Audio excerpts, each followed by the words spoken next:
1. The Korth Assassin. Vaughn was 3 days into a routine murder investigation when the assassin came after him with a pulse gun. The monsoon rains were late this year, and it was another sultry day on Bengal station. Soon the seasonal downpour would drop unannounced from the heavens, deluging the top level and sluicing away the accumulated filth of months. Until then, the heat would remain intolerable, and the mood of the citizens increasingly fraught.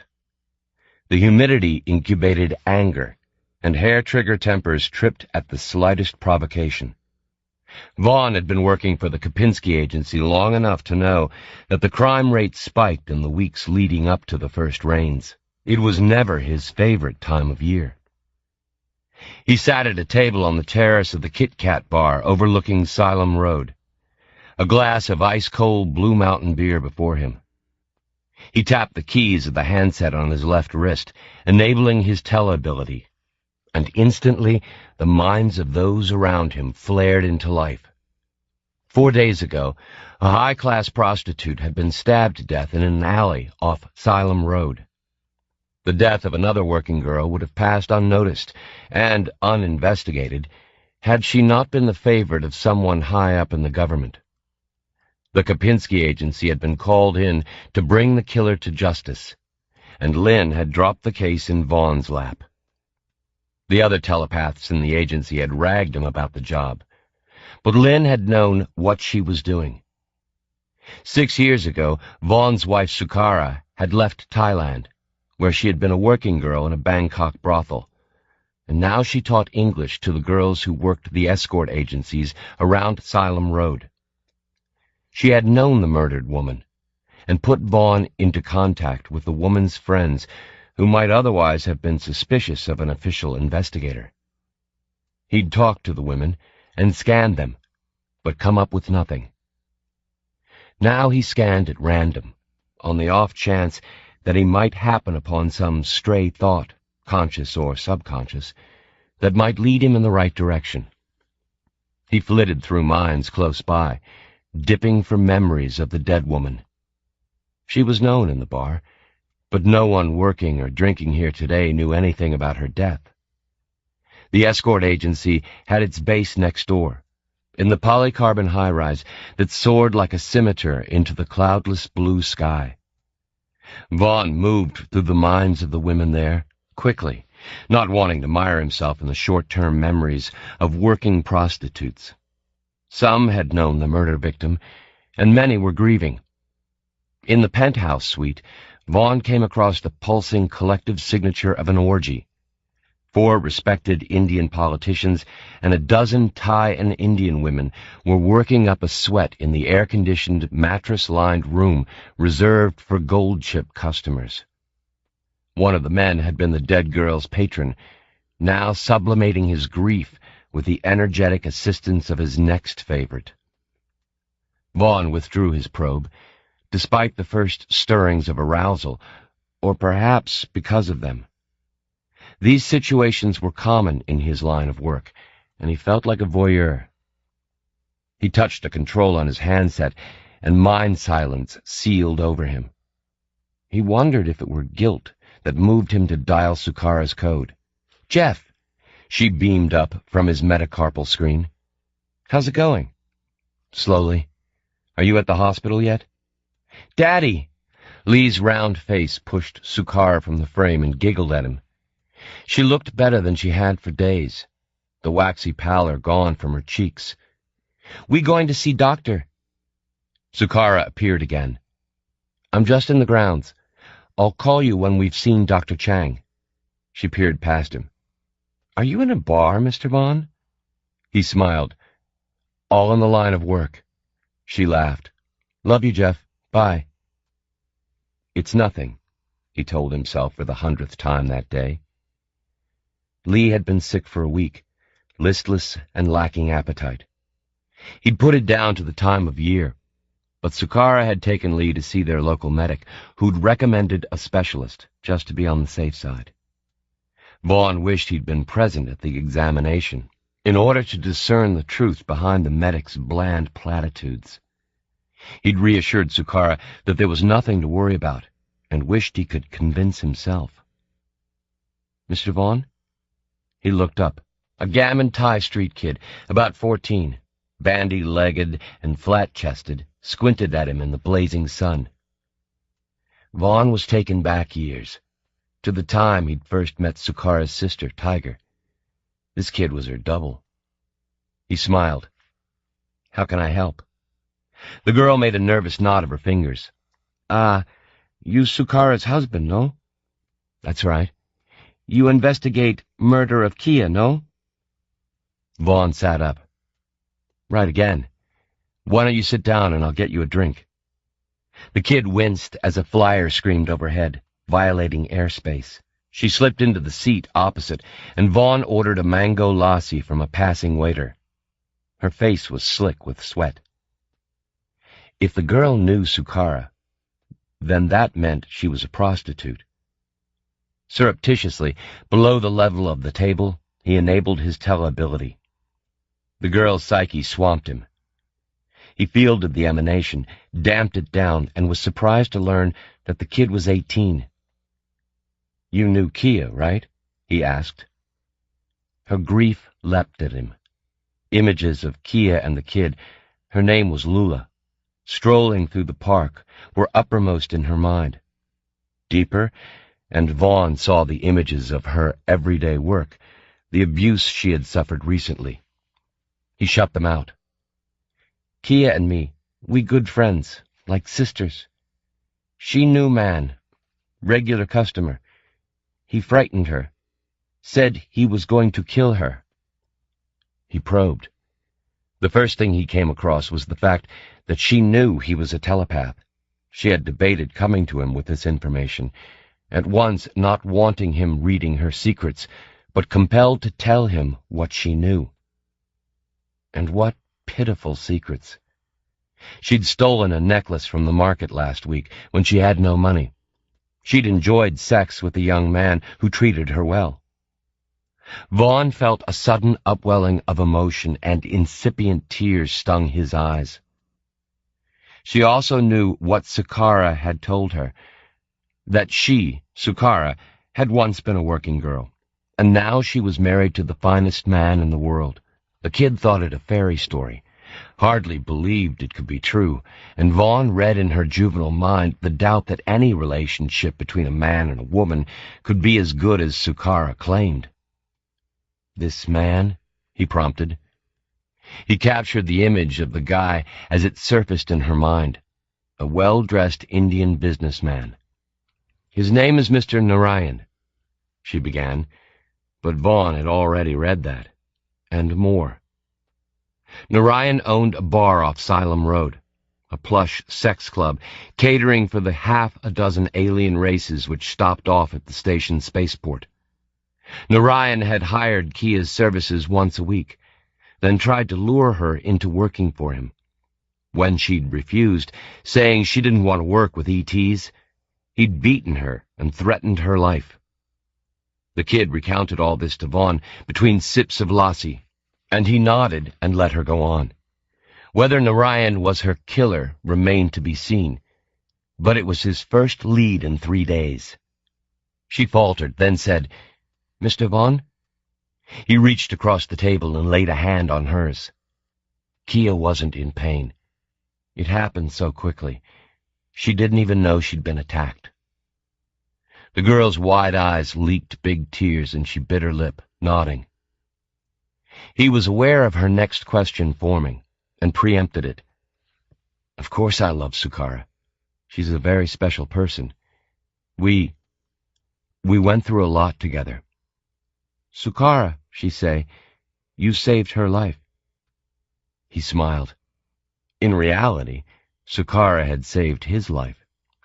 He said, "We saved each other, Lula." She said, "Maybe I'll find someone one day, no?" Vaughn nodded. "I think the boy you know, Ajay, he's a good person." She beamed. "You think so? So do I." He read her joy as she stood up, making to go. Vaughn stopped her. He took out his wallet and offered her a 100-baht note. She stared at the money, then murmured, "I don't want paying for telling you about Mr. Narayan. I did it for Kia. I think Kia would like you to buy the dress you were looking at the other day. Didn't she always say you suited red?" Lula smiled and took the note, then waved and slipped from the terrace. Seconds later, she was lost in the crowd surging along the street. He sipped his drink, leaving his tellability enabled.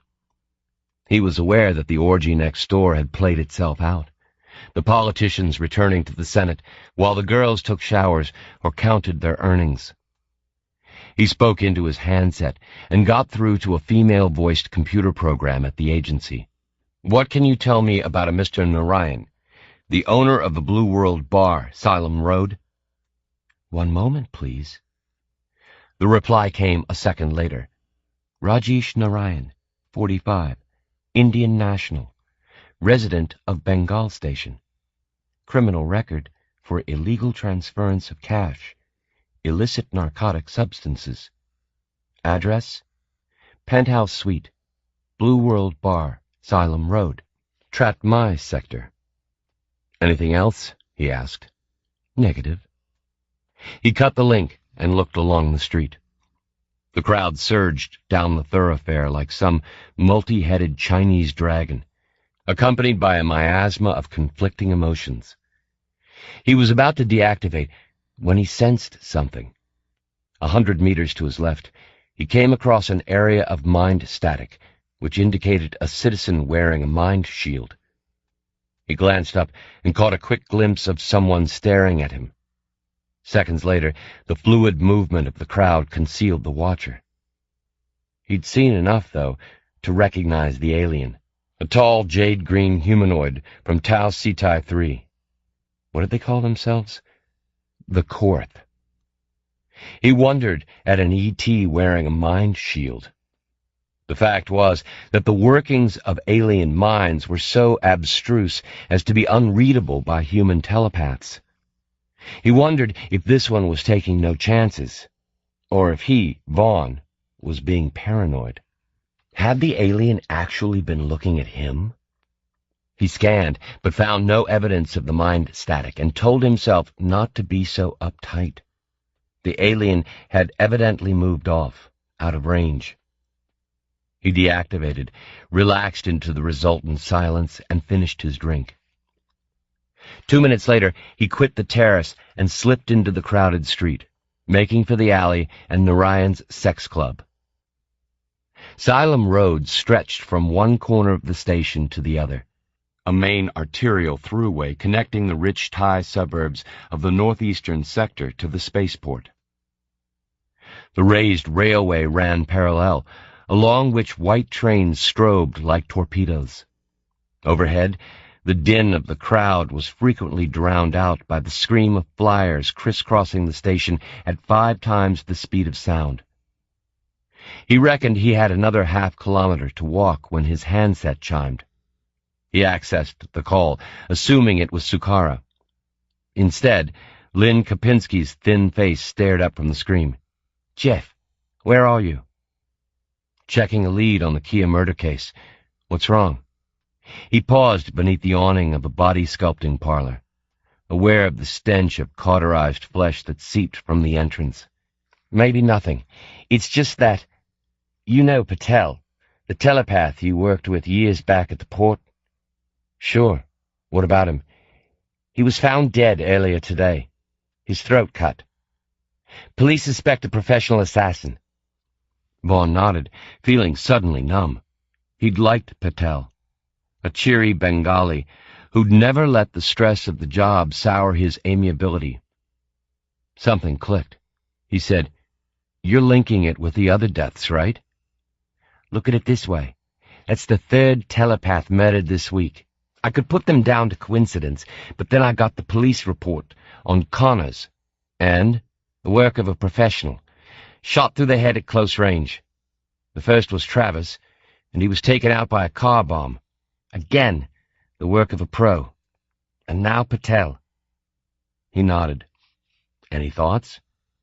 "I've got no goddamned idea at all, Vaughn." He grunted. You don't know how reassuring that sounds. Okay, wise guy, what do you think? He glanced across the street at a snake charmer using an electric oboe to coax a Lyran silver eel from its basket. They all worked for different agencies, right? Go on. So chances are they weren't working on the same case. Therefore, the killer, or killers, aren't trying to protect themselves, or whoever. There is one link, Kopinski said. Travis, Connors, and Patel, they were each the very best telepath working for their respective agency. Vaughn shrugged. Coincidence? Might be, but I'm taking no chances. I've always thought you were there in the top 4. What are you trying to say, Lynn? He asked, knowing full well what she was about to lay on him. You're the best I've got, Vaughn. And you want to protect your investment, right? Shades of the cynical Vaughn of old. He smiled. No, I just know the way your mind works. So, what do you suggest? Take a week off. Hole up in some expensive hotel. Lay low and we'll take it from there. A week off on full pay? You're turning into an altruist, Lynn. Like you said, just trying to protect my investment. Okay, I'll just get something out of the way. 5 o'clock tonight, I'll take off with Sue and the girls. I'd rather you quit now and get the hell out. The Kia case can wait. Lynn, I've just got the first real lead in 3 days. I'll be through in an hour. She hesitated, then nodded. Okay, but by 5 tonight you're out of here, okay? I'll keep you posted. He cut the connection. 3 telepaths killed within a week looked like more than just coincidence. And if Kopinski was spooked enough to subsidize a short vacation, he wasn't about to complain. He left the reek of singed flesh behind and elbowed his way through the crowd. He was tall, even for a Westerner, and therefore a good head and shoulders taller than the Indians and Thais around him. He could see over the heads of the milling crowd to the near horizon, where skyscrapers and tower piles bristled like the brandished weapons of a charging army. In the distance, a dozen voidliners, great bulging behemoths, painted in the various liveries of their lines, moved with gargantuan grace over the spaceport, coming into land after long voyages across the expansion, or setting forth on trips to the many far-flung colony worlds. He came to the alley and pushed his way through the crowd, then instinctively pressed himself against the crumbling wall and enabled his teleability. He scanned, searching for the distinctive signature of mind shield static. He thought he caught a brief signal. Then it was gone, swept away in the surging pedestrian flow. He peered around the corner, looking for the tall, jade-green Tau Cetian. All he saw were the smiling faces of Thais and Indians going about their endless daily business. Reassured, but still wary enough to keep his program enabled, he moved off down the alley. The Blue World Bar was a discreet 2-story establishment, 1 floor on the top level of the station and the lower one on the level below, which fronted for an expensive and exclusive brothel. As he flashed his ID at the surly doorman and pushed his way inside, Vaughn couldn't help being aware of the 100 or so minds within the bar. Half of them were human, and in less than 10 seconds he read everything from revulsion at the acts some of them were required to perform, to vicarious ecstasy at being made love to by the supernumerary phalluses of a Capellan amphibian. Then there were the alien minds, which communicated themselves to Vaughn as great abstract swirls of emotion, fragmented images he had no hope of decoding. He guessed it was something like being blind and having to make sense of an oil painting by dint of touch alone. He steered his probes away from the alien miasma and looked for evidence of the bar's owner, Mr. Narayan. In the mind of a bar girl, he gleaned the information that Narayan would be returning at 4. It was now just after 3. Vaughn ordered a beer and looked around the low-lit room. The floor space was divided into booths and areas of sunken sofas, where men and women entertained aliens with drinks and drugs before retiring to private rooms on the lower level. The walls were adorned with moving images of various worlds. He recognized the spaceport at Mars, the blue jungles of Jaru, Akrab II, and the famous floating cities of Garab, Procyon VI. The entire ceiling was given over to what at first he thought was a work of abstract art. A pulsing orange oval took up much of the space, within which was a spinning blue disk. Dotted about the oval were perhaps 100 bright white lights, like stars. Seconds later, Vaughn realized that he'd seen something similar before, and the image resolved itself. It was a stylized representation of the human expansion. The blue disk was Earth, the orange oval the extent of human territory, and the 100 or so white lights the planets to date discovered and colonized. Only then did he make out the dozen duller red points, which denoted the homeworlds of the sentient aliens discovered during humankind's ever outward push. He knew that the expansion extended some 800 light-years from Earth in every direction, and as he sipped his beer, he wondered idly what marvels might be contained in the infinite reaches beyond humanity's current infinitesimal diaspora. Then his attention was snatched away by a new arrival in the entrance lobby to his left. He sensed the scratchy static of the mind shield, then turned and saw the Tau Cetian slip into the room and move to a distant booth. He counseled caution. There was no evidence yet to jump to the conclusion that the alien was following him. The bar was a legitimate destination for ETs, after all.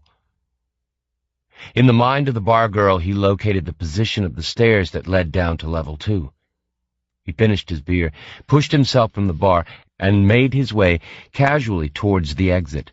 Steps led down a stairwell. He descended, keeping tabs on the area of static in the bar above his head. He came to a second, smaller bar, around the perimeter of which were doors leading to bedrooms, group chambers, and sex pools. Ahead was the sliding door of the exit, and beyond that, the artificial daylight of level 2. Vaughn hurried towards the exit, pulse racing. Seconds later, the static high above him shifted as the alien made its move. He told himself that it could still be coincidence, but at the same time he knew he was kidding himself.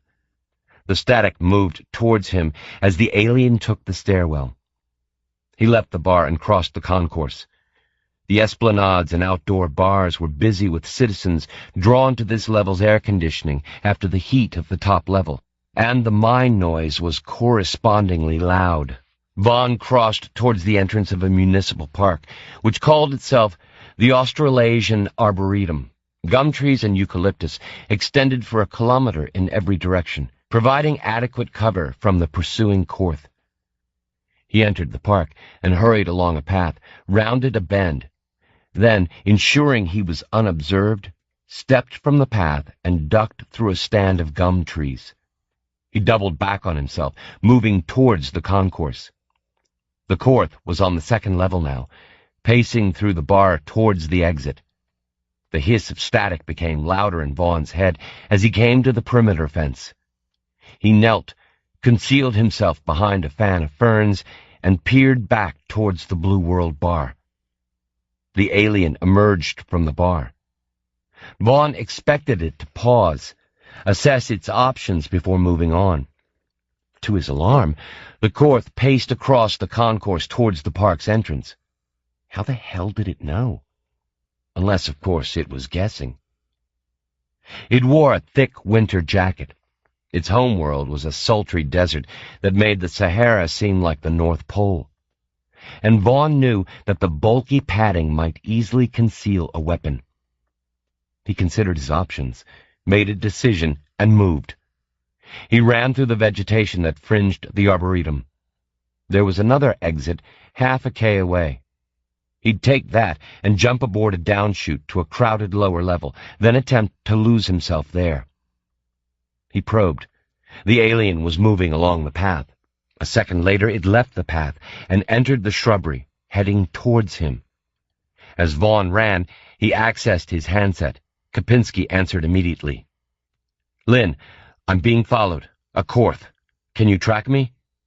Kopinski leaned to her right for a second, tapping a console. "I've got you on screen. Get some security down here. I don't know how the bastard's doing it, but it knows where I am. You armed?" "A laser. But if the Korth's a professional assassin—" "Shit. I said you should have got the hell out right away." "Okay." She spoke into a throat mic, summoning security, and Vaughn cut the connection.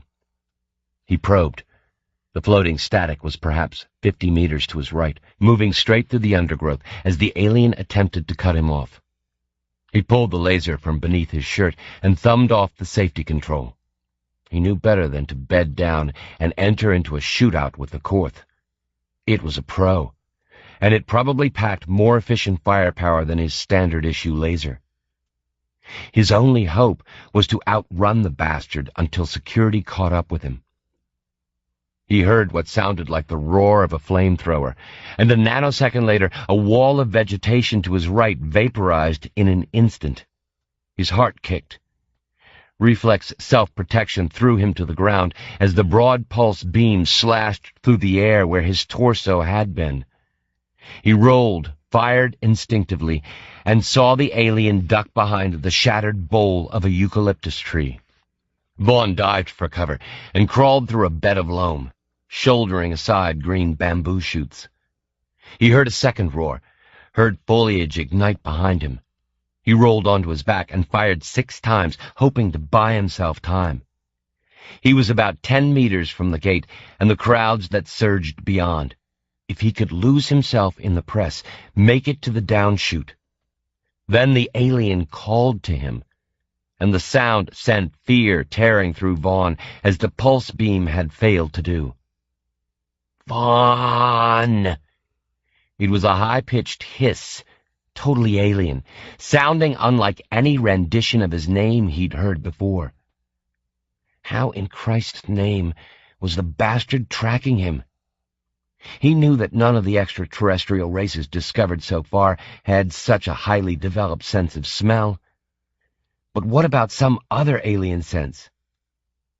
Unless, of course, it was itself a telepath and was following the static of his own mind shield. If so, then once he made it to the crowd, he could switch off his shield and his thoughts would be relatively indistinguishable among those of the citizens around him, especially as his pursuer was an ET. The idea gave him a kick of hope as he pulled himself through the last of the shrubbery before arriving at the gate.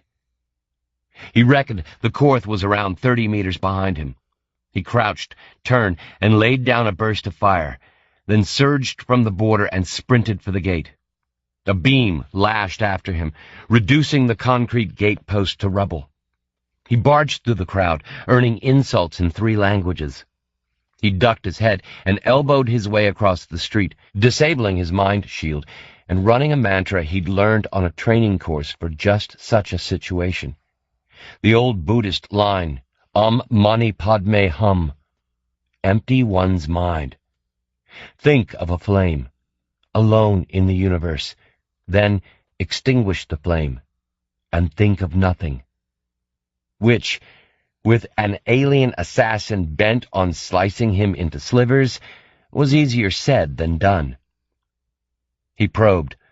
The Korth, signified by the area of static, had paused by the gate. The pause lasted 3 seconds, and then the alien was after him. Vaughn was bigger than the Indians and Thais around him, and, propelled by fear, he made rapid progress through the crush to the gates of the downchute station. He sprinted towards the closing mesh gate of a carriage and barged his way in. The gate clanked shut behind him. He looked back through the diamond lattice as the carriage dropped ponderously. The signature static was 10 meters away. though the alien itself was not visible through the press of humanity on the station concourse. The carriage dropped, leaving the second level behind, and Vaughn rationed himself to a small dose of relief. He called Kopinski. "Where the hell is security, Lynn?" "On their way." "You're dropping from the second, right? The Korth is following in the next carriage. I have a team on the fourth level station. Get out there and lose yourself in the crowds." "You got it." He got through to the agency computer and said, "Korth, from Tau Cetai 3. Are any of them telepathic?" A fraction of a second later, the soft female voice answered, "Not telepathic, empathetic. They cannot read thoughts, merely emotions." "They can read the emotions of other species?" "Affirmative," came the reply. "And human mind shields, are they effective against the Korth?" "Negative." Which was how the Korth had tracked him so far, not by tracing the static given off by his integral mind shield, but by identifying his emotional signature and locking on to it. Which was bad news, he thought, as he wouldn't be safe concealing himself in a crowd. He cut the connection. He was pressed up against a fat Sikh and a bony Sadhu, both eyeing the tall, sweating Westerner with bovine suspicion. The overcrowded carriage was hot and stank of rank body odor, but at least he was safe until he reached the fourth level. He thought of Sukara, wondering why the sudden vision of her should enter his head now. She was smiling at him, giggling over a glass of wine. A minute later, the carriage slowed and bobbed to a halt. The mesh gate rattled open and Vaughn popped himself from the press. He hurried through the station, attempting to work out who among the loitering citizens were members of the security team. He scanned, detected half a dozen mind shields in the vicinity, and hoped they wouldn't stand on ceremony when the Korth emerged. He'd never before believed in summary execution, but there was nothing like the threat of death to encourage a shift of opinion. He exited, looked left and right, and headed for an alleyway packed with Indians who were leaving a cinema. Above him, the Korth was dropping towards level 4. He kept probing as he was carried along in the flow of humanity. The static ceased its fall, was held in place, obviously as the carriage came to a halt and the gates opened. Then it moved again, on a horizontal plane this time. Seconds later, the other mind shields in the vicinity converged. Even 100 meters away, Vaughn heard the shouts and screams and the roar of the incendiary pulse beam. Sickened, he slid his probe around the area. 5 of the 6 mind shields belonging to security were still, unmoving. One was mobile, but had slowed significantly, and Vaughn guessed the man was injured and rolling in agony. One area of mind static had exited the station and was heading down the alley towards him. The Korth, presumably. If he could outrun the bastard, put about a half-kilometer between him and his pursuer, and get himself out of range of the alien's mind probes, then he was home free. The problem was how to do that among the press of humanity on this level. The rub was, he needed the crowd to give him some measure of cover, but he needed relatively open space if he were to make a run for it. Then he remembered the aqua-world habitat on this level, and allowed himself a second small ration of hope. He squeezed from the crowd, sprinted along a relatively depopulated boulevard, then cut across a plaza towards the beckoning logo of a leaping dolphin, above which arced the legend, Aqua World. A week back, after bringing Lee and Palm here to sample the water wonders of the Aqua World, he'd vowed never again to be suckered into the crass black hole of corporate merchandising. Now he approached the gates as if they were the pearly portals of heaven itself. He probed. The alien was in the alley, turning into the boulevard. About 100 meters away, Vaughn estimated. He ran through the entrance, throwing a wad of bot at a startled clerk, and headed towards the Antares 4 Waterworld concession. Families lined up before the airlocks that gave access to the variously sized submersibles, but the lock for the one-man subs was vacant. He overpaid another clerk and slipped into the airlock. Seconds later, he inserted himself feet first into the sub, dogged the hatch, and familiarized himself with the controls. He steered through the irising portal, easing the sub from the airlock and into the facsimile of the aqueous habitat of Antares IV. Last week, he'd taken the girls on a leisurely tour of everything the vast tank had to offer, taking in the coral habitats of the squid analogues and the great shoals of the planet's sentient natives, the diaphanous cetaceans who communicated via a complex sequencing of their polychromatic internal organs. Now he made straight for the diametrically opposite airlock down on the 5th level. The tank was, he guessed, about 1 kilometer square. With luck, he'd be able to outrun the limit of the Korth's mind probe and lose himself on level 5 when he exited. He sent out a probe. The patch of static was dimming as he drew away from the airlock. He gripped the controls and shot between a shoal of tiny silver fish, like 1,000,000 coins moving as one. These were the unique Sarth, he recalled, a sub-sentient hive mind in control of a myriad separate bodies. His handset buzzed. He accessed the call. "Jeff," Kopinski said, "good thinking. We have teams on levels 4 and 5, and tracking the Korth. Tell them to take care. You saw what the bastard did to the first team? They're taking appropriate measures, Jeff. See you soon." "Let's hope so," Vaughn replied, but Kopinski had cut the link. He probed again, and to his relief, failed to locate the signature static. All he picked up was the mind noise of the families flitting through the water in their subs. He looked ahead.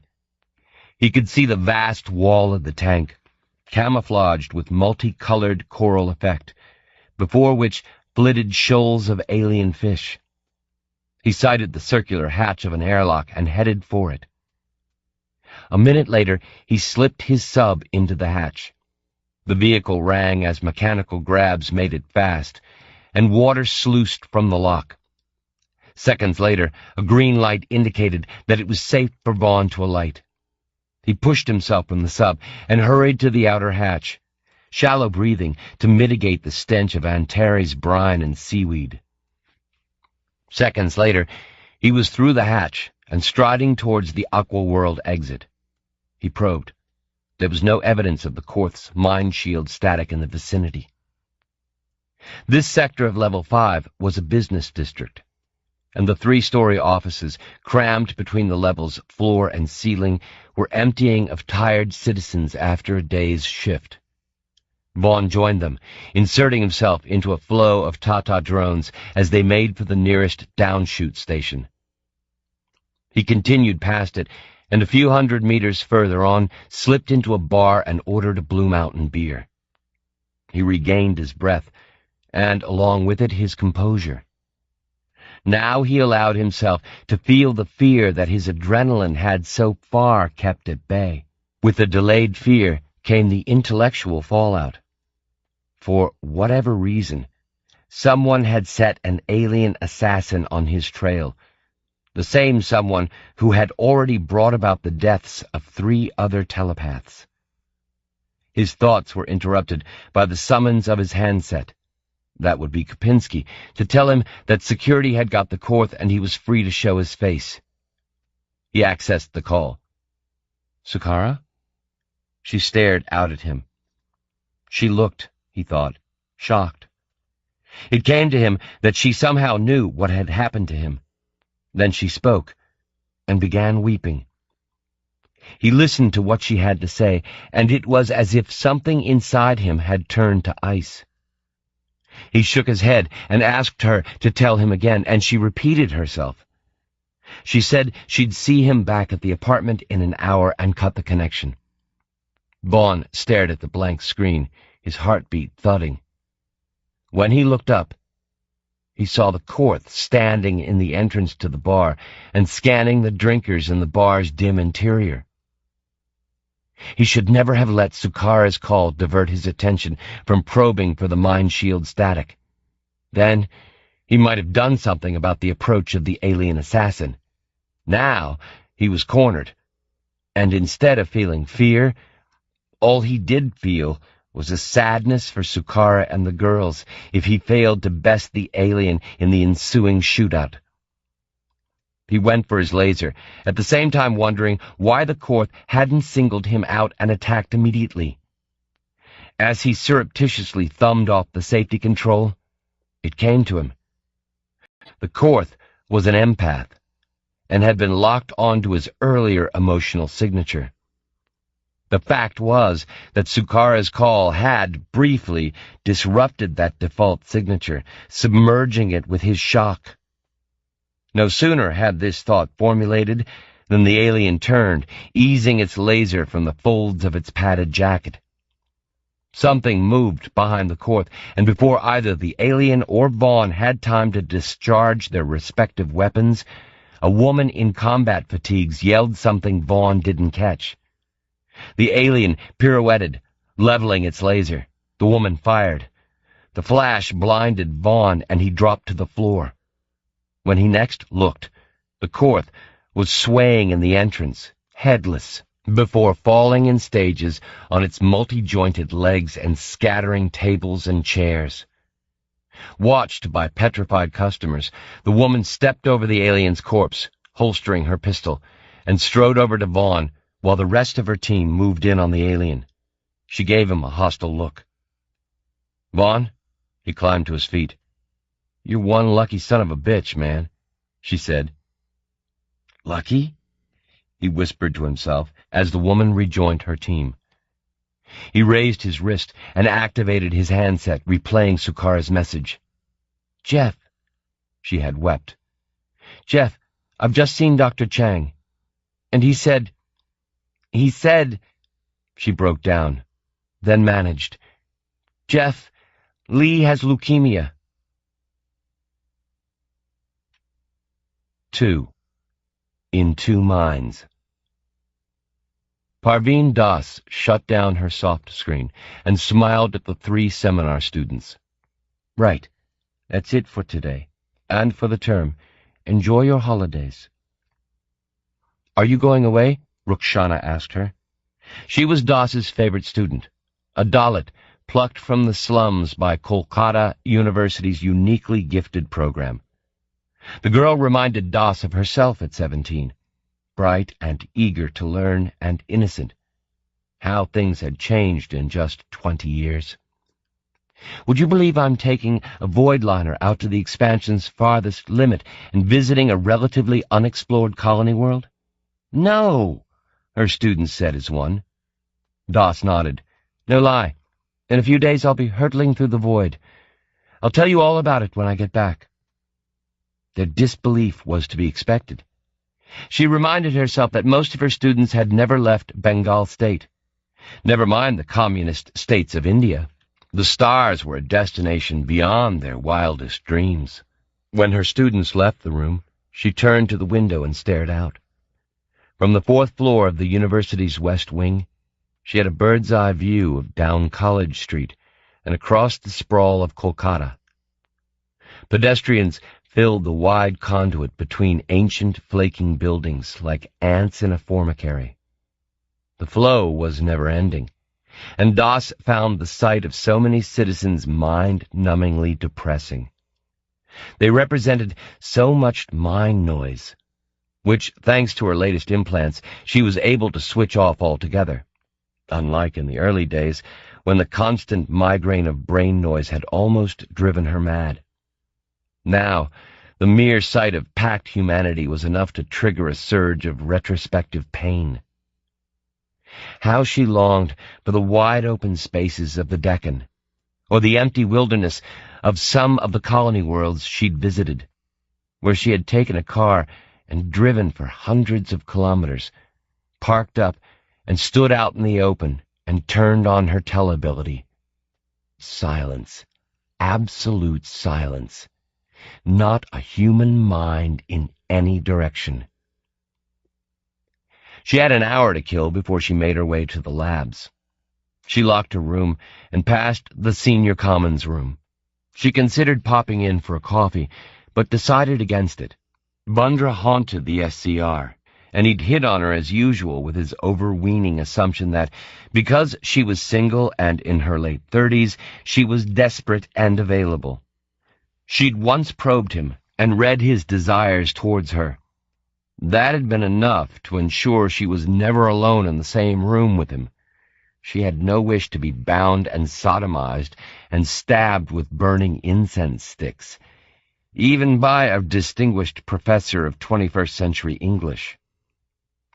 She bought a coffee at the university's outdoor cafe and sat on the terrace, staring through the railings at the passing tide of pedestrians.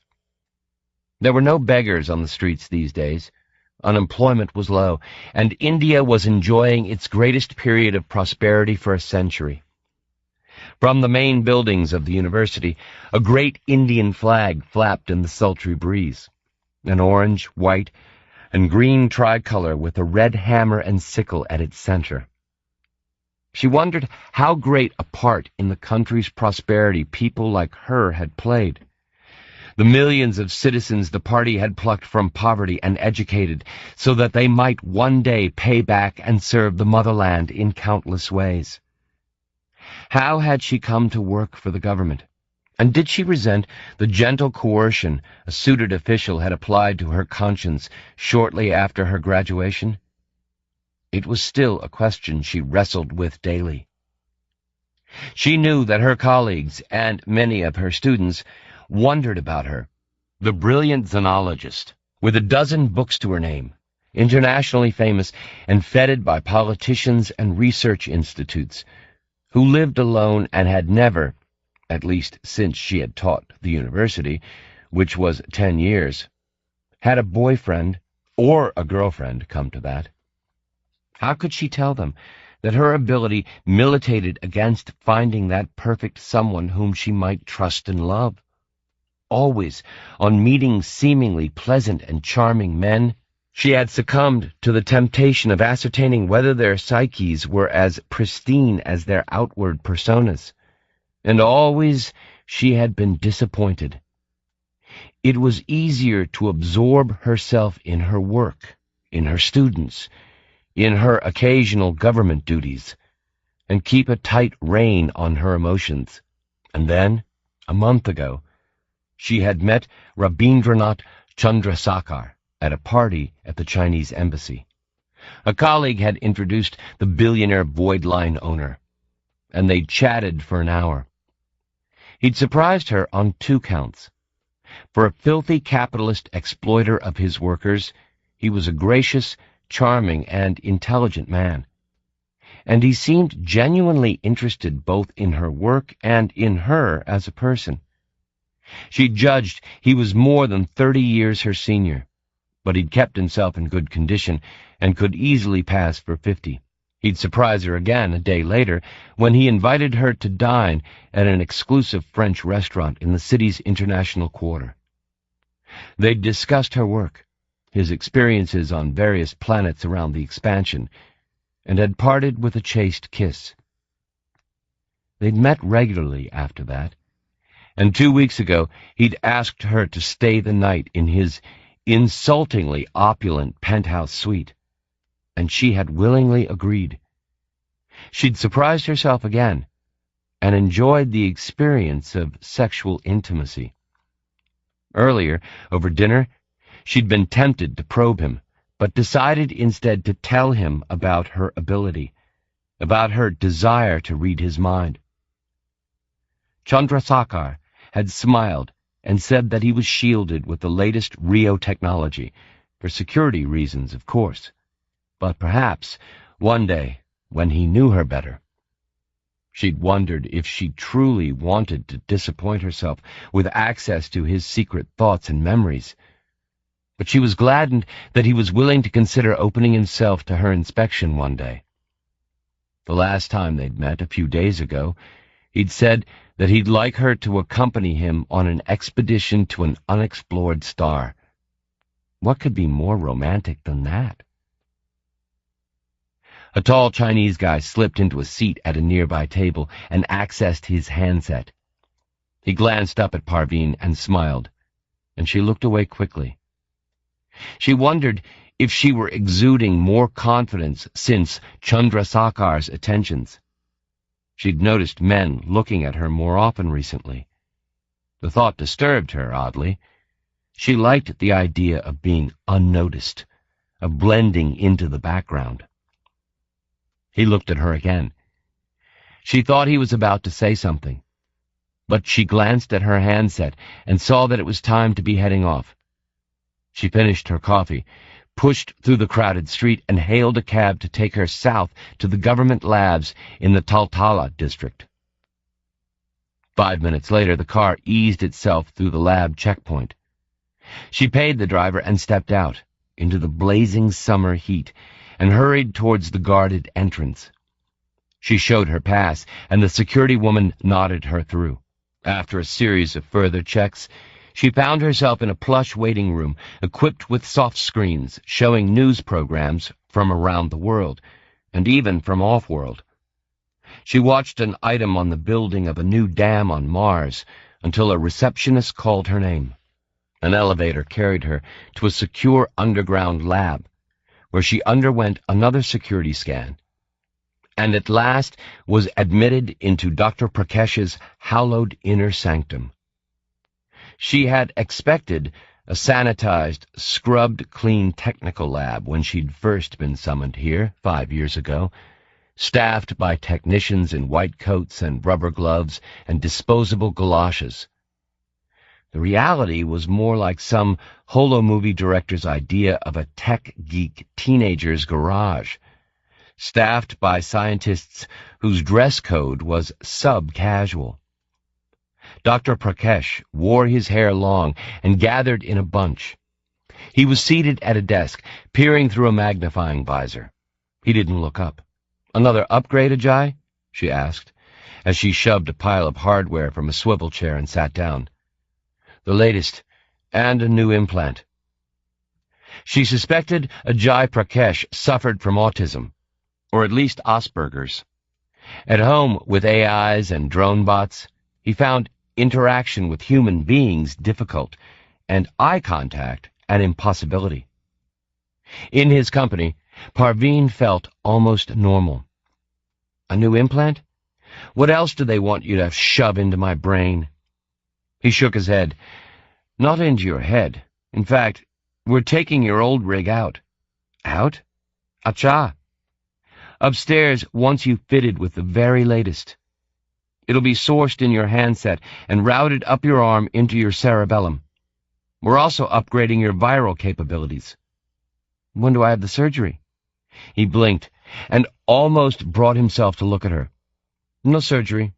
We'll do it here." She looked around at the high-tech chaos, discarded curry trays and crumpled plastic lassi bottles. Hardly the most hygienic surroundings, Ajay. He shrugged and blinked. Through the mag visor, his bloodshot eyes looked as vast as moons. "Just following orders." "Okay, let's have it." He opened a wide, flat drawer and pulled out a shrink-wrapped package containing wires and coils of something like microfilaments, the latest from the Hooghly lab. "Bit more powerful than the one you've got, and the shield is foolproof." "But why scrap the occipital?" she asked. The occipital rig was what made her telepathic, amplifying the effects of the operation she'd undergone in her late 20s. He blinked. "Word from upstairs is that this is what will be fitted to all subjects. I mean undercover operatives, from now on." Subjects, she thought, just about summed up what Prakesh thought of her and the other telepaths. Just the boring meat end of much more interesting soft and hardware. "Security," Prakesh went on. "After the op, no one will be able to tell you have teleability. No occipital giveaway, see?"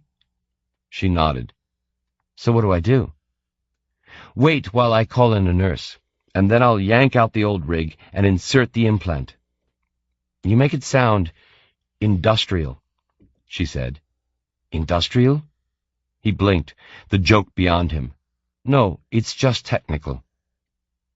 He buzzed, and 2 minutes later a professional-looking nurse, professional in that at least he wore a white coat and surgical gloves, entered the lab and readied her for the procedure. He swabbed the back of her neck around the golden inlay of her occipital rig, and Prakash inserted some wires and probes. Parveen felt something moving around just under the skin at the base of her skull. Imagine a gecko trapped in there, as she'd once tried to explain the sensation to her controller. And a second later something else clunked into her skull. Prakash yanked, as if trying to pull her brain out through too small a hole, and from the corner of her eye she caught sight of wires and filaments dripping goo. She didn't ask.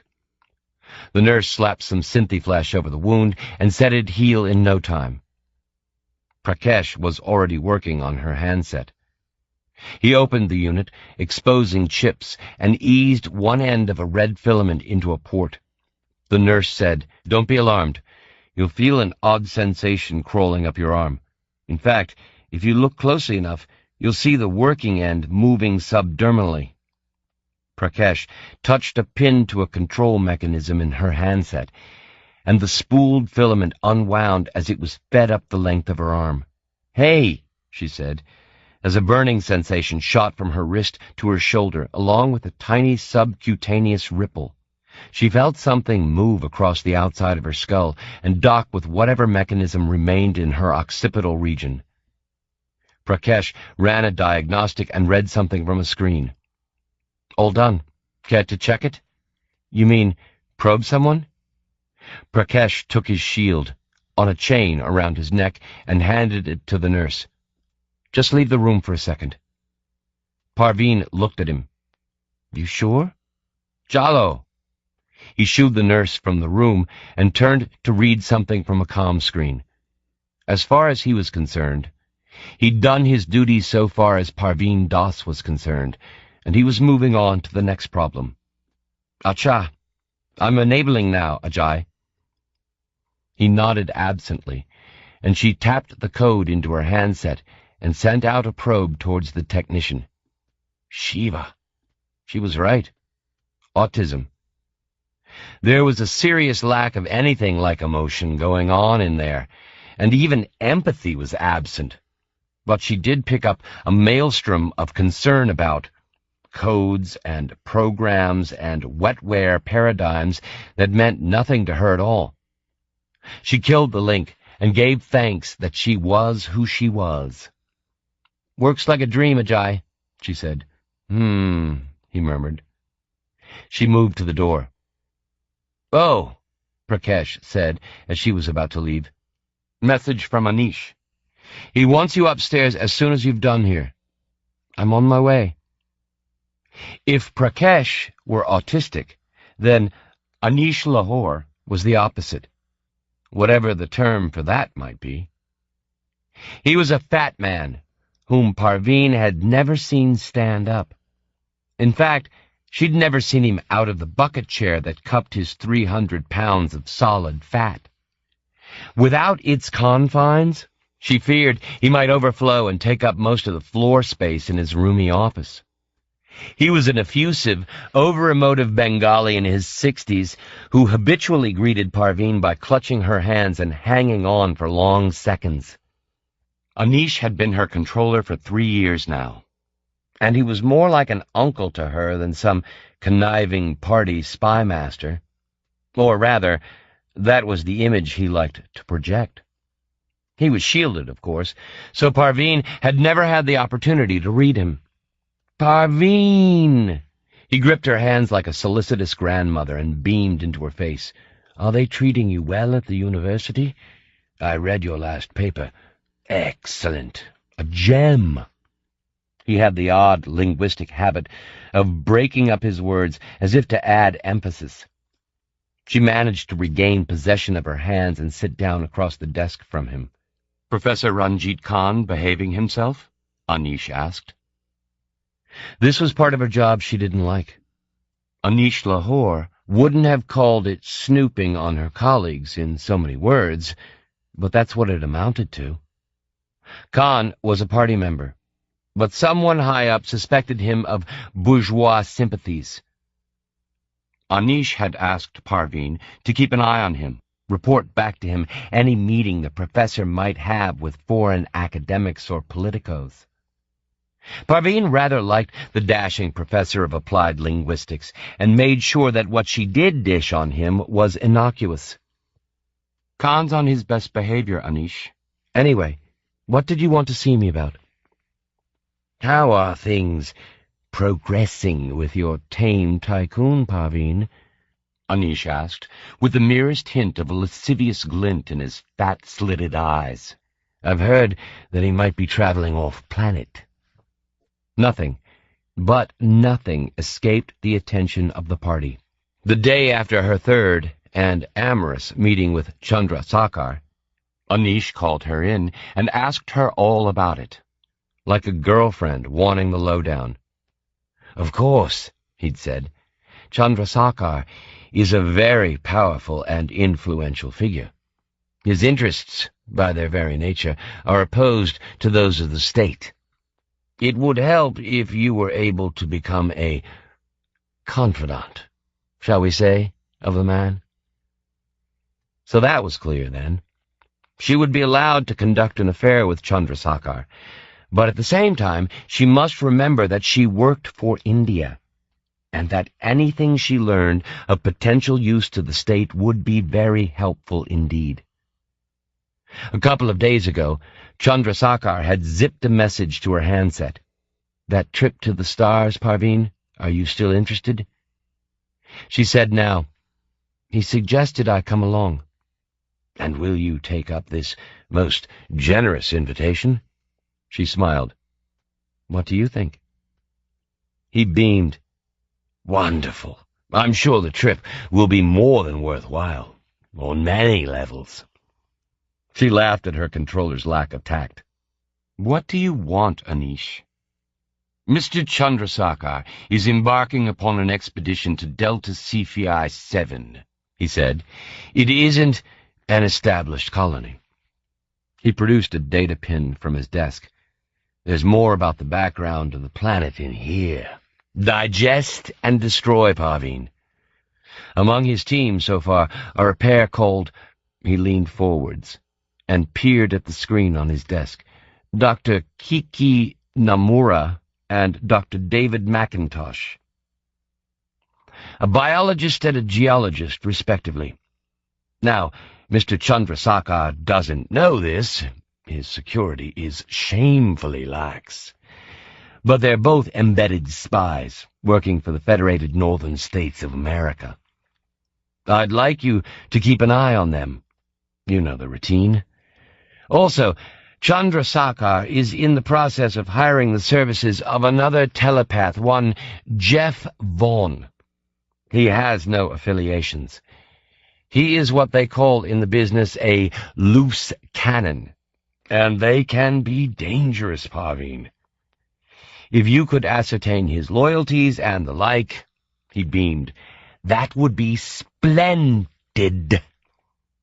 She nodded. I'll do my best, Anish, she said. He went on, we have a cloaked void ship in the vicinity. I want you to report to the ship with whatever you find on Delta Cephei 7. Also, if things become difficult down there, and your cover is compromised, then the same ship will be on hand to effect your evacuation. The data pin contains the ship's code. She took the pin and slipped it into an inner pocket. And, he finished, I wish you every enjoyment in your assignations with your bourgeois paramour. I can rely on you not to allow your heart to overrule that considerable intellect, can't I? Anish, how long have I been working for the party? Excellent! He clapped his hands before his bulging belly and beamed at her as she rose. I shall be in touch, my dear, he said. Bon voyage, as they say. She smiled and took her leave, dropped to the street, and decided to walk home rather than hail a taxi. On the way through avenues crowded with street vendors and performers, snake charmers with extraterrestrial eels, the latest fad, she considered Anish and how she might handle the mission he'd handed her.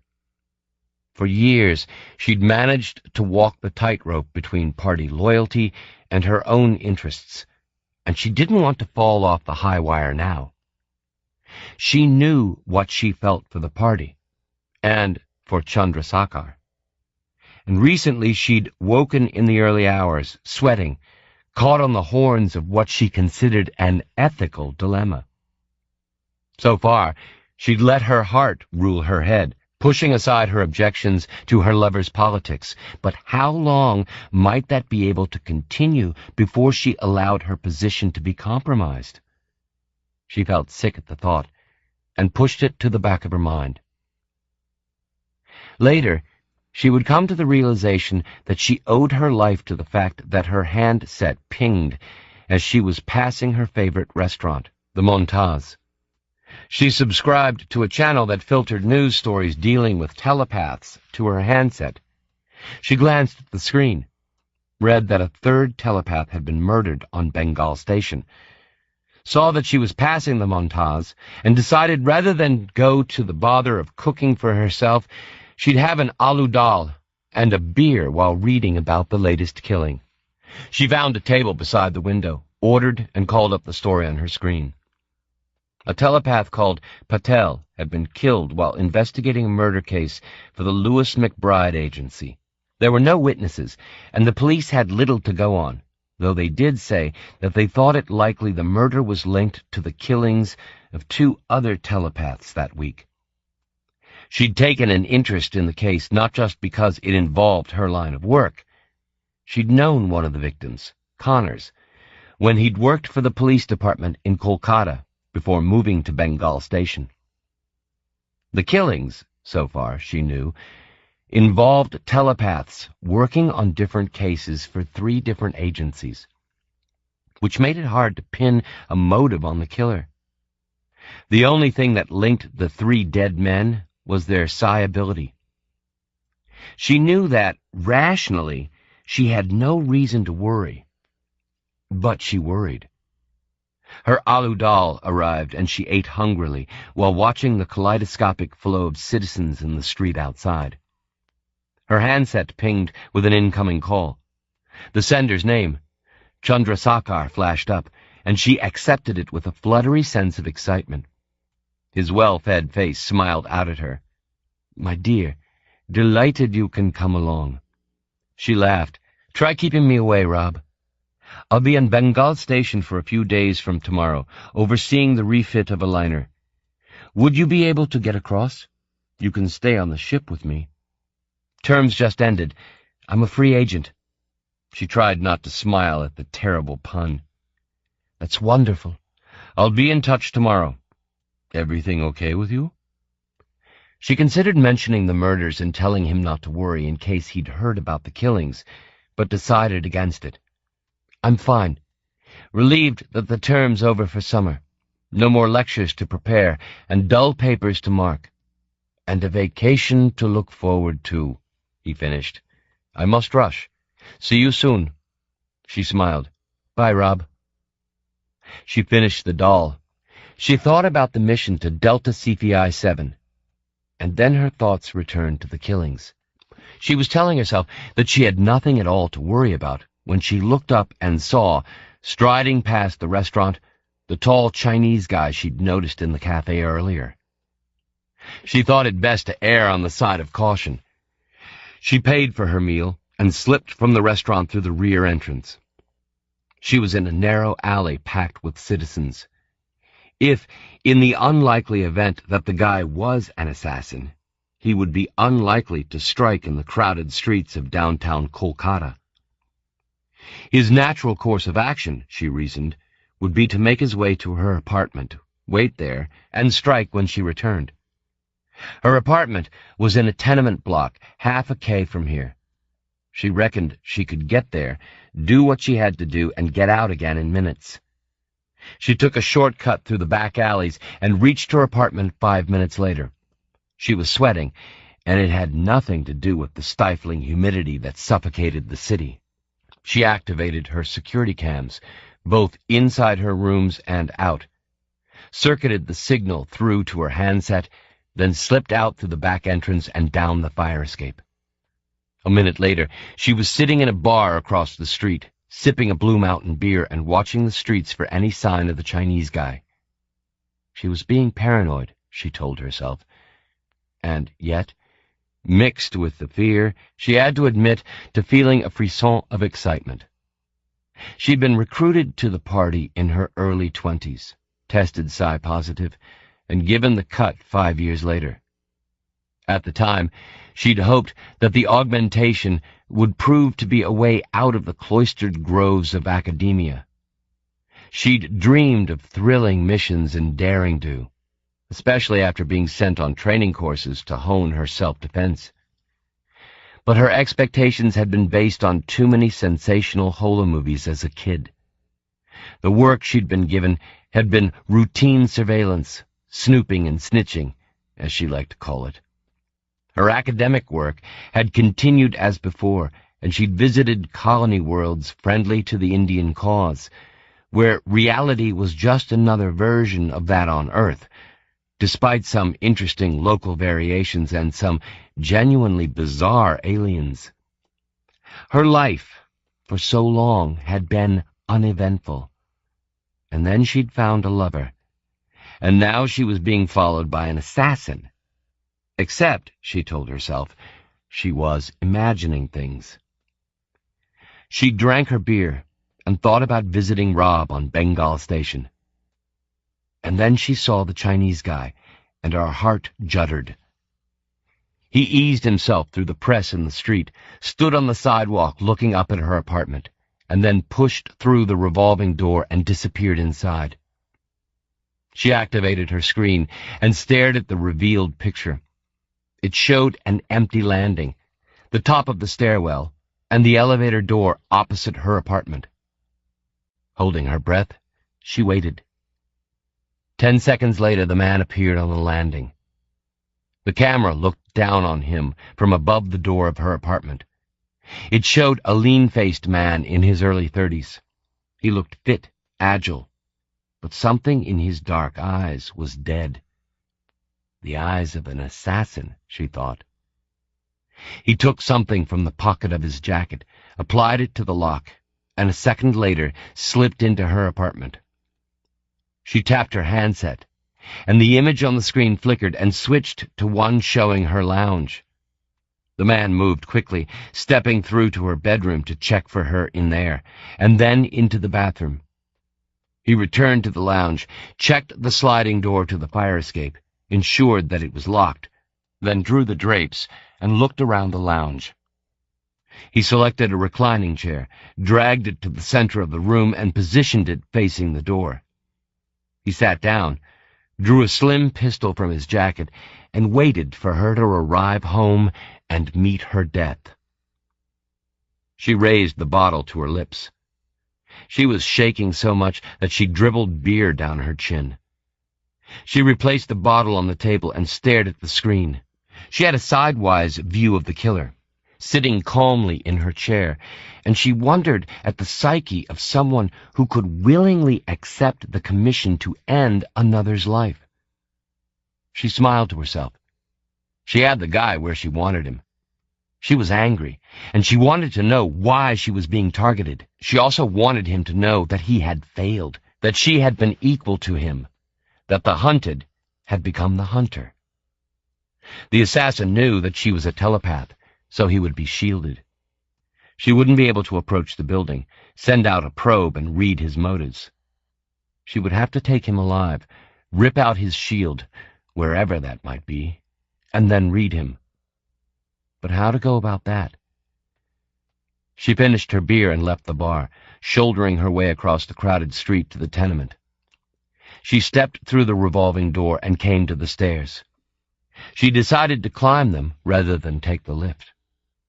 On the first landing, she checked her handset. The guy was still seated, silent, impassive. She hurried up to the fourth floor and stepped lightly across the landing, leaning against the wall to the left of her door and drawing her laser. She watched the killer on the screen, then hunkered down to wait. There were 3 other apartments on the top level. One was owned by a businessman who she knew was out of town at the moment, one by a cop who worked till midnight, and the third was vacant. She wouldn't be disturbed by neighbors asking what on earth she was doing squatting outside her own apartment. She watched the screen and settled down for a long wait. She knew she had the advantage. Sooner or later he would move, slip to the loo, or decide to help himself to a snack. She'd be ready when he returned. The man had obviously done his homework. He knew she arrived home between 6 and 6:30 weekdays, without variation.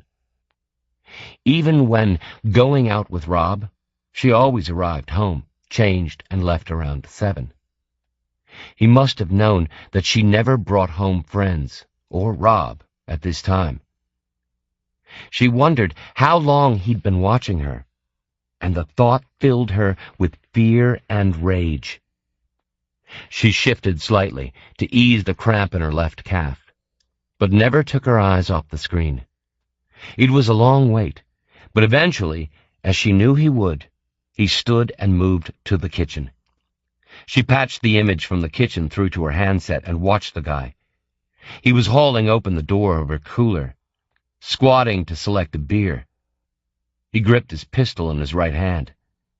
She moved fast. She stood, slipped her card into the lock, and eased open the door without making a sound. She stepped into the lounge, watching the screen. He made his choice, a Blue Mountain. So the bastard had good taste. Stood and looked around for an opener. He found it, screwed into the wall, and eased the cap from the beer. She cat-stepped across to the open door and looked through. The guy had his back to her, still gripping his pistol. He hadn't yet taken a chug from the bottle. Her heart was thudding. She felt, she would admit later, elated. She raised her pistol and shot the assassin through the small of the back. He fell with more noise and commotion than she'd expected. A high cry of pain, a thrashing of arms and legs, the crash of the beer bottle. On his belly on the floor, he tried to turn and fire. She stepped over him and lasered his weapon from his hand, removing 3 fingers in the process. She kicked the pistol across the floor. She knelt, patted him down for weapons, and found a small oval bulge in the inner pocket of his jacket. She hauled him onto his back, not only to get at his shield, but so that he could see that it was her, his intended target, who'd got to him first. His eyes were wide with pain, or it might have been shock at seeing her, and she smiled. She reached into his pocket, pulled out the shield, and tossed it through the door into the lounge. She activated her tele-ability, aimed the pistol at his face, and probed. She didn't remain in his head for very long, not liking the images of the dead he had racked up in 10 years of hiring himself out as an assassin. She scanned for what he knew about her, which was surprisingly little. She did learn that his paymaster was Chinese, and that he suspected he'd been hired by the government in Beijing. She also learned one other very interesting fact. A week ago, the killer had been fitted with a program, and not just your run-of-the-mill psi program. The assassin was a necropath. She read his instructions, sent to him via a soft-screen needle. He was to assassinate one Parveen Das and read in her dead or dying mind any information pertaining to the Chandrasekhar organization's imminent mission to Delta Cephei-7. She quit the cloaca of his mind and killed her program. She looked at the guy's injuries, the neat hole to the left of his spine, the bleeding stubs of his fingers. It was touch and go whether he'd live. She stepped over him, retrieved the bottle of beer from the floor. A third of its contents remained. She moved to the lounge, dragged the recliner into the kitchen, and sat down. She got through to Anish and reported the situation, then sat back and tipped the remaining beer into her mouth as she watched the killer squirming on the floor. He looked up at her, something almost beseeching in his eyes. She stared at him without saying a word, without the slightest expression on her face. She tried to assess what she felt now. The anger was gone, the rage at the thought that he had intended to take her life. She felt, after the elation, after the rage, she felt not so much avenged at what she had done, but almost ashamed. The man might die, and she had done this. The party had turned her into a very efficient killer, and as with so many aspects of her life at the moment, she was in two minds about the fact. 3. Cover every angle. Sukara clutched Lee's hand and stepped from the elevator into the busy foyer of the St. Teresa Hospital, Level 2. The little girl toddled alongside her, chattering away about puppy dogs and kittens and grasping the certificate of bravery awarded her by the medic. Sukara heard nothing, lagged in a layer of insulation that numbed her to sensory impressions from the outside world. All around her, people came and went, citizens absorbed in their own illnesses, staff intent on their duties. But Sukara felt as if she were locked into a wraparound holodrama that meant nothing to her. Dr. Chang, a fat Chinese man in his 60s, had told Sukara his findings after examining Lee. He had gone over the facts, and then again, accustomed to having to repeat himself to patients and loved ones in shock. Lee had leukemia, Dr. Chang had told Sukara. But with the latest medical techniques available, there was a 70% chance of Lee making a full recovery in a matter of weeks. Then Dr. Chang had handed her on to an admin clerk who had gone through a lot of facts and figures about the various treatments and their respective costs. What it boiled down to, though the clerk had not said this in so many words, was that the higher the grade of hospital care Sukara's insurance cover could pay for, the greater Lee's chance of survival. Her daughter's life would only be assured if she had the requisite funds to pay for her treatment. Numbed, Sukara had allowed the clerk to download all the literature into her handset and told the woman that she'd contact the health authorities when she'd discussed things with her husband. The first thing she'd done on leaving the specialist's office had been to contact Jeff, but she'd been able only to blurt a few words before breaking down and cutting the connection. Now she wished she hadn't bothered him. He was working on a murder case, and for all she knew, he might have been scanning when she called. She wondered if that might be why he hadn't called back yet. Lee tugged her hand. "Pet shop now?" she piped. Sukara smiled, fighting back tears. She nodded. "Just for a short while. We've got to pick Palm up from school in an hour. Soon I go to school like a big girl," Lee said with all the pride of a 4-year-old. Sukara nodded, biting her lip to stop the sob that welled in her throat. They left the hospital and entered the vast cavernous space that advertised itself as Level 2's recreation area, a square kilometer of sculptured parkland, lakes and forests.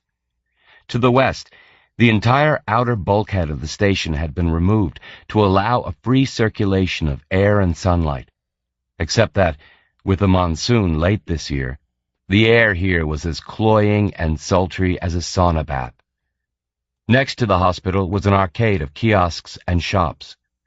Lee dragged Sukara to her favorite, a tacky emporium selling all manner of furry creatures, and some not so furry, from the many colony worlds of the expansion. Lee had badgered her parents to be allowed an alien pet, but Jeff was having none of it. Sukara agreed. She didn't agree with keeping Terran animals, even cats and dogs, and the latest fad for extraterrestrial pets she considered sick. Lee squealed with delight and ran off down the aisle, pressing her nose up against the glass enclosure, which housed, Sukara read, a merc from Sigma Draconis 9. Lee laughed and pointed at the creature, a snowball with 6 legs and 4 eye stalks. She moved on to the next animal, and the next, and Sukara stared down at a gallery of weird and improbable creatures. She wondered how they felt, captured and ferried across the light years, to end up in the home of some pampered office worker on Bengal station. Her friends had just laughed at her concern, saying that the animals were no more intelligent than rats or mice. But even so, Sukara thought that their imprisonment was wrong. She remembered when she was little more than a prisoner, shackled to the Bangkok brothels she had worked in. She was sure that some of her customers had thought of her as less than an animal back then, and had proved it by treating her like one. She shut her mind to memories of the past. She had a great life here. Then she saw Lee, skipping with delight from animal to animal, and fear clutched at her heart. She wanted nothing more than to be in Jeff's arms, to hear his reassuring words. She thought of calling him again, apologizing for hanging up so abruptly, and telling him that she was fine now, that Lee would be okay. But she knew that she couldn't trust herself not to break down again. And anyway, Jeff was obviously busy. She lured Lee from the alien pet shop with the promise of a Vitamilk, and she bought 2 ice-cold bottles from a street vendor's stall. They walked to Palm's school on the far side of the rolling parkland, sucking at the straws. The school was a tubular building surrounded by lawns, dotted with play areas, climbing frames and sandpits. A noisy posse of children milled behind the perimeter fence, while mothers, fathers, and even in 1 or 2 cases spider drones, waited for their children to be processed. Sukara inserted her pin into the gate's sensor unit, and the school's guardian drone responded and led Palm to the gate, which slid open at her approach. Palm ran into Sukara's arms, kissing her cheeks. "Hi, Lee," Palm laughed. Then she remembered and looked at Sukara. "What did the doctor say about Lee, Mum?" Sukara put on a brave smile. "She'll be fine. She needs some pills and a short stay in hospital. Then she'll be as good as new." Lee danced in front of Palm, holding the carton of Vitamilk before her grinning face. "Look what I've got." "I'll get you one on the way home, Palm," Sukara said. "Can we walk today?" Sukara smiled and nodded. They usually took the train home, but Sukara couldn't face the thought of the crowds today. Their Ocean View apartment was beyond the park, about 1 kilometer from here. She bought another round of Vitamilk from a kiosk and set off home. She watched her daughters race ahead across the grass, 2 slim, jet-black-haired, beautiful girls who, to all outward appearances, were biological sisters. 4 years ago they had adopted Palm, an orphan runaway from a factory on level 20, whose ambition had been to see the sky for the first time. Her other dream, though she knew it wouldn't be achieved as easily as seeing the sky, had been to belong to a real family, with a mother and father who loved her. Sukara loved her like her own. Palm was a bright kid with a great sense of humor and a serious side that belied her age. Her sophistication was, Sukara thought, quite natural, considering what she'd gone through to reach the top level, where she had at last seen the sky. When Lee was born, Palm was beside herself with joy. Not only did she have a real mother and father, but now she had a little sister, too. They ran after each other across the grass, spilling milk and giggling, and Sukara felt like crying again. Her handset chimed, and more than anything she wanted it to be Jeff. She beamed when his face filled the screen. "Jeff, I'm sorry about... I shouldn't have..." "Sue, don't worry, okay? I've looked into things. Lee'll be fine, okay?" Lips pursed, Sukara nodded. "I know, Jeff. It's just..." He said, "Sue, will you do something? As soon as you get home, pack a few bags. We're going away for a while." She stared at his face on the screen. "Away?" He hesitated, then said, "A holiday. A short break. We all need a rest." "A holiday?" "Not away from the station. Lee needs—" He interrupted. "No, not away from the station. A luxury hotel on level 1, west side." She just laughed and shook her head, knowing better than to ask him where he'd get the money to pay for it. "I have a couple of things I need to clear up here, but I'll be back in about an hour. Be ready to leave then, okay?" She nodded, wanting to ask him what all the hurry was about. "I'd better get off. See you soon, Sue. Love you." "Love you too, Jeff. See you." Palm danced towards her, pulling Lee after her like a rag doll. "Was that Dad?" Sukara nodded. "We're going on holiday, kids. A big hotel." "Will it have a pool?" Palm asked. "I think it probably will," Sukara said. "And pets?" Lee chipped in. "Pets from the stars?" "We went to the pet shop, Palm. I saw ice mice." "Ice mice! Ice mice!" "Well, probably not alien pets, but you never know. It might have aliens staying." "Aliens with ice mice!" Lee cried, and they ran off laughing and yelling again. They arrived at the apartment 30 minutes later. While Palm fixed herself and Lee a quick meal, Sukara filled 2 cases with clothes and toiletries. While she packed, she wondered about what Jeff had said about a break. It was unlike him to act on impulse like this. He usually discussed holidays with her and the girls. She finished packing and sat on the bed. She could hear the girls crashing about in the kitchen. Soon the smell of toast and tomato soup drifted through the apartment. She tried not to think about the future and Lee, and told herself to be brave when Jeff arrived. But when she heard the outer door slide open and he called her name, she broke down and ran into the lounge, sobbing. She hit him in a rush and he caught her, reassuringly solid. He held her to him, stroking her hair, repeating soothing words while she cried. "The doctor said it was leukemia, Jeff. He said Lee had a 70% chance of getting better." "That's good odds, Sue," he said softly, stroking her hair. "She's going to be fine." He looked around the room. "All packed?" She nodded. "Fetch the girls. I'll get the insurance details." "Where's the pin?" "In the bedroom. The unit on my side, top drawer."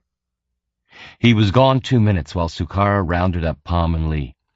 They were sitting at the breakfast bar in the kitchen, munching sopping toast, clown smiles of tomato soup expanding their mouths. "Come on, you two. Eat up. We're going on holiday." They crammed toast into their mouths and jumped from the high stools. Jeff called from the bedroom. "There's a flyer waiting. Let's get a move on." "Hear that, girls? We're going in a flyer." Jeff emerged from the bedroom, tucking the insurance policy pin into the breast pocket of his imitation leather jacket. Lee yelled when she saw him and launched herself. He picked her up, hugged her to him, and kissed the top of her head. Palm nuzzled against his legs. Sukara leaned against the kitchen door, watching them. She felt a hit of emotion in her chest, swelling. She wanted to cry out loud that she loved them so much. Jeff smiled across at her. "Come on, let's get a shuffle on, girls." He led the way from the apartment, Lee on his hip and Palm clutching his hand. Sukara hurried after them. They took the upshoot to level 1.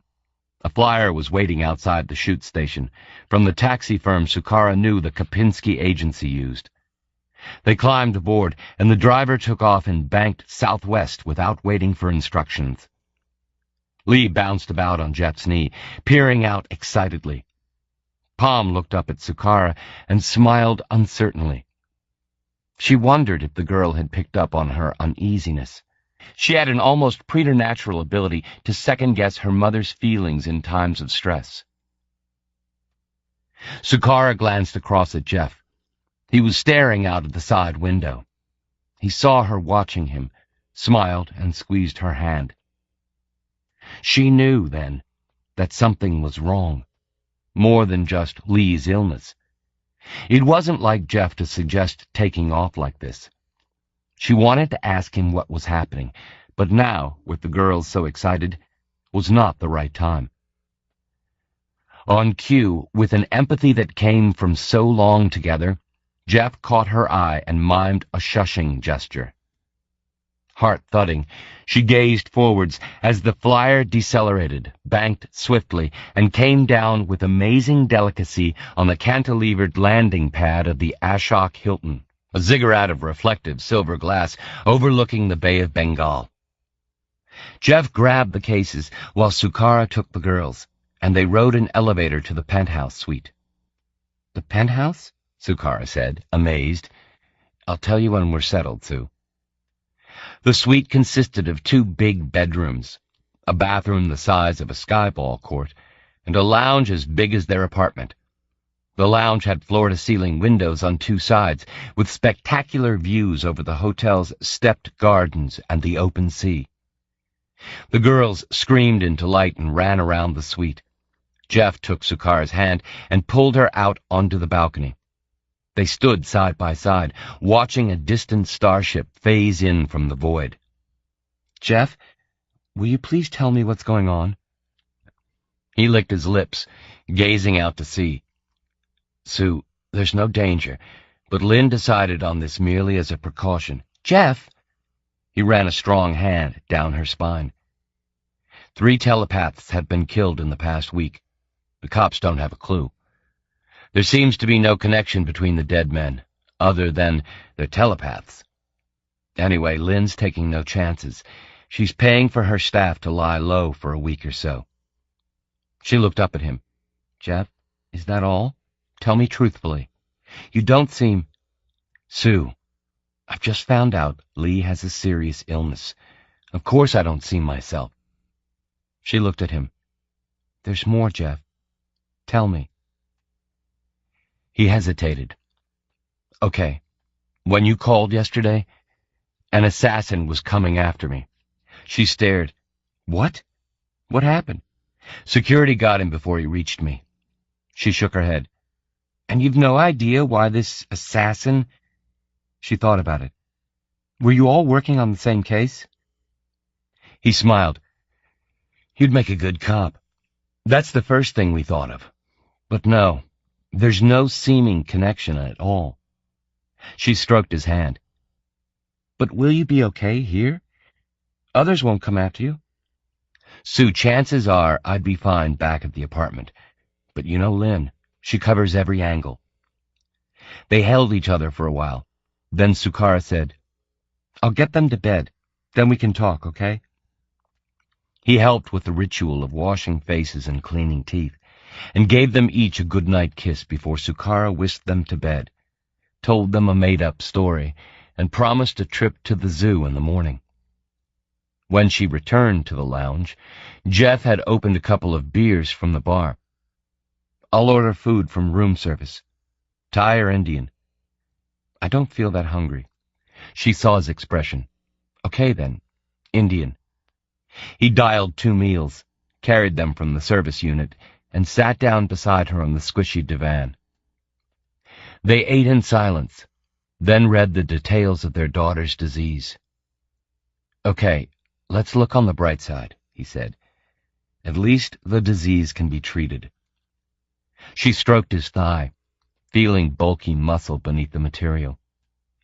Unshed tears made her eyes ache. "But look at the cost, Jeff." He whistled. "For the full treatment, $200,000 US. Okay, that's a lot. But we can do it." She looked at him. "You sure?" He smiled grimly. "I'm not going for second best, Sue." "I know," she said, "but how—" He slipped the insurance data pin into his handset and scrolled through the details. He frowned. "What?" Sukara said. "We'll be lucky if it covers 30% of the cost." "So that means we have to find around $140,000, right?" He nodded. "In the region of." She felt close to despair then. "But how, Jeff? How the hell can we—" He pulled her to him and kissed her head. "We have around 30,000 saved from the Breitenbach case. Yes?" She sniffed and nodded. "Okay, 30,000. That still leaves over 100 to find. Sue, there's no problem. Listen, Lynn's been going on at me for a long time to work more shifts. I do, 3 days a week at the moment? And I'm taking scut work. There are some big cases I'm passing up. So if you worked more hours on bigger cases," she felt guilty saying it, "how would she feel if she had to read Criminal Minds all day long, week after week? It was bad enough Jeff having to work 3 days a week." He laughed and shook her. "Hey, why so glum? Do you know how much I'll rake in a week if I do 6 days on some of the big cases Lynn's been trying to offload?" She shook her head, watching him. "Around 5,000 a week, U.S. With that kind of earning power, I can get a loan for 100,000 no problem." "But 6 days a week, Jeff? And you'll be working murder cases, won't you?" She looked at him and realized how much she loved this man, and that made her feel even more guilty. The fact was, she wanted him to do all that work, read all those evil minds, even though it'd be painful for him to do so. But she felt she had to put in a token protest. She knew it, and he knew it, and that made her feel even more guilt-stricken. He saw this and laughed, pulled her to him and kissed her. "I'll get on to Lynn in the morning, sort something out. But the assassin? Once all this is blown over, I'll up the shifts." She nodded. "Oh, Jeff, everything was going so well, wasn't it? I was so happy. We had everything. 2 lovely girls. I had you. Hey, we've still got those things. Everything will work out fine, believe me. And 70% are good odds, Sue." She looked at him. He was smiling down at her, radiating strength and confidence. She felt something melt within her, despair, and at the same time relief that she had this man at the center of her life. Later, around midnight, with the best part of 6 bottles of beer consumed between them, Sukara stopped off at the door to the girls' room and leaned against the woodwork, staring in at the quietly sleeping figures.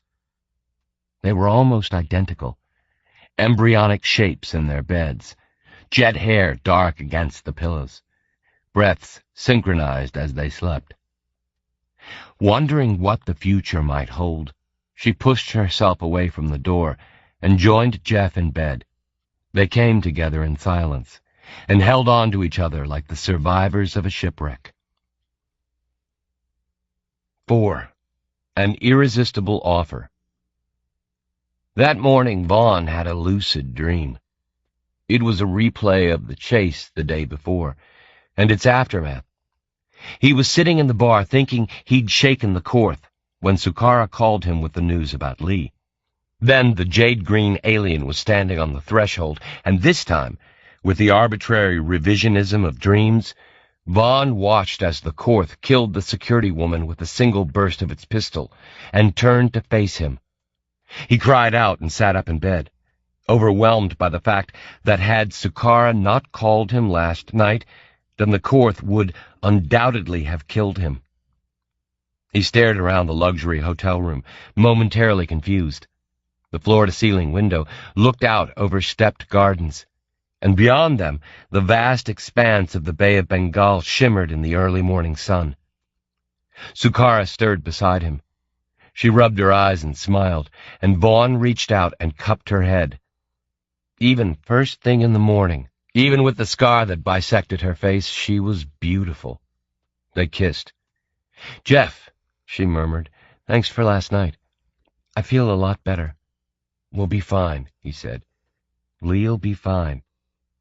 "Jeff, after what happened yesterday..." He nodded. The assassin on top of the news about Lee's condition was a burden he could have done without. He was torn. Part of him wanted to work on the case, find out what the hell was going on. Another part wanted nothing more than to hole up with Sue and the kids and concentrate on getting Lee cured. But how to pay for that without actively working, and so putting himself in danger? Palm traipsed barefoot and sleep-fuddled into the bedroom. She climbed between them and snuggled in. Lee's still sleepy. She looked up at Vaughn with massive eyes wide below her pudding bowl fringe. "She'll be okay, won't she, Daddy?" He tweaked her nose. "She'll be fine in no time," he said. A soft double-note chime announced they had a caller. "Who the hell can that be?" Vaughn said, swiveling out of bed and dressing quickly. "Maybe room service with a big breakfast," Palm said. She thought of little but her stomach these days. He moved from the bedroom and crossed the plush suite. A screen beside the door allowed the room's occupant to view the caller. Vaughn activated it and stared with disbelief at the revealed face. "Mr. Vaughn, it is your old friend and servant, come to offer his services in this, your time of need." "How the hell did you find out where we were?" Vaughn asked. The old man smiled, looking more than ever like a leathery old turtle. "I have my contacts, Mr. Vaughn. There is little that does not come, in time, to my attention." "Well, you'd better come in." Vaughn opened the door and stepped aside as Dr. Rao, diminutive in his impeccable Nehru suit, made a namaste gesture and slipped into the room. "It's been a long time, Rao. 3 years?" The old man beamed. "Closer to 4, during which, need I say, you have often been in my thoughts." Vaughn smiled, wondering what the old rogue wanted this time. He gestured to the sofa before the plate-glass window, and Rao crossed the room and eased himself into its embrace. "Sue," Vaughn called. "We have a visitor." Seconds later, Sukara entered the room, nodding her kimono and peering at their guest. "Dr. Rao?" she said. Vaughn watched conflicting emotions pass across his wife's face. 6 years ago, it was Rao who had informed Sukara of her sister's death. 4 years ago, the Brahmin Fagin had helped Vaughn locate Palm and save her life. "Well, this is a big surprise, Dr. Rao," she said. "And before breakfast, too," Vaughn said. "We're just about to eat. Care to join us?" "As ever," Rao said primly. "Your generosity cannot be spurned. A salted lassi and idli, perhaps." Vaughn dialed up coffee, idli, and toast from room service, and a minute later the wall unit chimed. He carried the tray across to the coffee table and set it down before Rao. He considered enabling his tele-ability and reading Rao's motives for coming here. The memory of the last time he'd dipped into the doctor's mind, however, stilled his hand. He had no real desire to meld with Rao's cunning, sanctimonious psyche. And anyway, by scanning Rao, he'd pick up the girl's thoughts, too, and he'd promised himself that he'd never do that. Palm joined them, snuggling in between Vaughn and Sukara on the sofa, while Dr. Rao sipped his lassi and consumed the idli in 3 bites. He attended to his lips with a napkin, then sat back and laced his fingers across his stomach. "Now," Vaughn said, sipping his coffee, "first off, how did you know we're here?" "Simplicity itself, Mr. Vaughn. I needed to contact you last night, and sent one of my children to your apartment. However, you were leaving, surrounded by guards, and so my child exercised her wit, hailed a taxi flyer, and followed you here. By the time she returned, I deemed it too late to intrude upon your privacy." "How can I help you?" The doctor smiled.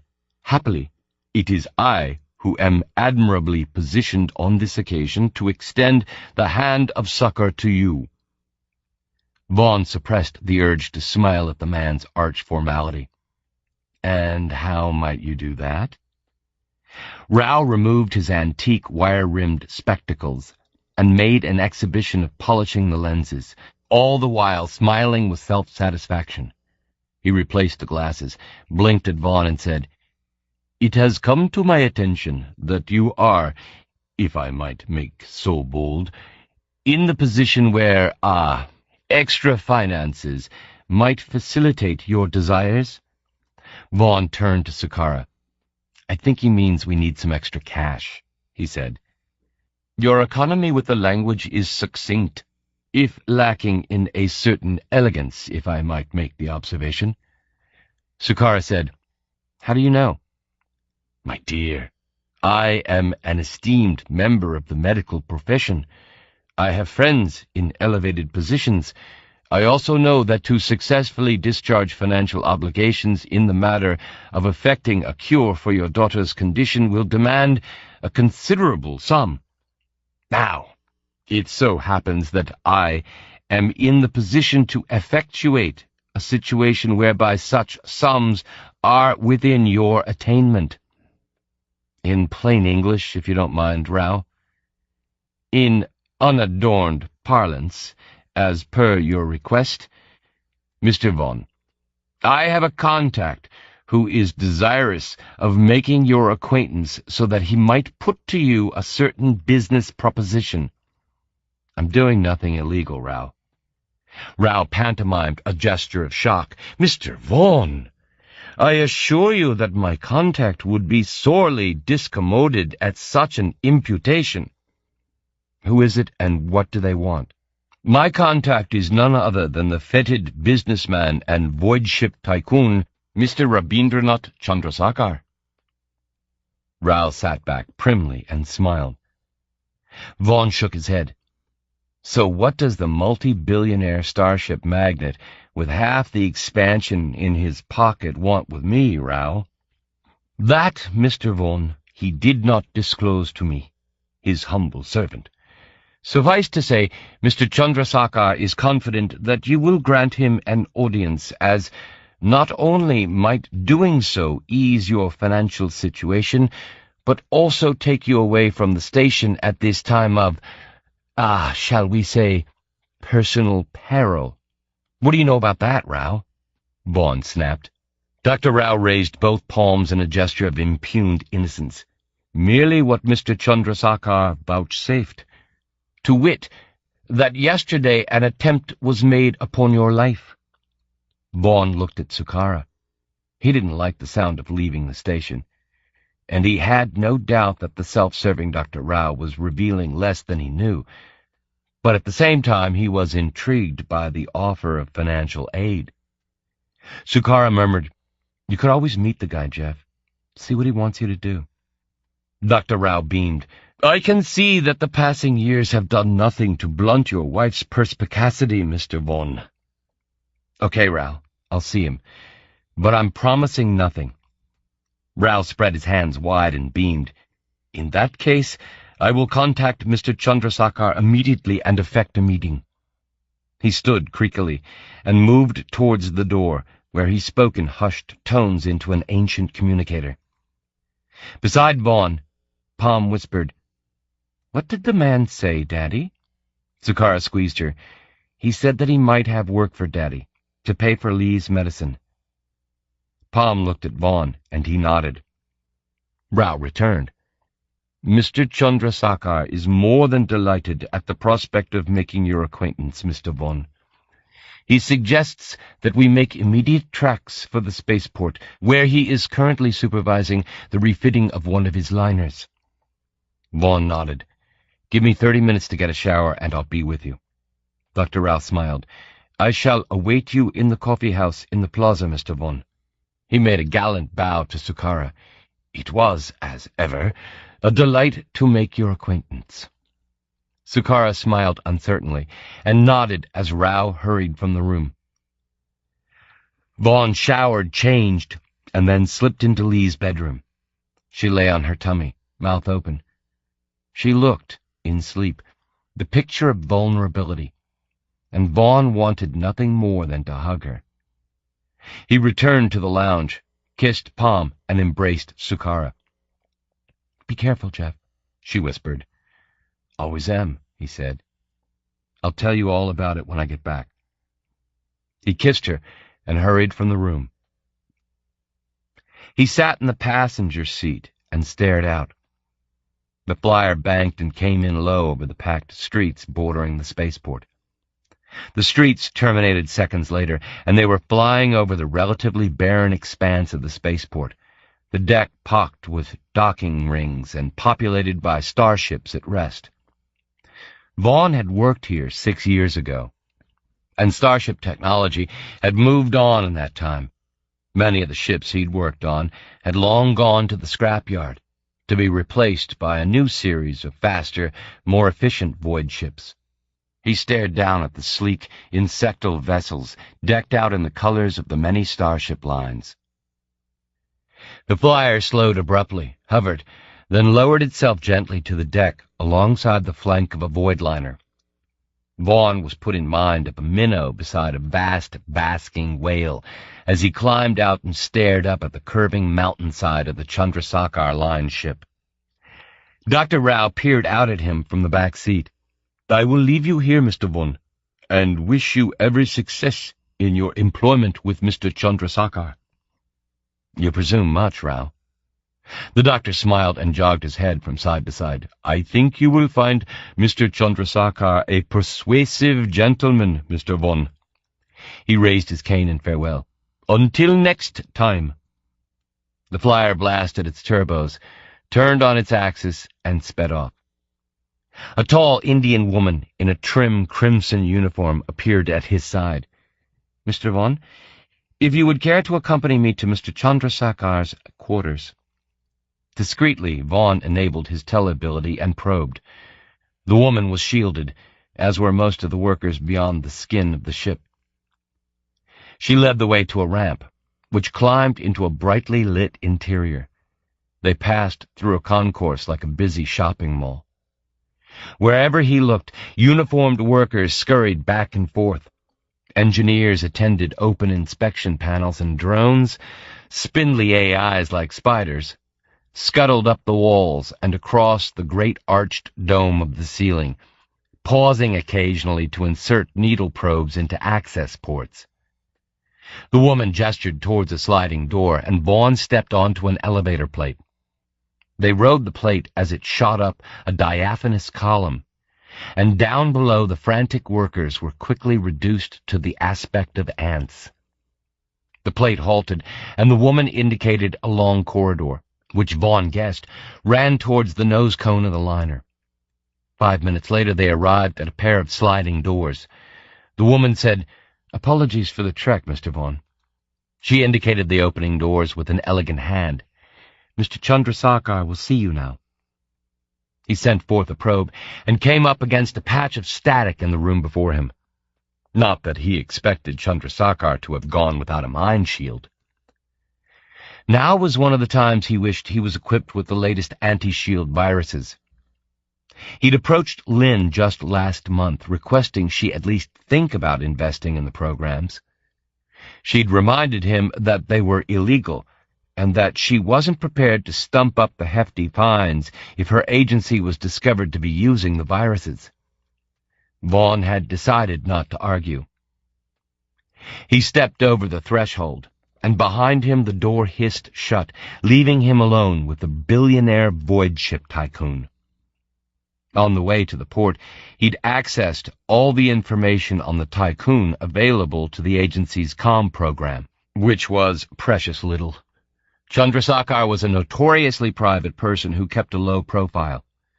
He was also one of the richest men in the expansion, and something of a philanthropist, subsidizing hospitals and children's homes on Earth and on the many colony worlds under his financial aegis. Vaughn had never seen an image of the tycoon, and was surprised by what he saw now. Perhaps he'd been expecting someone who in the flesh might be a match for all his mercantile achievement, more of a film star than a captain of industry. Someone tall and thrusting, endowed with the armor of arrogance that had earned him his current eminent position. The opposite was true. Chandrasekhar was short, rubicund, and seemingly perpetually cheerful. He had a full head of oiled hair and wore an old-fashioned black suit, opened to accommodate the thrust of his ample belly. He moved nimbly around a desk, hand extended to take Vaughn's. It's good to meet you at last. Dr. Rao has told me much about you. Vaughn hesitated, wondering whether what he was about to say would be considered undiplomatic. I must say that I'm surprised you know the good doctor.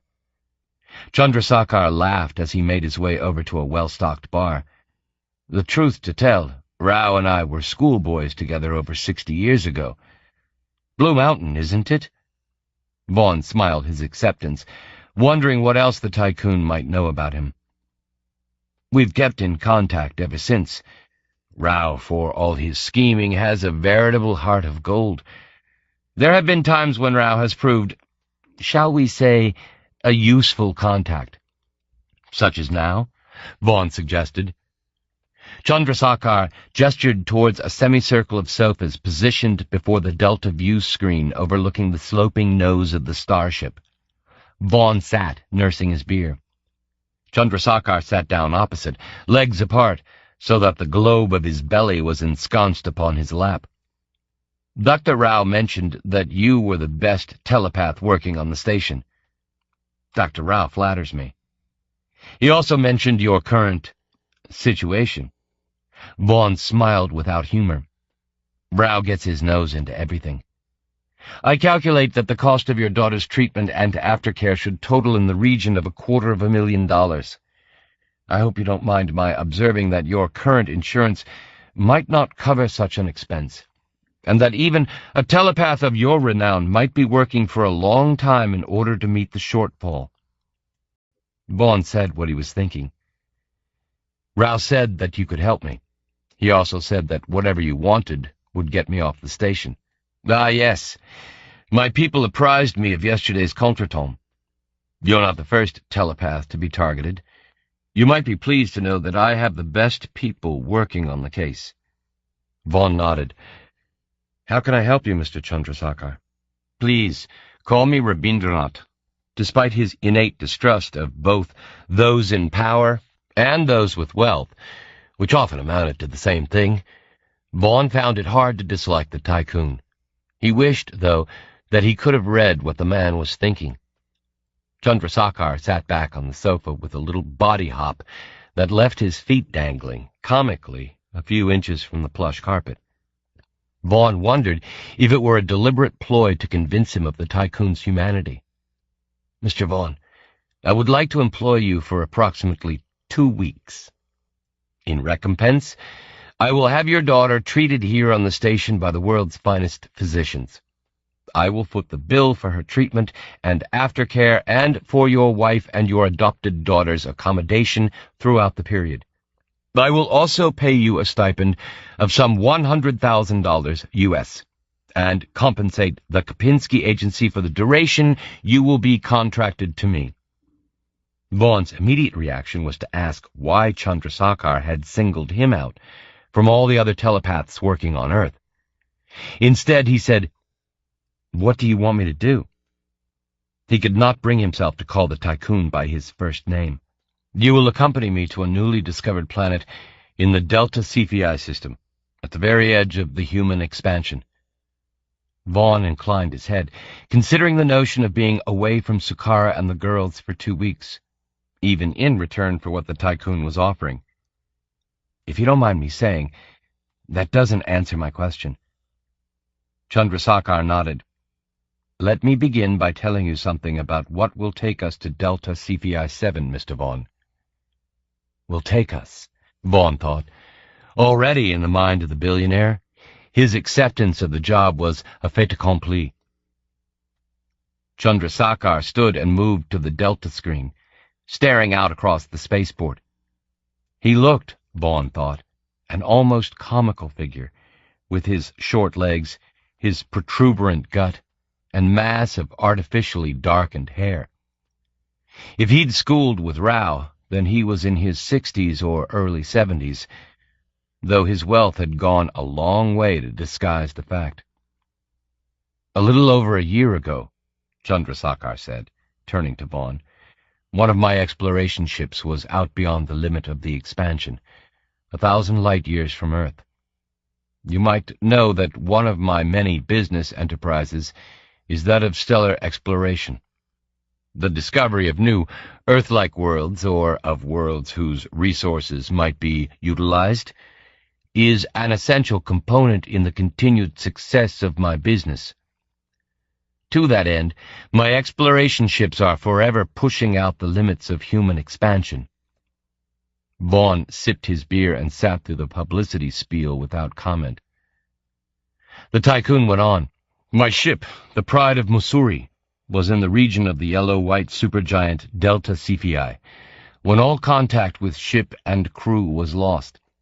Immediately I initiated a rescue mission, rerouting a ship to investigate. 3 months ago, I heard from the captain of the rescue mission. They had discovered the Mussoorie.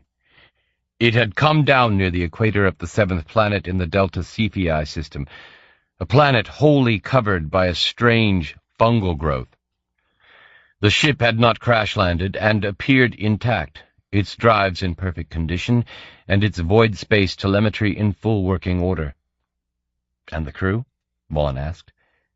2 of its crew of 4 were missing. 1 was found dead in the ship. The 4th member, the engineer, was in cryosuspension. What happened?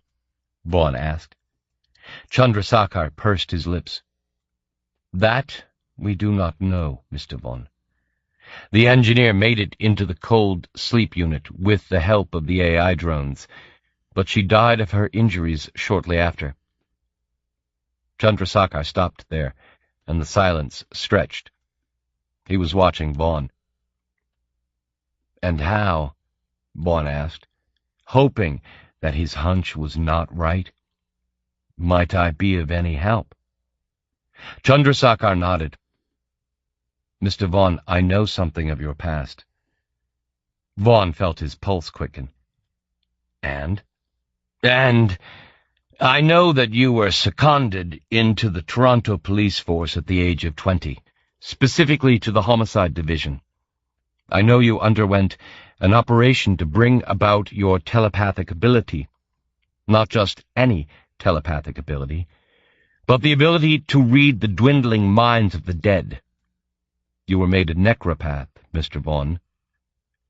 He kept calm, took a long swallow of beer, and nodded at the tycoon.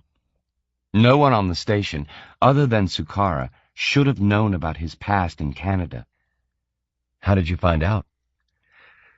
I have I suppose you could call them spies, informants. That is of little concern, though. What matters— Vaughn interrupted. I no longer read dead minds. I had the hardware removed years ago. I have the surgeons and the technical experts who can reinstall it. Why do you think I had it taken out in the first place? No doubt you had your reasons. Do you have any conception of the pain of reading dead minds, Mr. Chandrasekhar?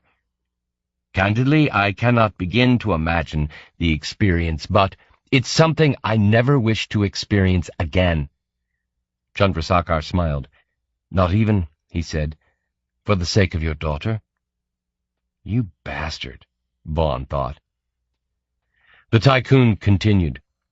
My surgeons will reinstall the hardware, an advanced version, with the latest programs. It is my hope that you will accompany me to Delta Cephei 7, where you will read the mind of the dead engineer and learn exactly what happened to the crew of the Mussoorie. Needless to say, this information will be vital if we hope to utilize the full resources of the planet. You said the engineer died in cold sleep. How long ago was this? Months? In that case, her thoughts might be— He stopped. Chandrasekhar was shaking his head. The cryosuspension preserved her at the second of brain death, Mr. Vaughn.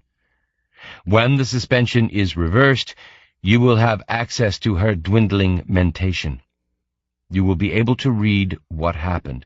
Vaughn hung his head. He knew, despite himself, that he would accede to the billionaire's wishes. His protests, he told himself, would be futile. A charade to persuade himself that he had at least put up some resistance.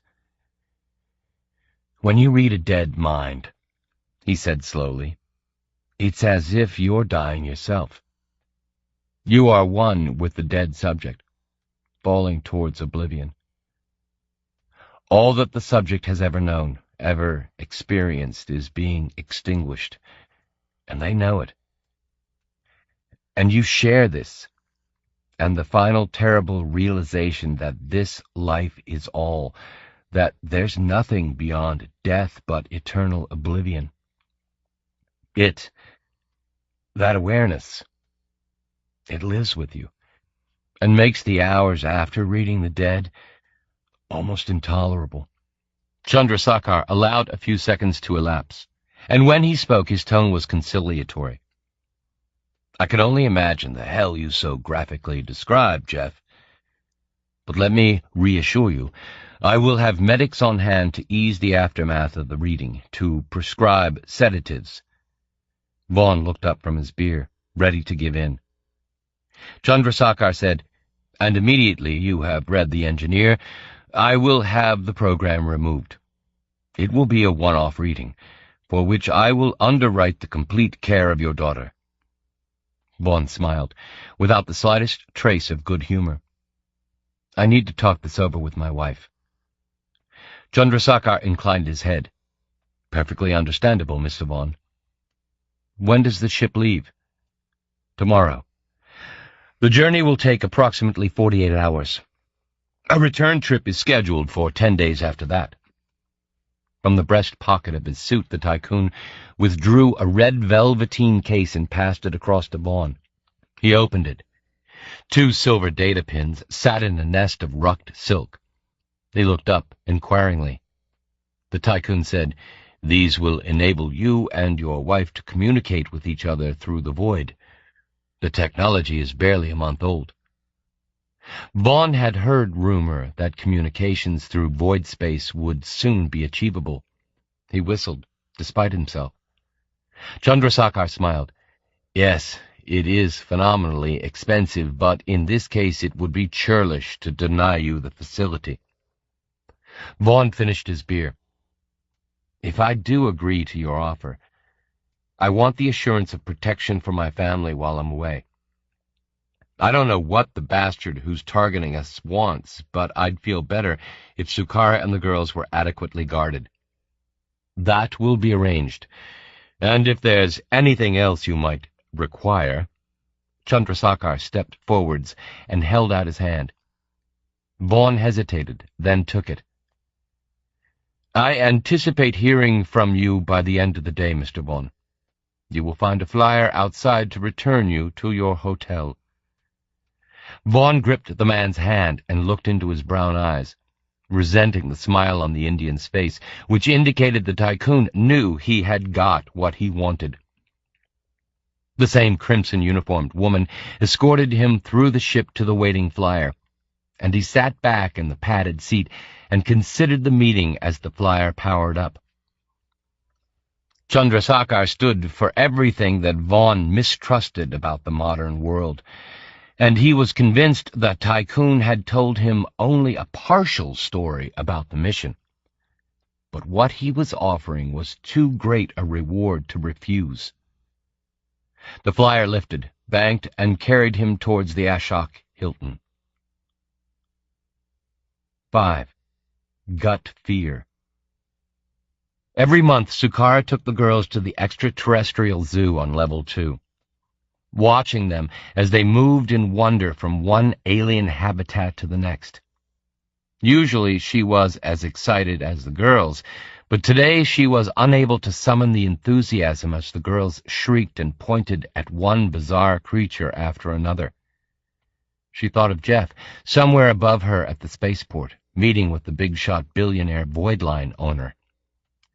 No doubt the tycoon could help them out financially. But what might the man want from Jeff that he was willing to pay to save the life of a girl he had never met? The reappearance of Dr. Rao after so many years had brought back a slew of painful memories. 6 years ago, Sukara had arrived on the station looking for her sister, Tiger, who had left Thailand hoping to make a new life for herself.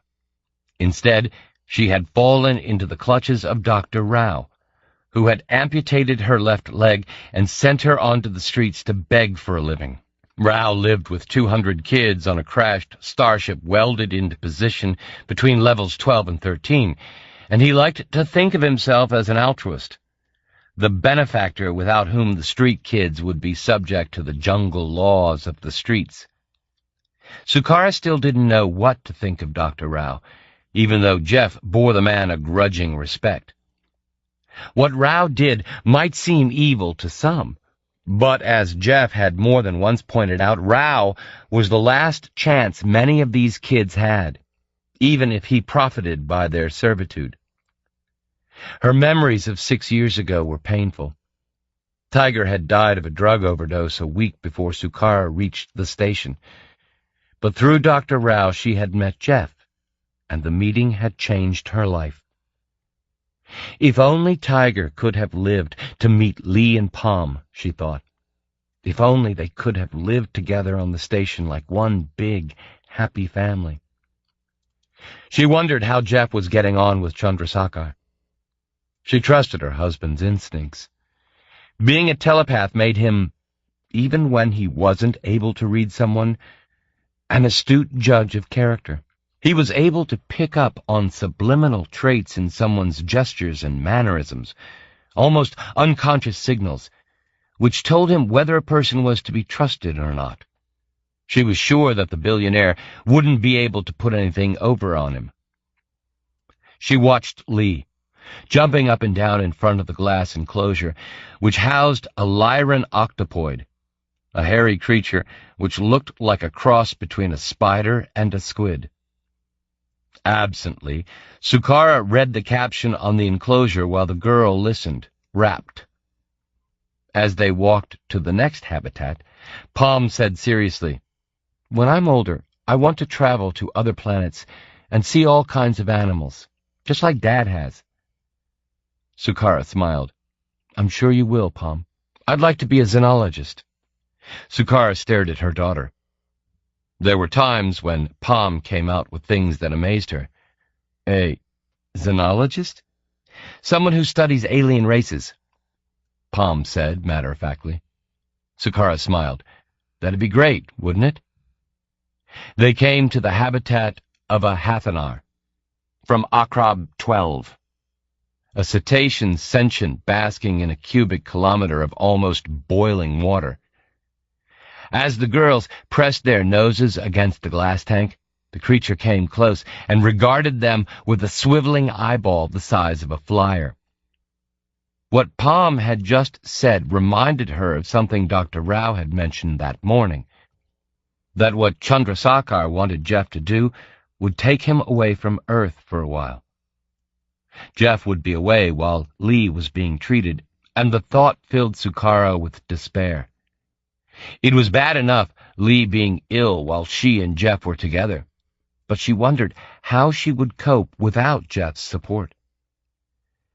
Her handset chimed, and she accessed the call instantly. She beamed at Jeff, smiling up at her from the screen set into the back of her hand. "How did it go?" "Fine. Fine. I'll tell you all about it when we meet. You still at the zoo?" She nodded. "We could meet you at the cafe in Himachal Park." He blew her a kiss. "See you there in 15 minutes. He cut the connection. "Hey, girls, that was Daddy. We're meeting him in the cafe." "Vitamilk!" Lee cried. "Can I have an ice cake?" Palm asked. "If we leave here now and no complaints, okay? I need to see Daddy about something important." As they boarded a carriage at the upshoot station, Palm said, "About Lee's medicine, Mom?" Sukara smiled. "Daddy's going to do some work to earn the money to pay for Lee's treatment," she said. Well, she hoped so. And instantly she felt guilty at the presumption. They stepped from the clanking carriage and moved with the crowd across the road towards the gates of the park.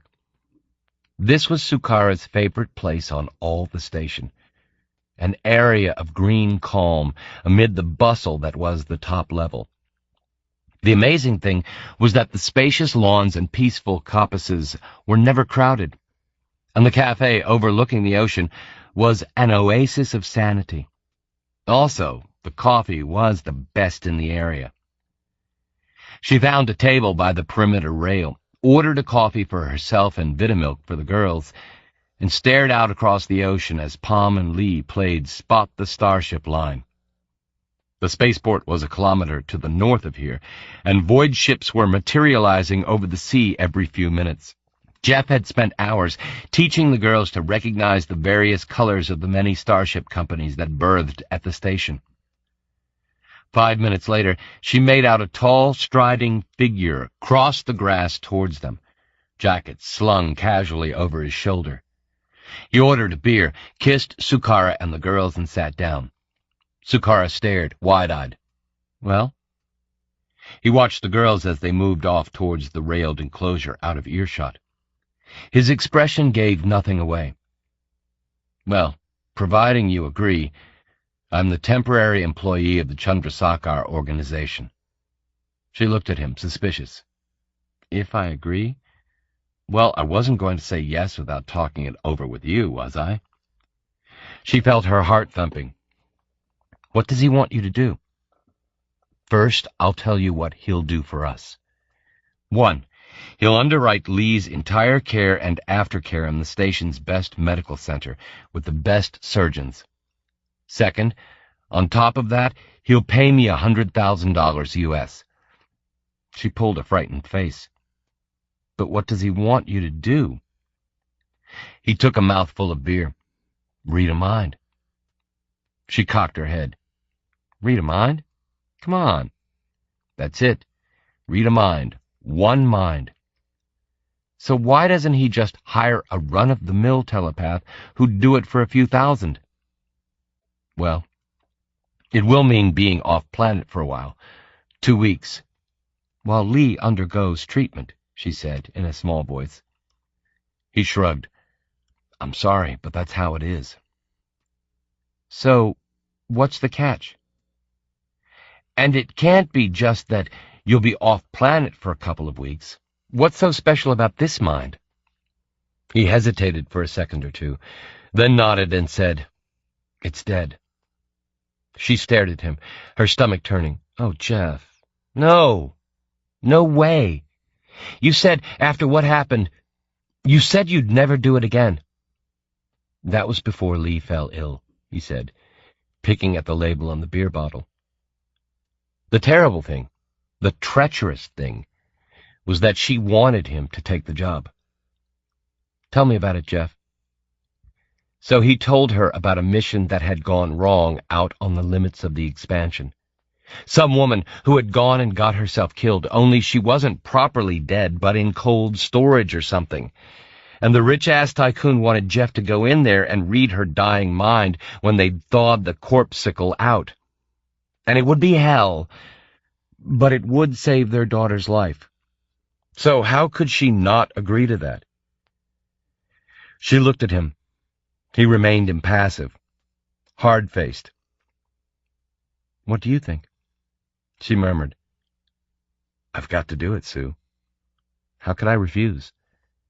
Just think, if I passed up the opportunity and we bankrupted ourselves to buy the best we possibly could, and we knew we could afford a bit more if only we had it. And what if Lee... What if she didn't make it? Christ, how would we feel then? She stared at him, tears filling her eyes.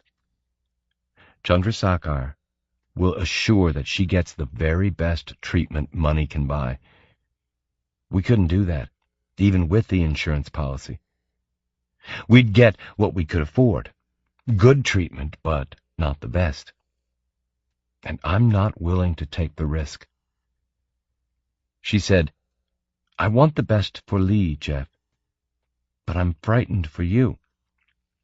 Hey, he reached out and thumbed tears from her cheeks. I can handle it. I'll think of you and Lee and Palm, and it'll be all worthwhile, okay? She nodded, staring into her cold coffee. She looked up. I'll miss you, Jeff, she whispered. He pulled something from his pocket, what looked like a small velvet pen case. He opened it and withdrew 2 silver pins. He passed one across to her. What is it? A comm program. We'll be able to communicate through the void. I'll be able to tell you what's happening out there on Delta Cephei 7. You can keep me updated on Lee's progress." She held the pin up before her. It scintillated in the sunlight. "I never realized they could do that." Jeff smiled. "State of the art, newly released." He slipped the pins back into the case. "Anyway, I'll contact Chandrasekhar and tell him I'll do it, okay?" Mutely, avoiding his eyes, she nodded. "When do you leave, Jeff?" "Tomorrow, just after midday. A shuttle up to an orbital station, and then aboard a void ship called Kali's Revenge. I'll be back in a little under 2 weeks." "God, Jeff, I'll miss you." "I know we'll be able to talk, but—" He leaned forward and kissed her on the lips. "I'll soon be home, and Lee will be as good as new. Then everything will be back to normal again, okay?" She forced a smile and nodded, and wondered why she had the gut fear that things wouldn't turn out quite so well. 6. A Good Man. Parveen Das leaned to starboard in the cushioned seat as the flyer banked on its approach run to Bengal station. This was the first time she'd ever set eyes on the marvel of 22nd century design and technology. A 4-square, 20-level hive that was home to over 30 million citizens. It was the size of 10 cities, or even a medium-sized country, a military-industrial power in its own right, and independent of Indian political influence and that of the China, Europe, and the Federated Northern States of America. Despite all it represented, Parveen could not deny that something about it, its sheer size for one thing, the teeming vitality of the place, inspired awe. The flyer leveled out and flew low over the station's northwest sector, and what before had been nothing more than a colorful circuit board seen from afar now resolved itself into a vast expanse of streets and avenues, buildings and parks. Even from this height, she could see that the place was packed with humanity. Pedestrians filled many of the streets, and flyers crisscrossed the sky, traveling along a complex skein of color-coded air corridors. Below, the spaceport came into view. This took up a good eighth of the station's top level, a rectangle marked with docking rigs and 100 starships at rest, and dozens more phasing in or out. Vehicles beetled their way between the behemoths, and port personnel scurried like ants between the ships and terminal buildings. Chandrasekhar's new void liner stood beside the perimeter rail overlooking the ocean. It dwarfed those ships nearby, a sturdily massive ship like a tower pile on its side. It was painted in the racing green livery of the Chandrasekhar organization, and bore an entwined CO in gold within a ring of stars. The symbol gave Parveen a kick in the stomach at the thought that very soon she would be in Rob's arms. The flyer landed and she climbed out. Efficient as ever, Zonia, Chandrasekhar's PA, was waiting to greet her and lead the way through the ship. 10 minutes later, it took that long to negotiate the corridors, elevators, and vast chambers of the ship's capacious interior, Parveen hurried through the sliding door into Rob's private suite. He was facing a wall-mounted soft screen, speaking with someone, but he ended the conversation as soon as he saw her and hurried across the room, arms outstretched. "Parveen, it's been too long." They kissed. He took her hand and escorted her into a lounge furnished with sunken sofas and a long bar, overlooking the margin of spaceport and the sea beyond. He poured her a beer, and himself a scotch and soda, and they curled in a luxurious sofa and talked. "You can't imagine my relief that you're here, Parveen. I've been having nightmares ever since your call." She had contacted him that morning about the assassin, and he'd ordered her to take the first available flyer to the station. "And the assassin?" he asked. "He's alive. The police questioned him. but I can't imagine they'd learn anything more than what I read. And you said he was probably working for the Chinese? She shrugged. That's what the assassin suspected anyway. And he was a necropath? The idea was he'd kill me and read what I knew about the Delta CPI mission. She took a long swallow of icy beer. Chandrasekhar shook his head, worried. Needless to say, the mission was supposed to be known only to myself, my security staff, and a few trusted technicians and scientists. One of them, she said, is working for whoever. The list is pretty long, he said. Any of my competitors in business, the big expansion-wide lines, the superpowers, Europe, China, America. He looked at her. I wouldn't rule out India either. She hated the duplicity, but she had to nod at his suggestion. Anyway, I have my security chiefs trying to worm out the traitor. She looked at him. And then? What'll happen to him or her? As far as he knew, she was no more than an eminent professor of xenology, untainted by the tooth-and-claw machinations of the realpolitik arena. She had failed to mention that she'd dealt with the assassin herself, telling him instead that she'd called in the police when neighbors had seen someone entering her apartment, and had removed his shield and read his mind before they'd stretchered him from the apartment. She wished she could open up to him, tell him the truth, but that was an impossibility. He said, What happens in that situation when we find a spy in our midst, and it's only occurred once in my memory, is we mind-wipe the traitor to erase any knowledge of the organization's secrets and then return him, or her, to our competitor. Which was a long-winded lie, she suspected. Traitors would be summarily executed. It was exactly what her government would have done, and she couldn't blame Chandrasekhar for protecting his interests. If they're employing necropathic killers to try to learn details about the Delta CPI mission, she said, it suggests that they don't know that much. And it also suggests, he said, taking her hand, that the traitor is not someone I've entrusted with priority information, which is a relief. He told her about the other telepaths murdered recently. Do you think the same people who came after me are responsible for the killings? She asked. He nodded. The 3 were telepaths I'd targeted as suitable to have accompany me on the mission. She stared at him. Not so much a security leak as a deluge.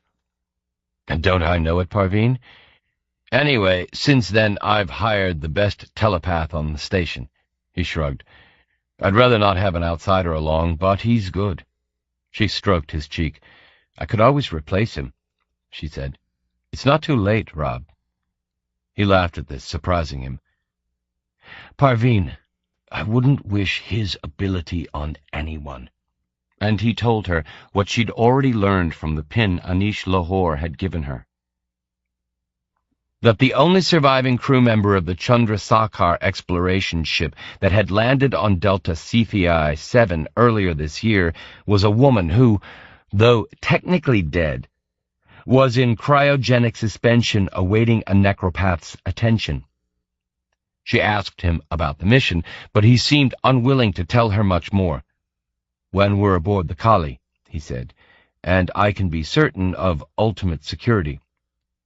I can always help you with that, she said. Chandrasekhar laughed. If you could keep tabs on Vaughn and the scientists, I'd like to think the latter can be trusted, but who knows?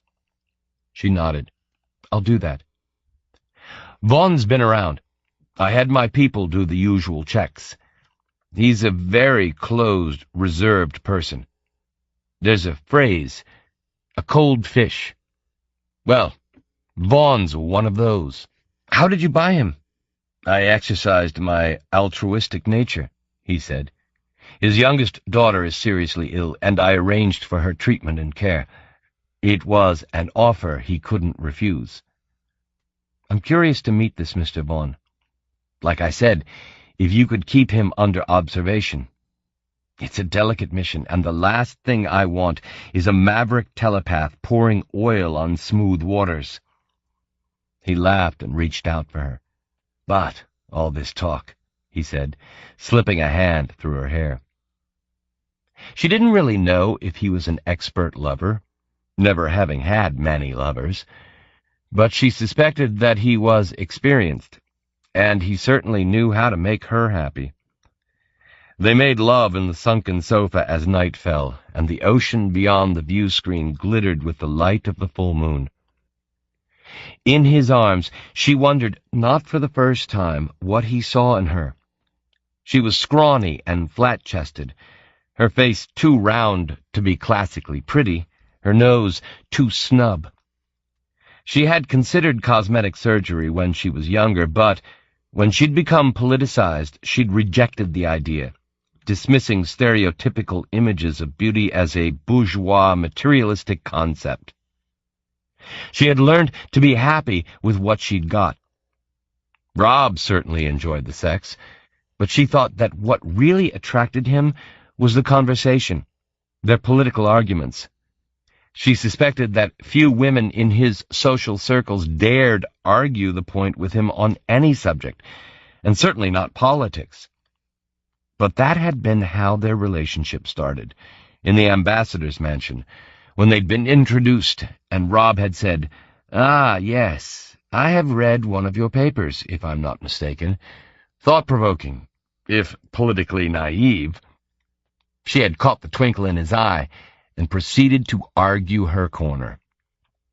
She'd come to know the tycoon over the following weeks. A lonely man surrounded by yes-men and women who were attracted only to his wealth. His wife had died 10 years ago, and he'd never remarried. The relationships he'd embarked upon since then, he'd told her, had been abject failures. Now she lay in his arms, stroking his chest, and he reached out and touched a control unit, indicating the ceiling. "Look." She laid her head next to his, and together they watched the domed ceiling turn transparent. 1,000 scintillating stars flung their light down around them. "And when we're on Delta Cephei 7, we'll make love beneath new and unfamiliar constellations." She propped herself on an elbow, sliding a leg across his loins. He reached up and slipped a hand around her neck. He frowned. "Oh, I had an upgrade the other day," she told him. She indicated her handset. "It's all in here now. Less noticeable. Some of the people of the colony worlds I work on are a little on the conservative side and mistrust teleheads, as they call them." She'd told him that she was a telepath just before the first time they made love, explaining that although it was impossible for humans to read the thoughts of alien species, in her line of work as a xenologist, the ability did help to occasionally gain impressions, however abstract, of a subject race's mental processes. It was a thin piece of reasoning, she knew, but Chandrasekhar seemed to buy it. Oh, how she hated having to lie, she thought, especially to the man she loved. They made love again, for the last time on Earth. She woke early the following morning, the intimacy of the night before a warm glow in her mind. Chandrasekhar was already up, sitting in his dressing gown and conducting business via a wall-mounted soft screen. He brought her coffee and a croissant when he saw her stirring, and they sat on the bed and ate. "We're all set to take the shuttle at 10, he told her. "I've staged a little reception at the spaceport before we go, just to allow people to get to know each other." She stroked his hand. "I've never made love in the void." He laughed. "Then it will be a first for both of us." "Rob." She felt a sudden explosion somewhere within her. "Love you," she murmured, and she wondered if she had weakened her position by showing her hand. He smiled, reached out, and touched her cheek. They showered and dressed, Parveen slipping into a racing green Chandrasekhar organization uniform and checking herself in the mirror. She liked what she saw. The uniform gave her an air of authority that her casual clothes had lacked. They left the ship and took a flyer on the short hop across the port to a reception lounge. Before they stepped from the flyer, Parveen asked, "Rob, your team, the scientists and security, do they know about me and you?" He shook his head, then squeezed her hand. "But they soon will." His words, his reassuring smile, worked as an affirmation, and she was walking on air as she left the flyer and entered the reception lounge. There were perhaps 50 people milling about inside. Drone waiters and humans circulated with trays, bearing drinks and snacks. People stood in small groups, chatting casually. Most of them wore the organization uniform, green denoting Chandrasekhar's scientific staff, blue security, and red the ship's crew, the various pilots, co-pilots, engineers, and catering staff. Parveen noted very little color mix, each specialism preferring the company of their own. "Come, I'll introduce you." He led her across to the far side of the lounge where 3 groups of scientists were talking shop. When Chandrasekhar arrived, they turned as one and merged to form a larger group, smiling at the tycoon and conferring the same, though tempered by curiosity, on Parveen. Rob introduced her as one of the world's leading xenologists as they moved around the group. The scientists were unfailingly polite, but behind the amity, the smiles and witticisms, she noted a few raised eyebrows at the pairing of the world's richest businessman and a scientist from communist India. She returned their pleasantries. She wanted to access her teleability and read what these people were really thinking about her.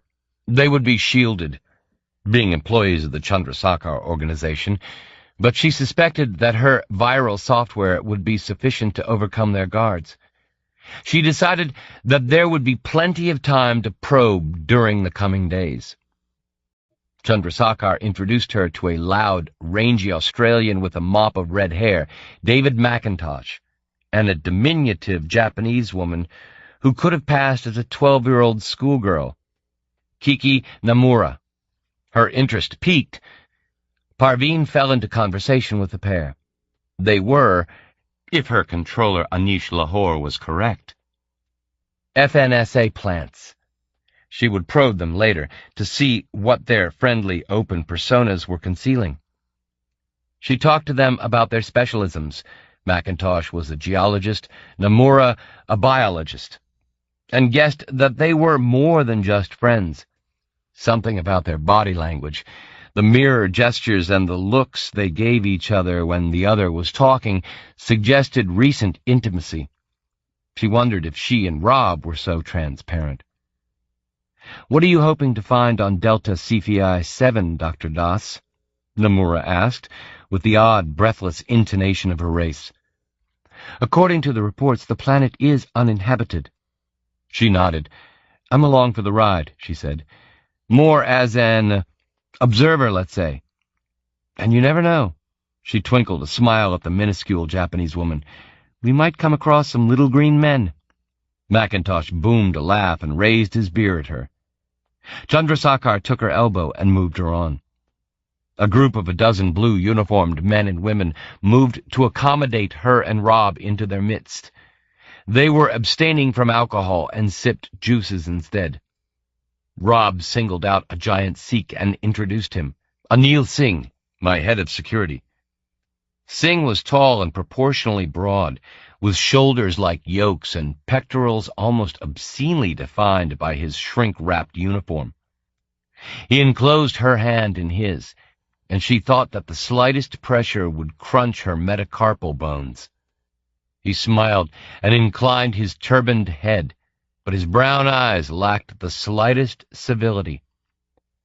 "I don't like this man," she thought, and something told her that the sentiment was mutual. She wondered at his reserve, though it wasn't that difficult to work out. He suspected her, firstly, for her political affiliations, and, secondly, for her intimacy with his boss. Chandrasekhar had said on more than one occasion that Singh was his most loyal employee, who'd served the organization for more than 20 years. "I trust you won't have a lot on your hands during this mission, Mr. Singh," she smiled. He replied coldly, "We must be most vigilant at times when a civilian might think there is no call for vigilance, Ms. Das." She smiled at him. "That's Dr. Das, Mr. Singh." "Well, I'm delighted that Rob will be more than adequately protected," she said, pointedly took her lover's arm, and moved on. They stood beside the floor-to-ceiling observation screen overlooking the busy port. Chandrasekhar said, "Did I miss something there?" His boyish puzzlement was endearing. She squeezed his arm and whispered, "Singh is suspicious of me, not to say jealous. He doesn't like the idea of his boss slumming it with an Indian lowlife." He stared at her. "You read that?" She laughed. "I don't need to read him," she said. "It was obvious from his body language and the little he did say. I'll have a word with him. Tell him that you're a great friend and to be trusted." "No," she said quickly, "that would only antagonize him even more. Just let him be." He nodded. "If you say so, Parveen." He pointed out the shuttle, surrounded by maintenance engineers and techs, and looked at his watch. "We should be boarding in a little under 30 minutes. Will you excuse me one moment?" She smiled as she watched him stride to the center of the room. Eyes followed him, and a silence fell. "Ladies and gentlemen," he began, "first of all, my sincerest thanks that you consented to join me on this mission. It isn't every day I fly to the edge of the expansion to explore a newly discovered planet, and I wanted only the very best scientists, technicians, and backup staff to accompany me." A patter of applause greeted his words, which he damped with a raised palm and a smile. "We'll be taking my best ship, Kali's Revenge," he went on, detailing the ship's attributes for those who might be interested. Das watched him, noted how he commanded the room with his presence, and not for the first time thanked her lucky stars. She was still daydreaming when a figure loomed at her side. She turned to see Anil Singh staring down at her. "Mr. Singh," she said, edging away. "I just thought I'd tell you, Dr. Das," he said, with sarcastic emphasis, "that despite the fact that you've gained Chandrasekhar's intimacy, shall we say, neither that nor your eminence cuts it with me. Do I make myself clear?" She tried to outstare him. "But, Mr. Singh," she tried, "I have absolutely no idea—" He took her elbow in a grip like a robotic claw. "Then I'll be plain. I don't trust communists as far as I can piss." He smiled sweetly. "And you can tell the boss what I said in exactly those words, if you dare." He unhanded her and strode away before she could marshal a reply. Heart-pounding, she turned to the view screen and stared out, hating herself for feeling so shaken. Later, she told herself she'd probe him. If his shield was cutting edge, then she'd get round that by employing a virus. She wouldn't let the fascist prick treat her like shit. She grabbed a beer from a passing waiter and drank quickly. Chandrasekhar wrapped up his address and rejoined her. "I saw Singh," he began. She smiled easily. "He just came over to apologize for his coolness earlier, Rob." He nodded. "Good man," he said. He indicated the shuttle. A fuel tanker was beetling from its flank. 10 minutes and we'll be on our way. Parveen looked around the room. She noticed someone standing alone further along the rail. He was staring out at the port, one foot lodged on the lower rail, holding a nearly empty bottle of Blue Mountain beer. He was tall, dressed casually with a thin face, close-cropped, receding hair and dark eyes. He was handsome in a pared-down, sinewy kind of way. and noticeable as the only person in the room not wearing a Chandrasekhar organization uniform. "Rob," she said, indicating the loner. "Who's that?" He looked. "Oh, the telepath. Jeff Vaughn. Come on, I'll introduce you." "No," she said, surprised by her vehemence. The encounter with Singh had troubled her more than she'd first thought. There was something self-contained and coolly calculating about Vaughn.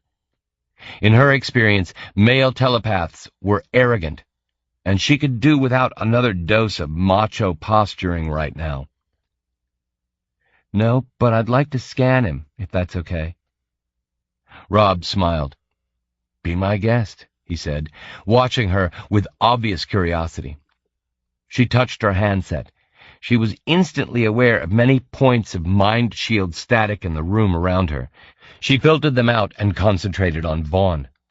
He was shielded, of course, with an efficient system. She concentrated, but her probes slid uselessly around the static, enclosing his mind. Rob said, "Well?" She shook her head. "He has a damned good shield." He looked disappointed. "So you can't?" She smiled. "There's always a way, Rob." She gestured to a waiter bearing a tray of drinks. At the same time, she touched her handset. She felt an almost imperceptible tickle travel from her metacarpal hardware to her fingertips. The waiter stopped before her. She touched the bottle of Blue Mountain beer on the tray, and the tickle ceased. "Would you take the beer across to Mr. Vaughn," she told the waiter, "and say that Mr. Chandrasekhar sent it?" The waiter snapped a bow and hurried over to Vaughn. "What was all that about?" Rob asked, nonplussed. "A virus," she explained. "You'd be surprised at the number of aliens who use shields, even though we can't read their thoughts as such." She glanced at him. He nodded, oblivious of her lie. Vaughn listened to the waiter, took the beer and lofted it at Chandrasekhar with what looked to Parveen like a sardonic salute. The telepath tipped the beer into his mouth and resumed his inspection of the tarmac.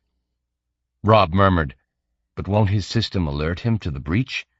"It doesn't cause catastrophic failure, just enough to let me through."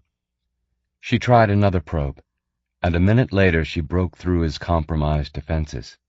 She closed her eyes, leaned against the rail, and was swamped by his psyche.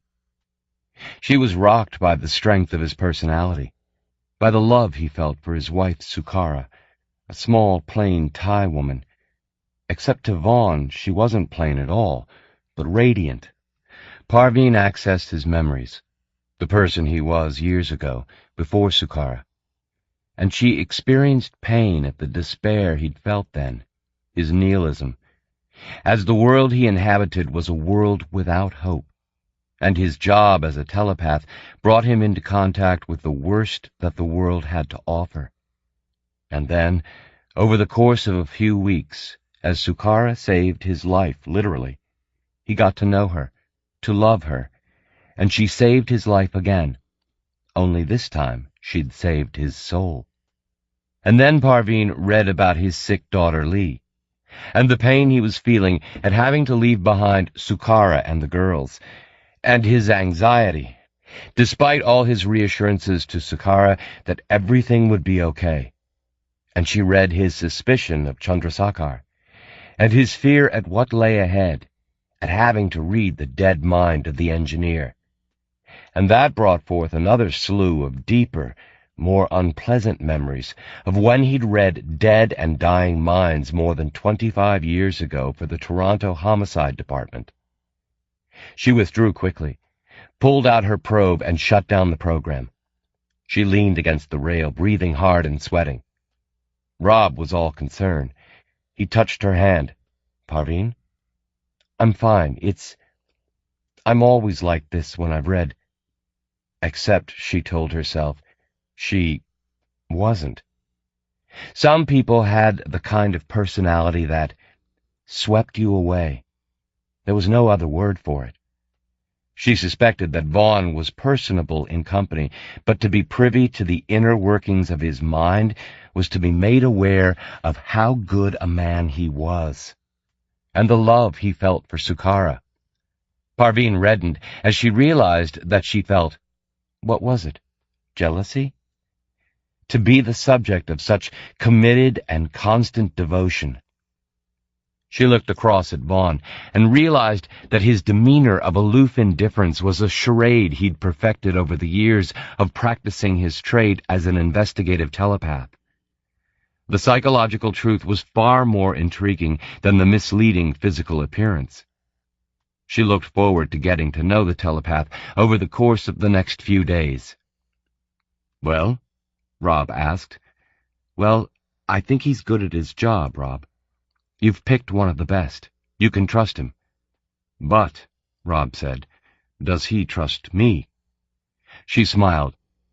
"Let's say that he has his suspicions." "Anything definite?" "I'll be able to get a better idea over the next few days," she told him. A port official entered the room and signaled across to Chandrasekhar.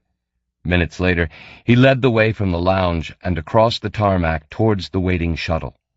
Parveen accompanied him to a private cabin at the front of the craft and strapped herself in for takeoff.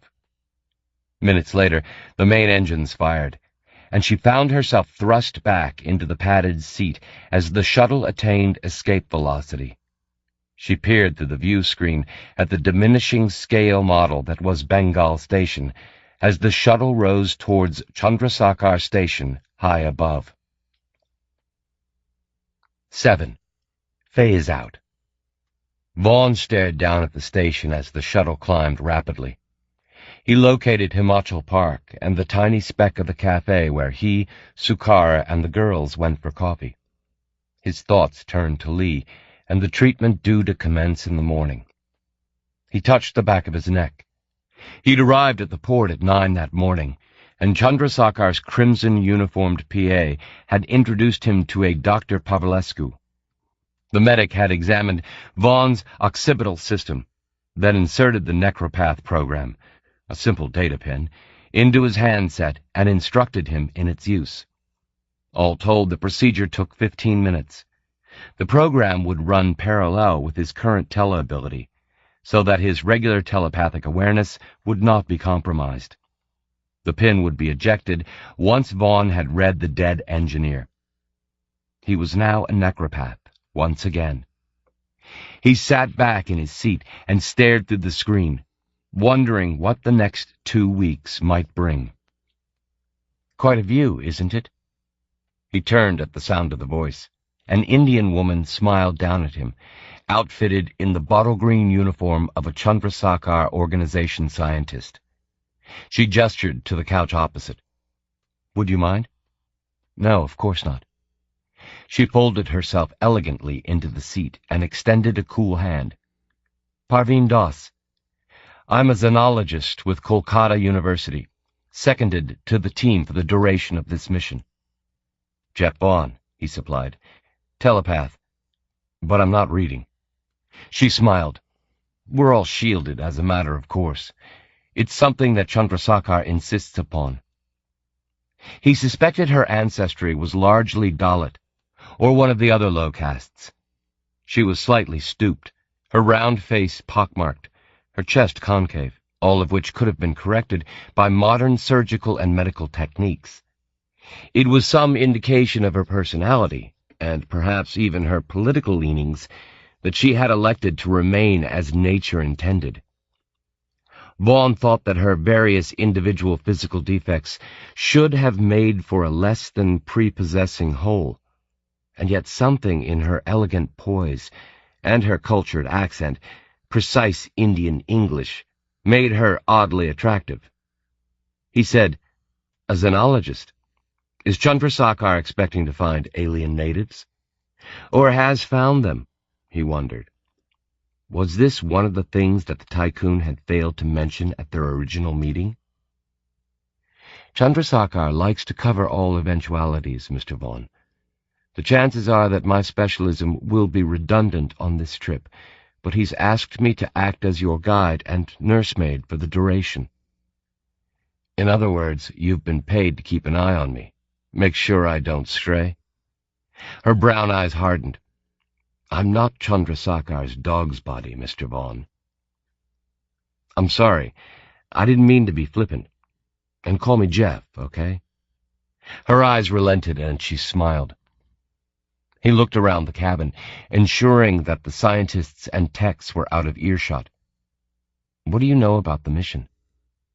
She slipped a rubber band from the top pocket of her uniform, gathered her long black hair, and cinched it in a ponytail. "Rob lost a ship on Delta CPI-7, then sent another ship to investigate. I suspect they found something interesting. You?" He considered, then said, "No more than that." Doss slipped her gaze through the screen and gazed down. Bengal Station had vanished in the cerulean immensity of the ocean. The rucked swaths of India, Burma, and Thailand, all scorched khaki, were stark against the blue sea. "I'm intrigued." She cocked an eye. "Yes? I saw you with Chandrasekhar at the reception. I would have thought someone of your background, and a man like Chandrasekhar, would mix about as well as oil and water." She nodded, tight-lipped. "I can keep what he stands for, and the man himself, in separate compartments." He refrained from making a snide comment. Instead, he said, "So you agree that he's just another capitalist who makes millions for his shareholders and for himself, while he and his fellow capitalists keep millions of people in conditions of slavery?" She regarded him neutrally. "He would argue that he does what he can for those in his employ." He shrugged. "But what do you think, Parveen?" She smiled and refused to answer the question. "My politics lean toward an incremental reform of the present global system," she said, "moving towards old-fashioned late 21st century socialism, and arriving eventually at what we have achieved in India." "And you?" she went on quickly. "Where do you stand?" He looked at her, then shook her head. "I have an innate mistrust of any group of more than 3 people. Who was it who said that power corrupts?" Doss tried to keep the disdain from her face, but failed. "Political apathy never helped anyone, Jeff." "Ah, here we are." He watched her as she gazed through the view screen, and he wondered at the complex loyalties she kept in check behind her shrewd, gimlet eyes. They had passed into the deep blue of space while they'd chatted, and beyond the screen, Chandrasekhar Station was sliding into view. What struck Vaughn first was its immensity, and then the complexity of its detail. It seemed to hang at an angle, a canted spinning top, bristling with 1,000 decks and ports and columnar living quarters, all of it scintillating gold and silver in the ceaseless sunlight. Second only to the startling fact of its dimensions was the sheer number of craft either making their way to or coming from the station. He counted more than 30, from shuttles to great void ships, before giving up. Discreetly, he enabled his teleability, and was amazed to find that not one mind of the many that teemed in the hive of the station was readable. His probes encountered thousands of static patches denoting mind shields. He killed the program. "Impressive, Doss said. He nodded, and I thought the spaceport on Bengal Station was huge. Chandrasekhar had this built when Bengal Spaceport reached capacity. It's a small continent out there," she pointed, "and if I'm not mistaken, that's the void ship that will be taking us out to Delta CPI-7. She indicated a docked ship that more resembled something from the insect kingdom, a hybrid wasp and praying mantis, perhaps, than anything mechanical. He calls it Kali's Revenge, Jeff. It's the latest in void space technology." The shuttle docked, pressure equalized, and they filed down the long umbilical that snaked around the perimeter of the station. Zonia led the way, with the scientists and technicians, and Doss and Vaughn in her wake. Minutes later they came to a viewing platform meters away from the golden epidermis of Kali's Revenge, where they paused to take in the waspish liner. Any other ship would take at least 5 or 6 days to get to Delta Cephei, Doss said. This thing will do it in about 2 days. Quite a boat. Cost 15 billion euros to construct. He looked at her. That'd feed the starving of South America for a decade. She glanced at him, then back to the ship. Don't play me for a fool, Jeff. I'm not that crass. He let it ride, and their guide escorted them through the entry iris and into Kali's Revenge. Their guide paused in a plush atrium, more like the foyer of an expensive hotel. We will be phasing into the void in a little under 2 hours, ladies and gentlemen. If you would care to make yourselves comfortable in your respective quarters, she indicated a corridor to their right, you will find nameplates indicating your rooms. Mr. Chandrasekhar will be dining in the main observation lounge at phase-out, and you are invited to join him. Vaughn left Doss and made his way along the corridor to the individual berths. He found his name on a sliding door, which opened at his touch. The room was surprisingly spacious, with a large bed, a shower unit, and a long view screen looking away from the station. He crossed to it and stared out. Earth turned below. India was moving towards the dark side. He imagined Sukara getting Palm and Lee settled for bed, and he felt a quick welling of love for his family. He sat on a chair beside the view screen and tapped a code into his handset, enabling the void space program. He used it now just to check that it was functioning, even though his regular communication program would have sufficed. Seconds later, the screen flared and Sukara beamed out at him. His heart kicked at the sight of her. "Jeff," she cried, "where are you?" "Aboard Kali's Revenge. We phase out in a little under 2 hours. I'm missing you already." "I'm missing you too, Jeff, and so are the girls. They send their love.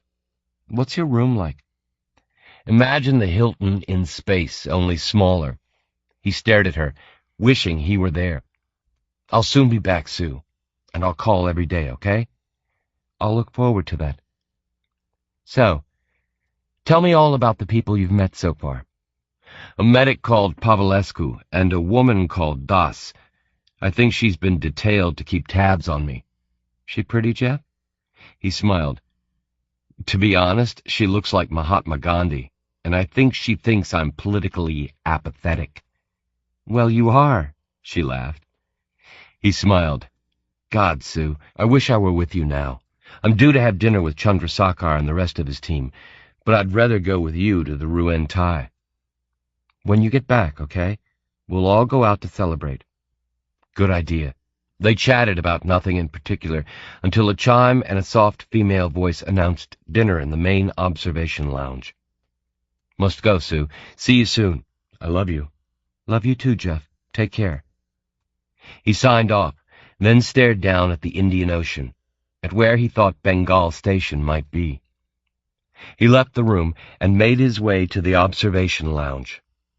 One thing that puzzled him, as the door slid open to admit him into the oval-shaped chamber beneath a bell-jar dome, was that Chandrasekhar should choose to entertain his team during phase-out, the transition period when the ride was far from smooth. A dozen scientists stood beneath the dome, clutching wine glasses and chatting. A waiter approached with a tray bearing an ice-cold bottle of Blue Mountain beer. Vaughn smiled and accepted the drink. Parveen Das came over to him. She had exchanged her severe uniform for an evening dress, and she looked almost feminine. She wore her hair long, and had even applied pale indigo eyeshadow. "Ready for the transition?" she asked him. "I'll keep tight hold of my beer," he said, hoisting it. "No need. You won't notice a thing, unless you're looking out into space." She introduced him to a couple of scientists, a biologist from Japan called Kiki Namura, and an Australian geologist, David McIntosh. The latter was clutching a beer in a big fist and laughing at something Namura had whispered behind her small hand. They exchanged polite small talk for a while, Namura excited about this, her first extrasolar trip, while Mackintosh recounted his last void ship voyage to study the volcanic rock formations of Vega 3. Eyes turned to Vaughn, who told them he'd visited 2 colony worlds, and on the second had read the minds of elephant analogues. They thought he was joking and laughed politely. "Parveen?" Mackintosh asked.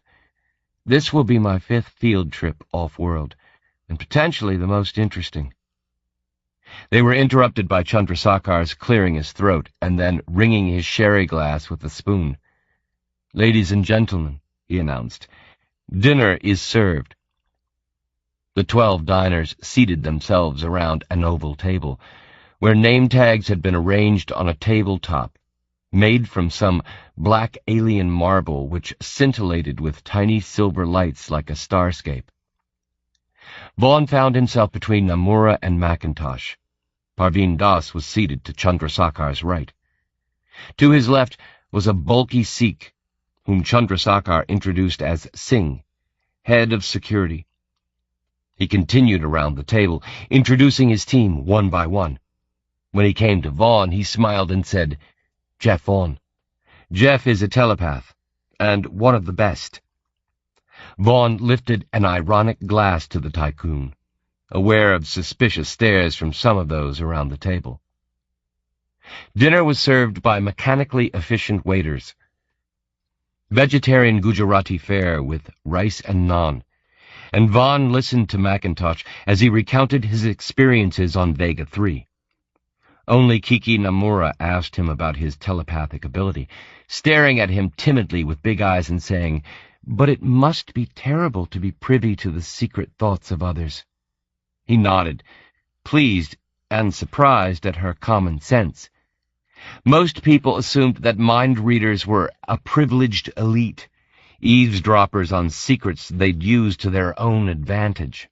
The tintinnabulation of silver on crystal rang out again, as Chandrasekhar bombastically called for hush. When he had it, he made a show of consulting an old-fashioned pocket watch.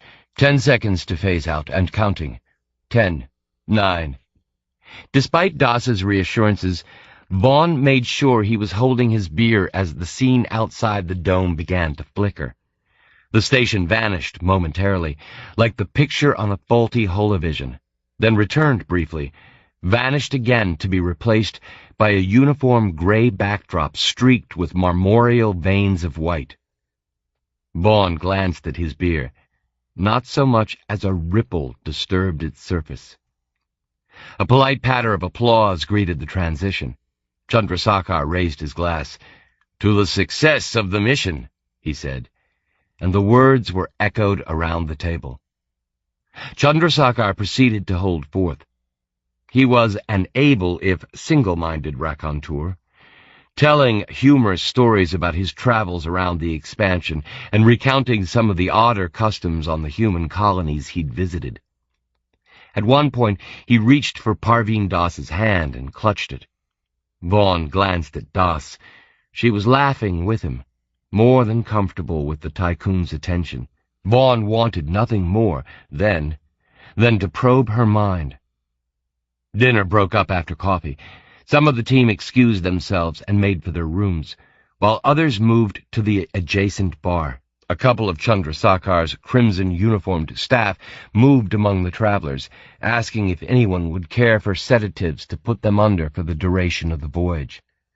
Vaughn thought about it, and elected to accept the offered drug. Tired after a long day, he retired to his room and stared out at the streaked gray of void space. He fingered his handset, wanting to see Sukara's face, talk to her. It would be the early hours of the morning now, so he resisted the urge.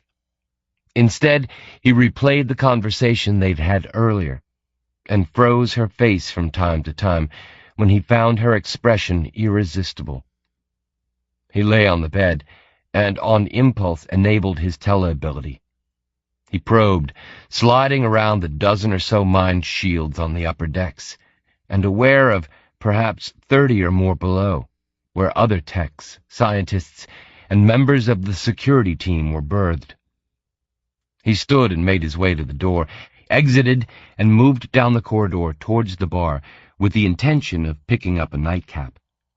He passed Parveen Das's room.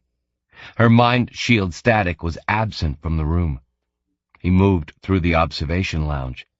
As he entered the bar, he saw Chandrasekhar and Parveen Das leave by the opposite exit, hand in hand, and take the elevator plate to the next level. He returned to his room, drank his beer, and probed. High overhead, two areas of static came together and melded into one. 8. A job offer. Sukara dropped Palm off at school at 9 that morning and was strolling back through the Level 2 park with Lee when her handset chimed. A cheerful European woman smiled out at her. "Chintara Sukarapatam?" "Yes. I'm Louise Graham, Dr. Grant's PA. Dr. Grant will be working with you and Lee over the next few weeks at St. Teresa's. I'm calling to ask if you'd be able to bring Lee in at some point this morning." "I don't need an appointment." The woman smiled. "Your daughter is a private patient. I understand that Mr. Rabindranath Chandrasekhar is underwriting her treatment. She will be receiving priority care from now on." "Well, I'll bring her in straight away, if that's okay." "Say 10? "That's fine. Ask at reception for Dr. Grant. We'll see you at 10. Sukara thanked her and cut the connection. "Nursery school!" Lee cried, hanging on Sukara's hand. "After we've been to the hospital, Lee. A nice doctor's going to examine you again." Lee pulled a pantomime face of exaggerated forbearance. "Not again, Mum." "Not for long. And if you're a brave girl, the nurse might give you another certificate." This excited her. "Can I put it on my wall near the other one?" Sukara nodded. "Anyway, how are you feeling today?" Lee stuck out her tongue and rolled her eyes. "Bit ill, Mum." The trouble was, Lee was an expert at feigning sickness for effect. She had Jeff wrapped around her little finger. Lee's slightest cough had had him running to the medicine cabinet. He'd been surprised the other day when Sukara had told him that Lee was no worse than usual and was just winding him up. He'd returned to Lee to find her grinning like a guilty imp. They made a detour across the park towards St. Teresa's. Beyond the open end of Level 2, Sukara saw a void ship approaching the station. The sight of its colossal bulk reminded her that Jeff was light years away and getting more distant every second. Soon, she thought, he would be 1,000 light years away, as far as any human being had traveled from Earth. It had been great talking to him last night, the line as good as if he were here on the station. But later, when he'd cut the connection, a cold and vast loneliness had set in, depressing her.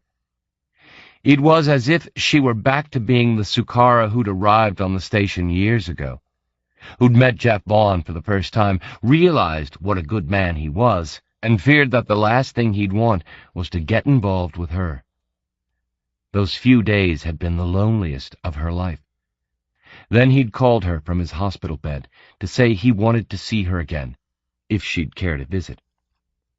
Sometimes she felt a terrible dread at the thought of what might have happened to her if he'd not bothered to call. She would never have known all the love and happiness she would have missed, of course, but the thought that it could have all been so different made her almost physically sick. "Here we are," Lee caroled, and dragged her through the hospital's revolving door to the reception desk. Sukara gave Dr. Grant's name, and seconds later she was riding the elevator to the 5th floor. She was 10 minutes early, but a nurse ushered her through a plush anteroom into the surgery. Dr. Grant was a tubby European in his 60s, with a mass of silver hair and a reassuring smile. He was good with Lee, telling her that he was going to take a little of her blood, but that he'd pay for it with tokens she could use in the hospital shop. Lee liked the idea of this and proffered her arm willingly to the nurse. The small Indian woman drew an ampule of blood and hurried off into an adjacent room. Lee spotted a box of toys in the corner of the room, skipped over to it and immersed herself in play-acting spacemen and monsters with the latest holomovie tie-in action figures. Dr. Grant read Lee's case notes from a big screen on his desk, then swiveled to face Sukara. She felt her pulse race. He placed his fingertips together, looking at her like an uncle with bad news to impart. "Now, Sukara, no doubt Dr. Chang informed you of the gravity of the situation.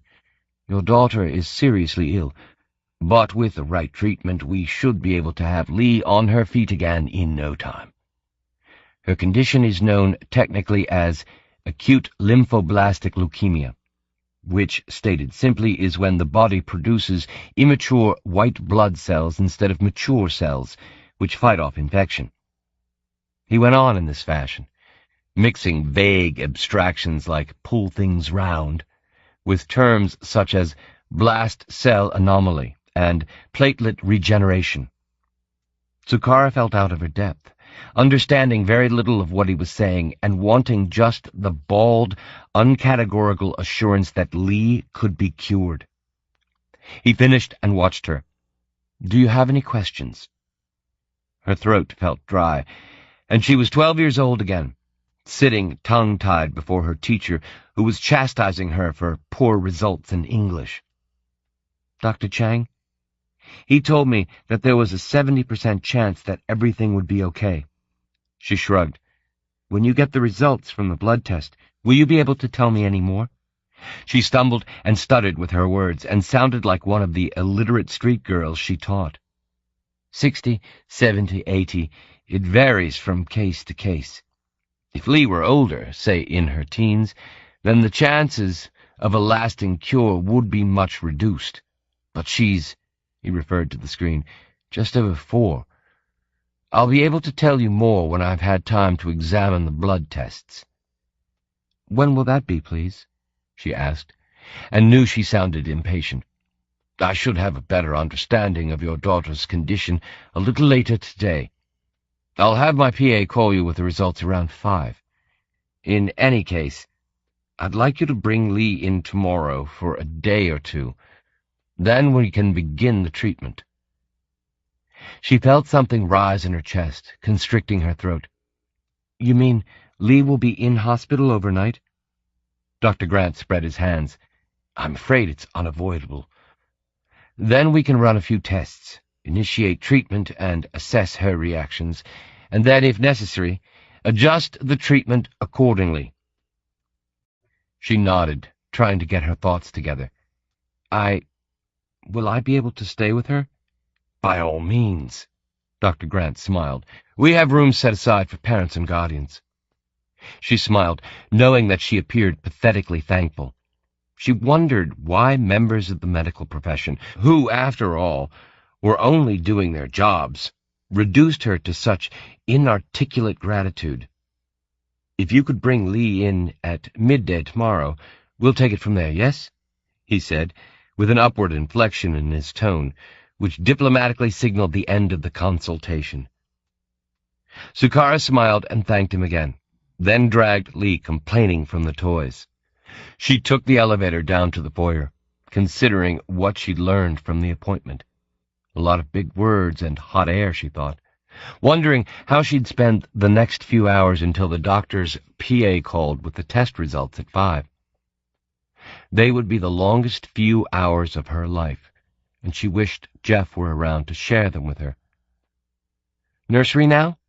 Lee asked, pulling her in the direction of the nursery school building on the far side of the park. Sukara remembered her promise, despite a reluctance to leave Lee now. She wanted to spend time with her daughter, spoil her with ices and Vitamilk. 3 afternoons a week she taught basic English to the working girls on Siloam Road, but yesterday she'd arranged with the head of the language school for 2 weeks' vacation so that she could look after Lee while Jeff was away. Lee normally attended nursery while Sukara taught, and Sukara was obscurely put out that her daughter would rather go to nursery than spend time with her now. She told herself that she was being clingy, walked Lee across the park, and dropped her off in the noisy playground. She decided to try to forget about the call at 5 by doing some shopping in the food market on level 3. She'd take the upshoot to the top level and have a coffee in Himachal Park before picking up the girls. Around 5, she thought, she would be back at the hotel preparing dinner in the suite's well-equipped kitchen. She'd bought a bag full of vegetables and was moving through the bustling crowds towards the spice stall when her handset chimed. Her heart lurched and she thought, Lee's blood test. She stopped and stood with the bag between her ankles, buffeted by the crowd. She accepted the call. An aged, wrinkled face, like a grandfather turtle, she thought, stared out at her. Oh, Dr. Rao. She wondered what the old rascal wanted now. Sukara, my dear, I trust that I have not called at an inopportune moment. No, of course not. How can I help? His lipless mouth widened in what on any other face might have been described as a smile. On Dr. Rao, it merely looked like just another deeper wrinkle. My dear, I wonder if I might have the pleasure of your company for a little while this afternoon? I am embarking upon a venture which I am sure you might find of some little interest. Well, she said guardedly, what kind of venture, Dr. Rao? It is in the nature of education, my dear, the realm of learning, whose benefits cannot be overstated. If perhaps I might have an hour of your time? She smiled to herself, intrigued at the thought of what new scheme the old doctor might be cooking up now. Okay, Dr. Rao.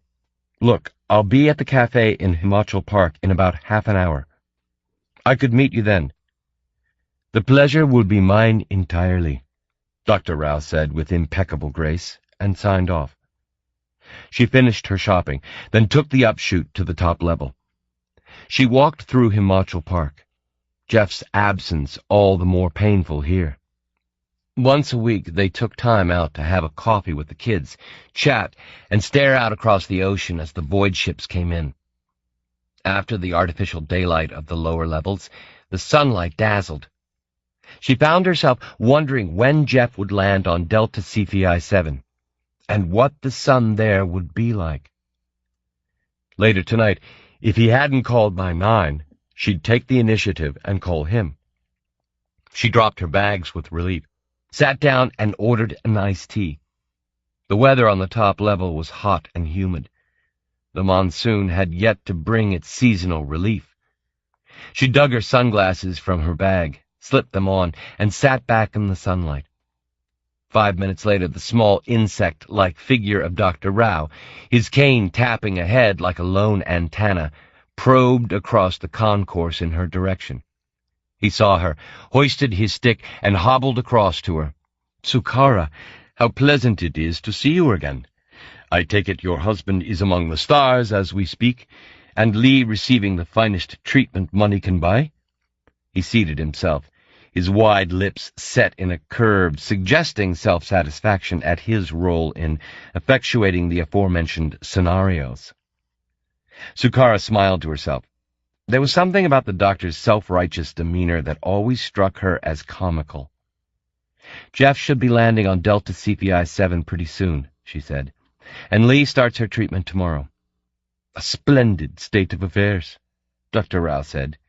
He ordered a salted lassi, and sat back with his arthritic fingers knotted around the knob of his cane. And now, the small matter of my latest venture. Sukara sipped her iced tea and smiled. I'm all ears, Dr. Rao, she said, using the odd phrase that Jeff had introduced her to years ago. You are obviously cognizant of the fact that I am the, shall we say, benefactor of a number of indigent street children. It is a sad fact that, without my ministrations, they would find life on the station well nigh impossible. I do my little bit to ease their burden. Sukara nodded. Jeff's told me all about your good works, Dr. Rao, she said, straight-faced. He beamed his reptilian smile. But it came to me recently, in a blinding flash, that I might do more for the children in my care. He paused, so that Sukara might prompt him. She obliged. "But what could that possibly be, Dr. Rao?" "My children," he declared, "need educating." She blinked. Educating? She agreed, but she failed to see how educating the street kids might be of any benefit to Dr. Rao, who, after all, lived from the earnings of their beggary. The old man nodded vigorously. "The situation is this. My children have gainful employment until approximately the ages of 15 or 16, when they take it upon themselves to flee the nest, as it were, to leave the succor of my starship haven and try their luck in the real world. I lose contact with many of my children, and can only fear for their fates. A few I do manage to trace, and it is the plight of these few unfortunates which prompted the line of thought which culminated in my latest benevolent scheme." Sukara nodded encouragingly and sipped her tea. Dr. Rao went on. "Many of my children, when they reach a certain age, fall foul of the lure of lucre, promiscuity, and villainy.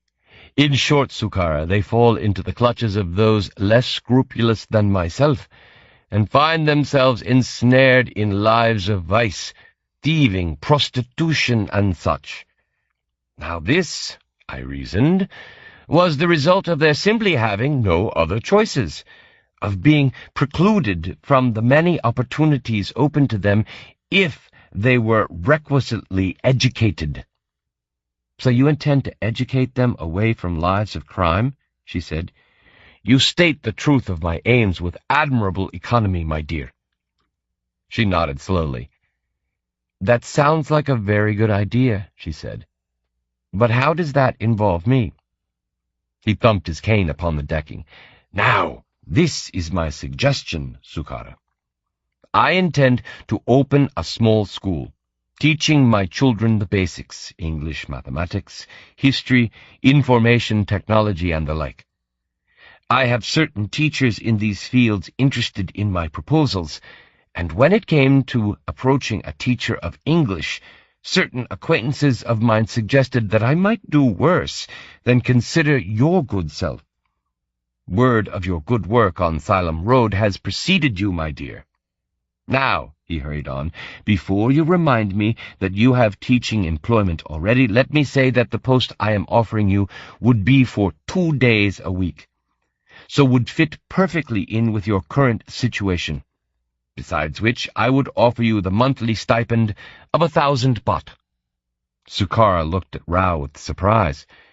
The offer was twice what she was earning on Salem Road. "Well, it's tempting. But before you commit yourself, Sukara, perhaps you might care to come with me and visit your prospective pupils aboard their starship home?" Jeff had told her all about the crashed starship, fixed between the decks of the station like a fly in amber. It had crash-landed more than 50 years ago, when Level 13 had been the top deck, and rather than go to the considerable expense and engineering effort of removing it, the authorities had, with characteristic Indian practicality, simply built up and around the stranded vessel.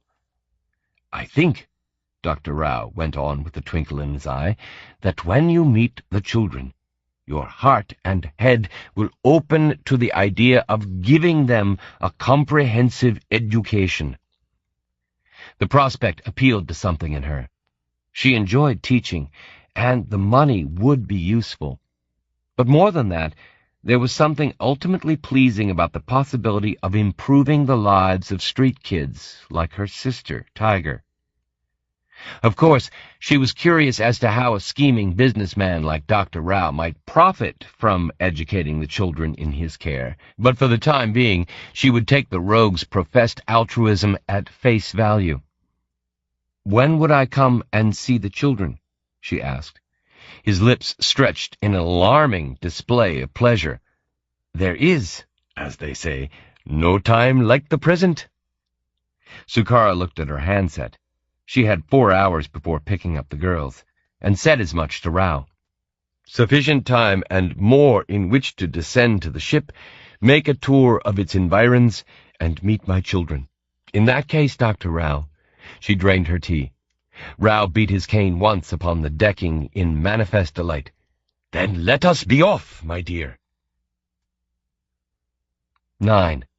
Conflicting Forces. Kali's revenge powered silently through the void. They made love well into the early hours, then slept till late the following morning. They had breakfast in Rob's private suite high on the nose cone of the ship, the arching dome above them showing the depthless, opalescent gray of void space. After breakfast, Rob excused himself and worked at his soft screen, and Parveen took the opportunity to wander around the ship. She activated her tele-ability and decided that now was the perfect time to probe the individuals she had earmarked for further investigation during the meet-and-greet session in the spaceport lounge. These included Jeff Vaughn, the scientists Kiki Namura and David McIntosh, the surly Sikh security chief Anil Singh. She didn't relish the prospect of confronting Singh so soon after their last encounter, but she was determined not to let his threats get to her. She was pretty sure that his suspicion of her was based on prejudice rather than intelligence, but she wanted to make absolutely sure. Perhaps half the team had elected to be sedated for the duration of the trip, while the rest opted to follow the day-night pattern of Indian Standard Time they had left back on Earth. She learned from a steward that Vaughn was sedated for the duration of the voyage. She found an observation nacelle close to the individual team cabins, settled down, closed her eyes, and pushed out a probe towards the sleeping telepath. She told herself that she was doing this for Rob, but wondered if she were deceiving herself. She had liked what she had read in Vaughn's mind back on Earth, and while Vaughn had his vices, a blanket prejudice against his fellow North Americans for one thing, and a mistrust and resentment of intellectuals because of his own lack of education, these were more than counterbalanced by his attributes.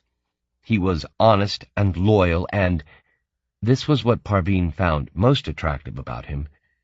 He loved his wife. She swam through his dreams, a mixture of erotic visions of Sukara interspersed with his fear of reading the dead engineer, and immersed herself in a deeper strata of his unconscious mind. She dipped into his past, reliving the horrors of his time with the Toronto Homicide Department, and then the years spent running from the assassin called Osborne, right up to the point of his confrontation with the killer, and his acceptance of his death at Osborne's hands, and his salvation when Sukara had shot Osborne dead, and Vaughn's subsequent slow turning away from a life of solitude as he came to place his trust in his wife-to-be. She read his political apathy, which she found appalling. She was reassured that his mistrust of Rob was not so much based on anything he knew about the tycoon, but because it was in his nature to despise those with power and influence. It was the one aspect of his former cynicism that maintained in his current, more mature worldview. She could tell Rob that Vaughn was to be trusted in the role he had been hired to carry out. He wanted nothing more than to get the reading of the dead engineer out of the way and return home to his wife and daughters. Parveen withdrew her probe, slipping from his mind not without regret. A part of her, a guilty part, wanted to access his memories of his time with Sukara and share in their lovemaking. She would have liked to meet his wife, to probe her and read what it was like to be the object of such affection. She told herself that she did not feel jealous. She had Rob, after all, and she knew what she felt for him. It would have been reassuring, however, to know for certain what Rob really felt for her.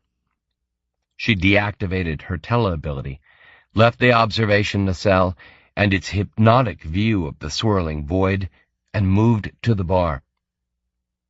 This was where the majority of Rob's team had congregated, sipping beer and coffee and chatting about the forthcoming landfall. She found Nomura and Macintosh poring over a soft screen laid flat on a low coffee table. They were paging through a set of moving images showing the expansion's only other fungal world, Tourmaline Bellatrix III. She fetched a beer from the bar and approached the table. "Do you mind if I join you?" Nomura smiled up at her. "Please." She gestured, and Parveen knelt beside the tiny Japanese woman. Macintosh nodded his greeting. "I'm showing David what to expect when we land," Nomura said. "If you've never experienced a fungal landscape before, well, let's say that you have a treat in store." Macintosh indicated a panorama of ochre bracket fungus growing from a mountainside. "Look at that." Nomura smiled. "And Bellatrix III is only partially covered, David. According to the telemetry from the exploration vessel, 80% of Delta Cephei 7 is covered during its winter. It's fast-growing, too, so the landscape will be ever-changing." Parveen tried to envisage the idea of a perpetually mutating terrain, and failed. Covertly, she touched her handset, enabling the Psi program. She expected the pair to be shielded, and they were, and not just with the standard-issue Chandrasekhar Organization mind shield.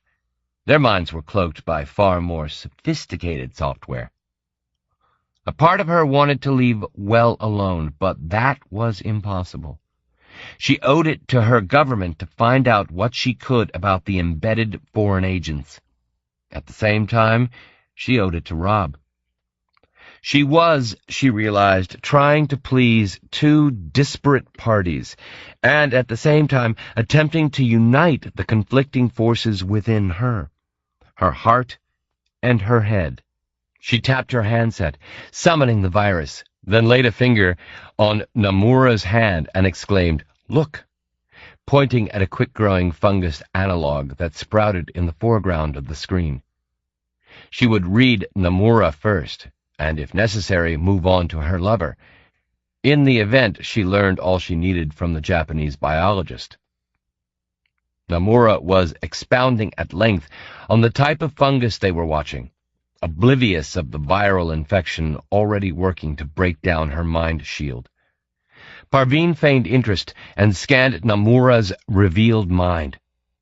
She cast aside the layers of trivial short-term memories, fleeting emotions, images of Nomura and Macintosh making love in the shower that morning, and found what she'd been looking for.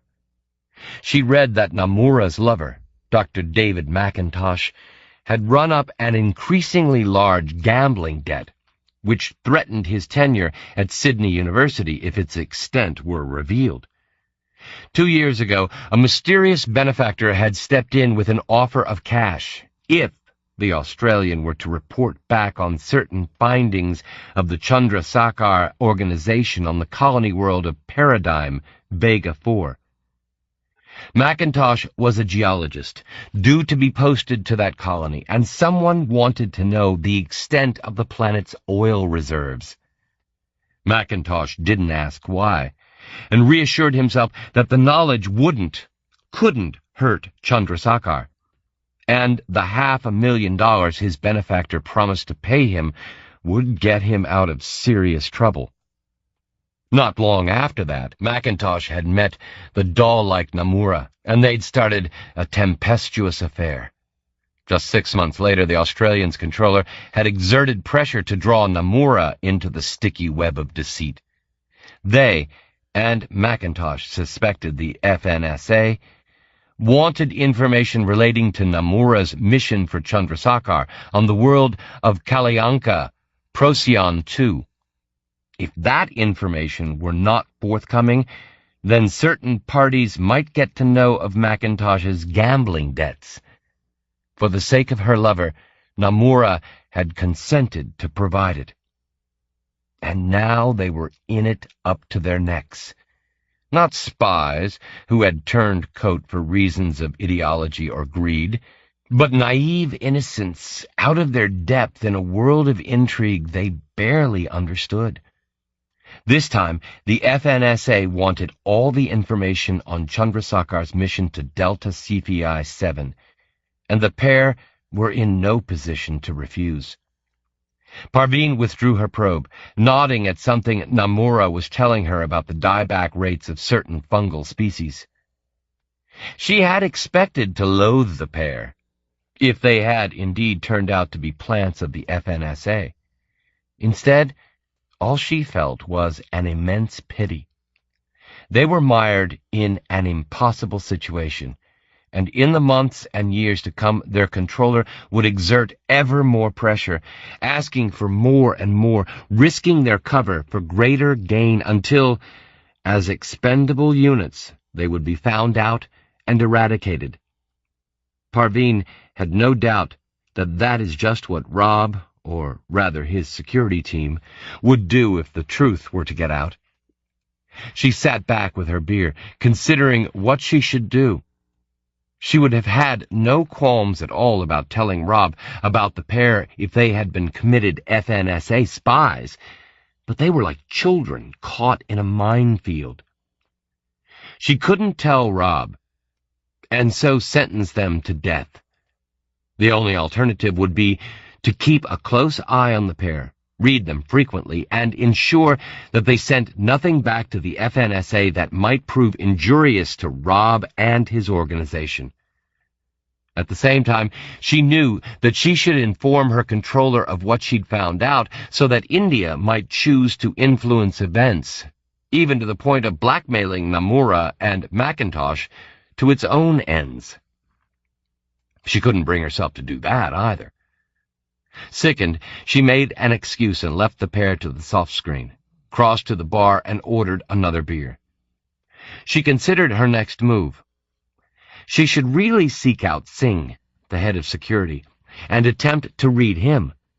But if she were honest with herself, she had to admit that she'd had enough of slipping unawares into other people's minds.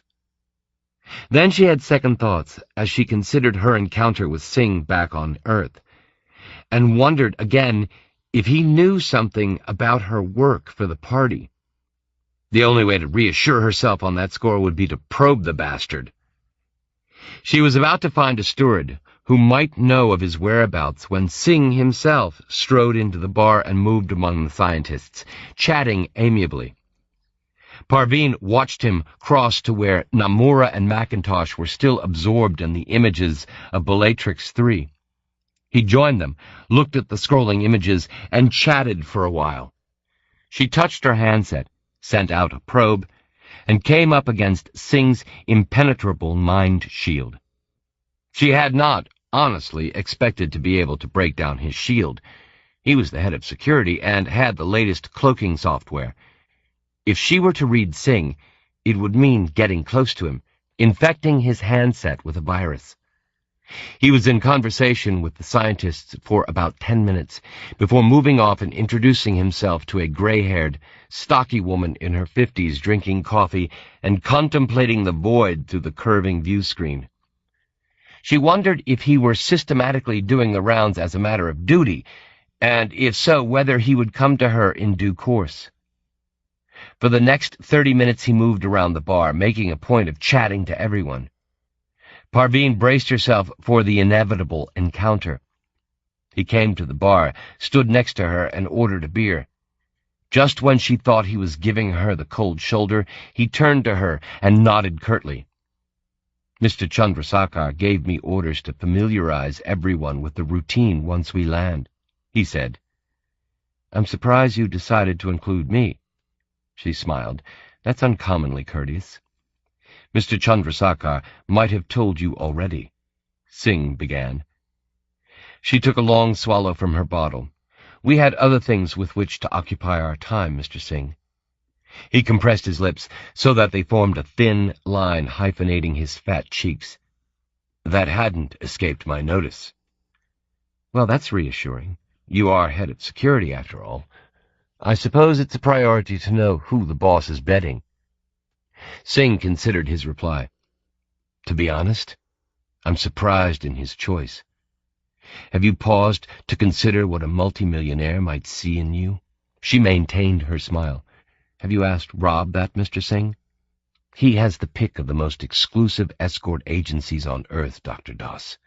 Perhaps he's become involved with you because you represent a regime he finds odious, and he's intrigued by the gullibility of a supposedly intelligent woman. It was the way he laid emphasis on the word represent that gave her pause.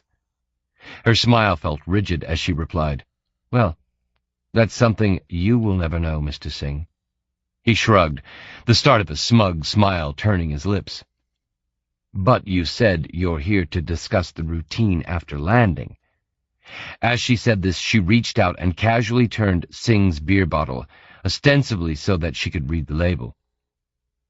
"We'll be coming down close to the exploration vessel, the Pride of Mussoorie," Singh said. "Scientists will be allowed out once a security cordon has been erected.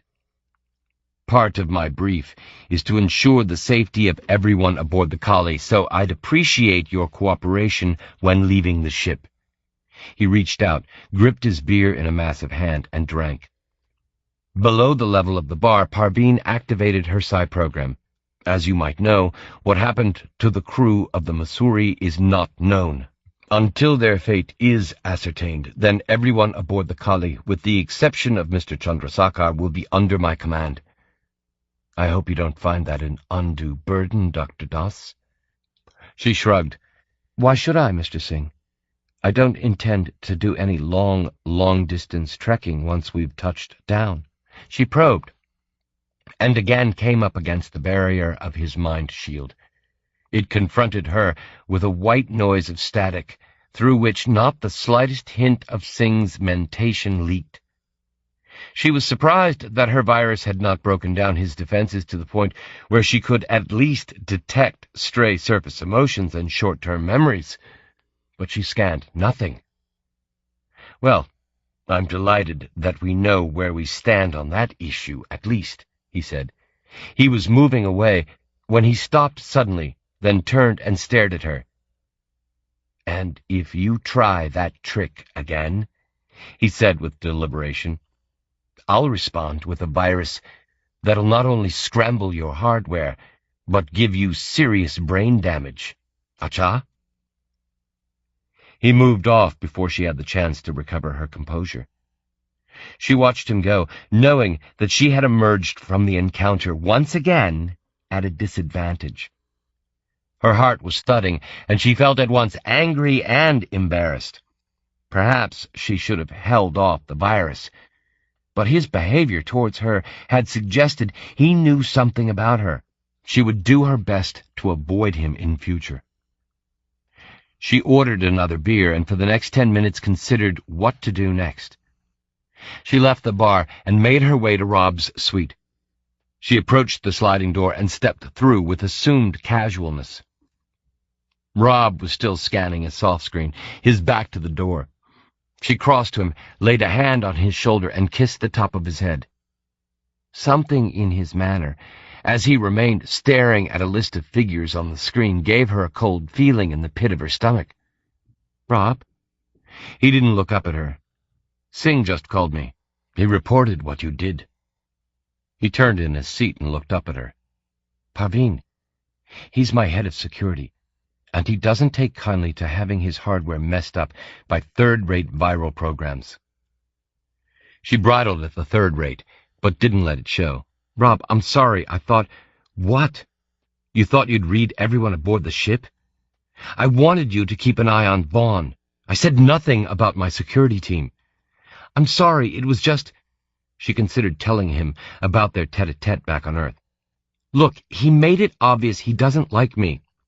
He reached out and took her hand, and she almost melted with relief.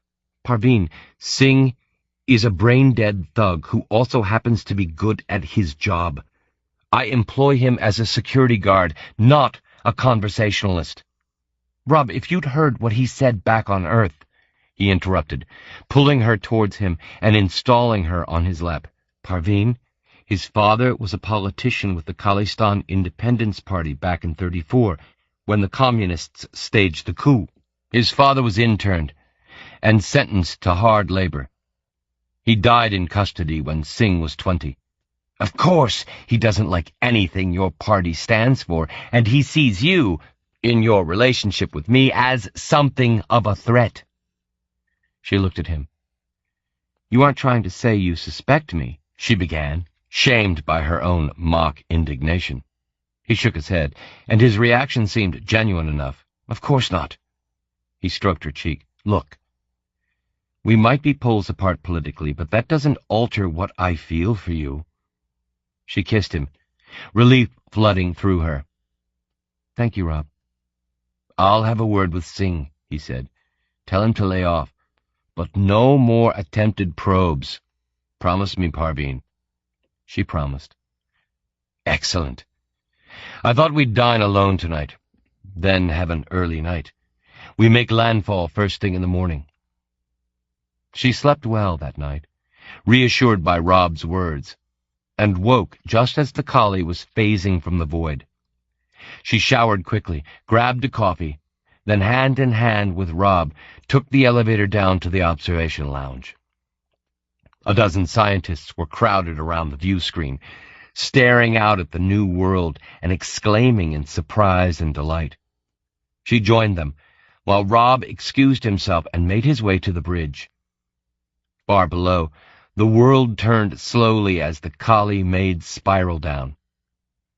They descended rapidly, and a world without seas came into view. Within minutes, the terrain resolved itself into vast tracts of ochre vegetation, which, Namura explained, were the fungal analog rafts, which covered much of the planet's surface. The Japanese biologist was straining on tiptoe to stare out, and beside her, the tall, red-headed Macintosh smiled tolerantly. Parveen felt a quick stab of sympathy for the hapless couple, then turned her attention to the view of Delta Cephei 7. 10. Ulterior Motives. Sukara and Dr. Rao left the cafe, crossed Himachal Park, and eased their way through the surging crowds on Chundi Road. They passed Nasruddin's, the restaurant where she'd first met Jeff, and came to Dr. Rao's favorite coffee house where he had informed her, what seemed like a lifetime ago now, of her sister's death. They hurried inside, and Sukara passed the very table where she'd sat, a naive and ignorant child herself, while the doctor had covered her hand with his own scaly claw and broken the news. The memory brought a sudden blockage to her throat. Dr. Rao led her through a bead curtain at the back of the coffee house, past a calamitous kitchen, and into a tiny white-tiled room on the facing wall of which was a steel door. "My private access to the elevator to level 12B, he explained. Sukara watched as he tapped a code into a console beside the door. She blinked in surprise. By an odd coincidence, it was her own age and palms, 2710. The door slid open, revealing a tiny cubicle. Dr. Rao gallantly bid her enter, then eased himself in beside her. He touched the controls and the door slid shut. A second later, the cubicle gave a stomach-heaving lurch, and Sukara felt as if she were falling. Dr. Rao rapped on the wall with his cane. "There are other means of entry and egress to and from the starship, through which my children make their way, but in my old age I prefer the comfort of an elevator." Their descent seemed to take an age. Dr. Rao clicked his tongue to some complicated Hindu drumming rhythm. In the confined space, Sukara was very aware of his body odor: old man, rosewater hair pomade, and garlic. "One's first sight of the starship, Sukara, is one to treasure. It is a sight to behold, to employ a cliché. No one fails to be impressed." She looked at him. "Do you get many visitors?" "The ship's whereabouts is not widely known. However, certain esteemed friends and acquaintances of mine, senior politicians, dignitaries, and the like, have been known to seek an audience with me." He beamed at the steel door like a supremely self-satisfied turtle. 5 minutes later, the lift clanked, bobbed to a halt, and the door ground open. Sukara stared blinked, and stared again. Before her was a starship enmeshed in a complex webwork of steel girders and struts, the whole overgrown with what looked like the content of the Amazon jungle. Lichen covered the ship's prognathous nose cone, and lianas garlanded the girders that held the ship in place. The scene was bathed in the dazzling light of a dozen halogens. Dr. Rao said, "The vegetation often baffles visitors, my dear, but the explanation is simple. When the ship crash-landed, it was carrying a consignment of seeds, among other things. The containers burst and found their way into a myriad nooks and crannies, and then came the monsoon. This was the top deck many years ago, of course." They left the elevator and walked along a narrow catwalk suspended over the riotous vegetation. "How did you acquire the ship, Dr. Rao?" "I was, at the time, influential in certain governmental circles, shall we say. And when the building of another level of the station was proposed, I put in a bid for the starship," he smiled, "and it was accepted." As they drew closer to the flora-embroidered flank of the ship, Sukara saw a dozen children squatting on fins and engine cowls like so many monkeys. Behind view screens, she saw more children in the ship's lighted interior, playing tag or sitting cross-legged and eating from bowls. They entered the ship, climbing a ramp into a cargo hold crammed with bunks. She saw that the bunk beds were, in some places, stacked 20 high, and to access them children swung from the ladders and bars again, like primates, in shorts and T-shirts. "How many kids live down here?" she asked. Rao beamed as he gazed around at his kingdom. "At the last count, perhaps 200, give or take 1 or 2. They work in shifts of 6 hours, and all of them return here during the hours of darkness. I feed them all, and, of course, provide complete medical care." She looked around at the staring kids, and only then noticed that all of them were in some way maimed or disfigured. She recalled that Tiger had allowed Dr. Rao to remove her left leg, the better to facilitate her employment as a street beggar. "And now, Sukara, a little tour of inspection, as it were." He led her from the dormitory and down a corridor to another vast room, this one fogged with steam and filled with the smell of cooking curry and rice. 20 tiny figures wearing nothing but ragged shorts or underpants toiled in the kitchen. "As you see, my charges never want for comestibles." They moved to another, smaller chamber, where a dozen children sat at sewing machines. "And I must keep my children in clothing," he said. "As my eminent guests have been wont to say, I have created a veritable city in miniature down here." Sukara smiled to herself and thought of her little sister living out the last years of her life in this grim underworld. She wondered if it were preferable than life on the streets of the levels above, and thought that, all things considered, perhaps it was. "And down here we have some of the private bedrooms given over to the kitchen and laundry workers." They passed down a long corridor, off which were the narrow cabins which had originally berthed the ship's crew. Dr. Rao paused outside a closed door and cleared his throat. "This room," he said, "belonged to your sister. Not a day goes by when I do not recall her smiling face. Please, if you would care to—" He eased open the door and stood back to allow her entry, and had the tact to stand outside while she stepped inside and gazed around at the cramped, dirty room. Her eyes filled up as she recalled the tiny girl she had known in Bangkok. Not Tiger then, but Pakara, just 15 when she had left the city for what she hoped would be a better life.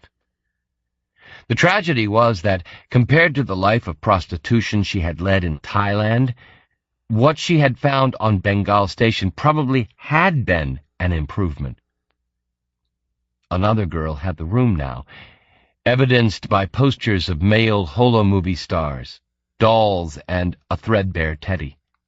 These scant and pathetic possessions might as well have belonged to Tiger. She thought of Jeff, who had knelt by this very bunk and held his sister's hand while she died. She dried her eyes, turned and stepped from the room. Dr. Rao laid a gentle, understanding hand on her shoulder and ushered her back down the corridor to the voluminous cargo hold. They stood side by side at the top of the ramp and stared out over the confusion of girder work and greenery. As you can see, Sukara, I provide, as best I can, a stable environment for my many charges, but once they reach adulthood and elect to leave my jurisdiction, then my ability to be of assistance is diminished. If they were educated, could find their way into professional positions, but I need not labor the point, my dear. Sukara nodded. Where would I teach the children? She asked. Down here? Dr. Rao looked radiant. I have a small schoolroom set aside on level 2, he said, which overlooks the ocean. It is a most amenable environment in which to learn. She said, I couldn't start for a few weeks, until Lee is better and Jeff is back. Rao bowed his head in complete understanding. We will arrange a starting date in the fullness of time, my dear. She glanced at the chronometer on her handset. It's time I was getting back, she said. I will accompany you to the elevator, Sukara. They crossed the catwalk, and Dr. Rao entered the code. The door slid open. I have various tasks awaiting my attention down here, he said. If you simply press the upward arrow.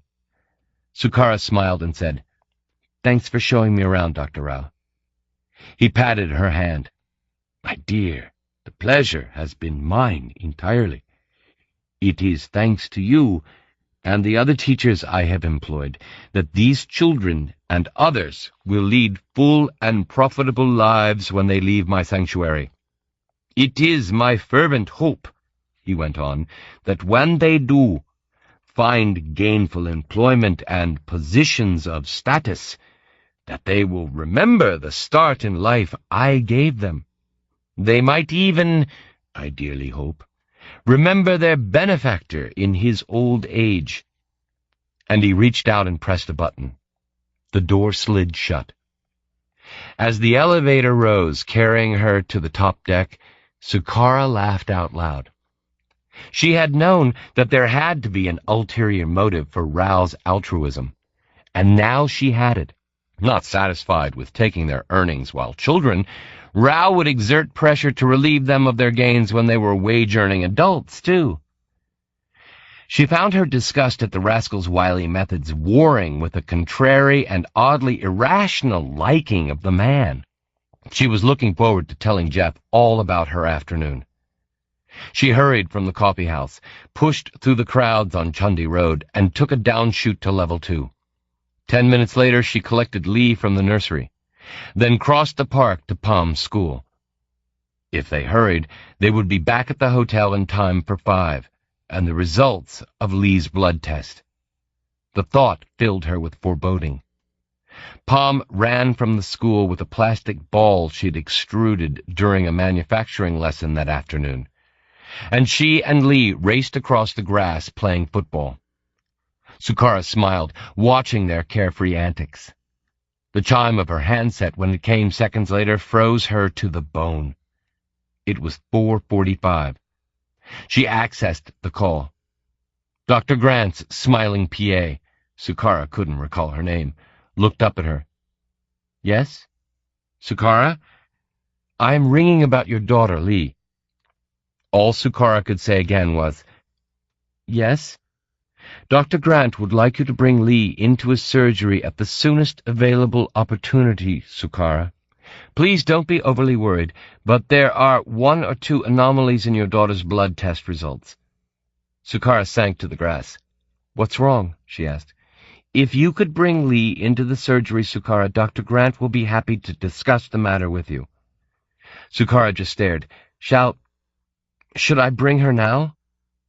The woman smiled. That would be excellent, Sukara. And she cut the connection. Sukara slumped down onto the grass, her legs too weak to support her. She was aware of a loud buzzing in her ears, and her heart was racing. She looked across the park to where Lee and Palm were tiny figures, the ball arcing through the air between them. She wanted to call Jeff, to have the reassurance of his voice, but at the same time she couldn't bring herself to burden him with the worry that clutched her now. She realized that she was crying. She stood, dried her eyes, and hurried, smiling towards the girls. 11. Abduction. Vaughn was woken by the soft chimes of a bedside communicator. A soft female voice said, "Landing in 30 minutes. If you would care to gather in the observation lounge." "I repeat." He reached out and silenced the device. The view screen in his room was opaqued, and he decided to treat himself to the first sight of the planet from the observation lounge. He showered quickly, dressed, and made his way through the ship. The sliding doors to the lounge parted, and the first thing that hit him was the sunlight.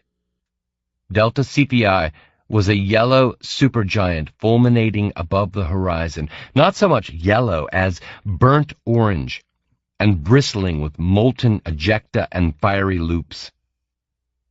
The ship was coming in low, down a valley between what Vaughn took to be mountains.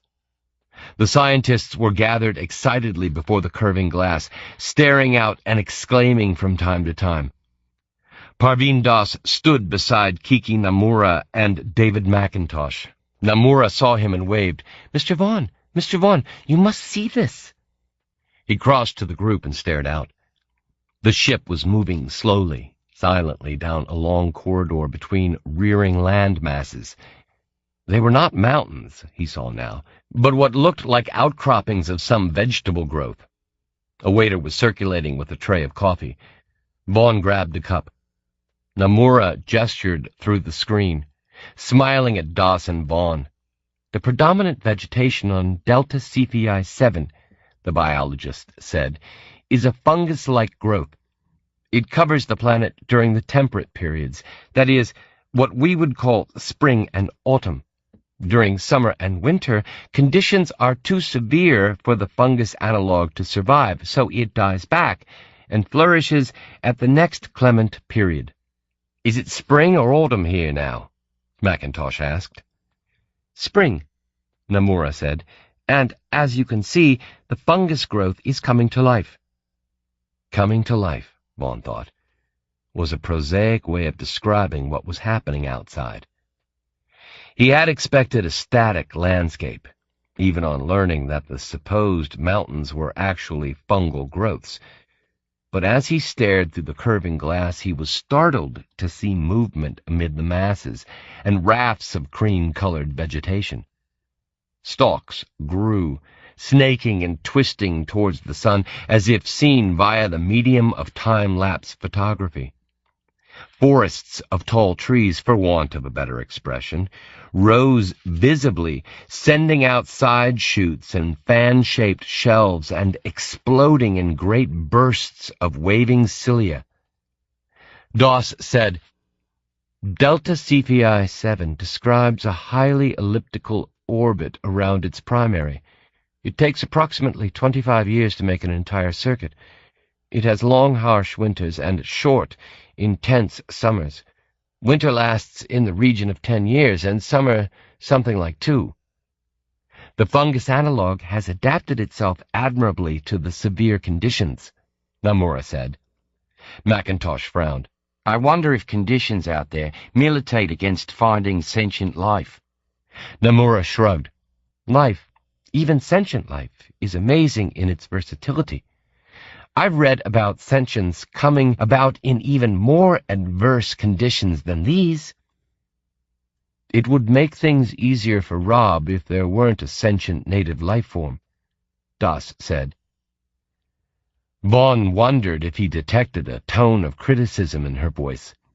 He decided to be blunt. "And where would you stand on that, Parveen?" She looked at him appraisingly. "What do you think?" "As a good socialist, I would be opposed to the exploitation of a sentient race and its planet for mere financial gain." "And as a friend of Chandrasekhar's?" She looked away, staring through the screen at the panorama of twisted fungal growths. "I pity any sentient creature who finds itself standing between the organization and its aims," she said. "It would be better in every respect if Delta CPI-7 harbored no intelligent life." "Its elliptical orbit," McIntosh said, "with harsh summer and winters, wouldn't make it a prime candidate for colonization." Namura laid her head on one side and considered. "There are similar colony worlds. What about Janus? Epsilon Indy 2, and Coney's world, Vega 7. They're extreme and are successful." "But as extreme as here?" the Australian persisted. Namura shook her head. "You're right. No, not as extreme as Delta CPI-7. McIntosh said, "Delta CPI-7. A bit of a mouthful. Doesn't it have a name?" "Not as yet," Doss said. "That will come later." Vaughn sipped his coffee. "No doubt someone will want to call it Chandrasekhar's world." He glanced at Doss. She nodded. "There have been precedents. Burkirk's world, for instance, named after the tycoon who funded the exploration." "Chandrasekhar's world," McIntosh mused. "It has a certain ring." "Speaking of the man," Vaughn said, directing this at Doss, "I don't see him around." She chose not to respond. Namura hid her mouth behind a small hand and laughed. "We come to a new world, and Mr. Chandrasekhar remains in his bed?" "That's the rich and jaded for you," Doss said, and Vaughn gained the impression that Doss's criticism of her lover was for the benefit of those around her. Not for the first time, he wondered where her true loyalties lay. The thrumming of the main drive, an almost subliminal hum more felt than heard, fell an octave as the ship banked ponderously. Vaughn held on to the padded rail before the view screen and watched as it descended in a routine spiral down. New vistas came into view, a forest of relatively small silvery stalks, ending in polyps which waved in the downdraft of the ship, and a range of what looked like upright fans, perhaps each the size of a house, silvery green on one plane and striated with gills on the other. "That stuff looks thick," McIntosh said. "Wonder how far down it is to the bedrock." He laughed. "You have it easy, Kiki. All you have to do is step out and grab a handful of mushrooms." Vaughn's concern was more practical. "I wonder how tough that stuff is. I mean, will it take the weight of the ship?" Doss said the rescue vessel didn't report any difficulties. "Fungus, despite what we might think, can be exceptionally tough and fibrous, Mr. Vaughn," Namura said. Kali's revenge was hovering in situ and coming down with painful exactitude in a flat valley between two rearing fungal hills. Suddenly the descent ceased. Vaughn thought he sensed a slight give as the vegetation took the weight of the ship, a resistance which made the Kali slowly rise and then settle again. "Look," Namura said. "The Pride of Mussoorie," Doss said. The exploration vessel was sitting on a plain of fungus level with the Kali, perhaps 500 meters away. It was probably half the size of their ship, a 100-meter-long teardrop with shaped veins and fins like some ugly deep-sea fish. It bore the green livery of the Chandrasekhar line, the little of it that could be seen through the growths that had molded themselves around the alien invader. The far side of the ship was entirely cupped by an enfolding wall of fungus, and smaller, shelf-like growths protruded from the ship's curving flank. The effect, Vaughn thought, was of a child's model starship lost in some weird alien garden. "The exit hatch is open," McIntosh pointed out. Vaughn saw the triangular opening in the flank, already invaded by snaking tendrils and spaghetti vines. "Well, what do you think?" boomed a voice behind them. They turned to see Chandrasekhar beaming at them, dressed in green multi-purpose EVA garb, and not his usual formal suit. His democratized appearance struck Vaughn as an attempt to come over as one of the team. They turned and stared through the view screen at the Missouri, the ochre fungal landscape, and, above it all, the vast globe of the sun. "It's," McIntosh began, "it's weird. Alien," he finished inadequately. "I'm sending out the security team first of all," Chandrasekhar informed them. "They'll cordon off the entire region for a couple of kilometers, taking in the Kali, the Missouri, and much of the surrounding high ground. We don't know what happened to the original crew, so we're taking no chances. They'll make the area secure, and only then will we venture out." Namura said almost to herself, "I wonder if we're in danger even here." Chandrasekhar shook his head. "I assure you that we're quite safe, my dear." "You mentioned that there was only one survivor of whatever happened," McIntosh said. Chandrasekhar nodded. "She managed to make it back to the ship. She's in cold sleep." Namura indicated the open hatch. "But if whatever attacked them, then surely they might have entered the ship?" "We don't know whether they were attacked," Chandrasekhar said. "The rescue mission I sent out found no such evidence. The fact that the engineer made it to cryo suggests that even if they were the subject of an assault, then it wasn't followed up." McIntosh said, "So when we unfreeze the engineer, we'll find out what happened." "But," Namura put in, logically, "why didn't the rescue mission do that?" Chandrasekhar hesitated, and Vaughn hoped he wouldn't come out with the fact that the engineer was dead. As a telepath, he risked suffering enough mistrust without the team knowing that he had the grisly ability to read the minds of the dead. He glanced at Doss, but she gave no indication that she was aware of his status as a necropath. Chandrasekhar said, "Let's just say that there were certain complications. The ensuing investigation should provide all the answers." McIntosh peered through the screen right and left. "Where's the rescue vessel that found the Missouri?" "Long gone," Chandrasekhar informed him. "I can't have a starship sitting redundant for months now, can I?" Vaughn was about to ask the tycoon about the Missouri's security during that time, when there was a stirring of interest among those gathered before the view screen. Something moved outside, below the view screen. They watched as a ramp extended from the flank of the Kali, digging into the fungal matter of the planet's surface and shaving up a curling bow wave of the stuff. Seconds elapsed, and then a figure came into view. It wore blue body armor and carried a bulky assault rifle. Vaughn recognized Singh. The head of security moved cautiously down the ramp, followed by his team of a dozen individuals. All were armed, and half of them carried backpacks. They split into pairs as they stepped onto the surface of the planet. Vaughn half expected them to bounce, as if on some fibrous trampoline, but the surface seemed solid underfoot. 4 guards made their way across to the Missouri, led by Singh, while the rest of the team fanned out around the 2 ships. Vaughn glanced at the gathered scientists.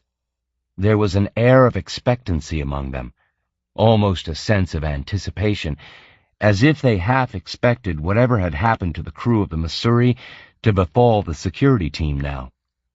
Singh and his men entered the starship, stepping over invasive rafts of fungus. They paused in the entrance, and then Vaughn saw something move beyond them. It was quick and silver, dancing nimbly towards them on 6 long legs.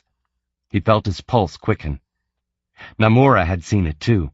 She gave a shriek and reached out to grasp McIntosh's arm. Chandrasekhar laughed. "Security drones," he said. "I had the rescue mission leave them aboard the Missouri when they departed." The gathered watchers relaxed, Vaughn with them. In the entrance of the Missouri, Singh consulted with the drone. Then he and his men followed the AI, turned right within the ship, and disappeared from sight. To either side of the Missouri, other guards could be seen climbing the slopes, ever attentive and weapons readied. Vaughn watched as 6 guards to right and left vanished into the polyp forest, followed by a complement of the collie's own spider drones. 2 hours later, he was in the observation lounge with Namura and McIntosh. They had breakfasted, and then moved with coffees to an area of padded seats before a curving view screen. While the scientists talked shop, Vaughn nursed his coffee and watched the play of light across the ever-changing landscape as the sun rose. 2 things conspired to give the surface of the planet the visually disconcerting effect of never quite remaining the same. The first, and most obvious, was the rate of growth of the ubiquitous fungus. Vaughn experimented. He stared at an area of land for a few minutes, then closed his eyes for a minute. When he opened them again and stared at where he had been looking, the land had shrugged new growths into being. It was like nothing he had ever seen before, and on some deep-seated psychological level, he found it disturbing. The second aspect of the change was that as the day elapsed, then the fungus changed color, from the cream of morning, through the yellow and burnt orange of midday, to its current hue of deep bronze. Vaughn wondered what sunset might bring, and whether during the period of darkness the growths might revert to their earlier etiolated off-white. His inspection was interrupted by the return of Parveen Das and Chandrasekhar. "I've just heard from security," the tycoon reported. "They've secured the immediate vicinity with the aid of drones. It's safe to go out, though I counsel caution. There's a laser cordon that will stop anything from getting in, and likewise from getting out. Please don't attempt to stray beyond this. For the time being, too, the Missouri is out of bounds until security has gone through it from top to bottom." He paused, then said, "I suggest you venture out in pairs, and stay within sight of the ship." As the scientists trooped from the observation lounge, Vaughn caught Chandrasekhar's attention and said, "When will you be needing me?" "Not for a good few hours yet, maybe even not until tomorrow. We've got to secure the Missouri, and then assess the situation with the engineer. I have a team of medics on standby to get in there. Take it easy for a while. Go for a stroll. If you're going out there, Dr. Doss, could you accompany Mr. Vaughn?" She replied, "Ready for a short hike, Jeff? Lead the way." Chandrasekhar watched them as they took the elevator to the exit hatch. They approached the exit, and Vaughn stared through the triangular opening at the copper-hued landscape. He slipped a hand under his jacket and touched the butt of his laser, as if for reassurance. The collie had come down on a great raft of fungus, and as they stepped out onto the ramp, he saw that the growth had slowly ballooned around the edges of the ship. A dozen spidery drones were employed in burning the slow growth, flensing away great chunks of the stuff with monomolecular filaments. Vaughn inhaled. Das laughed. "It's almost like fried mushroom. Almost. But there's something sick-making about the stench." "I wonder if they're edible," Vaughn mused. "Damn it, I forgot to bring along my field guide to edible fungi." They paused at the end of the ramp. "Well," Vaughn said, "this is a first for me." She looked at him. "I thought you said you'd been to a couple of other worlds." "They were settled colonies. This is Terra Incognita, a truly alien planet. Here goes." He stepped from the gunmetal steel of the ramp and onto a swelling of sun-baked fungus. He had expected it to give, to be spongy underfoot, but it was just like stepping onto hard, roughened timber. He knelt and attempted to push his fingers into the ground. He might as well have tried to make an impression in solid oak. McIntosh and Nomura had wandered away from the ship and were standing side by side, staring around them in wonder. Vaughn crossed to them, followed by Das. "When I read the survey reports from the rescue mission," Nomura said, "I never dreamed it would be so unearth-like. Nor, I must admit, did I dream that the entire surface would be covered with the stuff." She laughed. "This is a biologist's dream." McIntosh said, "And a geologist's nightmare. I wonder how far we'll need to drill through the mushrooms to get at the really interesting stuff." Nomura knelt, taking a knife and paring a sliver of fungus from the ground. She placed the sample in a plastic container and stowed it in her backpack, speaking quietly into her handset. They moved on, past the Missouri, and climbed the rise that had grown beyond the ship. Vaughn noted that the security drones left by the rescue mission had been busy cutting away the fungal growth from around the exploration ship. He wondered if, without their attention, the planet would have consumed the starship and left no trace of its whereabouts. He shielded his eyes and looked up at the sun. It was a little duller than Sol, he thought, though much, much larger. Seen from here, it seemed to mass at least 10 times as large as their home star. The slow ejection of fiery whips from its circumference, and the gelid progression of sunspots across its vast surface, was a mesmerizing spectacle. "Do you know how long a day lasts here?" he asked Das as they climbed. "Approximately 30 hours, she said. 16 of daylight and 14 of night. We're about—" She consulted her handset. "2/3 of the way through the day." McIntosh peered at the chronometer on her handset. "You've customized it for the planet's diurnal cycle? Clever. When in Rome." If it took security the rest of the day to ensure the Missouri was safe, then he had a long wait before he was required to read the dead mind of the engineer. Part of him wanted nothing more than to get it over with, while another part was relieved by the delay. He tried to forget about the dead engineer and appreciate the amazing landscape. They reached the crest of the rise and halted, gazing back the way they had come. From this elevation, level with the curving upper superstructure of the Missouri, they had a clear view of the valley's extent.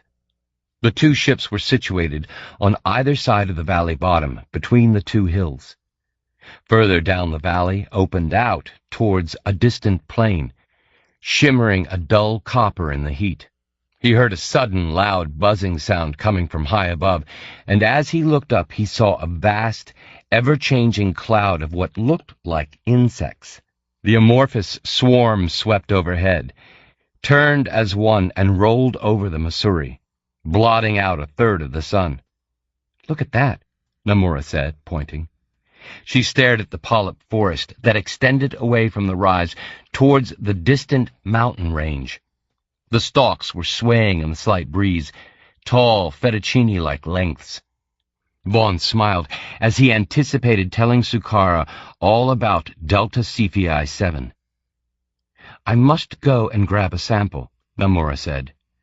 McIntosh shrugged and said, "Mushroom hunters," following her as she moved towards the swaying forest.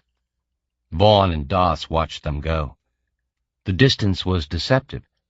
It took the couple perhaps 5 minutes before they reached the forest and slipped between its moving boles. "I wonder if I'll be redundant here," Das said. "I haven't seen any little green men," Vaughn said. He enabled his tele-ability again and scanned. But for the mind shields of the Kali's crew, he came up with nothing. "I've just scanned." "And?" Das raised an eyebrow. "You'd expect to pick up something if there were sentience within range. It's often impossible to actually read an alien mind, but I'd pick up signatures." "And there's nothing?" He nodded, switching off the program. "Not a thing. Of course, that doesn't mean to say that Delta CPI-7 doesn't have sentient life. If there were aliens, then they might be beyond range. Or so alien, it'd be impossible to recognize their signatures if they were under our noses. Doss laughed and tried to dig the heel of her boot into the surface. Sentient fungus, That'd be a first. They were silent for a while, watching the landscape as it gradually, very gradually, changed color. From the bronze of minutes ago to a deep, burnished mahogany. Here and there, high in the sky, he made out the dark silhouettes of what looked like birds, but giant examples, more like pterosaurs. Vaughn considered his words, then said, "Do you mind me asking how you and Chandrasekhar came to—" She bridled. Something flared in her eyes. "If you think I'm merely attracted to his wealth, his power—" "I never said that," he defended himself. "But, now that you've mentioned it, some people are attracted to those very attributes." She stared at him. "Are you?" she asked. He smiled. No, quite the opposite." She squinted at him. "You mean, for you, powerlessness has a certain allure?" He wondered if she had purposefully misconstrued his words. He thought about it. Well, probably, yes. Men often... He stopped, then went on. "But what I really meant was that I find power repulsive, and those in power repulsive too." She looked at him, still with one eye closed. "Very interesting, Jeff. Whichever way you look at it." He shrugged. "For all Chandrasekhar's altruism, his charitable acts and the like, I can't bring myself to trust him." He was trying to draw her, and he wondered if she was aware of it. She was silent, so he said, "What do you think?" She shook her head, dismissive. "I think you should be less suspicious," she said. "Rob, despite all he stands for, is a good man, acha?" And her tone suggested that she wanted to end that topic of conversation. He was about to say, "I'll take your word for it," when he heard a cry from the polyp forest. They turned in time to see McIntosh come sprinting out from between the giant fronds. Vaughn felt as if someone had punched him in the chest. He moved towards the Australian, then broke into a run to meet him. Namura, he thought. Something's happened to the girl. He experienced a sickening sense of dread at the prospect. He caught McIntosh, held his shoulders and shook him. "What the hell?" The Australian was panting hard, sucking in painful breaths. "Kiki," he managed. "They've got Kiki." "Who, for Christ's sake?" Didn't see them. I saw something move, a quick shadow. Then Kiki screamed and she was gone." Later, Vaughn was surprised by what he did then. Perhaps, had he not been armed with the laser, he might have been more circumspect. Before he could give his actions a thought, he left McIntosh with Doss and sprinted towards the polyp forest. He drew his laser and slowed as he came to the thigh-thick trunks, each one sprouting from the ground at intervals of perhaps a meter. They were a sickly off-white, and the way they swayed back and forth fostered in Vaughn a certain queasiness. He ran through the forest, aware of the sudden coolness in the shadow of the high umbrella polyps, and the odd stench that filled the air. It smelled like rotten meat. And seconds later he saw the cause. The plant's whip-like tendrils had snared on a number of small, furred animals the size of rats, but many-legged, which were bound against the boles in various stages of decomposition. He wondered if this was what had taken Namura. And then he saw the footprints. The fungus in the shadow of the polyps was soft and easily bruised, and he made out 2 sets of footprints leading further into the forest. He followed at a run, wondering when he'd come up against the blue laser cordon. The 2 sets of footprints parted company. The larger, Macintoshes moved to the right, as he'd evidently paused to examine a captured rat analog. Namura's continued ahead. Vaughn studied Macintosh's prints. They continued around the bowl, advanced, and then were scuffed, as the Australian had turned and run back through the forest, taking a different route to that of his entrance. Vaughn rejoined Namura's prints and followed them for 10 meters. He stopped, knelt, and examined the ground. A pair of skid marks replaced the neat footprints. Evidently, Namura had been grabbed here and dragged off. He looked around the forest floor and made out more indentations in the fungus, prints around the same size as Namura's. He judged that her abductors had numbered around a dozen. He stood and ran, following the prints through the forest. Seconds later, he heard the muffled cry. "David!" Namura yelled. It was impossible to tell how far away she might have been. He dodged around the slalom course of close-packed boles. He wanted to yell reassurance to the Japanese woman, but thought twice about alerting her attackers to his presence. He wondered at the terror she would be experiencing now, the field trip of a lifetime having turned into a nightmare. He hoped Doss had alerted security. He would feel better if he were to be backed up by Singh and his team.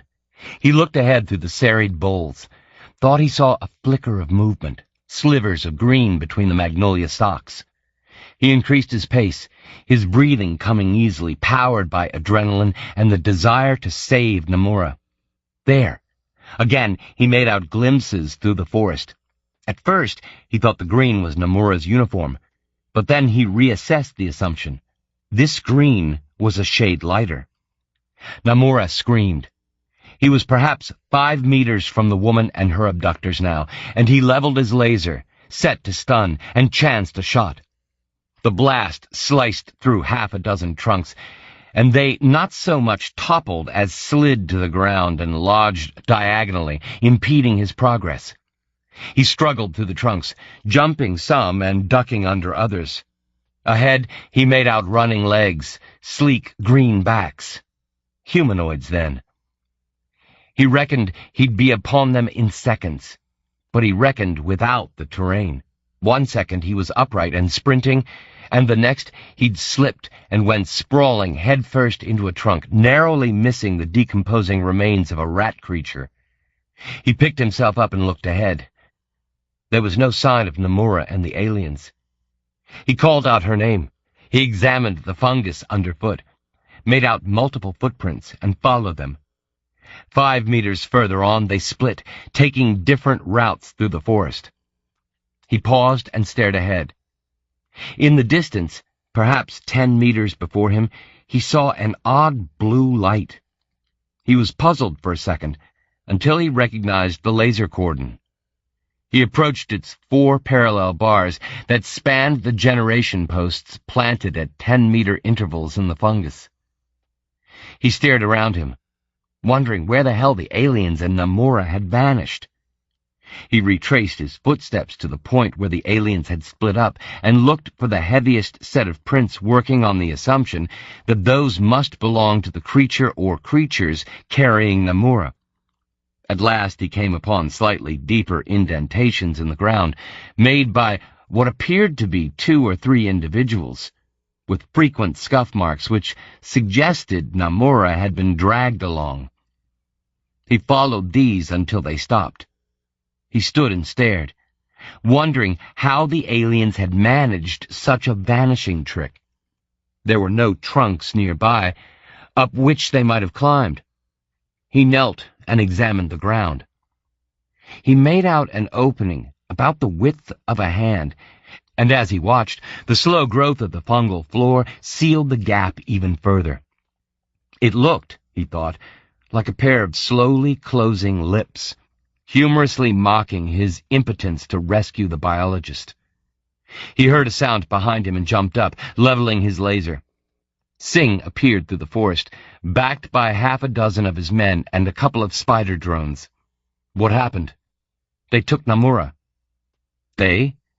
The Sikh looked around, alarmed. He glanced at Singh. Who the hell do you think? Aliens.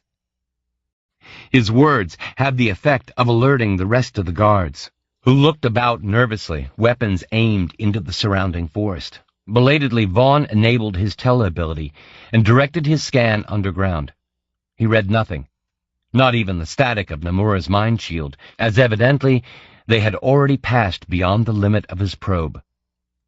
He told himself that even if he'd probed earlier, he would have read only the obscure signatures of extraterrestrial minds. It would have done nothing to help him save Nomura. How did they get through the barrier? Singh snapped. Vaughn indicated the seam in the fungus. They didn't. They went through there. The hole closed after them. Singh pushed forwards. Stand back. He aimed his laser at the seam and fired, excavating a small blackened crater in the ground. Vaughn peered. There was no sign or any tunnel or corridor beyond. We need to get back, he said. See if Chandrasekhar has any digging equipment. Even as he said it, he was aware of the futility of attempting to find Nomura now. Singh detailed 2 of his men to remain beside the charred pit, then led the way back to the ship. As Vaughn emerged with the security team from the forest and came to the crest of the hill, he looked down and saw that scientists and crew had left the collie and gathered by the ship's ramp. He hurried past Singh and down the incline. An air of fear, a miasma almost palpable, hung about the gathering. Chandrasekhar, Das, and McIntosh came to meet him. Kiki? McIntosh said. He was white, wide-eyed. She's alive. I don't think whoever took her intended to harm her. Das stared at him. Jeff, what happened? She was taken by perhaps a dozen aliens. Small, green, your standard comic book ETs. He described how they'd utilized tunnels through the fungus to get around the laser cordon. Chandrasekhar said, You scanned them? Vaughn thought about telling the truth. That in the heat of the chase it hadn't entered his mind to scan, but he decided against it. Of course, but I didn't pick up a thing. Chandrasekhar looked at him, almost suspiciously, and Vaughn wondered if he'd seen through the lie. The tycoon turned and spoke to Singh in lowered tones. So, Das said, what do we do now? We've got to go after Kiki. Is the ship equipped with digging equipment? Vaughn asked. We could always...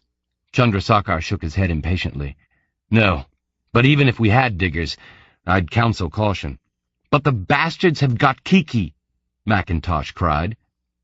Rushing after them might not be the best way to get her back, Chandrasekhar said. The fact that they didn't kill her immediately, Vaughn said. Presumably the aliens were responsible for what happened to the crew of the Missouri? Chandrasekhar shrugged. That's a possibility, but debatable. We'll find out in time.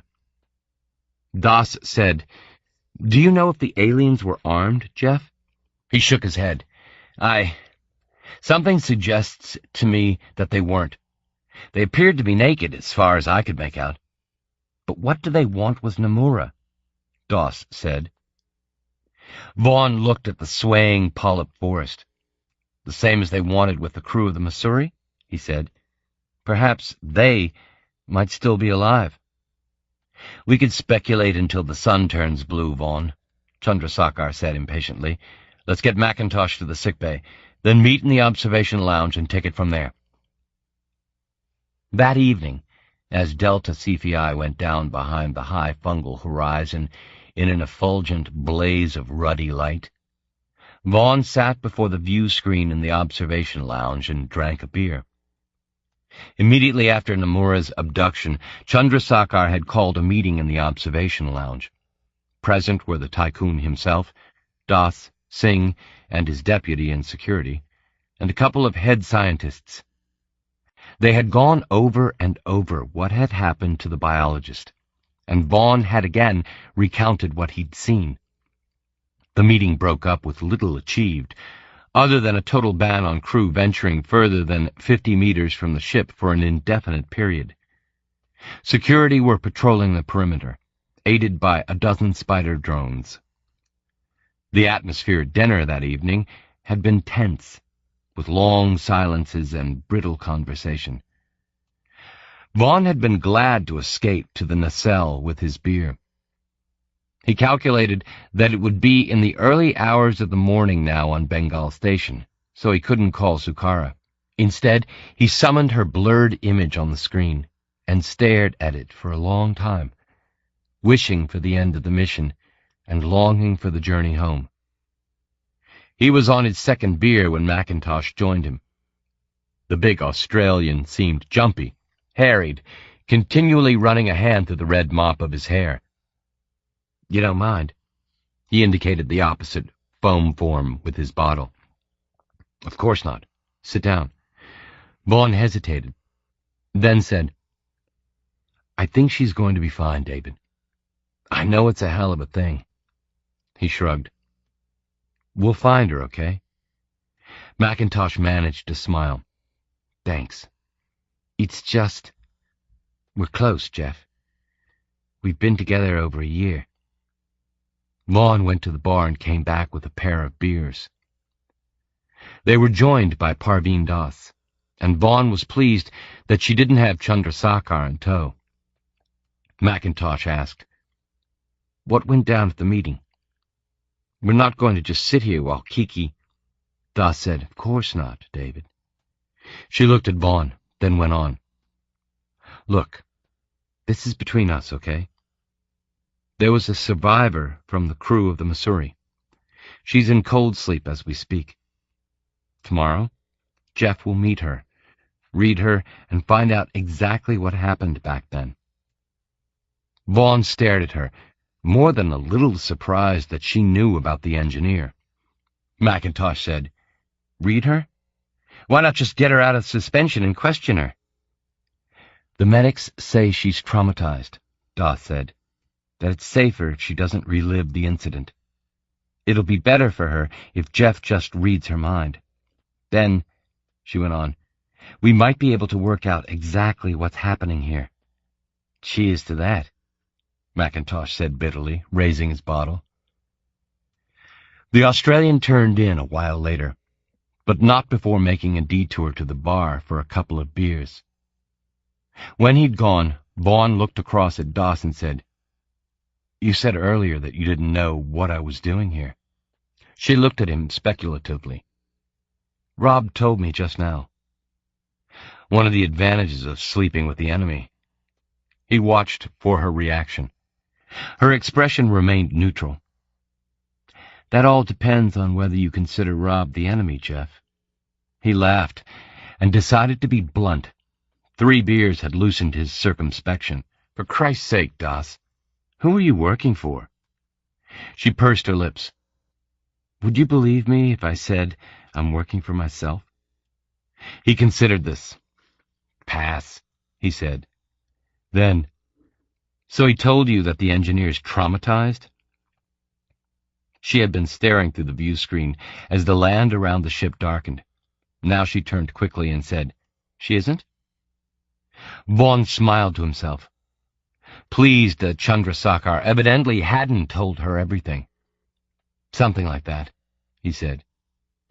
A minute later, a long, silent minute, Das pushed herself from her seat and said, "I'm going to turn in.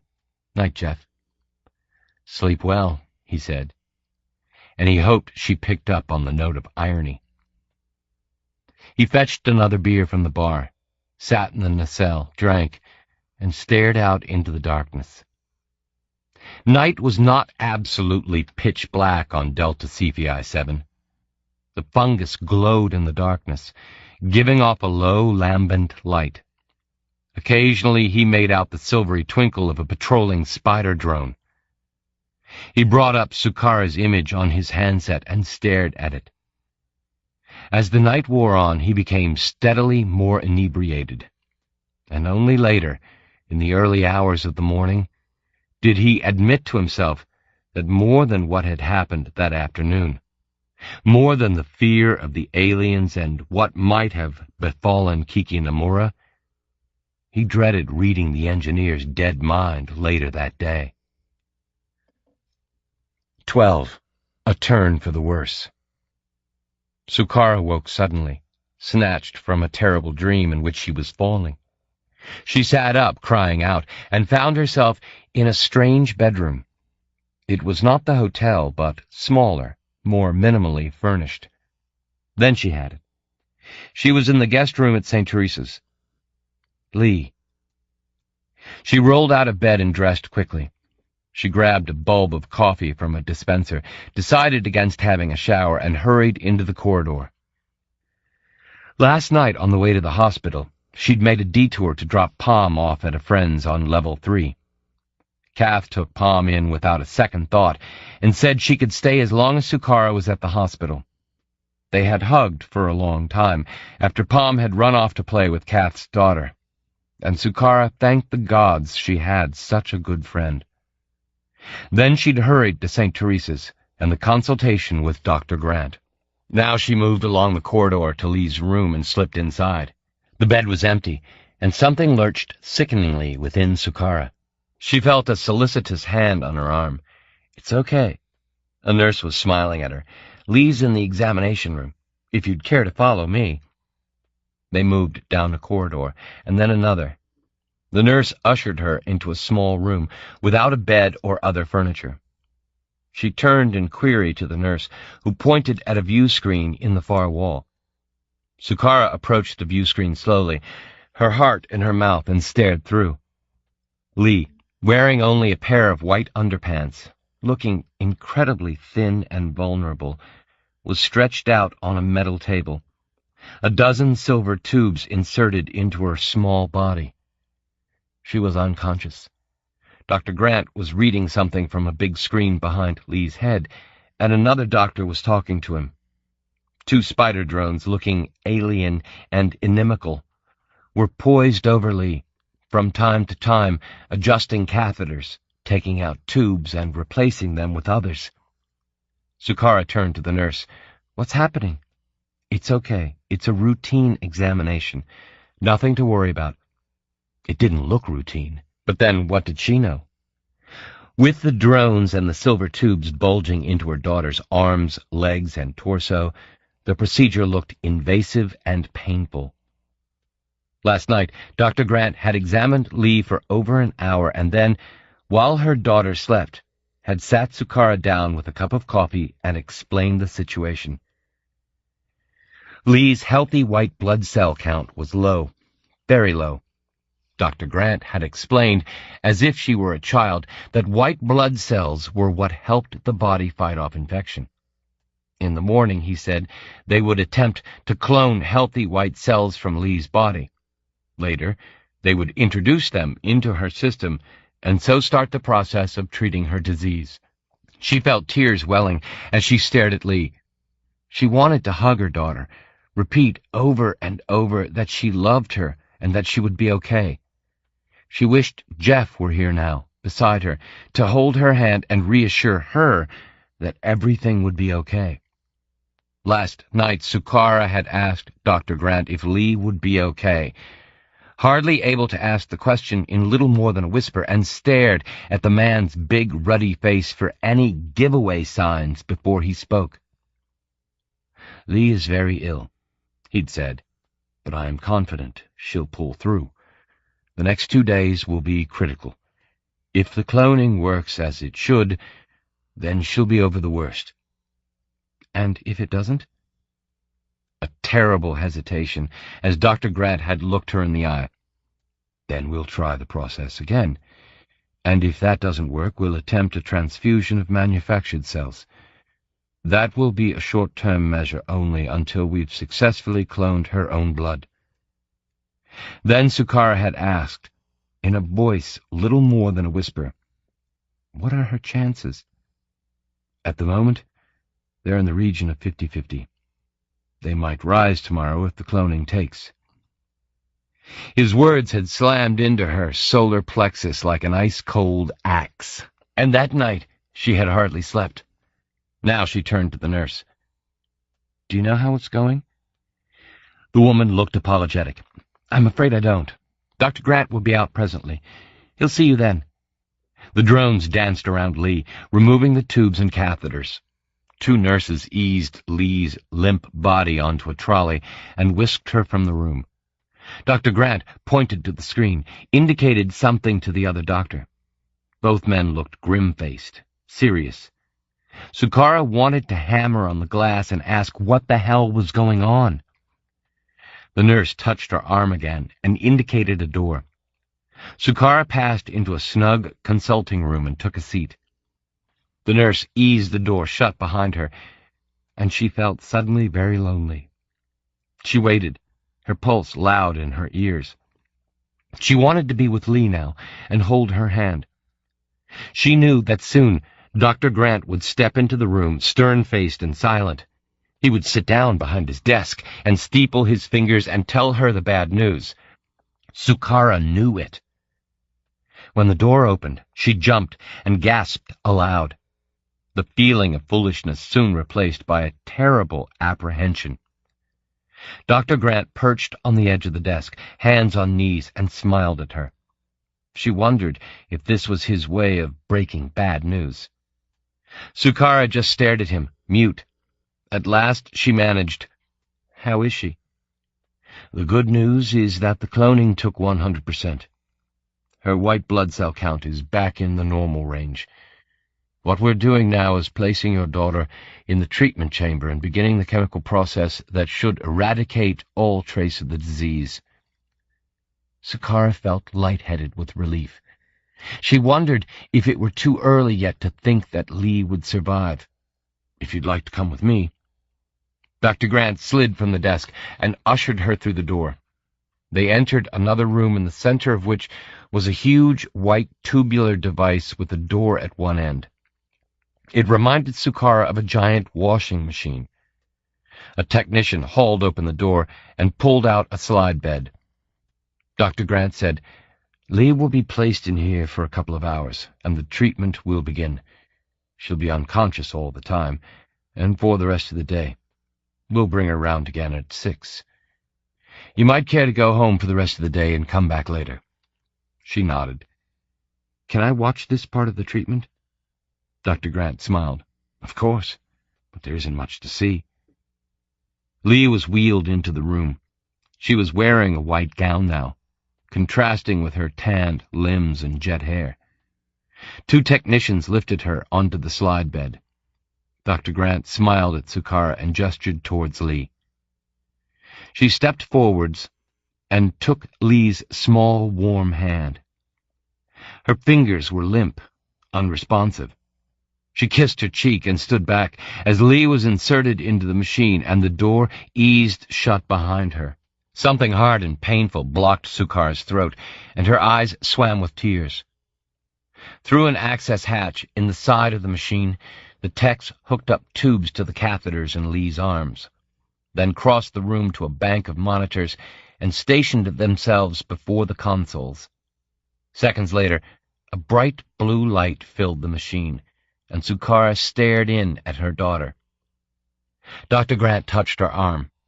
"There's little we can do now. If you'd like to take a break, get something to eat." "Can I come back later?" "Of course. Lee will be conscious again at 6. Sukara nodded and followed Dr. Grant out of the treatment chamber.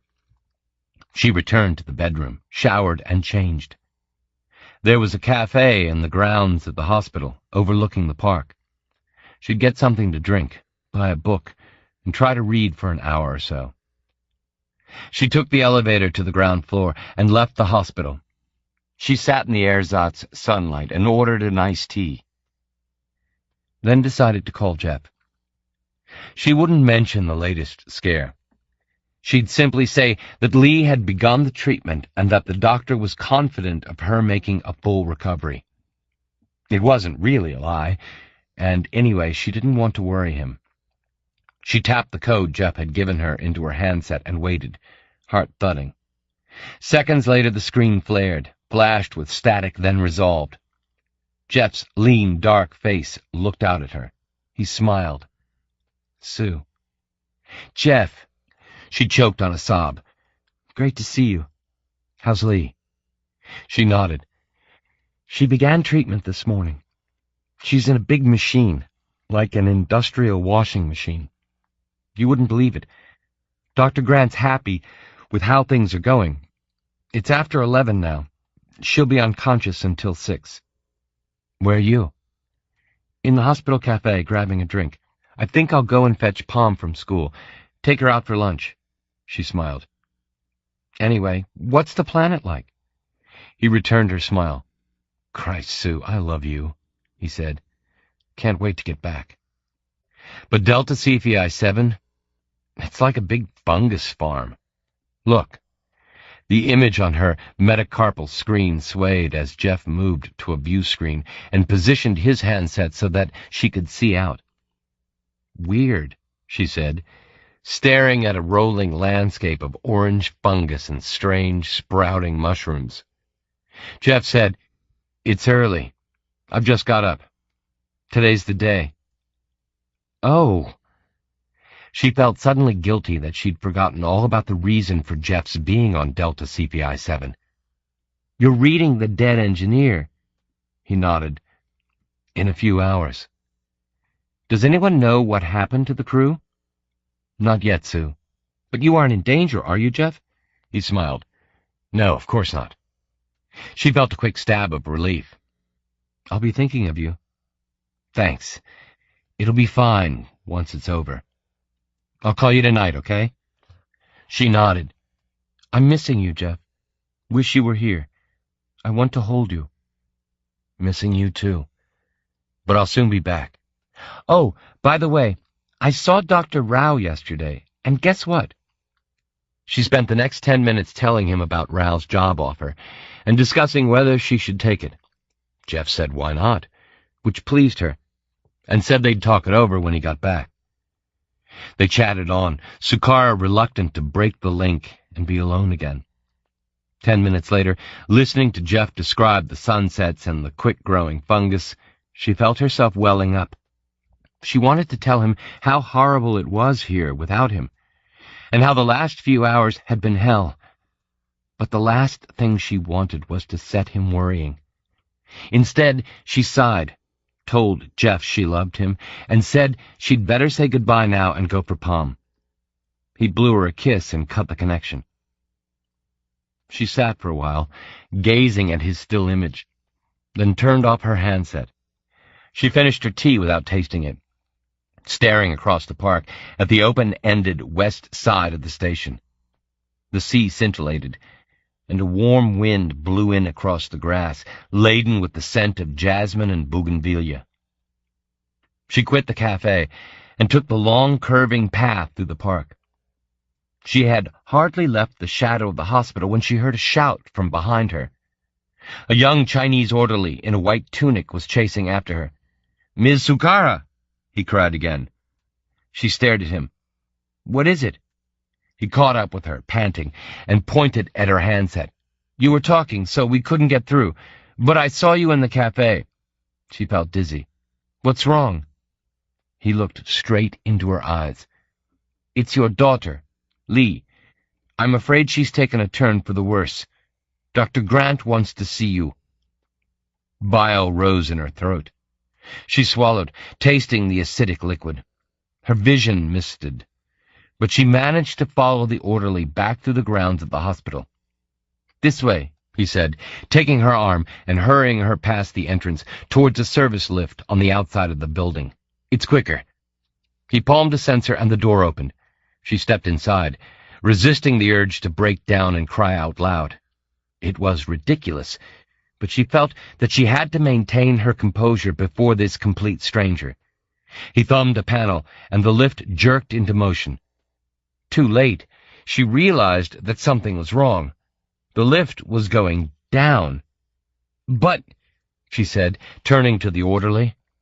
He smiled at her, raised something, and sprayed it in her face. And a second later, Sukara lost consciousness. 13. Revelation. Vaughn was woken early by Sukara's call. He chatted to her, cheered by the illusion that she was close by. then cut the connection, slipped from his cabin, and left the ship. Delta Cephei rose at his back, sending his long shadow sprawling before him across the fungal valley floor. His earlier curiosity about the coloration of the fungus at nighttime was now answered. By some effect of photochemical synthesis, it had reverted to its default cream hue during darkness. Now, with the appearance of the sun, it began the slow change, turning chartreuse as he watched. The landscape had undergone a transformation while he'd slept, too. The valley floor had hunched itself so that, instead of providing a flat plain between the Kali and the Missouri, a slight hillock had appeared. 1,000 smaller growths had sprouted across the plain. These resembled conventional Terran mushrooms, but knee-high, with thick boles and gaudy crimson parasols. The drones had been busy during the night, cropping the fungus from around the ships to create 2 deep, waterless moats. Vaughn walked up the hillock between the ships. A mushroom, much taller than the others, had sprouted on the crest, and he sat down with his back against its sturdy trunk, sick at the thought of what the day would bring. He thought of Nomura's abduction and wondered if he were in danger here. The aliens had used their knowledge of the fungal terrain to snatch her and escape. They could do the same now, he thought. Create an opening, take him, and vanish down the aperture before it closed up. He slipped a hand inside his shirt and gripped the butt of his laser. As he sat, a tall hatch in the side of the Kali opened, and seconds later a flyer hovered out. 6 security guards sat in the open-topped vehicle, each one gripping a rifle. The flyer settled on the ground, and from the ship trooped a procession of drones. One by one, the silver spiders crawled over the flyer, retracted their telescopic limbs, and clamped themselves to its flank like so many metallic barnacles. The flyer rose 10 meters and set off away from the ship. It made a circuit of the cordoned area, then headed towards a distant range of what might have been mountains or just another fungal outcropping. Vaughn watched as it dwindled to a dot in the distance and was lost to sight. He saw movement behind the view screens along the flank of the Kali. The tiny figures of the crew going about their business. A team of scientists came down the ramp, accompanied by armed guards, and set up a spindly drilling rig. McIntosh was with them, though he stood off to one side and cast a long glance around the area as if searching for clues to his lover's whereabouts. Vaughn watched as the scientists bored through the fungal mantle, reading from soft screens and making hushed comments to their handsets as the experiment progressed. He wondered about the dead, or technically the dying, engineer aboard the Missouri. He'd lain awake during the long night thinking about reading her mind. The thing to do, to preserve his sanity, would be to skim her most recent memories as her consciousness dwindled away to the terrible endpoint of oblivion. Her last recollections of her time on Delta Cephei 7 were what Chandrasekhar was eager to know about anyway. Vaughn would avoid delving too deep, miring himself in her personality, her memories of family and loved ones, her joys and regrets. He closed his eyes as the sun warmed him, and after a sleepless night he must have dozed. He lucid dreamed of Sukara and the girls, and was startled some time later by a voice calling his name. "Jeff?" "When you're ready." He shook his head, waking to find himself on the weird surface of an alien world, the images of Sukara receding rapidly. Chandrasekhar was standing at the foot of the incline, flanked by the medic, Pavlescu, and the head of security, Singh. The tycoon waved. "If you'd care to accompany us across to the Missouri." Like a condemned man, he stood and joined the trio. Chandrasekhar nodded a greeting. "The engineer will come out of suspension in approximately 15 minutes. He hesitated. "I don't envy you what you have to do, Jeff. I know it must be hell. But I hope you realize its importance. especially in light of Nomura's abduction? Vaughn nodded. It's what I signed up to do, isn't it? He sounded needlessly petulant, even to his own ears, and regretted it. Well, let's get it over with. They approached the ramp of the Missouri and entered the ship. A complement of guards snapped to attention as Chandrasekhar passed, and Vaughn caught sight of perhaps half a dozen security drones lurking in corners, scurrying across walls and ceilings. The Missouri was a small ship, and it wasn't long before they reached the cryo-suspension chamber. Singh remained outside the sliding door, and Chandrasekhar and Vaughn stepped into a V-shaped room with pods built into the sloping walls to left and right. 3 of the pods were vacant, but the 4th held the dim shape of the engineer behind a frosted crystal cover. 3 technicians sat around the pod, consulting soft screens jacked into the suspension unit. One of them looked up and nodded to Chandrasekhar as they entered the chamber. The others eyed Vaughn with expressions which combined pity and distaste, as if he were being led to the gallows. 2 of the techs stood and slipped from the room, leaving Pavlescu and the head technician to deal with the job of decanting the dying engineer. Chandrasekhar stood by the door, his expression neutral. The tech tapped a code on his soft screen, and the crystal cover cracked with a loud hiss. A cloud of escaping cold air filled the chamber, as if it were the woman's premature ghost. The rack on which the engineer was lying slid forwards and leveled out. The first thing that Vaughn noticed was the wound that disfigured the side of the woman's head. Something had removed a section of her skull above her temple. The second thing he saw, with a jolting shock, was that she was Asian, small, slim, and serene-featured. A sudden involuntary sadness rose in him. Pavlescu inserted a catheter into her jugular, tapped something into a soft screen, and nodded to Vaughn. She's all yours. Then he and the technician backed off and stood respectfully like morticians in the presence of a grieving loved one. A monitor on the tech's soft screen bleeped faintly as it recorded the woman's fading consciousness. Vaughn slipped onto a seat beside the rack. He tried not to look at the woman's face. She looked ridiculously young, perhaps 20, too young for her life to have ended like this. And he considered, fleetingly, duping Chandrasekhar. He could always simulate the reading, concoct some story about her being too far gone for her memories to be accessible, and the tycoon would be none the wiser. He thought about it, then tapped the enable code into his handset. To abdicate the responsibility merely to save his own pain would be a dereliction of duty. He owed it to the engineer to find out who or what had killed her, and perhaps along the way learn what had happened to her colleagues and to Kiki Nomura. He closed his eyes and found himself involuntarily reaching for the woman's cold hand. He gripped it as he sent out a probe towards her shattered sensorium. He ceased, for a terrible few seconds, to be wholly Jeff Vaughn. Despite his best intentions, he was unable to shield himself from the fact of the woman's identity. She invaded him.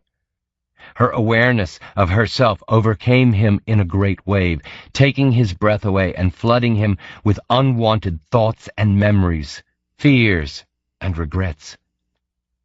He struggled to gain purchase on her most recent thoughts, while battling to ignore who and what she was, which was impossible. Patty Yuan, 23, on her 3rd mission for the Chandrasekhar line. She had a lover. Oh, sweet Jesus Christ. Her lover was a woman called Jenny Grendel, the pilot geologist aboard the Missouri. Vaughn was rocked by a blast of grief and the sudden image of what had happened to Jenny Grendel. He gripped the woman's hand all the tighter, his other hand grasping the edge of the slide bed. Eyes still closed, he cried out. he felt someone's hand on his shoulder.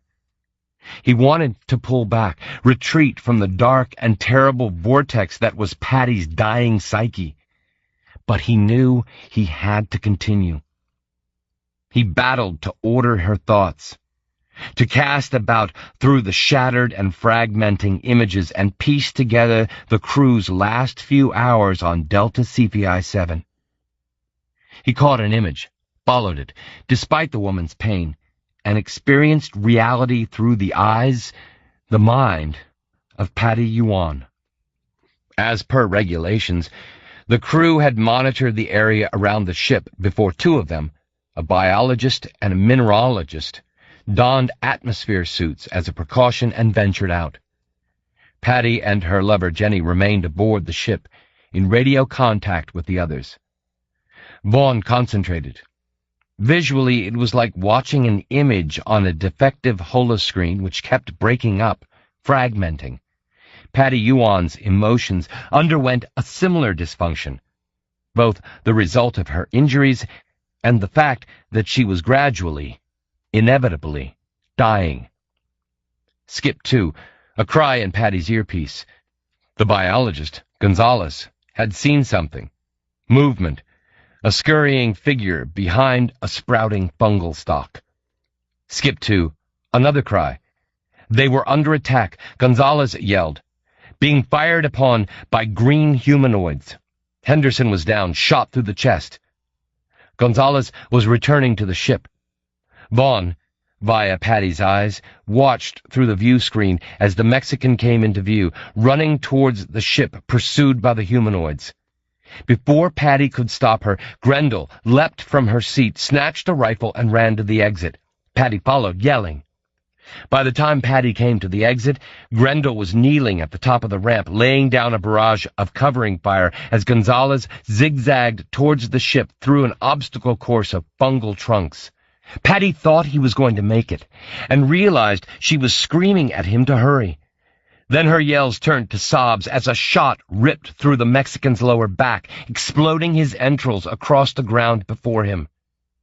Skip 2, Patty beside Grendel, firing a rifle as the green men attacked. She called out a command to the ship's core to break out the complement of combat AIs, and seconds later 6 silver spider drones leaped over the two women and joined battle. Skip 2, something hitting Jenny Grendel in the chest. Jenny turning to her lover with an almost beatific expression on her face as blood pulsed through her shattered ribs. Vaughn fought the tidal wave of the woman's emotion, the pain of losing a lover. Then something knocked Patty off her feet. A projectile had slammed into her head. She felt a dull pain, out of all proportion to what she should be feeling, as a piece of her skull, hinged on flesh, flapped forward and obscured her vision as she toppled backwards. She was being carried rapidly, and she thought for a second that the green humanoids had got her. She saw a flash of silver, a scissoring glint of legs as 2 spider drones hauled her back through the ship. And a stray memory, evanescent. Vaughn strained to capture it. A voice. She'd heard a voice as she was dragged from the exit. A human voice.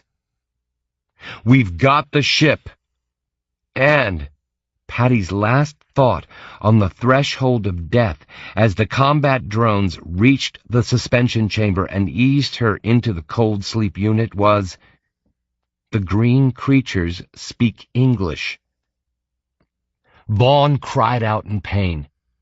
Patty Yuan slid towards oblivion, her mind full of grief at the death of the only person she had ever loved, at the terrible realization of her own approaching end.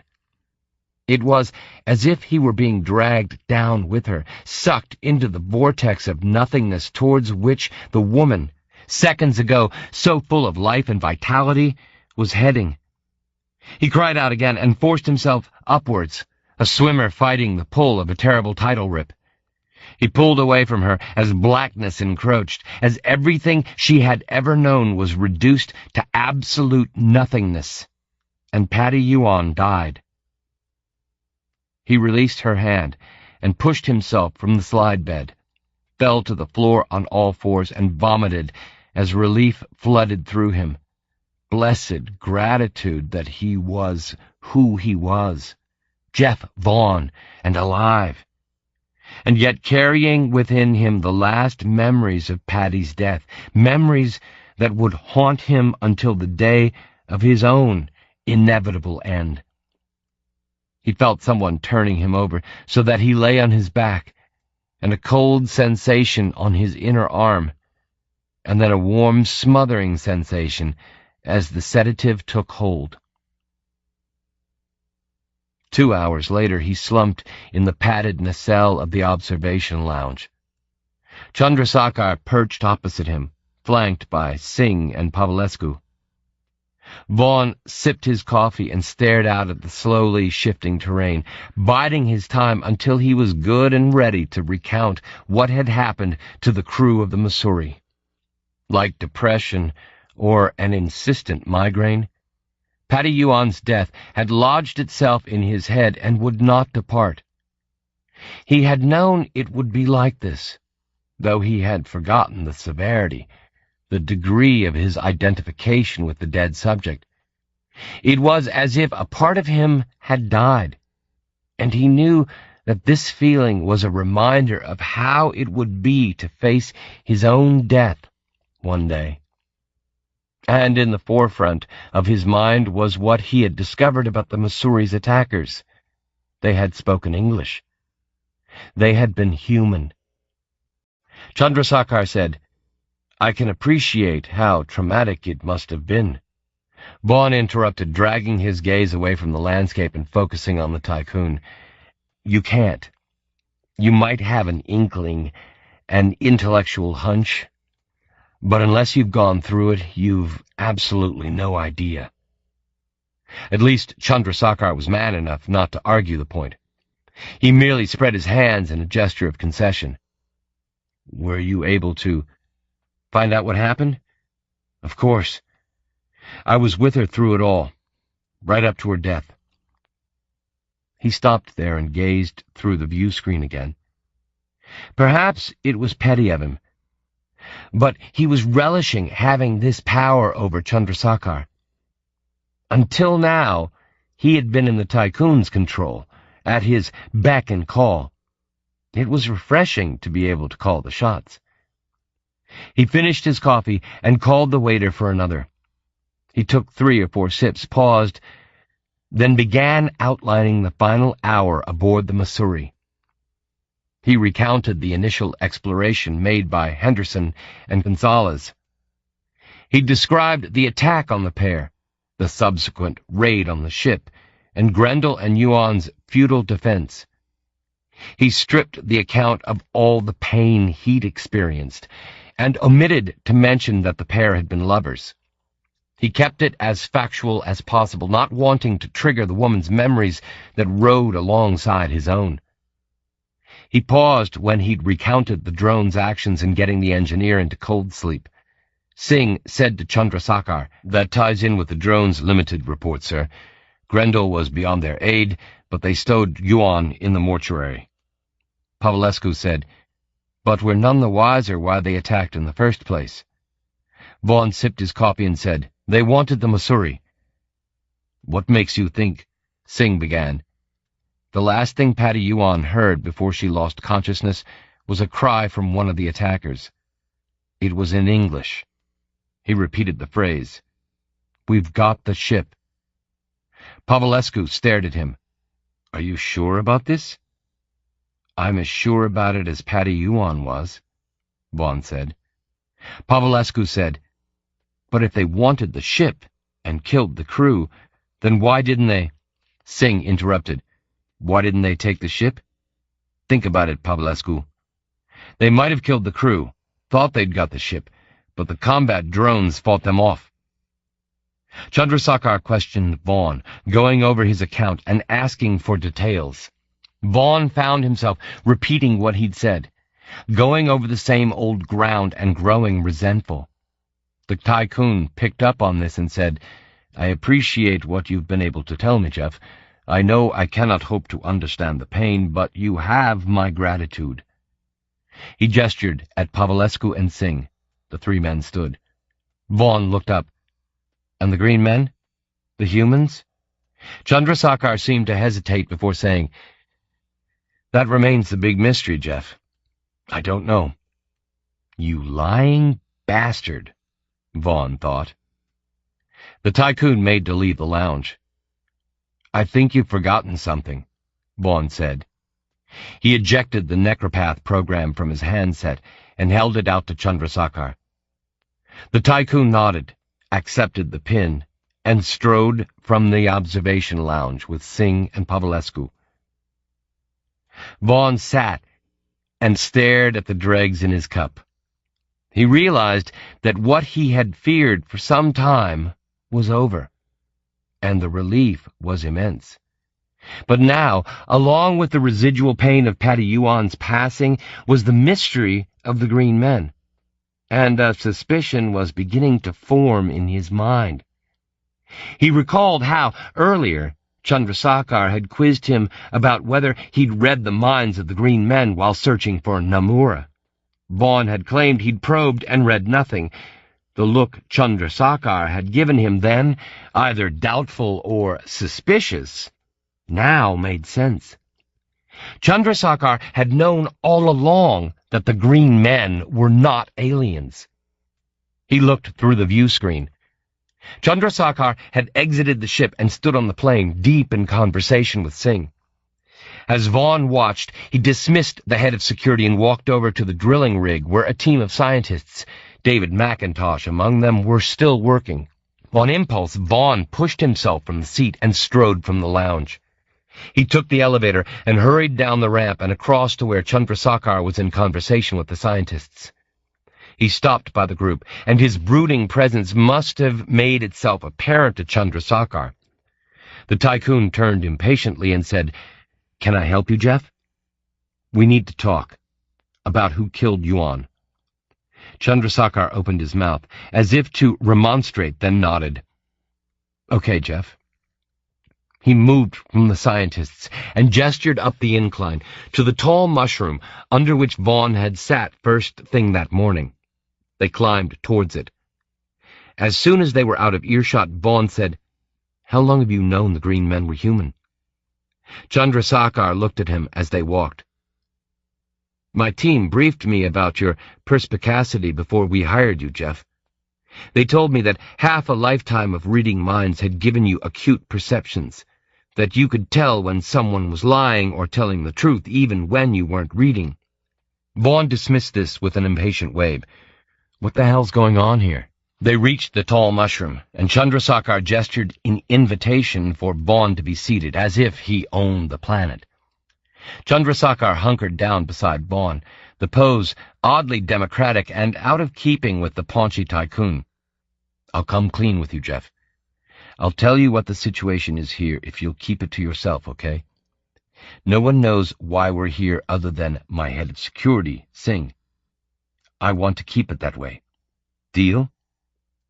Vaughn nodded, wary. "Go ahead." 25 years ago, just as void space was opening up, the Federated Northern States of America sent out a colony ship on a long haul to what was then beyond the edge of the expansion, in search of a habitable planet. I think they wanted to set up a far-flung frontier, a kind of marker as to their vaunted ambitions. Anyway, the ship, the Cincinnati, made landfall here on Delta Cephei-7. Chandrasekhar paused, and Vaughn thought of the early colonists and the difficulty of existing on such an inimical planet with its long, harsh winter and short, fiery summers. And then? And then, earlier this year, one of my exploration ships flying about 100 light-years from here picked up a weak signal from the colonists, meant for Earth. Vaughn looked at the tycoon. "Earlier this year? They didn't try to communicate with Earth before now?" Chandrasekhar shrugged. "They might have done. It's impossible to tell. Do you know if the FNSA sent out a follow-up mission?" The tycoon shook his head. The FNSA was undergoing something of a recession around that time, remember? The last thing they wanted to spend money on was expensive follow-up missions. "So," Vaughn said, "this communique?" The colonists reported that they'd established a settlement here, despite the conditions. They also reported that they'd found something of a revelation beneath the surface of the planet. Vaughn eyed the tycoon. A revelation? That was the word they used. What was it? Chandrasekhar smiled. That's what we came here to find out, Jeff. The message was so scrambled it was hard to decipher, and my scientists suspected that it was cut off purposefully before it was completed, as if there were two competing opinions among the colonists about whether to broadcast what they'd found. Do you think the communique made it through to the FNSA?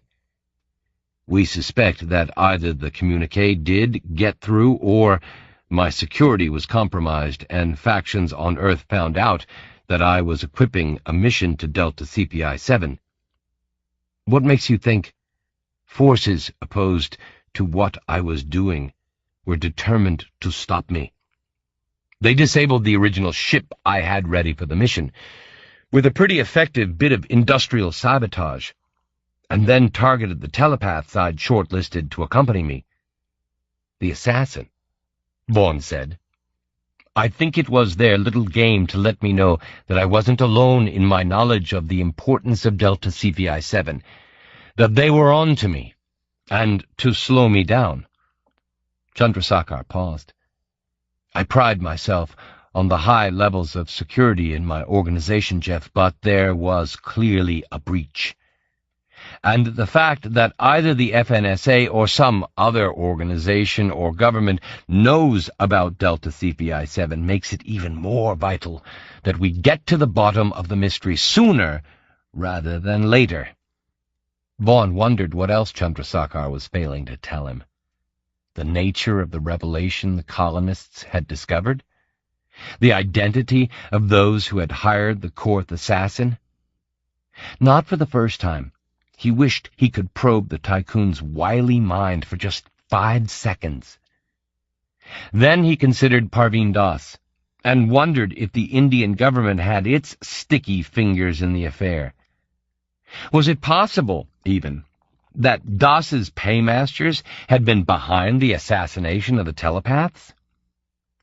He wanted suddenly to be 1,000 light-years from Delta CPI-7 and everything it represented about the tawdry affairs of humankind. His thoughts were interrupted by a cry from down below. McIntosh had left the drilling rig and the other scientists and was running up the incline towards Vaughn and Chandrasekhar. He was accessing his handset as he ran, and then, looking up and waving madly, "Geez, it's Kiki!" he called out. He came to them, panting, and held out his handset. Kiki Namura's high, shrill tones filled the air. "David, I'm okay. They're treating me well. I have a message. They wish to negotiate. But first, they want the telepath, Vaughn, to come out into the open with his hands in their air." Vaughn stared at McIntosh's handset, hardly believing what he'd heard. Chandrasekhar accessed the signal on his own handset and said, "How do they know about Jeff, Kiki?" Namura sobbed. "They asked me. I had to tell them." "Why do they want him?" They want him separated. Down there in the hollow, beside the Kali." "And then?" Chandrasekhar wanted to know. "And then they want to negotiate for the use of the Masuri," Namura said. Chandrasekhar looked at Vaughn. "You were right again, Jeff." McIntosh spoke into his own handset. "Negotiate?" he asked, his expression grim. Her reply must have confirmed his fears. "For me, David." Vaughn said, "Tell them I'm going." Namura said, "They say you must walk to the side of the Kali with your hands in the air. If you try to enable your psi ability, they say they'll kill me. They're watching you. They're out of probing range now, but when they come for the ship, "I'm on my way," Vaughn said, glancing at Chandrasekhar. As he raised his hands into the air and strode down the incline towards the flank of the collie, he looked about him for some sign of where the green men, the colonists, might be secreted. At least now he knew why they had signaled him out. Not to be shot, as he'd first feared, though that was still a distinct possibility, but so that he'd be out of probing range if and when they boarded the Missouri. He came to the ship, turned, and stood with his hands in the air, feeling like a bullseye on a firing range. He considered what it might be that the colonists didn't want him to read, and wondered if it could be what they'd discovered beneath the surface of Delta Cephei 7. 14. Slaughter. He stood at the foot of the collie's ramp, hands in the air. Delta Cephei was climbing into the bright blue sky, a fulminating fireball. Sweat trickled from his hairline and dribbled down his neck. 5 minutes had elapsed since the communique from the colonists. A stasis had overtaken the scene, with the drilling halted and the scientists and techs standing beside the rig like a redundant Greek chorus. Chandrasekhar and Macintosh stood beneath the wide parasol of the mushroom high on the incline. As Vaughn watched, looking for the first sign of the colonists, Chandrasekhar moved off down the incline towards the collie, followed by Macintosh. The former was speaking surreptitiously into his handset. They came to a halt 5 meters from Vaughn, and Chandrasekhar lowered his handset and stared across the plain towards the Missouri. From the ship emerged 6 drones, mincing on silver scissoring legs across the fungal terrain to take up positions on the perimeter of the cordoned area. Next came a scientist and a technician, who crossed to the collie and climbed the ramp. Vaughn looked at Chandrasekhar. "You're not going to give them the ship?" he asked incredulously. Chandrasekhar kept his gaze on the surrounding fungal outgrowths. "What do you think?" "Of course I'm not." Macintosh was watching Chandrasekhar, concern etched on his face. "We can't do anything to endanger Kiki." "The welfare of all my staff is a priority," the tycoon answered shortly. Vaughn saw movement to his left. He turned his head in time to see a quick silver glint, a spider drone taking cover behind a stand of fungus. Once he'd seen the first, he quickly saw others, perhaps a dozen, taking up positions on the perimeter of the valley where the 2 ships lay. Then he saw members of Chandrasekhar's security team. They were moving through the fungal stands like snipers, then settling themselves so that they had the area covered. He wondered where the colonists might emerge. They had, after all, 25 years to familiarize themselves with the nature of the metamorphosing landscape. They had taken Namura and disappeared with stealth and cunning. He wondered if they would be equal to the tactics of Chandrasekhar's security team and drones. Chandrasekhar's handset chimed. He answered with a barked, "Yes?" It wasn't Namura this time, but a man's voice, high and accentless. "We're coming out. If any of you make a move, and that includes your drones, the girl is dead, understood?" "Perfectly." "We want free passage to the Missouri." "And then?" Chandrasekhar said. "We have technical experts, scientists and pilots. We're taking it back to Earth." "Where you'll sell your secret to the FNSA?" A hesitation. Then, "We are the FNSA. We're only doing what anyone else would do in the circumstances. Consolidating our power." Chandrasekhar said, "The Cincinnati, I take it, is no longer spaceworthy?" The colonist hesitated. "If it were, why the hell do you think we'd want the Missouri?" Vaughn thought the tycoon was stringing the colonist along, playing for time. No doubt security, or the drones, were pinpointing the source of the call. "You were supposed to be a self-sufficient colony," Chandrasekhar said. "Why couldn't you repair your ship?" Let me guess. You're not the main body of colonists, right? You're a breakaway group. Rebels. The others are opposed to what you're— Chandrasekhar, the colonist said with a threat in his voice. Shut it! We're coming out. We're well armed, and we've got the girl. If you try anything, she dies, and a lot of your people with her. The Missouri is yours, Chandrasekhar said with apparent equanimity. Vaughn stared around the plain, looking for movement. Other than the swaying polyp forest on the distant incline, all was still. Movement, when it came, was sudden, and all the more shocking for it. Half a dozen green men emerged as if by magic from the ground on the incline below the tall mushroom. Their leader had an arm locked about Kiki Namura's neck and a pistol lodged in the small of her back. His colleagues, all armed, surrounded him in a protective cordon. They were not alone, Vaughn saw.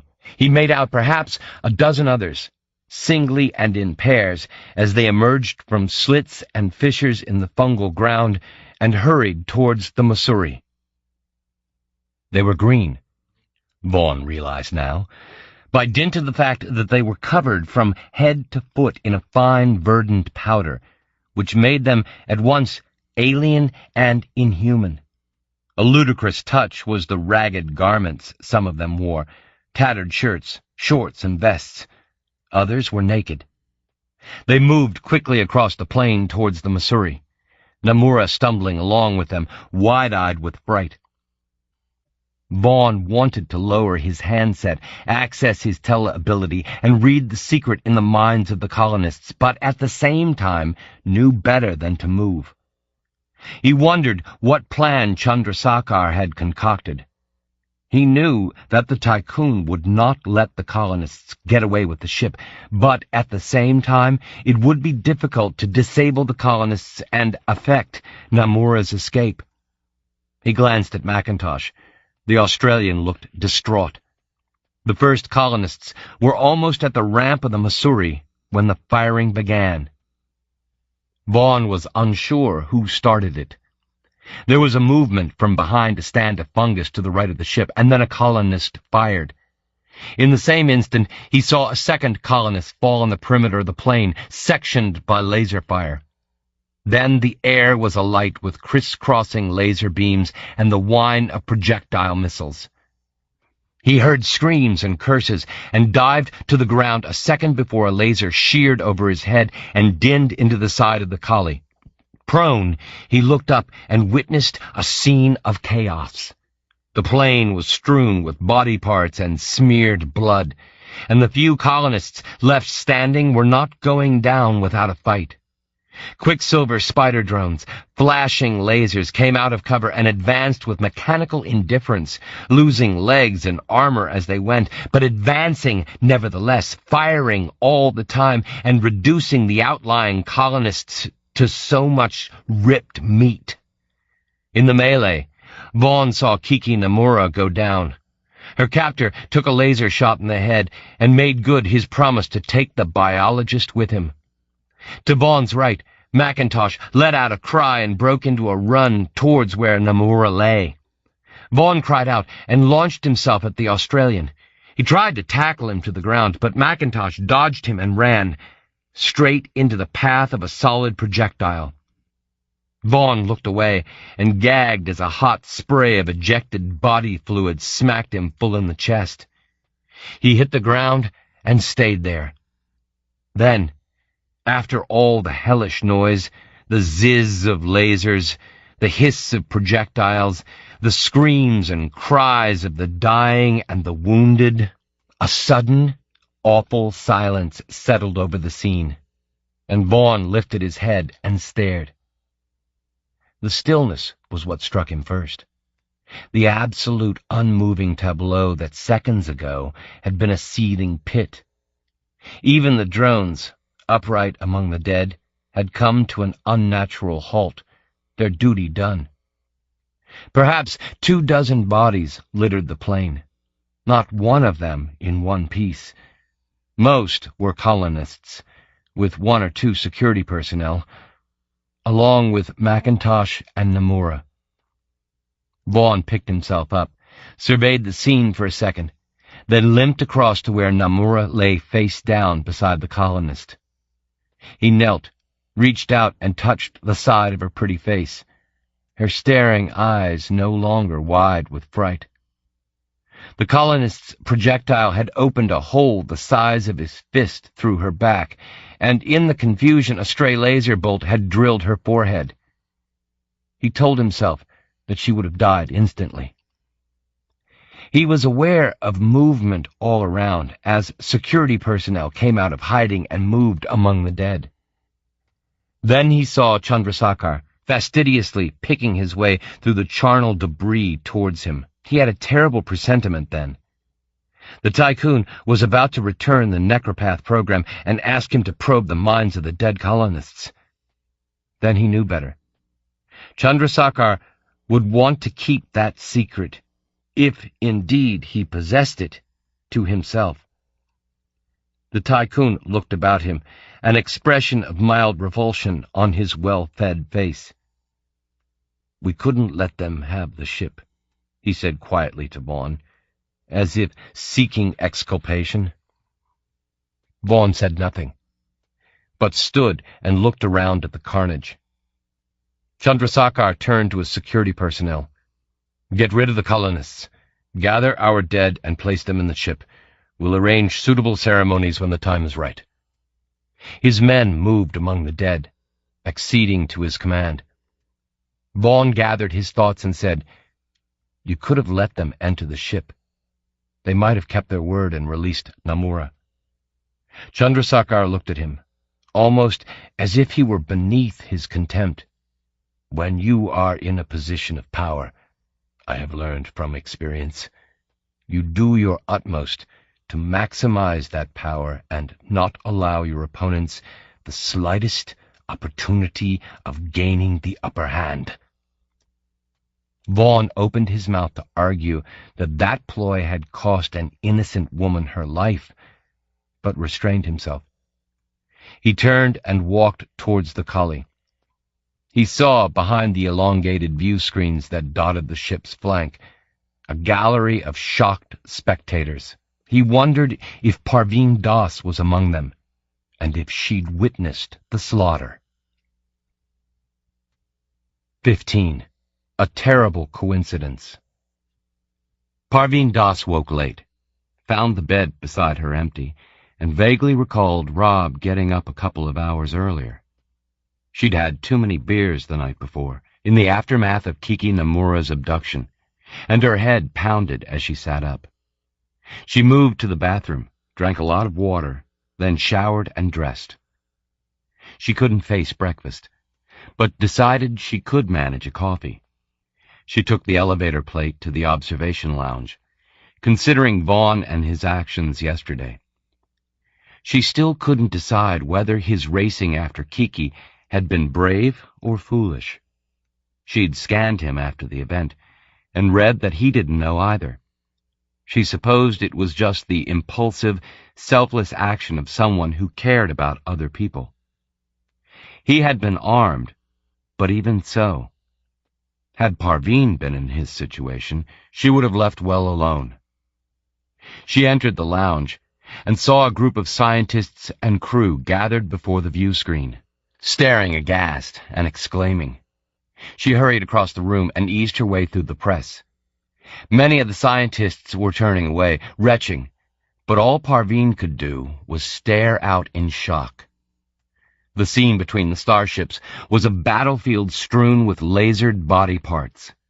She made out the corpses of what appeared to be humans daubed in green, and then saw the remains of McIntosh and Nomura. But who were the green men? The aliens Vaughn had seen earlier? She touched her handset and sent out a probe. She came across a guttering consciousness on the cusp of death.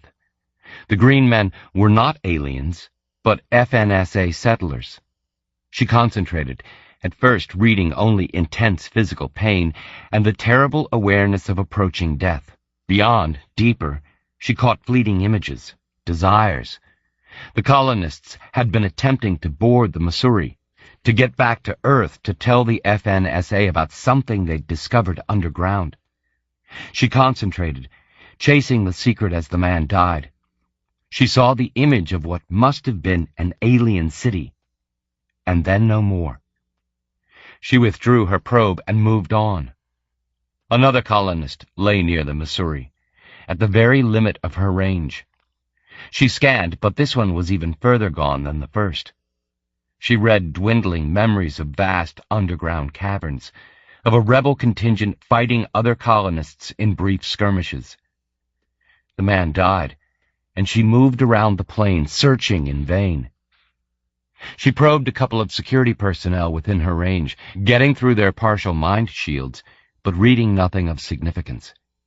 They had had orders from Singh to take out the colonists if they approached the Missouri, which is exactly what they had done. Then she read Vaughn, directly below her, and his mind was filled with grief and regret at the deaths of Namura and McIntosh. Parveen quickly withdrew her probe and braced her arms against the padded rail, head hanging. Namura and McIntosh. She went back to the security guards and read them. They had had no orders to kill the FNSA pair, as far as she could detect. But what about the spider drones? Had they been ordered to take out the pair?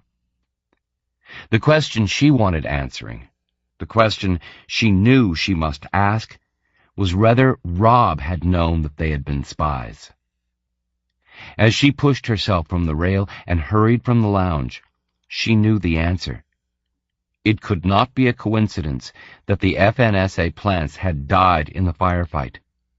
Therefore, Rob must have sanctioned their killings.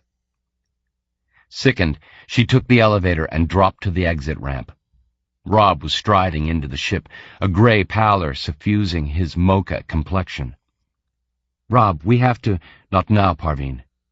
And he gestured feebly to the carnage outside. "That's what I want to talk to you about."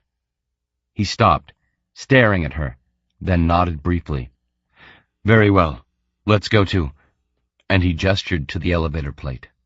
They rode up in silence, Rob staring impassively at the passing bulkhead, Parveen's mind a whirl of supposition and the questions she needed to ask.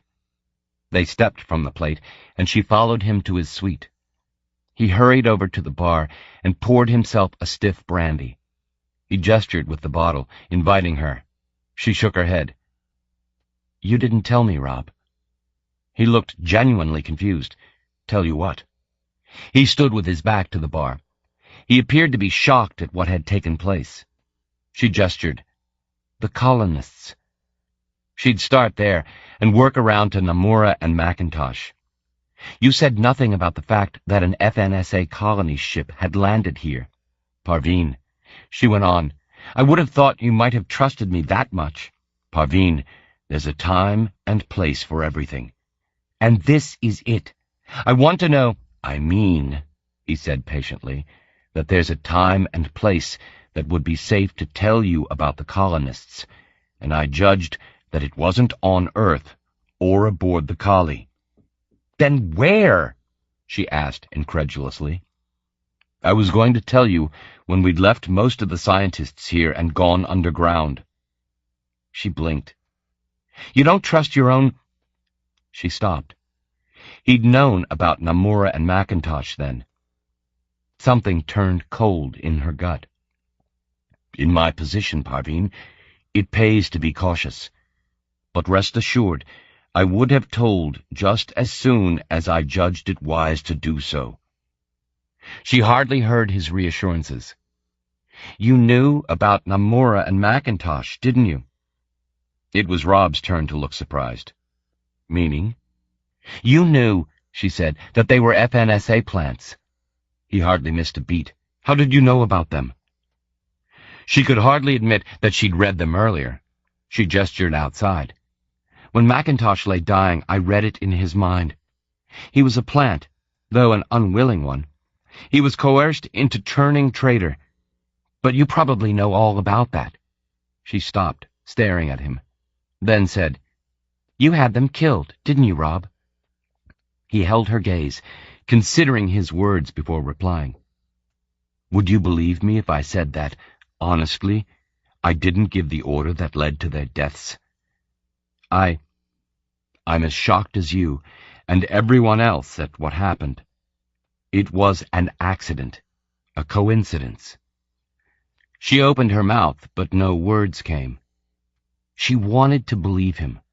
More than anything, she wanted to believe that the man she loved couldn't have been so cold and calculating as to so ruthlessly sanction the killing of two naive and innocent people. Impasse. A silence filled the room. They stared at each other. Rob made a move. He very precisely placed his brandy on the bar, crossed the room, and stood before her. He reached out, stroked a strand of hair from her cheek, and drew her to him. She felt his warmth, and hated herself for mistrusting him. "Parveen, please. I know it's hard. I know what all the evidence suggests. But I'm not a monster, despite what your colleagues in India might suppose. The deaths of Kiki and David were a terrible coincidence." She wanted to believe him, more than anything. She found herself nodding and sniffing back her tears. She said, "The colonists wanted to get back to Earth, tell the FNSA about something they found down there. And that's why we'll be going underground soon." "You don't know what the colonists discovered?" He smiled.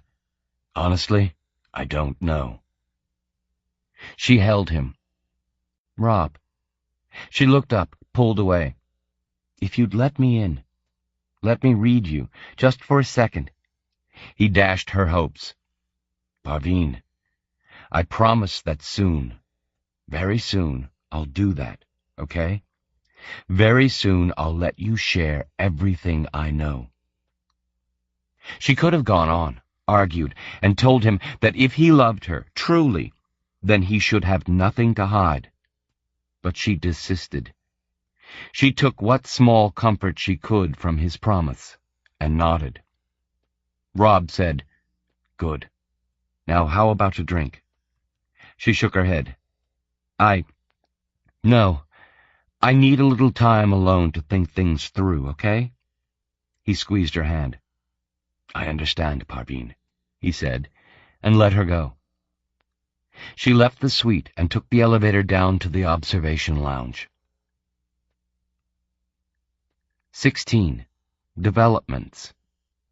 Vaughn found Das slouched in a foam form, nursing a drink. He fetched a beer from the bar and crossed to her. She looked up. Her eyes were red, as if she'd been crying. Outside, the mopping-up operations were still going on, conducted, ironically, by the spider drones with just the same level of clinical efficiency as they'd employed during the slaughter. "Mind if I join you?" She shook her head. He sat down and watched her. She didn't look up. He drank his own beer, and at last said, "I wonder if you could tell me something." She looked up, inquiring. "I'd like to know who you're working for." "What makes you think—" she began. "Look, I know you know more than you've told me, and I want to know where you stand in all—" He gestured towards the cleanup. "All this." She touched a control on her handset, looked at him appraisingly for a while, then nodded. "First, tell me what you know about what happened, Jeff." He regarded her, considering how much to tell her. "Okay. Kiki's abductors weren't natives, as we first thought. Apparently a colony ship landed here 25 years ago, sent out by the FNSA. They found something underground. They, or rather a faction of the original colonists, Chandrasekhar thinks, wanted to get back to Earth so they can inform their government." He watched her, but she showed no surprise. He went on. "Chandrasekhar effectively stopped their little plan, even if it did mean sacrificing Namura, McIntosh, and a couple of security personnel. If you didn't know before now, your lover is a scheming son of a bitch who'd stop at nothing to get what he wants. He thought she might bridle at this, but she regarded him evenly. Anyway, that's what I know. You're a truthful man, Jeff. You're also a good man. Her words surprised him. He lowered his beer and looked at her. He recalled her touching the controls of her handset and staring at him. He had a sudden, awful suspicion. She confirmed it. You're not the only telepath aboard the collie, she said. He thought, my mind shield, but even as the thought formed, she was smiling. I corrupted your shield back on Earth, in the spaceport lounge. It's useless. It was odd to be on the receiving end of a probe, to know that everything within his head, his innermost secrets and most private memories, were private no longer, that Das was reading him as he had these very thoughts. Despite himself, he said, I don't believe it. She smiled. You miss Sukara, Jeff. You miss her like hell. Even after 6 years, you're very much in love. And the sex is still great. Don't. She likes it best on her back, with you kneeling before her, gripping her ankles and spreading her. It was petty of him, but he couldn't stop himself. He threw the remains of his beer in her face and watched her splutter. Turn it off! Slowly, glaring at him, she complied. Happy now? She mopped her face with a napkin, smiling to herself. He said, There is a thing called honor, even among telepaths. You said you didn't believe me, so you've made your point. She pulled her hair back and knotted the tresses behind her head. He looked for the jacks and ports in her occipital region, with which all telepaths were implanted. Oddly, she wasn't. She saw him looking. It'd be too obvious if I had the usual rig. She indicated her handset. So everything is in here, routed subdermally, up to my cerebellum. He took a mouthful of beer, thinking things through. Will you reciprocate, he said, and turn off your shield? I'll promise not to read what you and Chandrasekhar get up to in the sack. She shook her head. I can't let you in. I can't compromise my security. However, I'll keep my side of the bargain. I know all you know, so I'll come clean with you, okay? He nodded, opened his second bottle, and said, Okay. You're working for the Indian government, right? She inclined her head. They recruited me while I was a postgrad at Kolkata. I was a willing convert. I've traveled the expansion, feeding things back to them for the past 10 years. Then, well, believe it or not, I got involved with Rob before this mission came up. Do you know what's going on down there? As far as I know, the original colonists have split into 2 factions. The majority were against the dissemination of what they discovered beneath the surface of the planet. The minority, the green men, wanted nothing more than to get word back to the FNSA government on Earth. How do you know this? I've only just found out about the colonists. I probed one of them out there. But your government knew about Chandrasekhar's mission, right? She smiled. Why do you think I'm here, Jeff? He considered this, then asked, Do you think Chandrasekhar knows what the colonists found? I suspect so, which is why he's so focused on getting down there. He doesn't know if any other power block intercepted the signal, but he's taking no chances. He wants to get at whatever it is before the opposition sends out a ship. He looked at her, a thought forming. But do you think the FNSA are on to it? Did they ever receive the communique? I suspect so, yes. She hesitated, then said, I also suspect it was the FNSA who sent the assassins to kill the telepaths. The FNSA don't have ships anywhere near the capability of Chandrasekhar's. They wanted to slow him down, and so hired the assassins. Why didn't they just do what your people did, and plant someone aboard the collie? She gave a grim smile. They did. He stared at her. Don't tell me. She nodded. I corrupted Namura's shield. She and McIntosh were working for the FNSA. So you went and told Chandrasekhar, and he took the opportunity to wipe them out? Of course not. She glared at him. I didn't say a word to Rob. I decided to keep an eye on Namura and Macintosh myself. She paused. For what it's worth, Rob swore that he didn't have them killed. He claimed that they were killed in the crossfire. Vaughn recalled what Chandrasekhar had told him immediately after the killing. And you've read him? Verified this? She shook her head. No, Rob is shielded. So am I, but that didn't stop you. She hesitated, then went on.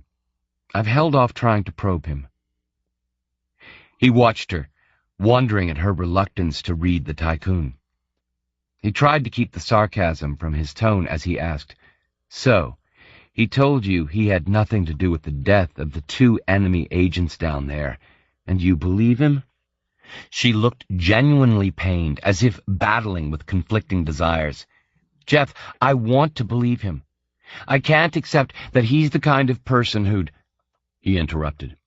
Get real. You're a telepath. You've read minds. You know how things work. You don't get where Chandrasekhar is without being ruthless and looking after your own interests. She avoided his eyes and stared down at her beer. She looked abject, slouched there with her raw eyes and bitter expression. There is one more thing I'd like to know, he said. Why are you leveling with me like this? She considered the question, staring through the view screen. After perhaps a minute, during which he thought she wasn't going to reply, she looked up and said, I've been reading you, Jeff, on and off during the journey here. And getting off on my sex life? She ignored that. I wanted to know who you were working for, what you knew, and where your allegiances lay. And you no doubt found out all about me, he said. She shrugged. I read what happened back in Toronto, how the FNSA cut you, made you a necropath, how you did a runner and have been running ever since. I know you've no love for the FNSA, or for that matter, for any other big organization, government, company, you name it. They're all corrupt. But some, she said, are more corrupt than others. You don't say? And who might the relatively squeaky clean guys be? Let me guess. Your lot, by any chance? She smiled. Jeff, don't try to deny it. If you were to come down on any side in this, it'd be with us. You have, let's say, leanings. So what if I think what's happening in India is a little less corrupt and self-serving than what the FNSA and the rest are doing? I think when it comes down to it, you'd rather the Indians got their hands on whatever's down there. There's another option, he pointed out. I might think that the original colonists got it right, that whatever is down there should remain hidden, secret. That, Jeff, surely depends on the exact nature of the secret, doesn't it? That remains to be seen. He shrugged. But you haven't answered my question. Why so open with me all of a sudden? She stared through the view screen at the plain between the 2 starships. He followed her gaze. The spider drones, having taken part in the slaughter, had done their bit in clearing it up. All that remained on the fungal plain were stark slicks of crimson. I've been thinking things through, since what Rob told me, after what I saw down there. The fact is, I don't know who to trust. I love Rob. I thought at first he wanted me along as a... She faltered and smiled. I know this sounds naive of me, but I thought he wanted me along as a companion, a lover. And now? Well, I am a xenologist after all. Meaning? She shrugged. It would explain why he wanted me along on this trip, if the colonists had found an alien race down there. But he hasn't told you as much? That's another thing he's keeping close to his chest. She looked up from her bottle. Anyway, when I read you... Look, I read that I can trust you, okay? The fact is, I want to trust Rob as well, but I must face the possibility that he's using me for no other reason than I'm his tame telepath. He thought about it. He had to be cautious. He wasn't 100% sure he could trust the woman. So, what do you suggest? We stick together, look out for each other, pool information, and be very, very wary. Of Chandrasekhar? Her expression was pained. Perhaps, but also of his security personnel. Singh, in particular, has it in for me. He regarded the dregs of his beer, lips pursed. Well, what do you say? He thought he had nothing to lose. He would play along with Doss until he knew exactly where he stood with the woman. Okay, but we've got to be careful. And you do hold one hell of an advantage over me. I'd trust you more if you'd drop your shield. She shook her head. Can't do that, Jeff. Through the view screen, he saw a flyer bank in from the left and land between the two ships. He recognized the vehicle as the one that had set off earlier that morning, though now only one blue-uniformed security man occupied the vehicle. A single silver spider drone, like an old-fashioned hubcap, barnacled its flank. Doss's handset chimed, and she accepted the call. Vaughn saw Chandrasekhar's cherubic face fill the tiny screen. He looked out, down onto the plane. Chandrasekhar was standing beside the flyer, speaking with the pilot.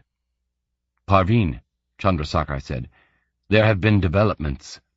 My men have found an entrance leading underground, close by what's left of the Cincinnati in the mountains north of here. We're packing up and making our way there. Doss glanced at Vaughn and raised her eyebrows.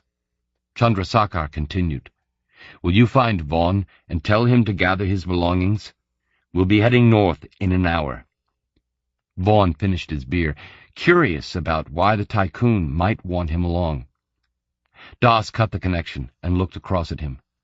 Well, you heard the man. I've got a feeling that the next few days might prove interesting. 17. Descent. He sat in the rear of the flyer and stared down at the land passing far below. It was late in the day, and the fungal landscape had taken on a burnt orange hue.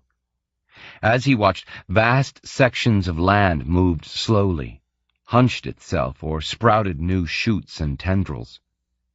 It was, he thought, like looking down on a cooking pot full of some bizarre algae simmering in slow motion. The colony ship, according to Chandrasekhar, was 1,000 kilometers north of where the collie had come down, and Vaughn judged that they had flown most of that distance by now. They had passed actual mountain ranges on their flight, great ragged razors of gray rock cutting up through the ubiquitous fungus, and at one point they overflew a lake nestling in what looked like a high volcanic caldera, its neat circlet of crimson water, a stark contrast to the surrounding gray rock formations. He sat next to Doss, while 2 security personnel occupied the front seats. In the leading flyer, Chandrasekhar was accompanied by Singh and Pavlescu. 3 further flyers were following, carrying the scientists, more security men, and spider drones. Doss touched his arm. There. He looked down at where she was pointing and saw the remains of the Cincinnati. The ship had come to rest in a deep valley bottom, its superstructure patched by a voracious fungal growth and blackened by fire. Looks as if it crash-landed, he said. I don't think so. I suspect it was cannibalized in the early days. And the fire damage? She frowned. Pass. Perhaps something to do with the conflict between the colonists and the rebels? He wondered at the thoughts of the colonists on first seeing this unique landscape. To think that this would be home, to be made the best of for the rest of their lives. At journey's end, colonists desired something similar to what they had left behind on Earth, some Eden analog to help them forget how far away they were from home. This landscape was about as alien as it was possible to be. and yet still be habitable. They flew on for about a kilometer to where the foothills of the mountain range rose above the encroaching fungus, buckling higher and higher. Minutes later they came down in a mesa free of fungal growth. 100 meters away, an angled crack, 50 meters high, split the mountainside. Vaughn climbed from the flyer, stretching tired limbs, and walked over to where Chandrasekhar was addressing his security personnel and the half-dozen scientists. The tycoon indicated the rent in the rock behind him. My team found steps chiseled into the cliff face beneath the opening, and more inside, he was saying. The colonists, we suspect, live underground. It's our mission to locate them and establish friendly relations. It's unfortunate that our initial meeting was with a group of, we suspect, rebels who wanted to get away from the planet. He looked around the gathering. Any questions?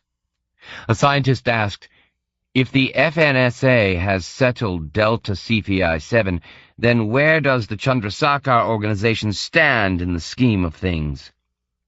The precise status of the colony has yet to be determined, hence this sortie, Chandrasekhar said.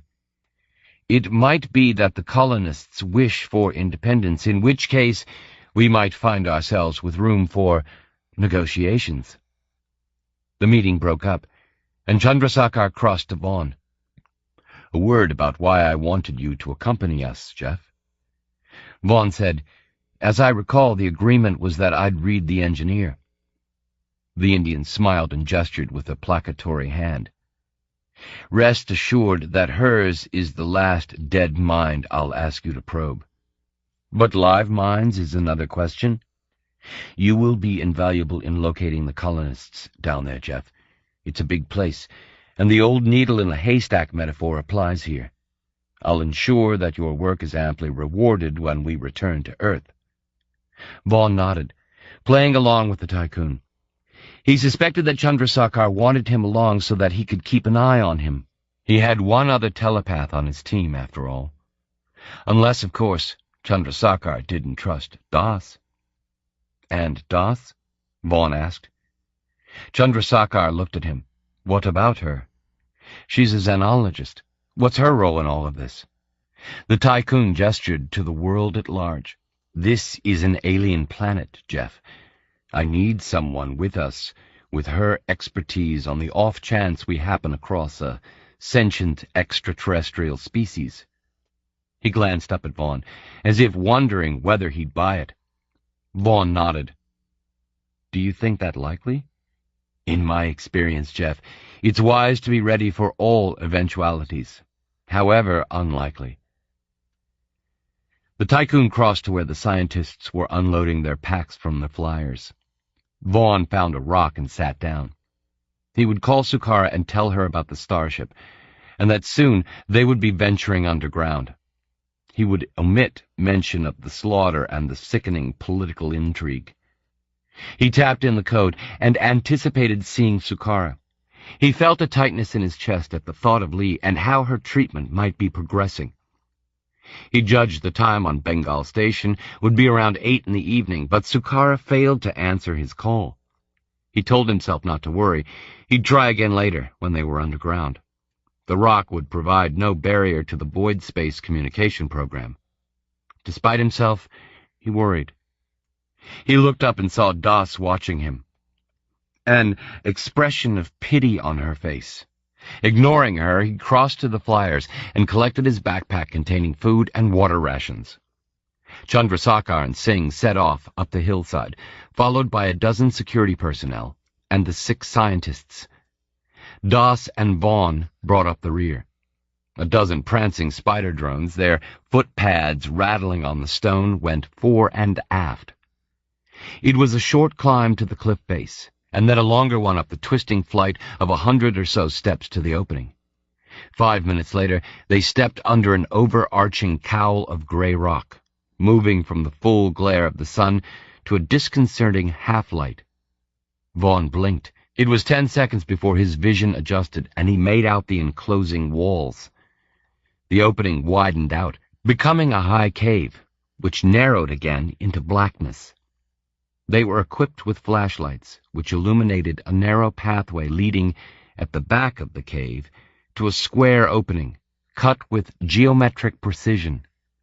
Steps led down into the bowels of the planet. With the absence of sunlight, the temperature plummeted. Vaughn was grateful for his insulated one-piece suit. Chandrasekhar sent a couple of drones ahead, then followed. A minute later, with everyone else having processed themselves through the narrow opening, Vaughn followed Das down a narrow flight of precarious steps. They descended for about 10 minutes, and then the steps ended. Vaughn heard gasps from up ahead. They were in a cavern, easily the size of the collie, a chamber whose walls were adorned with glowing fungus. One by one, they switched off their flashlights, and it was as if the natural illumination brightened in compensation. The cavern was filled with a pulsing, verdant light. Vaughn moved off to one side, reached out and touched the wall. His fingers came away green, and he understood now the coloration of the colonists. He wondered whether the fungus was an adornment they had chosen themselves, or an infection, or infestation, they had had thrust upon them, along with the troglodyte lifestyle they had been forced to adopt. The party set off again, moving in single file along the path which skirted the edge of the cavern. Vaughn enabled his teleability, and made out the mind shield static before him. He caught up with Das and said, "Are you reading?" He was more than a little uncomfortable at the thought. She nodded, and have been since we landed. They were walking side by side. Her dark face was made sickly by the fungal light. She said, "I know it's painful, being away from Sukara with Lee ill. You have my sympathy for what it's worth." Painful, he thought, doesn't describe it. She said, "I don't often read true love, Jeff. I read people who kid themselves, who think they found it. But what you feel for Sukara?" It was impossible to keep visions of his wife from his head. Who she was now, the kid she had been when they first met. "She saved my life," he said, "and needed someone. And is a good person." Das finished. He nodded and formed a question. Before he could articulate it, Das said, "No, I haven't. I haven't had a lover for years. And then Rob came along." "It's strange," he began. "Having someone read your every thought," she finished. "The tables are turned. The telepath is the subject. I can read your every thought, access your every emotion, your every memory, far, far back. I look into your head, and I know you, Jeff." Disturbing, he thought. "You're a different person. Did you know that?" "To who I was years ago, before Sukara?" She smiled. "You were one sad, cynical bastard back then. That said, you had every reason to be." "I wish you'd turn that thing off," he said. "If I probe any little green men," he thought, "I'll let you know." "Okay," she said, reached to her handset and killed the program. They walked for a while in silence. They were approaching the end of the cavern, where it whittled down to form a tunnel still twice the height of a man. The green fungus followed the contours of the wall like the skin of a reptile, glowing eerily. They entered the corridor behind the others, and the floor beneath their feet began a gradual downward slope. The nearest scientist was perhaps 5 meters ahead. Vaughn said, "The others in Chandrasekhar's team? Have you used your viral program on them, too?" "Singh has protection I can't overcome," Das told him, "for obvious reasons. The others, what they know isn't considered priority by Chandrasekhar." "So you've read them? How much has he told them?" She glanced across at him, her eyes unreadable dark pits in her lit face.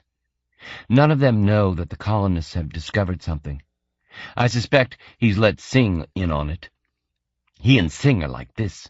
She crossed 2 fingers. "And it makes sense to clue in your head of security. So as far as the others are concerned, this is all about contacting the colonists?" She nodded. There's a sociologist in the team, a psychologist, as well as the more obvious specialisms, geologists and mineralogists, to assess the planet's potential worth. They walked in silence for a while. He wondered how long the trek might take, how long before the colonists came into range, and along with them, their secret. A thought occurred to him. What are the chances that Chandrasekhar would have another telepath on his team? She pursed her lips. It's a possibility. You said you couldn't read Singh, he said. What if he's a telepath?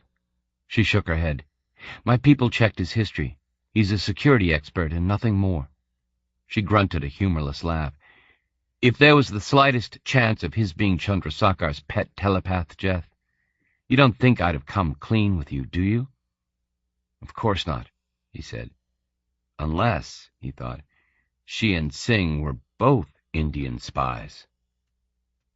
He was glad she wasn't reading now, though it didn't really matter. When she next probed, she'd read his suspicion about her and Singh. She'd read that he trusted her about as much as he trusted Chandrasekhar. She had a massive advantage over him, and one that he could do nothing about. The corridor descended more steeply now. In some places, the descent was so steep that steps had been hewn in the rock. They descended, and the muscles in Vaughan's legs set up a painful ache in protest. He said, his team, the scientists and techs, they're all loyal to the Chandrasekhar organization? She nodded. All 100% Chandrasekhar men and women. They've been with him years. He treats them well, and they respond. Almost Pavlovian, she said. Then, why do you ask? He shrugged, just wondering if we might have any allies when the crunch comes. Don't rely on anyone else. It's you and me against the universe. He turned, wondering if a spider drone was behind them. The corridor was empty. They walked on in silence for a while. A few minutes later, Das said, Ganesh, but I thought life as a Saharan Bedouin was extreme. He looked at her. Meaning? Human beings, she mused. They adapt to anything. We live on ice caps, in deserts. There's a colony out Sigma Draconis way. They declared independence 20 years ago and don't like visitors. They live on islands of floating vegetation, and that's the sole food of a cetacean, which the humans in turn prey upon. They have no government as such, and in their society everyone is equal who can hunt for food. Those who can't are summarily and ceremonially drowned. They're post-industrial by now, of course. Been there 100 years. He glanced at her. Sounds like they live some kind of egalitarian ideal. I'm surprised you haven't shacked up with them. Watch it, Vaughan, she said. Anyway, I was just wondering what we'll find when we happen across the colonists. They must have adapted in many odd ways. Vaughan scanned ahead, came across 20 areas of mine shield static and nothing more. No sign of anything yet, he reported. They walked on. Perhaps an hour later the corridor opened out again, sloped, and dropped into another vast cavern. Ahead, he heard Chandrasekhar give the order to set up camp for the night. It was late, by Vaughan's reckoning, well past sunset, and for the first time he realized how tired and hungry he was. He and Das entered the cavern and dropped their backpacks. Hey, a scientist called out. Come and look at this. 18. Loyalties. Parveen joined the procession around the cavern walls, examining the bas-relief carvings, but she found it hard to summon the requisite measure of wonder which everyone else seemed to be exhibiting. Intellectually, she knew what the panels meant. The sequence of frames showing stick-shaped humanoids with domed heads was the first indication that an alien race was, or had been, native to the planet. But she was more preoccupied with the course of recent events and how they might impinge on her. She still couldn't decide how she felt about Rob. Her heart wanted nothing more than to abandon herself to him, to trust his reassurances, but she knew there was always the possibility that he might very well be using her to his own ends. Was this why she had so impulsively divulged what she knew to Vaughn? She knew she could trust him, and sooner or later she might very well be in need of an ally. Now another thought assailed her, something that Vaughn had asked on the way down. Might Singh be a telepath? According to the information on the data pin compiled by her controller, Anil Singh was nothing more than what he appeared, a steroid-abusing thug with an overdeveloped pride in his ability to maim. But what if party intelligence had got it wrong, and he was a telepath? It would make sense for Rob to have an in-house telepath loyal to him. What sickened her was the thought that if he were a telepath, then her shield might not be up to the task of baffling his probes. What if he'd read her every thought, her recent conversations with Vaughn, and reported back to his boss? She glanced across the cavern. Singh had made the rounds of the frescoes like a bored visitor at a museum, and was now back with his team, setting up camp and breaking out rations around a heater. They had encamped together in a small group, apart from the rest of the expedition. She looked across the cavern at Rob. He was deep in discussion with a group of scientists. Later, she decided suddenly, she would do what she had been too scared of doing before now, and try to invade his shield, even though she suspected she'd fail. What do you make of them? She jumped, then laughed nervously. Vaughn stood beside her, gazing at the carvings. Well, they're certainly not the work of the colonists, she said fatuously. He smiled. I came to that conclusion myself. He reached out and traced his fingers around the outline of a stick figure. I wonder how the first meeting between the colonists and the aliens went. I wonder if they're a friendly race. She smiled. Most alien races that we've met are, Jeff. Gone are the days of the stereotypical idea of the alien as the hostile other. Only the Mirth have been vaguely inimical, and that was because of an initial misunderstanding. She looked at the dome-headed, almost amphibian-seeming figures. Of course, these carvings are old. They might be the work of a race now extinct. Conditions are harsh here, to say the least. He nodded. Anyway, I came over to see if you were hungry.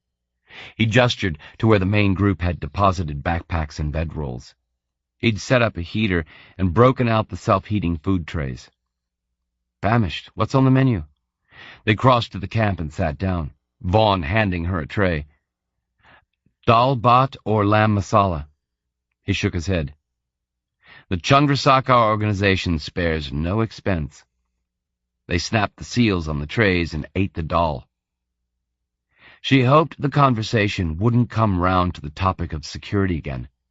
She didn't want him quizzing her about the status of Singh and working out that she'd been less than tactful in seeking him as an ally, even though she'd been at a low ebb at the time. Thankfully, he asked her about herself. I'm intrigued, he began. By? She asked. By people like you, he said. How many 30-something commie xenologist telepaths have you met, Mr. Vaughn? He smiled and forked dal and rice into his mouth. I mean, people consumed with an overriding belief system. You make me sound like some religious fundamentalist. He gestured with his fork. You said it, Parveen. She looked at him. You're serious, aren't you? Listen, religious belief is nothing more than superstition. Though some might call it faith, it's the same thing. My set of beliefs are based on a rational analysis of the socio-economic state of the modern world. He shrugged. As far as I'm concerned, and I've read enough people to make a case, political beliefs and religious faith are the same thing in this respect. They make for an intolerant mindset that doesn't allow the admission for the possibility of error, or that the other view might possibly have credence. She shook her head, containing her anger. But I know that the only way forwards for the human race He shrugged. Say no more, Parveen. He was smiling to himself. She ate for a while in silence, then said, Rather my certainties, and the possibility of good that might accrue for my fellow man, than your apathy. That's one thing I didn't like about you from what I read. Apathy. You're not the first person to have pointed that out. She looked at him. And how do you feel about that?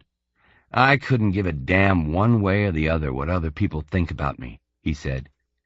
But she saw that he had the grace to smile.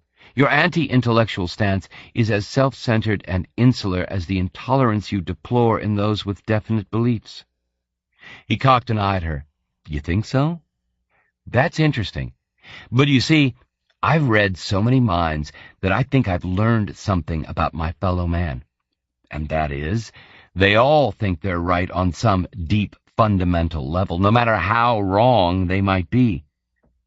I might give my trust to individuals because their solipsism is manageable, but as far as organizations and political parties are concerned, you think of yourself as an anarchist. He laughed, without humor. There you go again. Why the eagerness to label people? I think of myself as Jeff Vaughn, husband of Sukara and father to Palm and Lee. My loyalties end there. She looked at him. I don't know whether to think of you as one deluded bastard or supremely fortunate. Just think of me as Jeff Vaughn, husband and father, and leave it there, okay? You've read my mind. You know that's all that matters to me. She continued eating. You know, I'd like to meet Sukara someday. I'd like to read her, read the goodness you see in her. She looked up. Have you read her? You've been in here. He tapped his head. Didn't you read it? No, not that. There was so much. He shook his head. When I first met her, I wasn't reading, but I picked up her goodness. And you've never been tempted to... No. I promised her. Anyway, I know her well enough not to need to pry. I know and love her. She nodded. After a moment, she murmured, I wish I could read Rob. Well, it'd make things here a bit easier. No, I mean, for personal reasons. I'd like to read what he thinks about me. He stopped eating and regarded her. You really fell for him, didn't you? She smiled. Who would have thought it? Card-carrying party member falls head over heels for filthy capitalist exploiter. I'm sorry. It must be painful. The conflict. She looked up. Anybody would have thought you'd read me. I don't need to probe to see that you were lonely before he came along, that part of you regrets letting your heart rule your head when you met him. Jeff, I've always lived up here, tried to rationalize my loneliness. But we're all slaves to the tyranny of our biology, he said. You seem to have done okay by it. He shrugged. It takes time, he said. I went through years of not letting myself get close to people, in my case, for fear of getting hurt. Then, the big cliché, the right person came along. He reached out and squeezed her hand. But hey, who's to say we haven't got Rob wrong? He might be the altruist people think he is. Yeah, and he might love me too, They scraped their trays clean, and Vaughn settled down on his bedroll, linking his fingers behind his head and gazing up at the green vault overhead. She looked around the cavern. I'm not at all tired. Too much going on up here. I'm going to see what Rob's found out from his scientists. See you in the morning, Vaughn said, yawning. She stood. Rob had left the group of scientists who were examining the frescoes and moved off to stand by himself, gazing at the images. She crossed the cavern, enabling her tele-ability, and joined him. Parveen, how are you and Vaughn getting along? She tried to judge his tone, detect jealousy. It seemed absent. He was inquiring with professional interest in mind. Fine, Rob.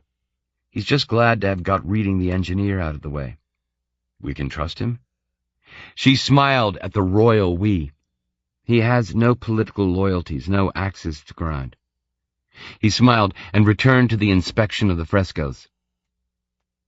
Rob, she hesitated, then went on. You didn't tell me about the aliens. You knew, didn't you? I would have thought. She tried not to sound like a hurt little girl. Parveen, I've said it before. Security. You did know? The communique from the rebel colonists made some mention, but it was garbled. Let's just say that I suspected. I wish you could have trusted me enough to tell me that, she said. On impulse, she reached out and touched his hand. A second later, she felt the metacarpal itch as the virus made the transit. She pulled away and looked at him. Will you tell me this, at least? She murmured. What do you feel about me? He smiled and took her hand. How many more times do you want the reassurance, Parveen? Anything I don't tell you is because of reasons of security. Not because I don't trust you, but because I'm suspicious of betrayal by those close to me. She looked at him, and surprised herself by saying, Like Singh? Anil? No, of course not. I have utmost faith in him. She sent out a probe. She encountered the static of his shield, an abstract hiss where his mind should be. Then, minimally and fleetingly, she did read something. It was almost too tenuous to detect. The virus had broken through briefly, even though his defenses were working hard to rebuild themselves. She read a flash of impatience with her, as much as a father might feel towards a child. But did she also detect a father's love, she wondered? The contact was too transitory to tell. She probed deeper. She was taking a chance, of course. If his defenses alerted him to her viral attack, as Singh's had done, then she would merely claim that she was attempting to read what he felt for her. She said, Tell me, Rob, is Singh a telepath? Not only did she want his verbal assurances that Singh was not telepathic, but she wanted an accompanying flash of mentation from the tycoon that would confirm it and ease her fears. Anil? A telepath? No, of course not. Where on earth did you get that notion? She probed and caught something, very deep and very faint. Rob's ultimate trust in Singh, and his belief that his chief of security was not a telepath. Of course, she thought, that didn't rule out the possibility that the security chief was telepathic. She smiled and squeezed his hand. Rob, I'm just looking out for you, okay? He reached out and touched her cheek. Parveen, that's sweet. But I assure you that I can trust Anil. Acha? She withdrew her probe and, when Rob had turned back to the frescoes, disabled her psi program. She left Rob and crossed to the camp, frustrated that her probes had done nothing to allay her apprehension. Not only that, but she had failed to detect if Rob felt the slightest affection for her. She was assailed then by another disturbing thought. If Singh were a telepath, but hadn't reported her deception to his boss, then might he be keeping the knowledge to himself for ulterior reasons? Vaughn was asleep. She considered trying to sleep herself, but her mind was too active. Instead, she crossed to the scientists huddled around a heater and joined in their lively speculation. 19. Extraterrestrials. Vaughn woke suddenly. He blinked up at the green, momentarily confused and wondering where he was. Then it came to him in a rush. He was a kilometer or more underground on Delta Cephei 7, and the green vaulting above him was the luminescent fungi. He sat up and accessed the chronometer on his handset. He had been asleep for just over 6 hours. He struggled from his padded sleeping bag and stood up. A group of scientists huddled before the wall frescoes a few meters away, chatting. Their voices must have woken him. He joined them. Definitely alien? Last night, dog-tired, Vaughn had given the frescoes a cursory inspection before eating and turning in. They certainly looked alien to his inexpert eye. The scientists, being scientists, considered that, on balance, the likelihood was that they were perhaps extraterrestrial in origin. Now a stout, gray-haired Thai woman in her 50s was certain. Without a doubt. Look at this. She indicated a line of engravings, set out after the fashion of a cartoon strip, showing a series of primitive, dome-headed stick figures going about their alien business. They were carrying what looked like amphorae and long sticks. Vaughn was not surprised that the figures accorded to default humanoid proportions, a head, 2 arms, and 2 legs. 95% of the aliens discovered so far in humankind's expansion were similarly humanoid. Other scientists were filming the frescoes and taking measurements with sophisticated comm apparatus. My guess is that these carvings are in the region of 15,000 years old, maybe more. She ran her fingertips lightly across their surface, smiling to herself. He moved off, looking at the stick figures carved around the time humankind were painting the caves at Lascaux. So, Jeff, Delta CVI-7 does have sentient alien natives. Parveen Das stood next to him, yawning. He said, "This puts a whole different perspective on Chandrasekhar's plans for the planet. No more grabbing this alien real estate as part of the expansion. Always assuming the natives aren't extinct," she pointed out. "Assuming that, yes," he agreed. "But the colony planet isn't what he wants to grab, is my guess. It's the secret, the alien secret, he's after." Vaughn nodded, wondering what the secret might be. "While you were snoring last night, we got into a lively debate about the ETs," Das said. "We didn't arrive at any firm conclusions, but the speculation was interesting." Speculation? For instance, did the aliens achieve industrial, scientific, technological standards? Did they attain spaceflight? My guess is that they didn't. The nature of their world means they're a subterranean people who venture to the surface, if at all, only for brief periods when the surface temperature is clement. So, their scientific inquiry might not be directed towards the stars. "They might not even have attained technology," he said. She shrugged. "It's impossible to tell until we go deeper, find out more. Who's to say they're still around? Look at all the extinct races we've discovered the remains of in our travels." He thought about it. To discover, maybe meet an alien race for the first time. "Anyway," Das said, "how about some food?" Back at the camp, the others were up and breakfasting. Vaughn and Das joined them and sat together, eating eggs and beans from pre-packed trays. He wrapped his hands around a cup of self-heating coffee. For all his padded suit, he was still feeling the chill this far underground. Chandrasekhar moved across to them. "This is where the party splits," he said. "It's as good a place as any. The scientists, with the exception of Parveen, are staying here to continue their research. 6 security personnel and 4 drones will remain with them. The 3 of us, with Singh, 6 security men and 6 drones, will continue onwards." Vaughn looked at the squat Indian as he spoke. He wondered what was going on behind those eyes. What plans? What greed? "Do you think we'll find who carved those frescoes?" Chandrasekhar looked at him. "It would be a remarkable experience if we did. Even though it might rule out claiming the world as a potential colony?" He could see that Chandrasekhar was keeping tight control on his irritation. "There is more to our expansion than mere territorial claims," he said. He watched the tycoon closely as he asked, "Did you know about the aliens when you set up the expedition?" Chandrasekhar considered the question, and Vaughn was surprised by his reply.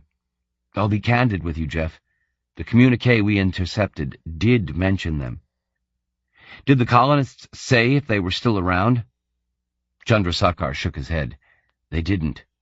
That's one of the reasons we're here, he went on. The push for knowledge is an oddly nebulous pursuit, my friend. Who knows from where benefits to humanity might accrue? Vaughn looked away. There were times when he found the little Indian insufferably smug, and he didn't know whether the best reaction would be to laugh or to condemn. Right. Chandrasekhar turned and addressed his team. Let's pack up and head off, everyone. They set off 5 minutes later, leaving behind them the vast, frescoed cavern, and dropping through the rock by means of a narrow tunnel. Singh and a couple of drones led the way, followed by Chandrasekhar and 3 security men. 2 further security personnel, Vaughn noted, took up the rear this time. He wondered if this were an intentional ploy on Chandrasekhar's part, to keep an eye, and perhaps an ear, on him and Das. Did you know Chandrasekhar knew about the aliens? He asked Das. She considered his question before nodding. He admitted as much to me only last night. Vaughn smiled and grunted a humorless laugh. She looked at him. And what does that mean? It means I wonder what else he's keeping from us. She shrugged and looked ahead. He enabled his tele-ability and probed. Only the mind shields were evident. He decided to keep the program running on the off chance that it might warn him of the approach of any extraterrestrials. The corridor dropped, wending its way through a natural fissure in the rock, and the party dropped with it into the depths of the planet. 3 hours later, the corridor leveled and opened out into a long chamber. A worn track ran the length of the wall to their left, and Vaughn thought of it being used over millennia by beings making forays to the surface of the planet.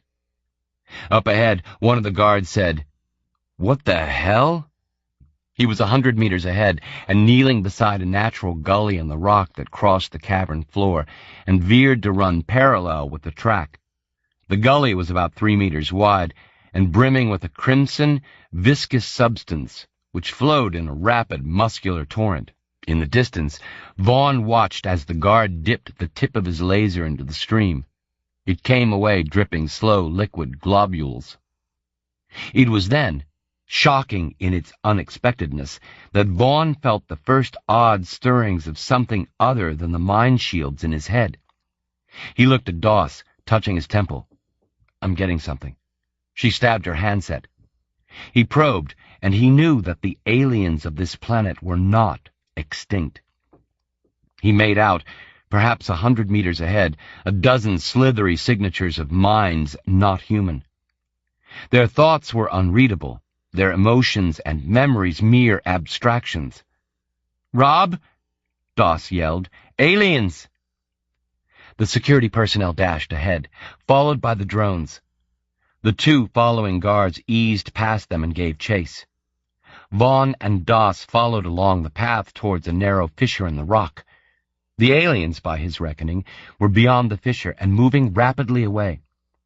He wondered if they had been disturbed by the unexpected arrival of Chandrasekhar and his team and were beating an alarmed retreat, or if they had been expecting the humans and were leading them towards... He never finished the thought.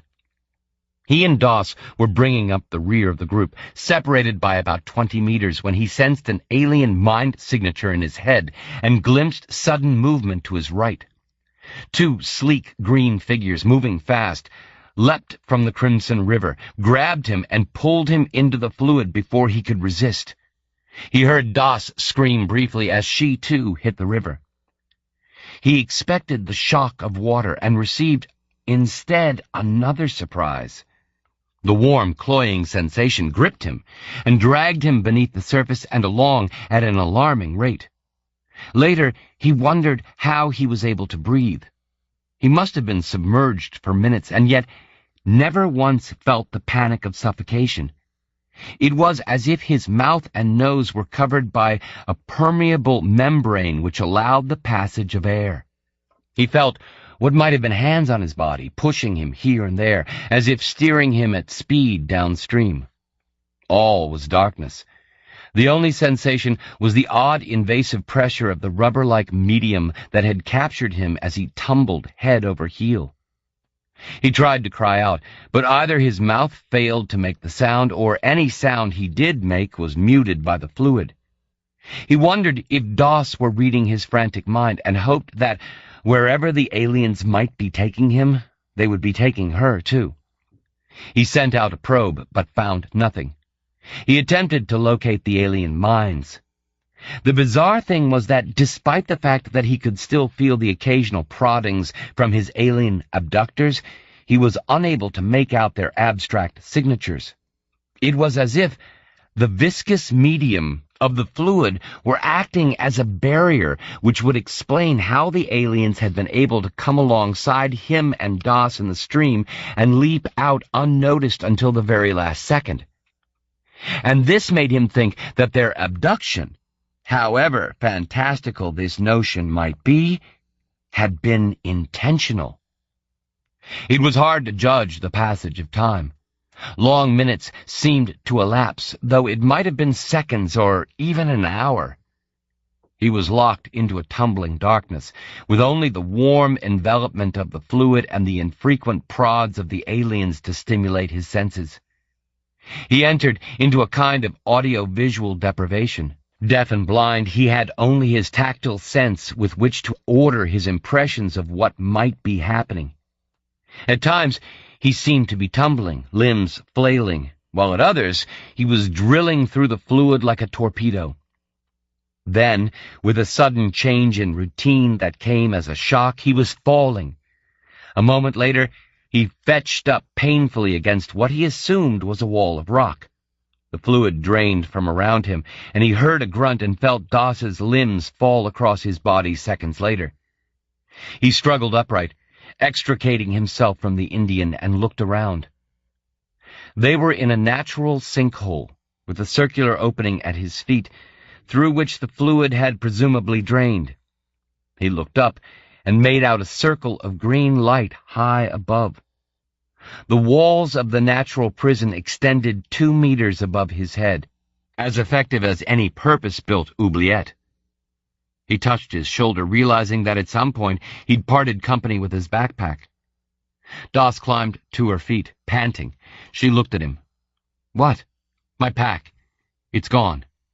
She peered behind her. "Mine too." Only then did Vaughn notice her right arm. Her handset was covered by what looked like a splint of crimson rubber. Alarmed, he looked at his own arm. His handset was similarly encased in the fluid, except, he found, it was no longer fluid, but had hardened into a solid, impermeable cast. Doss was staring down at her arm, her expression horrified. His tele-ability had been enabled, but when he probed now he came across nothing. Neither the alien minds nor Doss's mind shield. "Clever," he said. "Very clever. We're dealing with creatures who know what they're doing. They've deliberately disabled our teleprograms?" "As effectively as chopping off our arms, only more humanely, if you can say that about aliens. They've also stopped us from communicating with the others." He paused. "And the way they singled us out. What the hell do they want with us?" She stared up at the roof of the arching green fungus high above. He touched his jacket. He was still armed with his laser. Doss saw him checking and did the same. She pulled out a small laser. "Me too. They didn't disarm us. More fool them. My guess is that they didn't bother to take our weapons on purpose." "What are you driving at?" "I think they don't mean us harm. They're friendly." He paused, then said, "I think they took the two of us for a reason." "What if you're wrong? What if they simply didn't know about our weapons? What if they're not friendly, but mean us harm?" "I don't know why, but I don't get that impression." "Well, I hope to hell you're right." She stared down at the crimson shell covering her handset. "Wish they'd left this operable. I feel like half a person without it." She paused, then said, I wonder how they knew that these control our teleability. He shook his head and said, Another mystery to add to all the others. He smiled to himself. She looked at him. What? She snapped. It has its advantages, he said. My thoughts are my own, for once. She looked away, examining the walls of their prison, searching in vain for hand and footholds. For however long the handsets were disabled, he thought, he was on an equal footing with her. The knowledge was reassuring. More troubling was the fact that with his handset disabled, he would be unable to contact Sukara. She hunkered down across the well from him. I wonder what happened to Rob and the others. Probably still chasing shadows. I wish I knew where they were. He nodded. He could imagine her frustration and her fear. Their imprisonment would allow Chandrasekhar a chance to discover whatever secret the colonists had found down here. Her paymasters wouldn't be best pleased if his mission succeeded while Das languished in alien custody. He said, Don't worry. Whatever the colonists came across, it more than likely had something to do with the aliens. Meaning, we're probably closer to the secret than Chandrasekhar and company. She considered this, then said, Did you see the aliens? A brief glimpse. More than I saw. What were they like? Small. Very small. 3 feet high, I guess. Slight and green. I don't know whether they were furred, scaled, or skinned. He recalled his fleeting impression of the 2 abductors, and they had domed heads. She said, The creatures in the frescoes. She pushed herself to her feet impatiently and paced the cell. She examined the shell encompassing her handset and tried to prise off the material with her fingers. Failing, she moved to the wall and struck her arm against the rock once, twice, and a futile 3rd time. Vaughn watched with mounting amusement, then discovered that he was not the only spectator to her frustration. He looked up and saw, peering down at him over the rim of the rock, the domed head of a native. Its eyes were bulbous and compound, dark purple against the slime green of its skin. It was not alone. Other creatures had joined it, perhaps 10 or a dozen, looking down at the captive pair in silence. I think they're finding your antics very entertaining, he said, gesturing up at the alien audience. Das looked up quickly and was about to call out something when she was interrupted by a noise from the hole at her feet. Vaughn heard a gurgle, then a rush of something fluid. The crimson liquid came up in a spurting rush, rising warm and cloying around his legs. In seconds, it had reached his shoulders and lifted him off his feet. He spread his arms across its surface and was carried up towards the lip of the rocky well. He scrambled to the edge and held on, then hauled himself out and lay gasping on the rock. When he looked up, he saw that the aliens had retreated and were squatting on thin legs, for all the world like terrestrial frogs, and watching with dark, unblinking eyes. There were perhaps 50 of the creatures, occupying a great, green-illuminated cavern. Vaughn stood slowly and raised his hands in the air. He stared at the aliens, disconcerted by their massed regard. An alien rose, left the squatting assembly, and approached them. It stopped before Vaughn and Das, and he was suddenly aware of his heartbeat. The creature stared up at him. It had no facial features other than those outsized eyes, or so he thought, until it opened its mouth. Its lips unsealed in a long, thin hyphen, and it spoke. "Come," said the alien. 20. The Trek. Vaughn managed a smile, realizing how meaningless the expression might be. The alien stood before him, frog-like, but longer in the body, and stared at him with massive compound eyes like sieves. He said, "What do you want with us?" Behind the lead alien, the others remained squatting, watching him with a disconcerting fixity of attention. The alien made no reply, but its fellows moved as one. They seemed to vanish into fissures and cracks in the rock of the chamber, to drain away like the fleshy equivalent of the crimson fluid. Seconds later, only their leader remained. Beside Vaughn, Doss stepped forward. "Why have you taken us?" In lieu of a reply, the creature turned and moved rapidly toward the chamber's far wall. It walked with an oddly elastic, cushioned motion, giving at the knees so that its torso bobbed as if suspended on springs. It slipped through a narrow fissure in the rock. Vaughn expected it to return, beckoned them after it. When it failed to do so, he turned to Doss and said, "What now?" "Let's go after it." They hurried towards the fissure and peered within. The alien was bobbing along a narrow corridor, giving no indication of being interested in its human charges. Vaughn followed.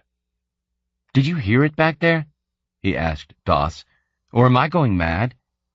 "Well, I did think it said come, but it might have been coincidence. It wasn't that distinct. Perhaps it said something in its own language." He increased his pace to keep up with the elastic strides of the alien. "If it does speak English, then that means it's had contact with the colonists, which might explain why they disabled these." She held up her arm, cocooned in its crimson shell. "They knew about them from the colonists, right? And they don't want us to contact Chandrasekhar and the others. Which begs the question, what do they want with us?" He peered ahead as the alien disappeared around a corner. He hurried after it and found it bobbing along another natural tunnel, this one sloping downwards at a 30-degree angle. "I'm following an unknown alien," he said to himself, "and I feel not the slightest threat." They caught up with the alien as it negotiated a flight of steps chiseled into the sloping path. Something about the way it took the steps, with caution, as if it were dipping its toes into icy water, suggested unfamiliarity. Vaughn wondered if the steps were man-made. In the green light of the walls, he examined the alien more closely. It was naked, and its skin ran with a sebaceous film, catching the fungal glow in swirling highlights. It gave off a pungent reek, too, not unlike smelling salts. Vaughn breathed shallowly. Behind him, Doss said, "Perhaps the aliens are what the colonists tried to contact their government about. These are their discovery." Vaughn thought about it. "Something about them must be pretty damn special to have Chandrasekhar make the journey out here." She nodded. "You're right. They looked primitive, with no apparent evidence of technology. But he knew that first impressions, especially when dealing with ETs, were often deceiving. He'd reserve judgment until they came to journey's end. "Wonder where Rob and his men are," Doss said. "Did you get the impression that the others were led away from us? That the aliens deliberately separated us and pounced?" He half turned to look at her. She nodded. He gave his attention to the descent, and almost fetched up against the alien's slim back. It had paused before another constructed feature in the rock, this time an archway. It raised a long-fingered hand to its forehead, almost in a gesture of obeisance, Vaughn thought, then stepped into a small, square chamber. He followed it. A smaller archway mirrored the first on the opposite wall, and through it shone dazzling light. The alien stopped, turned, and stared at the humans. Seconds elapsed. Its great eyes watched them. The most alien thing about this, Vaughn thought, is the total absence of social protocol between our races. It was like looking into the eyes of a lizard and hoping for some kind of communication. And then the creature confounded his assumption by opening its slit mouth again. "Fear. No," it said. The words barely a whisper. "Trust. Yes." And without a further word of explanation, it turned and stepped through the second archway into the blinding golden light. Vaughn followed the alien through the arch, then stopped and stared in wonder. At first, he thought that they had somehow come through the mountain and emerged into the open air again, though the landscape was unlike the fungal terrain they had left far behind them. They were standing on the threshold of a vast plain, which extended ahead and to either side for perhaps 50 kilometers, and was encircled by a range of jagged mountains. The plain was flat and uniform, consisting of what appeared to be a savanna of golden grass laden with a heady herbal scent. He turned to Das. She was staring up, her neck craned at an awkward angle. "Shiva," she said under her breath. He looked up and knew that he was wrong about the geographical nature of where they were. They had not emerged into daylight through the mountain. They were still deep, deep underground. They were in a cavern, the like of which he would have thought impossible, until he saw it with his own eyes. The cliff face at their backs rose vertically for kilometers, and then arched overhead to form a gargantuan canopy, which covered the entirety of the plain before them. Embedded in the roof of this monstrous cavern were what appeared to be miniature suns, great nuggets of crystal, which scintillated with ersatz daylight and filled the plain with a golden illumination. Vaughn thought of the alien's words. It was almost fear he felt now, a heady feeling combining agoraphobia with a mistrust of the unknown. But the alien had counseled them to trust in it. Also, he thought about the colonists. He had pitied them earlier, thinking of them leading a meager troglodyte existence far underground in the green light. But if they had found this cavern, and he could think of no reason why they might not have, then they had discovered a paradise. Das said, "I wish I had the use of my handset, Jeff." He looked at her. "To scan for the colonists?" She shook her head. "To do a few calculations." She smiled at him and explained, "I suspect this isn't a unique feature. It's either natural or made. Either way, imagine if the vast planet is pocked with them, like a pomegranate. Imagine how much living space there'd be. Perhaps this was what the colonists discovered, a planet packed with sufficient living space for thousands of cities. And Chandrasekhar wants a part of the real estate down here," Vaughn said. "A ready-made, habitable, safe, and enclosed environment."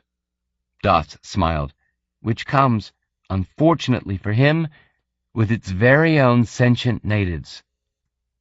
The alien paused before them. It was moving rapidly down the incline towards the golden savanna. It looked up at them, and though it said nothing, Vaughn knew that it wanted them to follow. They hurried after the alien, which had come to a halt before the grassland. Vaughn and Das paused beside it, staring out across the expanse. It was not, he saw, grass of any kind, but thin wisps of yet another fungal variety, strands as thin as fiber-optic cable reaching to his hips. The alien stared at them, the look in its dark eyes indecipherable, then lifted a long, thin hand and gestured out across the plain.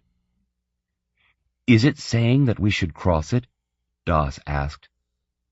Vaughn squinted at the distant mountains. "Hell of a trek," he said. He looked at the alien and gestured.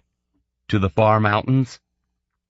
The alien said nothing, merely turned and stepped into the fungal grass, which reached up to its chest. Seconds later, an odd thing happened. As they watched the creature wade through the savanna, the fungal stalks around the creature changed from their default golden hue to a shade of deep orange.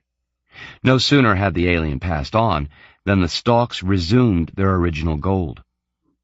Like this, the creature moved in an accompanying nimbus of color, perhaps 2 meters across, as if continually tracked by a diligent searchlight. Well, we'll never lose him, or her, Doss said, stepping in after the alien. Vaughn followed and looked around him as the whipping cords instantly transformed themselves from gold to pulsing tangerine. He walked alongside Doss, the bobbing alien leading the way. From time to time he called to it, "My name's Jeff Vaughn," or, "Are you taking us to the other humans? Do you understand me?" But as expected, the alien gave not the slightest acknowledgement that it was being addressed.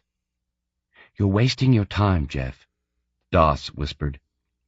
"Do you think it understands us?" She frowned. "It's a possibility, but perhaps it deems the question irrelevant. How to work out the mindset of an alien? You know what alien minds are like from attempting to scan them, no?" He nodded. She laughed without humor. Human beings are enough of a riddle much of the time. He glanced across at her. "How long have you been a telepath?" "Just under 5 years." "And you did it for the cause? You tested psi positive and had the cut for the good of the party?"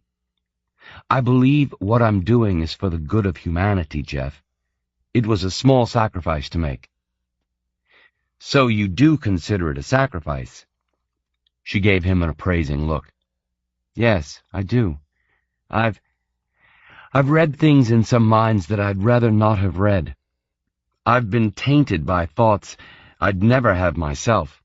But I'm telling you nothing you don't already know. And you do it day in, day out for a living, and read criminal minds."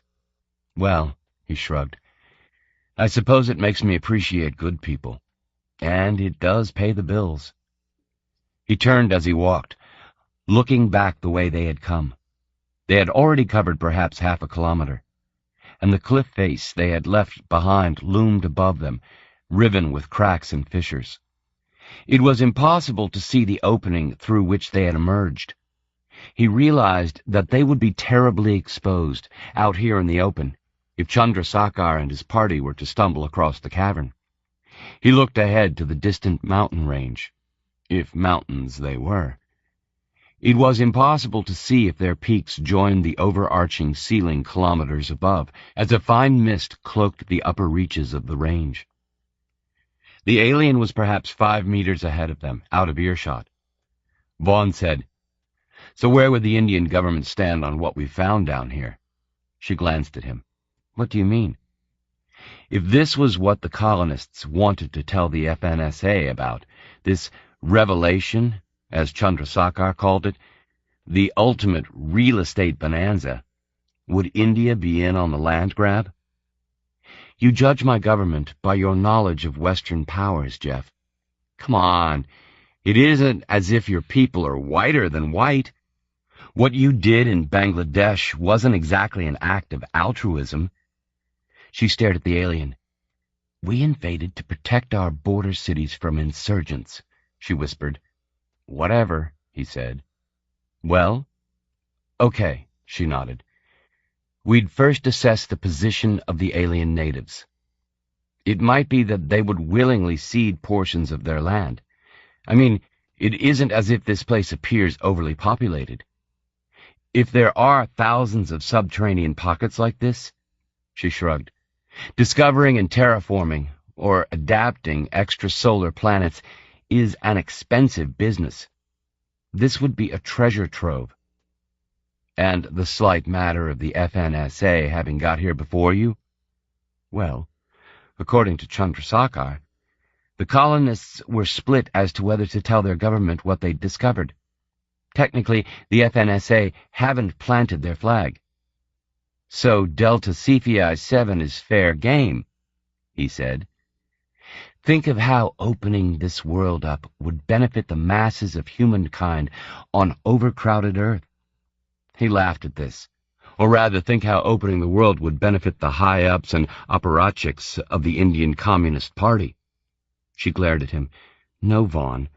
The ultimate winner would be the proletariat. Bullshit, he thought. But he knew how futile it would be to argue the point. More to himself, he mused, I feel sorry for the damned aliens, caught between the fascist FNSA and your scheming crowd. What's the lesser of the two evils, Jeff? He wasn't going to admit that she had him there. How about a third alternative? We leave well enough alone. Let the aliens keep their planet. It's bad enough that they have a bunch of American colonists here anyway. She shook her head. A massive waste of resource potential, Jeff, especially if these pockets aren't utilized by the natives. We'll never agree, he said. Let's just wait and see what we find, okay? She smiled to herself. Let's do that, Jeff, she said. But the communique had been sent, he thought. The scavengers were circling round the prey, hungry for the kill. Ahead, the alien had come to a halt. It knelt, disappearing from sight, marked only by the circle of orange strands. Vaughn approached and peered at what it was doing, Doss at his side. The alien was rooting through the fine soil, gently pushing away rootlets with its long fingers and digging deeper. It found something, eased it from the ground, and set it to one side, then resumed its digging. Vaughn saw that it had unearthed a red object the size of a grapefruit, and seconds later it had another, then a third. It stood bearing the fruit, and passed one each to Vaughn and Doss. As if in instruction, it peeled its own and slipped the pulpy, apple-colored flesh into its lipless mouth. Doss hesitated. Do you think we should? He thumbed open the thin peel and tore off a chunk of flesh from the globe. It tasted sweet, and then pungently spicy, with the consistency of banana. It's not bad, he said. Go ahead, try it. She peeled the fruit and tentatively nibbled at the flesh. I've tasted worse, she said, as they set off again. Vaughn finished the fruit and looked about him. The lack of geographical features made it difficult to judge the distance traveled. The cliff face they had left seemed kilometers away, but the range towards which they were traveling seemed no closer than when they had set off. The ceaseless routine of the walk soon became monotonous. He thought of Sukara, Palm, and Lee. He wanted nothing more than to be able to talk to Sue, reassure her that all was well, and receive similar reassurances that Lee's recovery was progressing. The longer he went without contacting her, the more she would worry. When I get back from here, he thought, that's it. No more leaving Earth without Sukara and the girls. Doss looked at him. What's wrong? Nothing. I'm fine. She said, missing wifey and the kids? What do you think? Ah, the palliative of domesticity. Doss sighed. He glared at her. It's what matters to me, he said, but as you've never experienced that.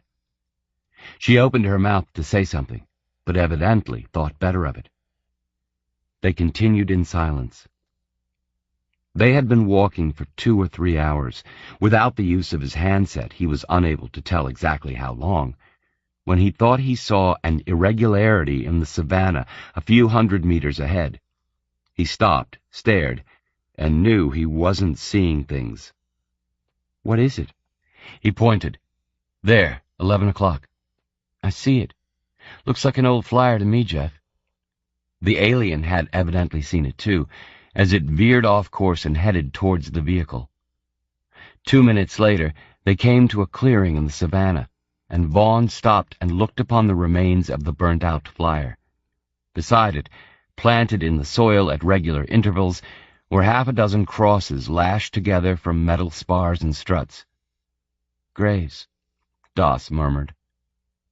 The flyer was a bulky old-fashioned model, its paintwork blackened and bubbled with the ravages of fire. It looked incongruous in so alien a landscape.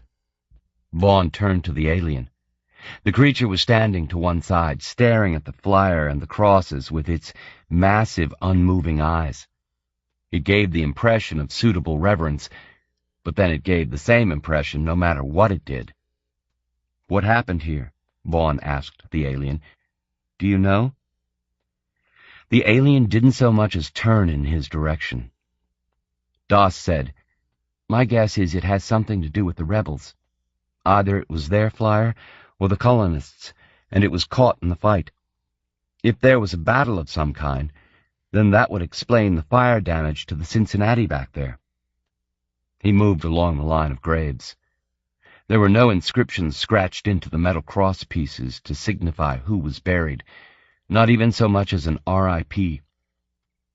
He crossed to the flyer and peered inside. It was gutted, with a great hole punched through the passenger door. Whoever had been inside the vehicle had stood no chance of surviving the impact of the missile. "I wonder what the natives thought of this," Vaughn said. "Strangers drop from the stars, and the first thing they do is start killing each other." Doss grunted. "What makes you think they don't get up to similar things, Jeff?" He shrugged. "In my experience, humans seem to have a peculiar propensity for internecine violence. Think about it. With the exception of the Korth, have we come across a race as aggressive as ourselves? Maybe that's because most of the races we've discovered have been older than us. They've matured." "I rest my case," he said. Doss moved around the wreck. "I just hope the humans we came across weren't the only survivors of the conflict." "I wonder if the natives are aware of the slaughter up there." Vaughn shook his head. "Christ, the poor bastards don't know what they're in for." Doss looked at the alien, who had moved to the edge of the clearing and appeared to be waiting for them to continue. "Well, it doesn't seem to make our guide any more reluctant to have anything to do with us," she said. They left the clearing and followed the alien. Perhaps 2 hours later, Vaughn looked back. There was no sign of the clearing and the burned-out flyer. The savannah stretched seamlessly to the right and left. Ahead, the mountain range seemed just as far away. A while later, he asked, "How long do you think we've been walking?" She paused and looked back at the distant cliff face. "We aren't even halfway there, Jeff. I don't know, 4 hours or so? Seems like more. I'm bushed." "I wonder if our friend intends to let us rest." He laughed. "I could always ask him, for all the good it'd do." They walked on, and it was perhaps an hour later when the alien paused, turned to look at them, and then moved off sideways into the savannah. It bobbed down, vanishing from sight. Vaughn stepped forward and peered at what it was doing. He smiled to himself. The alien was standing now, having rolled flat a section of savannah, creating in the process a deep mattress of flattened fungal strands. "Do you think it was aware we were tired?" he asked Doss. She looked up at the bright ersatz suns embedded in the ceiling far overhead. "Thing is, will we be able to sleep with the lights on?" The alien had moved off as Vaughn and Doss sat down on the surprisingly spongy bed of flattened strands. He watched the creature pluck something from several fungal stalks nearby and return to where they sat. It passed them what looked like buds, the size of a thumb. The alien inserted the third one into its mouth, chewed, then lay down and curled into a fetal ball. Vaughn shrugged. "Here goes." The bud certainly wasn't as pleasant as the earlier fruit, but then he suspected it wasn't meant to be. It was hard and bitter and left a sharp aftertaste on the palate. A minute later, he began to feel woozy. "And?" Doss said, watching him, the bud halfway to her lips. "Nice," he slurred, slumping onto the wonderfully comfortable fungal bed. "Jeff, this might be dangerous." He heard her, but he was past caring. And seconds later, oblivion claimed him. 21. Escape. Sukara came awake quickly and found herself in the back of a flyer, dazzled by sunlight. Despite her fear, she knew better than to move. She was alone on the back seat, slumped behind the driver with her head against the side window. There was no one else in the car other than the Chinese orderly. or rather the imposter orderly. Either he had misjudged the dose of sedative he'd sprayed in her face, or had taken longer than planned to get her to the flyer. At any rate, the fact was that she was awake and could move her arms and legs, and he was unaware of the fact. The question was, who was he, and what did he want? The bastard wasn't an orderly and had nothing to do with Dr. Grant. He wouldn't have sent an orderly running after her, and she swore at herself for being taken in so easily. But at the same time, she felt a stunning relief. The bastard had used Lee as a pretext, knowing that it would have the desired effect of making her biddable to his suggestion of taking the outer lift down to the under-level car park. So Lee was still okay. She felt a welling of anger, the quick urge to do the bastard permanent damage. She ruled out the possibility that the chink was a rapist or related sadist. He knew about Lee, had planned the abduction to the point of posing as an orderly, which might not preclude the possibility that he merely wanted to hurt her, but she thought not. There was another reason behind the abduction. She thought of the assassin who had tried to kill Jeff, and had succeeded in murdering the other telepaths. Could this have something to do with those attacks? She put the question aside. Her priority was to find some means of getting away from her captor. She turned her head minimally and peered through the window. They were on the top level, flying low. She saw Chundi Road flash by, with the expanse of the spaceport beyond. They were flying northeast. At some point they would land, and then Sukara would make her move. The chink turned in his seat, and she closed her eyes, feigning unconsciousness. She counted 20 long seconds, then slid her eyes open fractionally. Slowly, she moved her right hand towards her handset. She pressed a release code on the console. A second later, the communications pin Jeff had given her ejected itself. She gripped it in her right hand, a silver needle almost 5 centimeters long, slippery in her sweat-soaked palm. For the rest of the ride, she fantasized about the amount of damage she could inflict with the needle and a lot of righteous rage. The flyer slowed. They were at the northern end of Chundi Road, where the ethnic makeup phased from Indian to Thai. The flyer dropped suddenly and eased itself down a narrow alley, with barely 6 inches between its bodywork and the walls of warehouses and industrial storage depots. Sukara knew she had to be fast and decisive when the time came. If she messed up, she didn't like to consider the possibility. The bastard was probably armed, so she had to make the first blow a telling one. The flyer came to a halt and settled in the alley, and her heartbeat raced. To the right of the vehicle was a compound, its wire mesh gate open, as if awaiting her delivery. The chink jumped from the flyer and opened the back door. Sukara closed her eyes and gripped the needle. Her captor opened the door, against which she was leaning, and she half fell from the vehicle. This made his task easier. He gripped her under the arms and tugged her from the flyer. Her heels banged painfully on the concrete as he dragged her into the compound. She hoped that he didn't have an accomplice at the end of this operation. 1 bastard she might be able to deal with. 2 would be a little more difficult. He laid her on the ground, easing her head onto the concrete with incongruous care. She heard footsteps as he walked away from her, then the sound of a door being unlocked. She opened her eyes, but all she could see was sky and a margin of guttering overhead. She had to act now, while his back was turned. She leaped to her feet and sprang towards the bastard. He turned, obligingly, and she leapt at him, screaming, and stabbed the needle into his face. She would remember the bastard's expression for a long time after that, the wide-eyed look of shocked fright, the toothy rictus like some Chinese carnival dragon.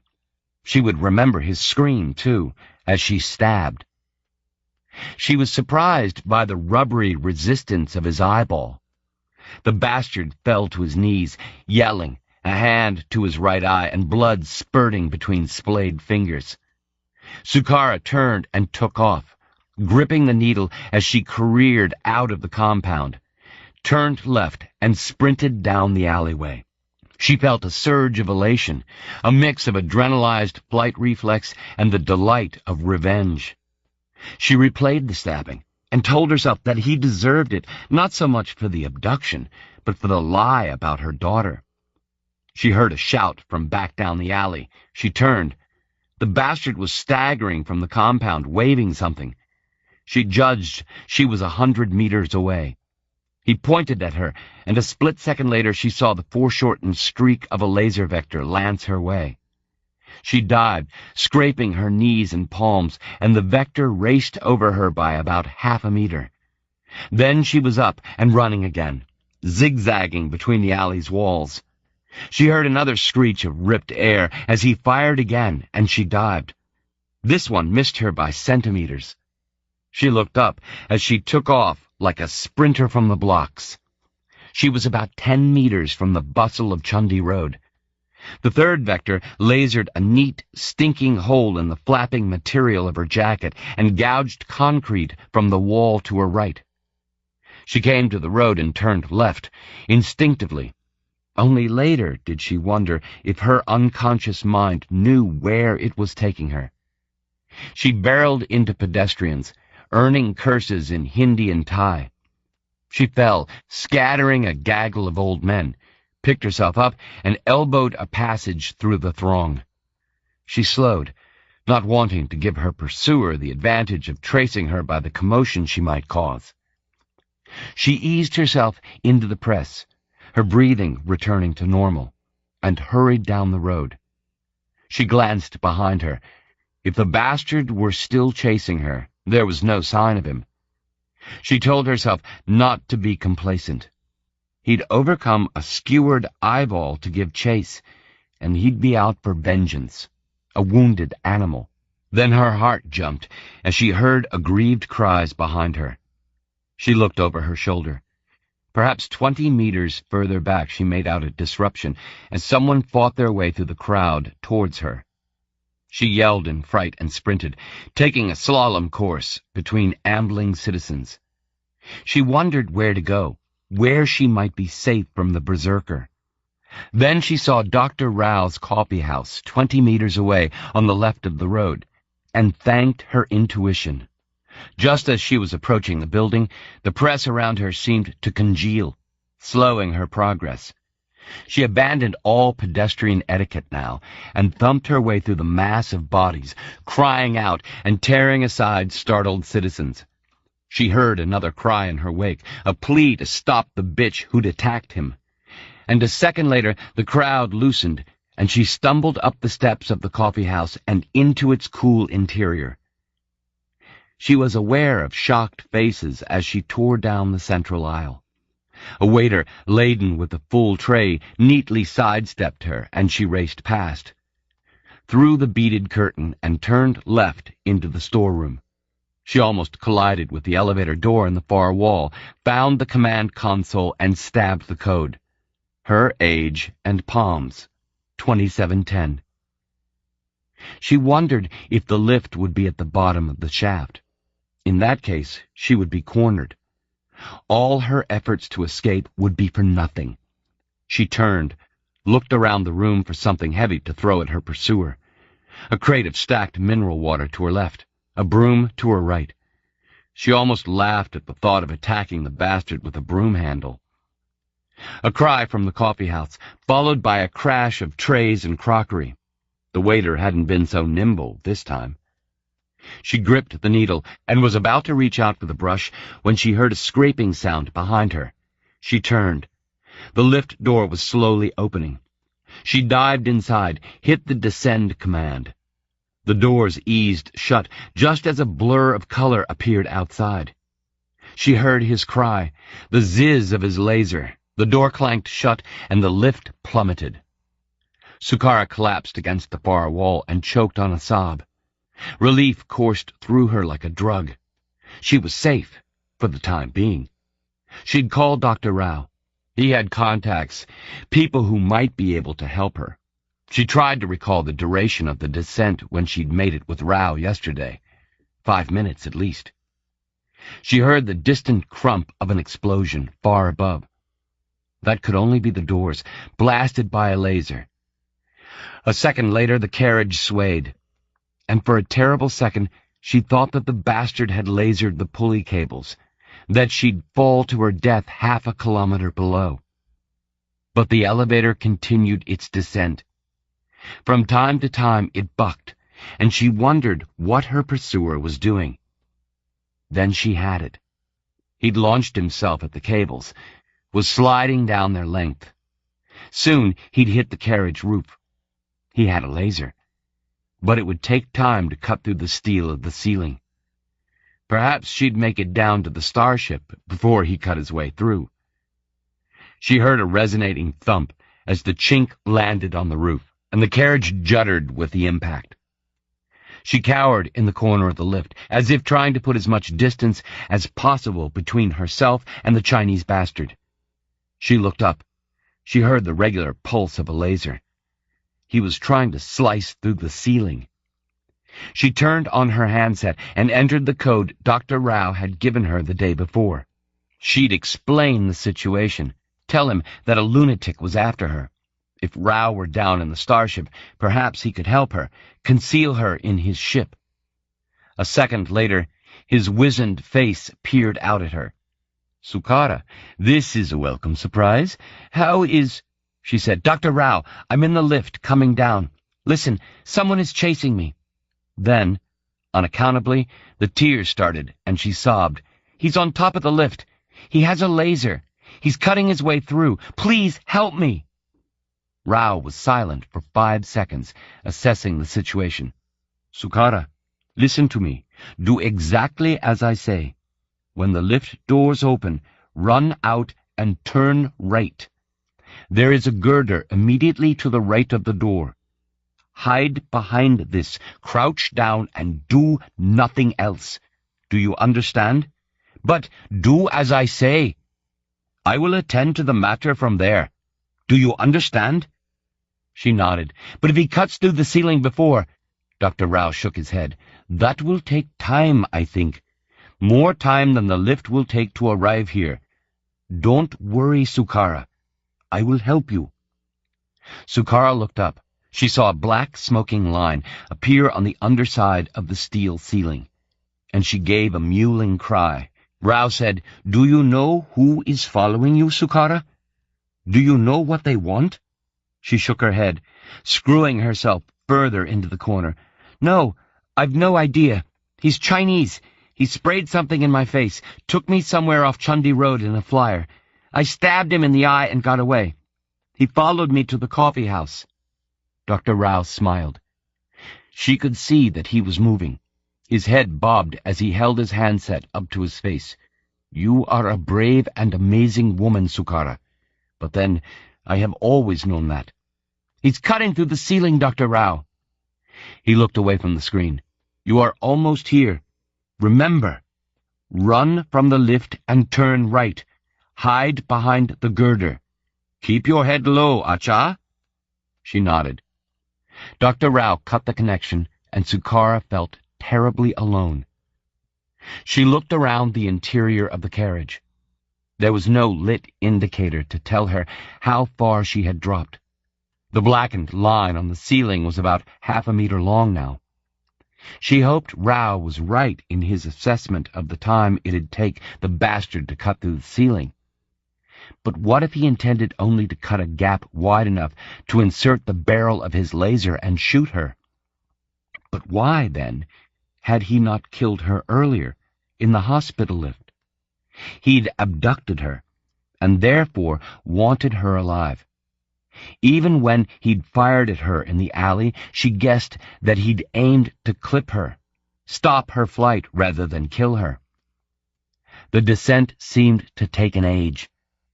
She was convinced that it was slower than the first time. She wondered if her pursuer had done something to retard the elevator's speed. She looked up. The scorched line was almost a meter long now, and as she watched, it turned at right angles, describing a letter L.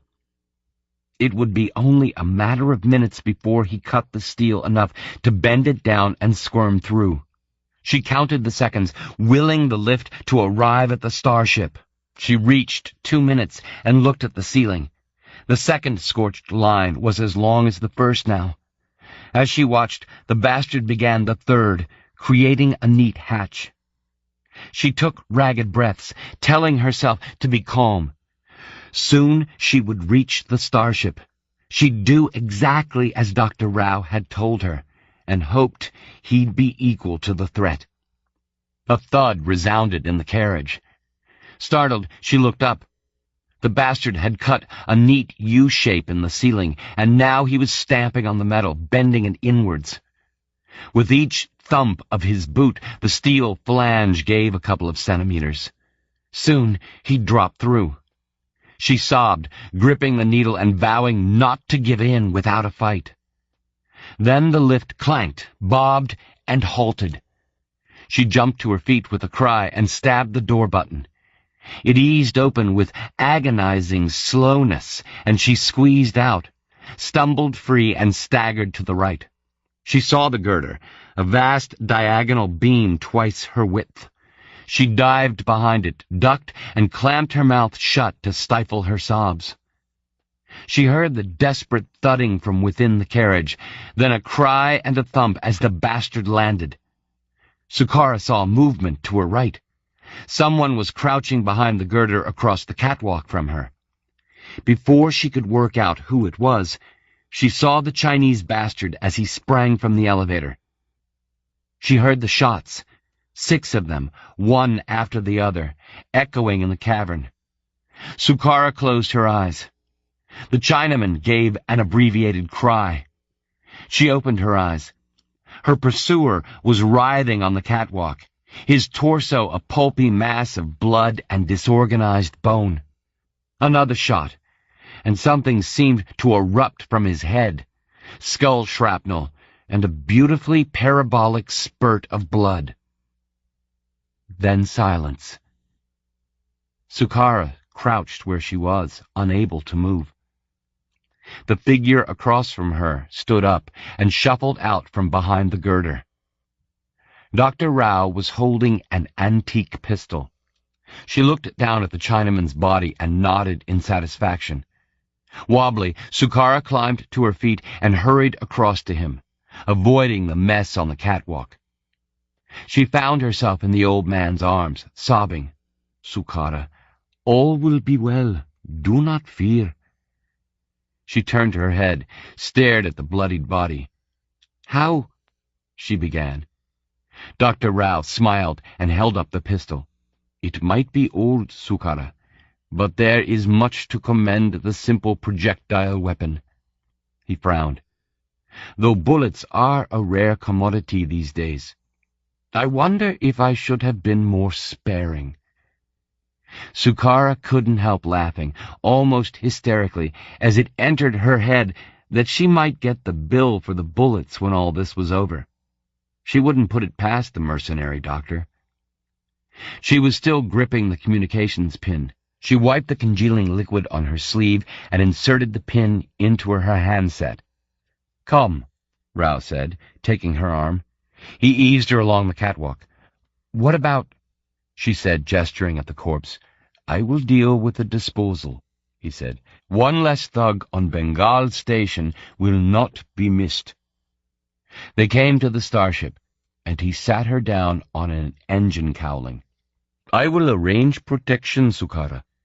I think it best if you leave here. I will assign a boy to take you to level 3, where I have a safe house. You will take a posterior exit."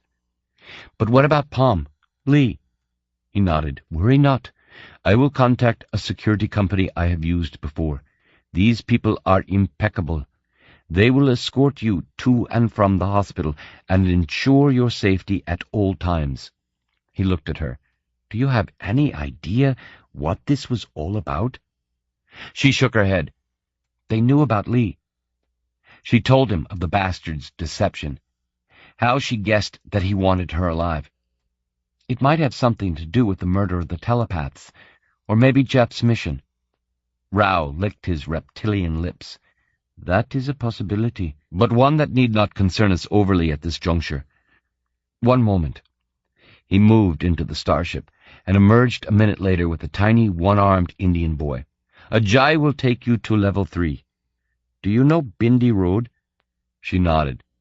Take the first right turn after the park. There you will find apartment number 10 on Nehru Street.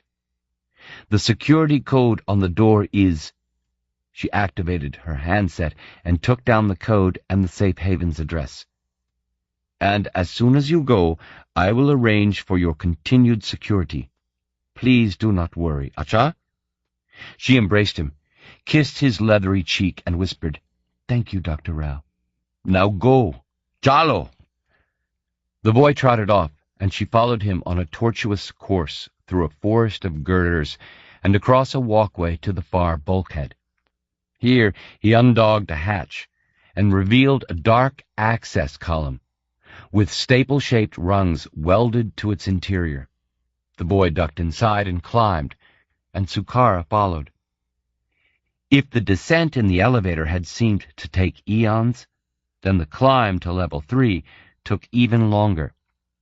It became a repetition of identical movements, which soon had her arms and legs throbbing with pain. Mentally, too, she was undergoing torture. She might have fled the bastard, but she knew she was far from safe. They knew who she was, knew about Lee, and presumably knew about Palm, too. She decided that when Dr. Rao's security men ferried her from the safe house, she would pick up Palm from school and go to the hospital, where she would stay without venturing out until Jeff got back. The thought helped to settle her nerves. They came to a hatch, which Ajay opened and squeezed through. It was an even tighter squeeze for Sukara. Then they were in a service conduit between the levels. Ajay pointed to another set of welded rungs. Nearly there now, Acha. This level 4. Short climb only now. He led the way, and Sukara followed. They emerged minutes later inside a small room full of electrical generators and fuse boxes. Ajay moved to a door, cracked it an inch, and peered out. You go now, Acha. This level 3. She smiled at him and slipped through the door. It banged shut behind her. She recognized where she was. A wide corridor not far from the food market. The address Rao had given her was perhaps half a kilometer away. She eased herself into the crowds flowing towards the market, feeling safe within the faceless anonymity of the 1,000 busy citizens. She turned down Bindi Road and hurried past the park. As soon as the security team arrived, she told herself, she would go for Palm. That was her priority now. She turned right, off the busy avenue, and almost ran down the quiet street. Not far to go now. The crowds and the noise were far behind her. This area was affluent, a series of plush apartments overlooking a central reservation of palm trees. She found number 10 and was about to enter the code when a voice behind her said, Sukara? She turned, disbelieving. A Chinese face, for all she knew, the brother of the bastard she'd stabbed, grinned at her. She wondered how he'd found her, and even had time to consider the possibility that the first chink had tagged her with something. This time, bitch, you won't get away so easily. He jabbed her viciously in the belly, and she gasped with the pain and dropped to her knees. Then he punched her face. She fell, the back of her head striking the ground. He stood over her, smiling, enjoying himself. Sukara lay on her back, and the last thing she saw before passing out was the close-up view of a spray can. 22. The Underlands. They walked on. Vaughn judged they'd been traveling for perhaps 3 hours since waking that morning. How long he'd slept after eating the soporific bud was another guess, but he felt refreshed and relaxed, as if he'd managed a full night's sleep. They'd breakfasted on the same grapefruit-sized fruit as earlier, and drunk the watery contents of a horn-shaped gourd the alien had dug up too. The alien, as was its wont, had uttered not a sound all day. Vaughn reckoned that approximately 24 hours had elapsed since they'd started underground, way past the time he should have called Sukara. She would be expecting to hear from him imminently, and would only worry when he failed to call. He tried to push the thought to the back of his mind. At least now the mountain range they were approaching was closer than the cliff face they had left. To their rear, the wall of rock they'd passed through was a hazy gray curtain, indistinct where it phased into the cavern's ceiling. Ahead, the range had resolved itself, and Vaughn saw that it was indeed an enfilade of jagged mountains. Each one terminated in a peak, like so many lofted scimitars, and there was a space between their summits and the crystal-encrusted ceiling far above. The sheer enormity of the subterranean cavern system was beyond his comprehension. Perhaps Doss was right in speculating that there might be thousands of such pockets within the planet.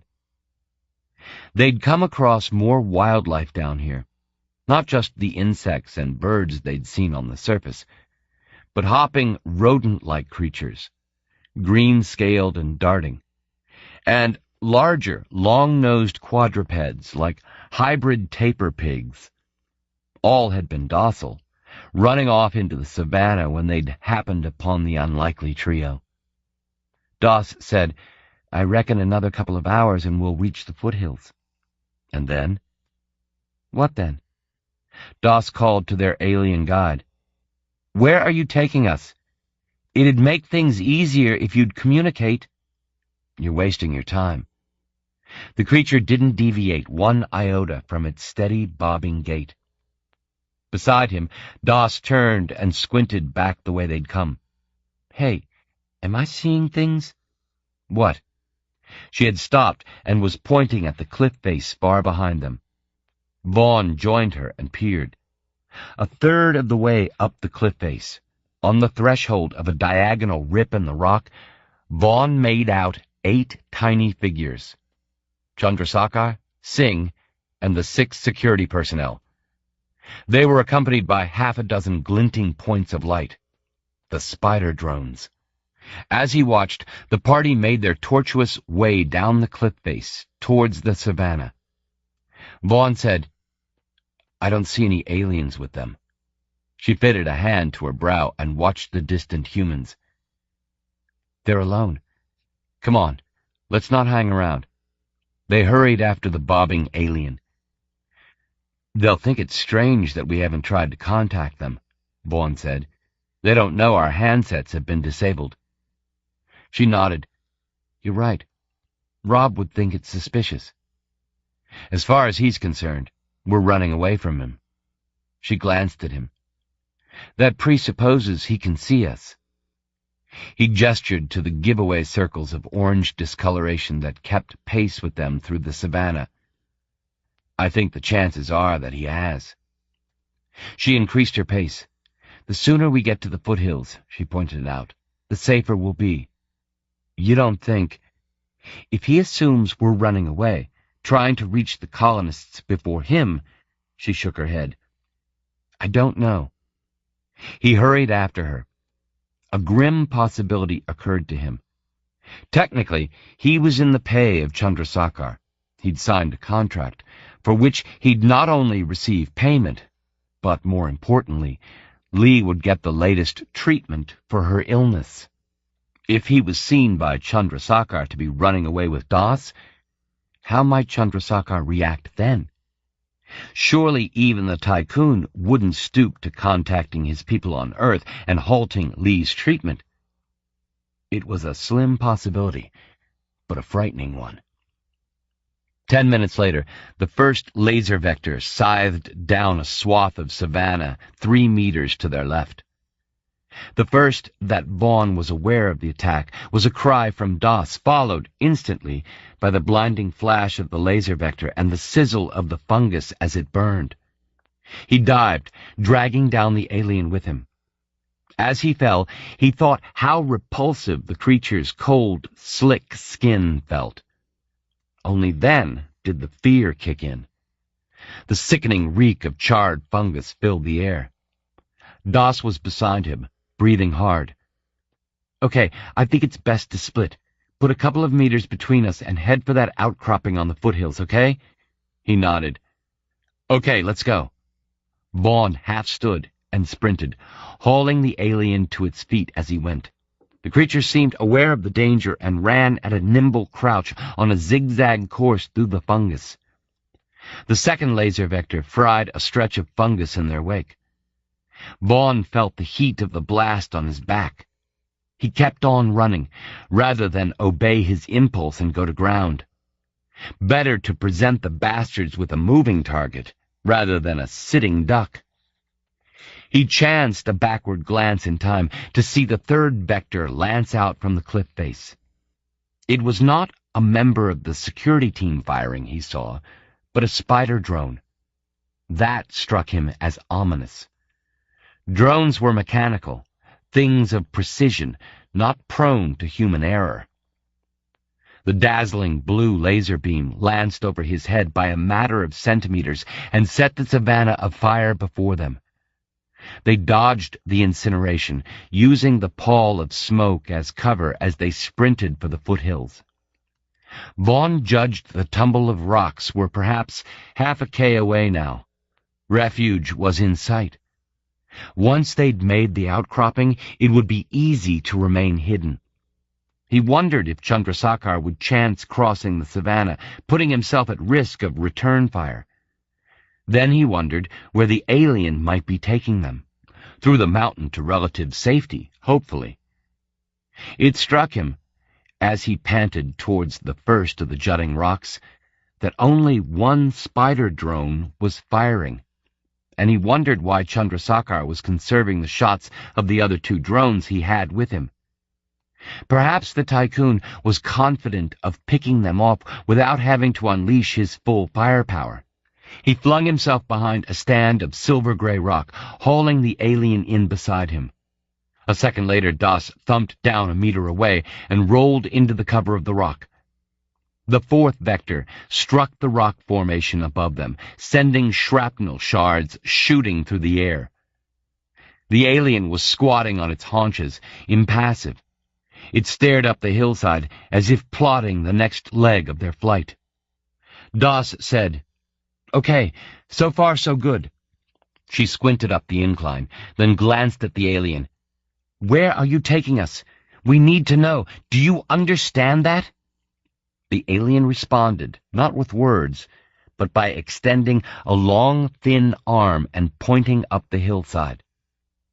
Vaughn made out a jagged slit in the rock, perhaps half a kilometer away. The terrain in between was littered with rocks and boulders, which would provide adequate cover. Doss nodded. "Great. Okay. How do you want to do this, Jeff?" He thought about it. "If we go one by one, from rock to rock, then we're signaling exactly where each of us will be coming from. Let's go together, okay?" She nodded. "Sounds good to me." "Got that?" she said to the alien. It failed to respond. Vaughn found himself gripping its thin, boneless hand. "Okay," Doss said. "After 3. 1, 2, 3, go!" They half stood and sprinted to the next bulging rock up the hillside, 20 meters away. They made its custody without attracting any further laser fire. "Right again. See that spur right ahead? Let's get there, rest up, and see if we can see what they're doing, okay?" Vaughn nodded. Doss gave the count, and they ran. Vaughn gripped the alien's hand, almost dragging the creature in his wake. This time, 2 vectors homed in on them almost simultaneously. The first one exploded rock at Vaughn's feet, while the second missed him by centimeters. He yelled as a searing heat scorched his upper right arm. He was still a few meters from the spur, and all the drone had to do was take its time, sight him, and fire. He hauled the alien into his arms and sprinted. Seconds later, a laser vector exploding behind him. He dived painfully behind the spur, dropped the alien, and lay gasping for breath. Doss crouched over him. "They almost got you, Jeff." He sat up and looked at his upper arm. The material of his jacket was melted. He pulled it away from his raw shoulder, gasping at the pain, then ripped the sleeve to access the wound. Doss examined it. "Damn it, I had salve and syntheflesh in my backpack." "Not as bad as I expected," he said. "I'll live." The alien squatted next to him, taking in the raw patch of flesh with its outsized eyes. Doss turned and looked through a split in the rock. Vaughn stood and joined her. He searched the plain. As far as he could make out, Chandrasekhar and his team were still somewhere on the cliff face, though at this distance it was impossible to see them. He did see, however, the spider drones, and he knew why Chandrasekhar had ordered only one of them to attack. While the first drone had remained on the cliff face, using its elevation to target them, the other two were making their way at great speed across the savannah. Their progress showed not as a nimbus of discoloration, but as a dark chevron ripple that swept through the fungal strands like the wake of a motorboat. Doss looked at him. "Shiva, look at them move. How long before they get here?" They were covering hundreds of meters in a few seconds. "Not long. 10 minutes? They'll be in contact with the first drone, so they'll know where we are." She thought about it. "We wouldn't be giving our position away if we fired at the bastards. We've got to do it. If we let them come after us..." He looked up the incline. The opening was perhaps 100 meters away. "We'll probably never be in a better strategic position to strike at them." He hesitated. "You think you can hit a target moving that fast?" "I can give it a try. You?" He nodded. "I've had training. Let's just hope it proves worthwhile." She drew her laser pistol, and Vaughn pulled his laser from its shoulder holster. He knelt beside the crack, below the standing Doss, and tracked the advance of the spider drones. "I'll take the one on the left, Jeff, okay?" "Let's do it." He eased his laser into position and took aim. After 3, 1, 2, 3, fire! He touched the firing stud, and a pulse blasted from his pistol. A second later, he was amazed to see the drone spin into the air, all spinning silver limbs. It crashed to earth and was hidden in the savannah. Doss's shot missed the target by a hand's breadth. Instantly, it charted their position, and a laser vector flashed out like a spoke, clipping the rock. "You okay?" he shouted. I'm fine. Just got caught by debris."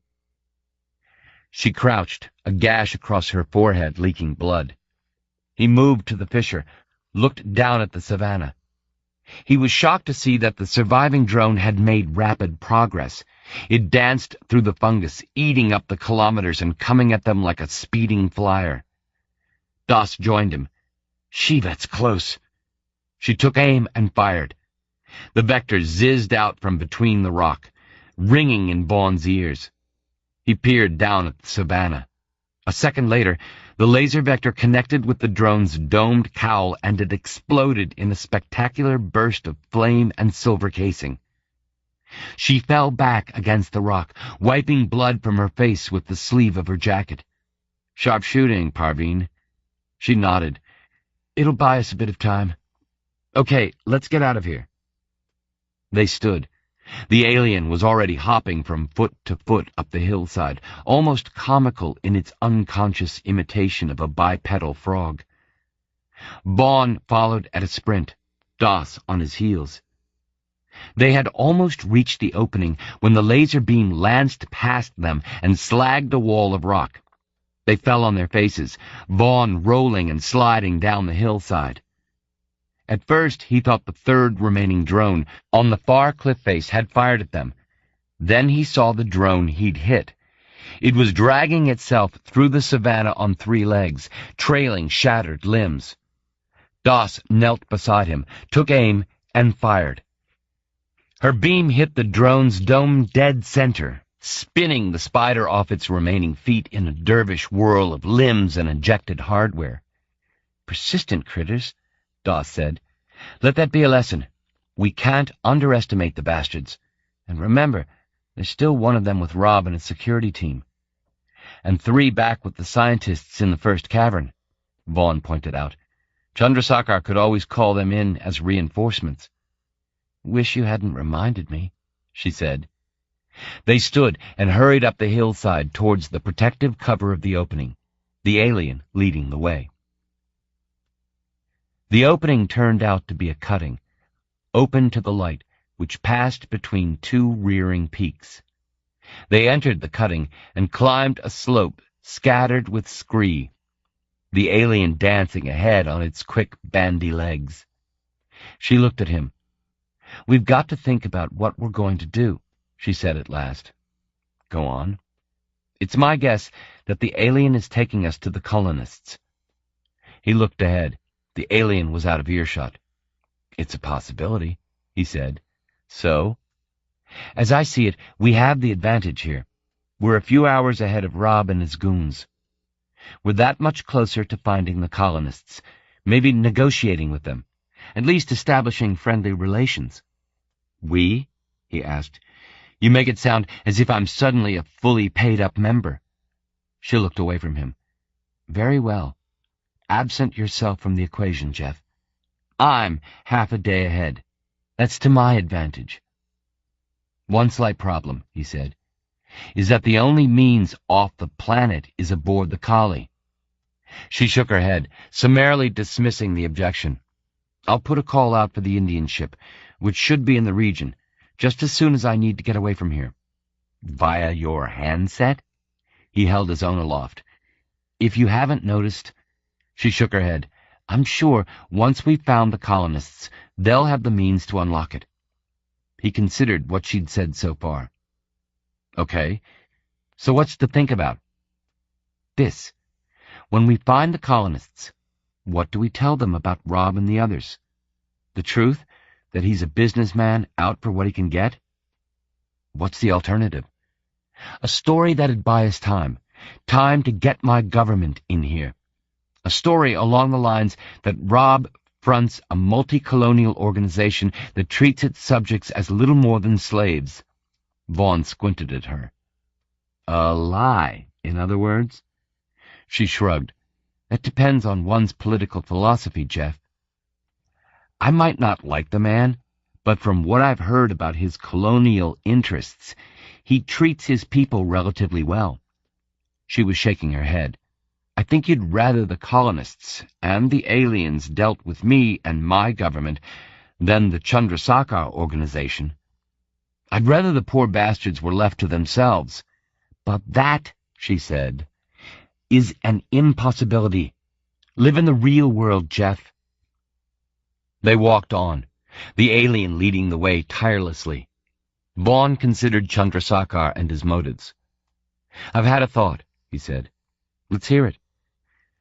"I'm not sure that these caverns, no matter how vast they are and how many thousands of them there might be, are what Chandrasekhar's so interested in." She glanced at him. "How so?" "Consider this. Why was he shooting at us? What reason might he have for trying to stop us? Like I said, he wants to get to the colonists before we do." He shook his head.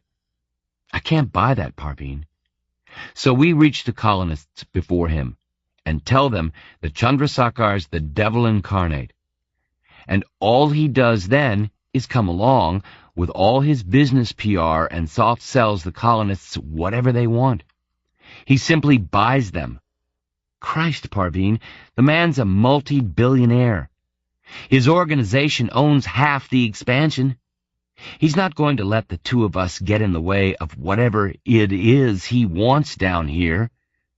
Which, Jeff, is why he tried to fry us. He shook his head. No way. There's something else. Something big. He's trying to stop us before we reach the colonists, learn their secret, and report back to Earth. He indicated their scabbed handsets. He doesn't know what's happened to these, after all. Doss paused and looked at him. It's worth considering, I suppose. Mark my word, Vaughn said, and trekked on. 30 minutes later, the cutting opened out. Before them was a short rise. The alien had come to rest on the brow, staring down into another valley cavern. This one was without the crystal suns set into the high ceiling. It was meagerly illuminated by the ubiquitous green fungus. Vaughn came alongside the alien and stared. The alien squatted, interlacing its long fingers over its knees, and contemplated what lay before them. The valley was smaller than the one they had left, perhaps half its size, and it was not covered in a fungal savanna. Instead, streets and buildings formed an extraordinary alien city. It can't be the colonists' settlement, Doss said, her voice low. He shook his head. It's definitely alien. It was in no way a modern city, similar to the kind he was accustomed to. It more resembled the pictures he'd seen of ancient, primitive cities, with 2- and 3-story buildings laid out in a radial pattern, of a uniform sand color and crumbling. The buildings were broad of base and tapering, terminating in flat roofs, perhaps 30 feet high. Slit windows were their only feature. As he stared, he made out a pattern to the city's development. It had been built, he thought, in exactly the opposite way to the development of terrestrial cities. Older, crumbling buildings occupied the outer precincts, while the further towards the center, the buildings appeared more modern and of cleaner lines. He supposed that was to be expected, if aliens had come upon the cavern from the Savannah Cavern and settled its perimeter first. There was another odd thing about the city. It was as still and silent as a graveyard. There's not the slightest movement, Doss said. It's dead, deserted. Vaughn turned to the alien and gestured down at the moribund metropolis. Was this your city? He asked. As if in reply, the alien rose to its feet and stepped nimbly down the hillside. Vaughn and Doss followed. What I'd like to know, Jeff, is where are the colonists? They approached the sandy, featureless walls of the outer suburbs and walked along wide boulevards. The alien trotted on ahead, as if intent on leading them through the center of the city and out the other side. I wonder why the colonists didn't make this their base, he said. I mean, it looks habitable enough. But monolithic, Doss said. Forbidding. And the green lighting doesn't help. Vaughn looked about him at the uniform facades. Maybe that's because it's empty. Full of people and life, it might be different. She remained to be convinced. I think the colonists had more sense, she said, and moved on to a better place. After all, who'd want to live in a city deserted by its alien builders? I wish our guide would talk, he said. I'd ask him why it was deserted, what happened to bring about the exodus. They turned a corner, then headed towards the center of the city on a long radial avenue. At Doss's suggestion, they hugged the shadows, lest Chandrasekhar send in his remaining drones. They reached the city's hub, a raised circular plinth, on which stood the carved stone figures of perhaps 100 statues of beings identical to their guide. They described a great circle, their arms outstretched and fingertips touching, in a tableau Vaughn found oddly moving. They walked slowly around the great circle of aliens, staring up at the carved figures, until they reached the other side, and their guide hurried them onwards. They passed through the city, reaching the outer perimeter of older buildings, and climbed the sloping ramparts of the cavern wall. This was not part of a mountain range, but an enclosing bulwark of rock, which curved high overhead to form the cavern's ceiling. Vaughn paused and looked back.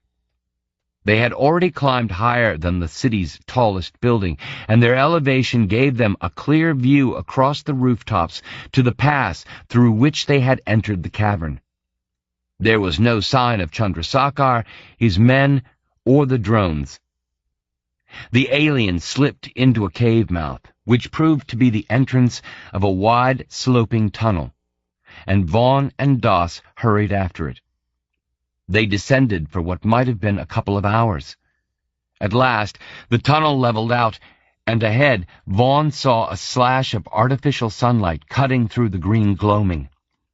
They approached a jagged opening in the rock and followed their guide through into another cavern.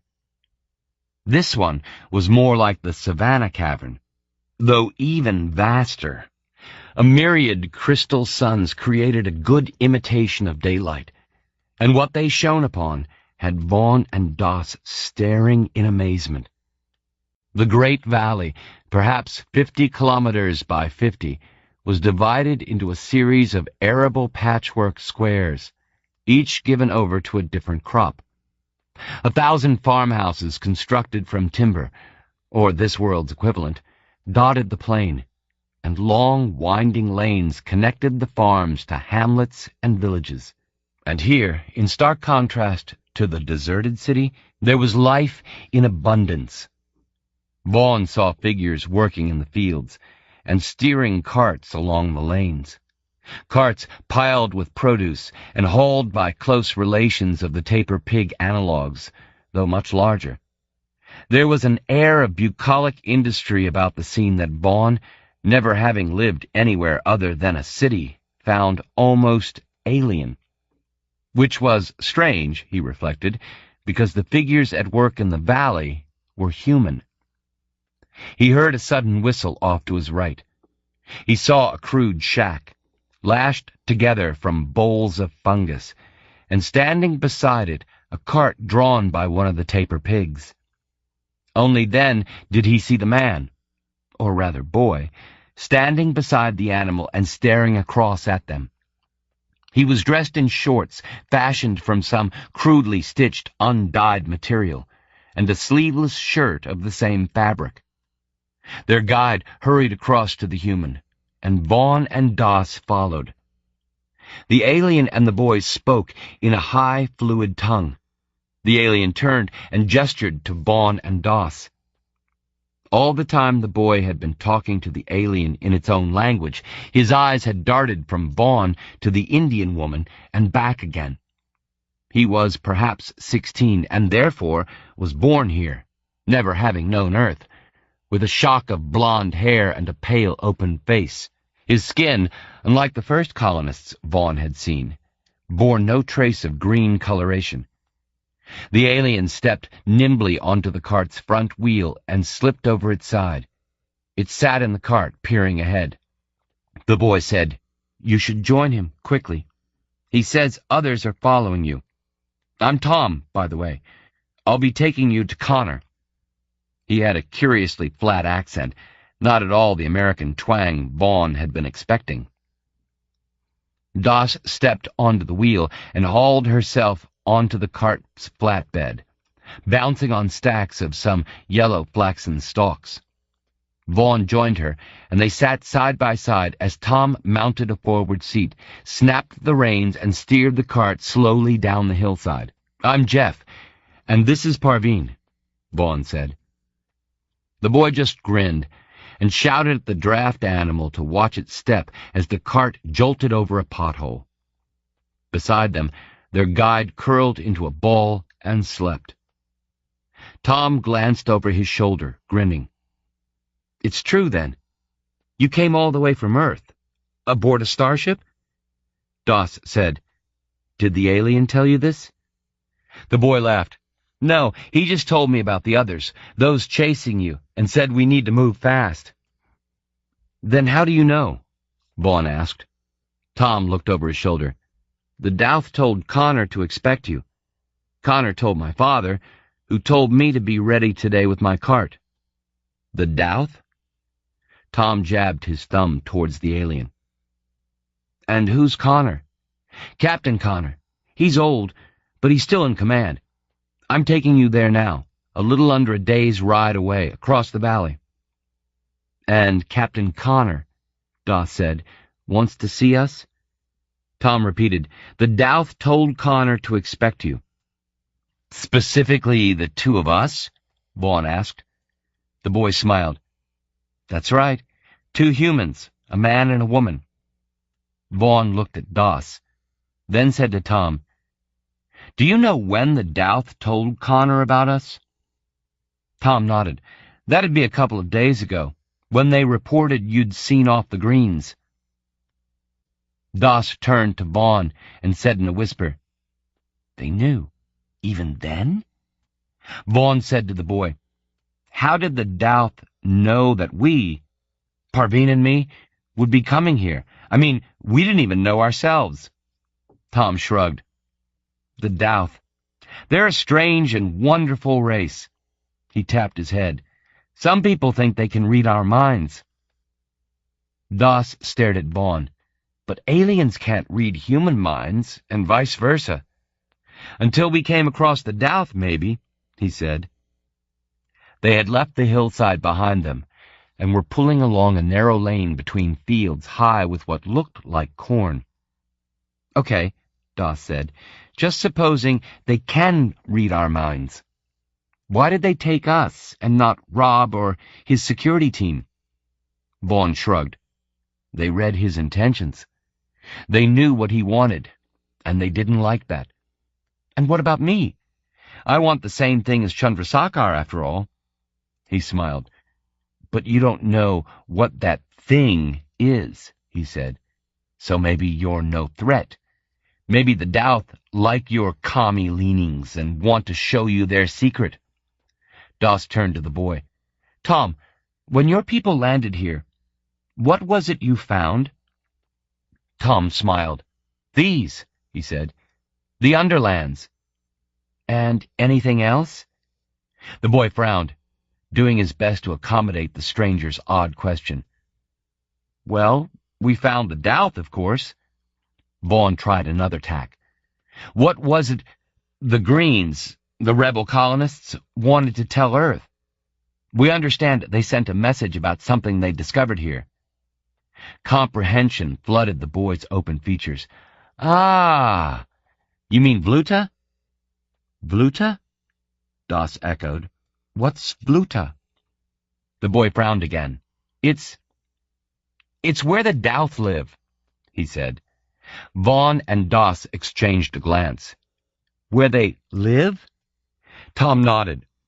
"It's where they went when they left their cities here." "And when was that?" "I think many cycles ago, perhaps as many as 100. A cycle being the duration the planet takes to orbit Delta Cephei, right?" Vaughn guessed. The boy nodded. "My father told me that that's around 25 Earth years." So the aliens had left the cities more than 2,500 years ago, Vaughn estimated. Doss shook her head, exasperated. "But where did they go, Tom?" He smiled, unsurely. "They went to Vluta," he explained, as if speaking to an idiot. Doss nodded, and raised her eyebrows at Vaughn. Tom shouted as the tapir pig decided to root for food in the lane. He prodded the animal with a stick, and seconds later the cart was jolting on its way. Vaughn stared out at a farmhouse, a rickety construction of fungal bowls, something almost fairy tale in its rude construction. A family sat on the porch, a man and a woman watching 2 little girls absorbed in a game with their dolls. Vaughn smiled to himself. Doss went on. But the aliens come back from Bluta from time to time. There are always a few Douth roundabout, Tom said. I don't know if the same ones stay a while then go, or if different ones come and go. They're a mystery, but we get on well. He frowned. It's hard to put into words. The Douth are just there, and we're here. And that's how it's been, long as I recall. Do you know how many of them are here? Vaughn asked. The boy shrugged easily and laughed. Well, that could be around 10 or so, or 100. It's really hard to say. They passed another farmhouse and fields worked by human farmers. Some of the workers hailed Tom, and he waved in greeting. Vaughn lay back, lulled by the motion of the cart. He felt tired. He was aware of Doss and Tom talking, but their words flowed over him, became a background noise, as he stared up at the spread of sparkling crystals and slowly slipped into sleep. 23. Questions. Parveen lay back on the tubers, watching the farmland pass by. Vaughn was asleep, and at the rear of the flatbed, the alien was curled as if dozing too. She gazed back at the mountain range they had left behind, looking for the first sign of their pursuers.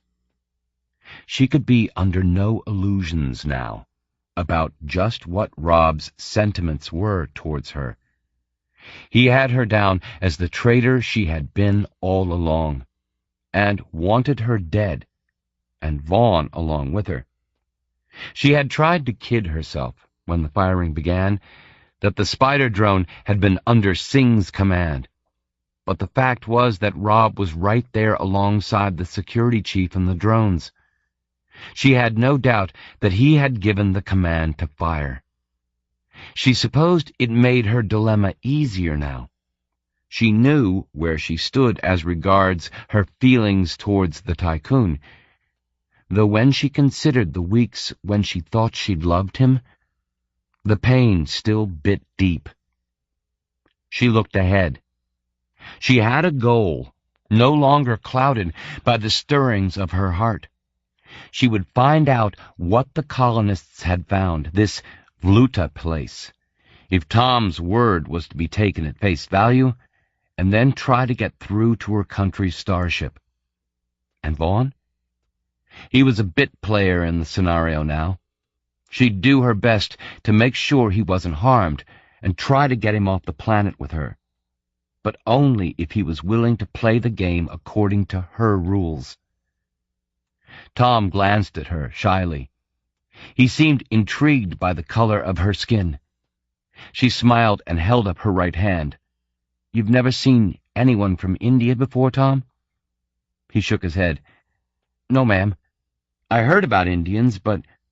He shrugged and smiled. It was hard to picture what you looked like. She laughed.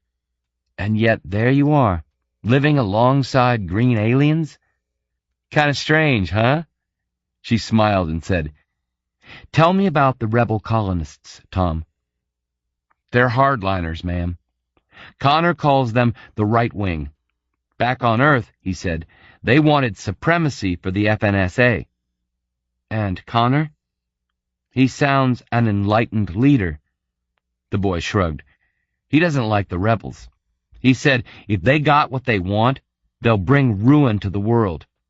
Things are just fine here as they are here in Landfall, or Kaluta, as the Douth call this world. He smiled. We don't want outsiders here, even the FNSA messing things up. And then we arrive.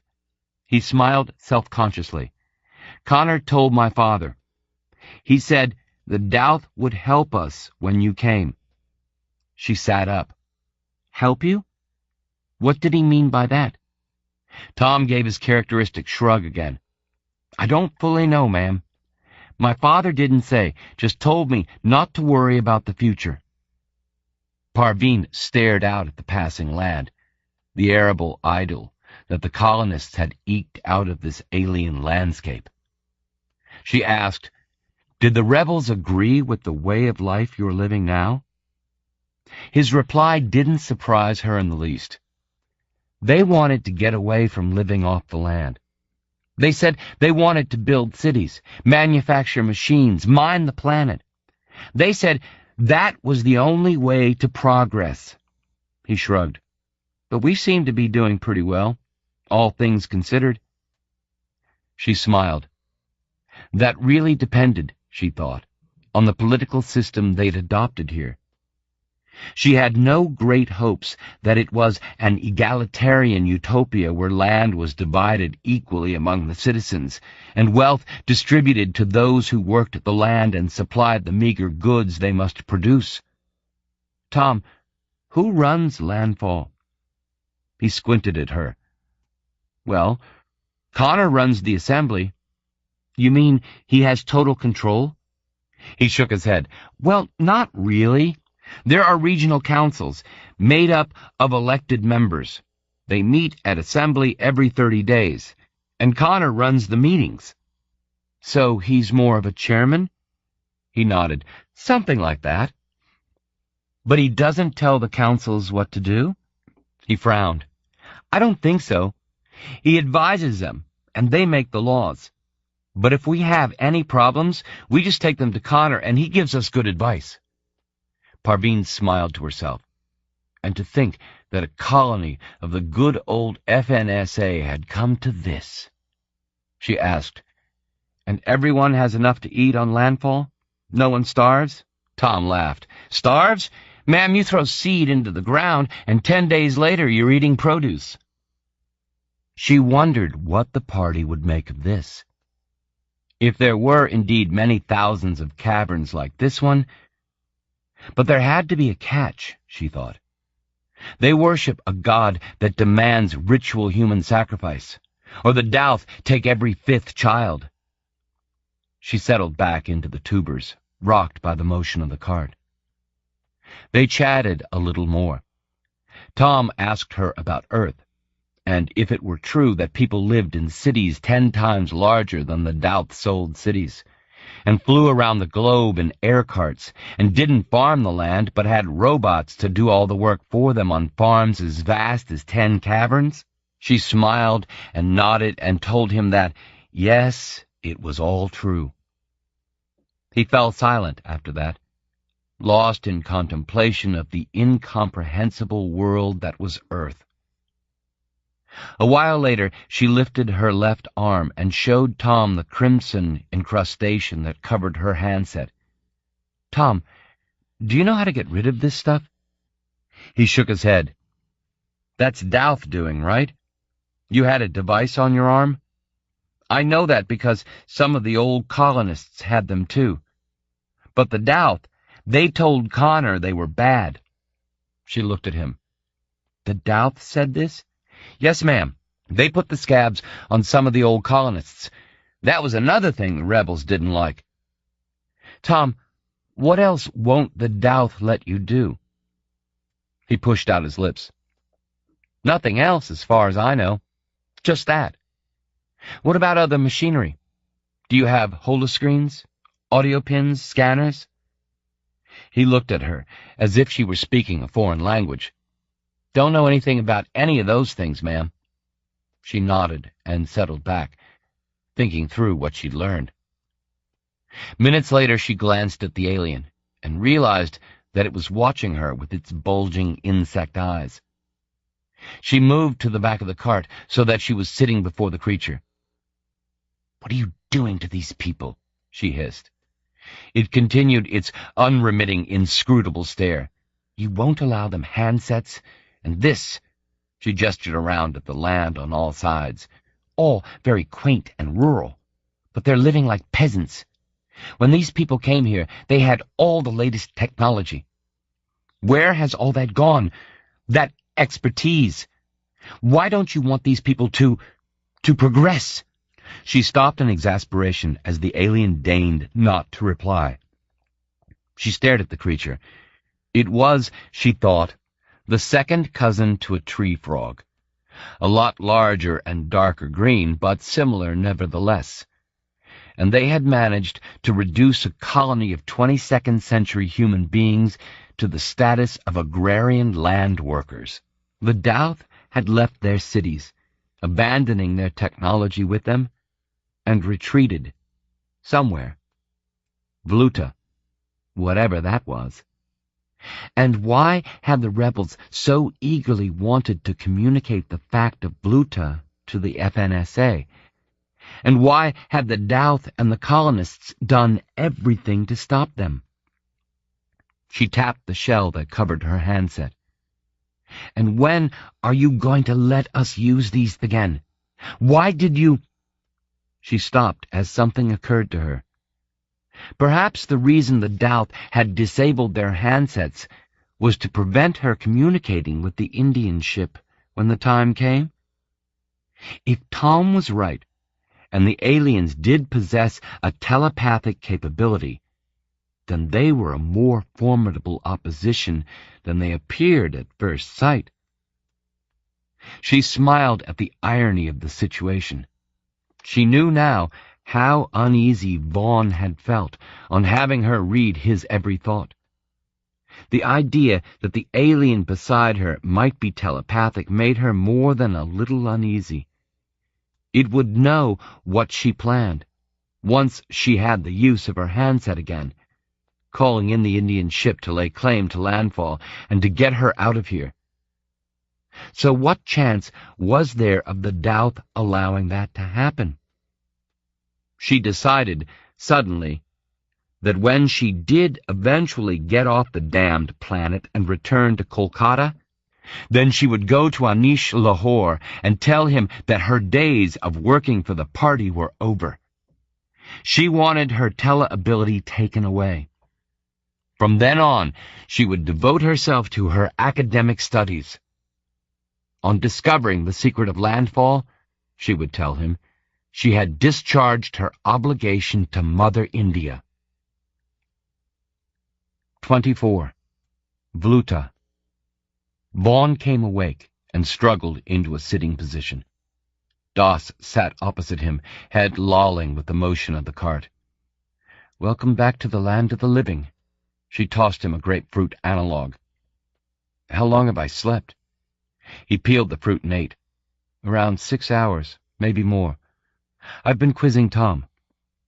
"Learn much?" "The colonists down here occupy 3 caverns similar to this one, and number some 10,000 citizens in all. They farm the land, raise crops, and breed animals. They call the planet Landfall, unoriginally. The Douth know it as Kaluta."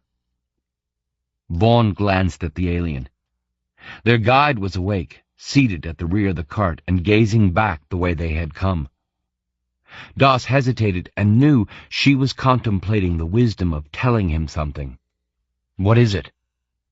"Just that they live a pretty egalitarian system here. They seem to want for nothing." "I sense a but coming." "But, Jeff, the Douth don't allow the colonists any form of technology." This was another thing that prompted the rift between the colonists and the rebels. The rebels were what you'd call progressive, but they were also politically right of center, according to what Connor told Tom's father. The Douth didn't want other humans coming here, and so influenced the colonists. Interesting. And they fixed these scabs to the colonists who had handsets. "If they don't want us getting our hands on their planet," he said, "then they're not likely to let us use our comms, are they?" She nodded. They're a primitive people, Jeff. My guess is that they were once technological, but since then they've devolved. And yet they have us, and the colonists, just where they want us." He looked around at the limitless expanse of fields, the scattered farmsteads, the people working the land. "Did Tom say anything more about Vluta?"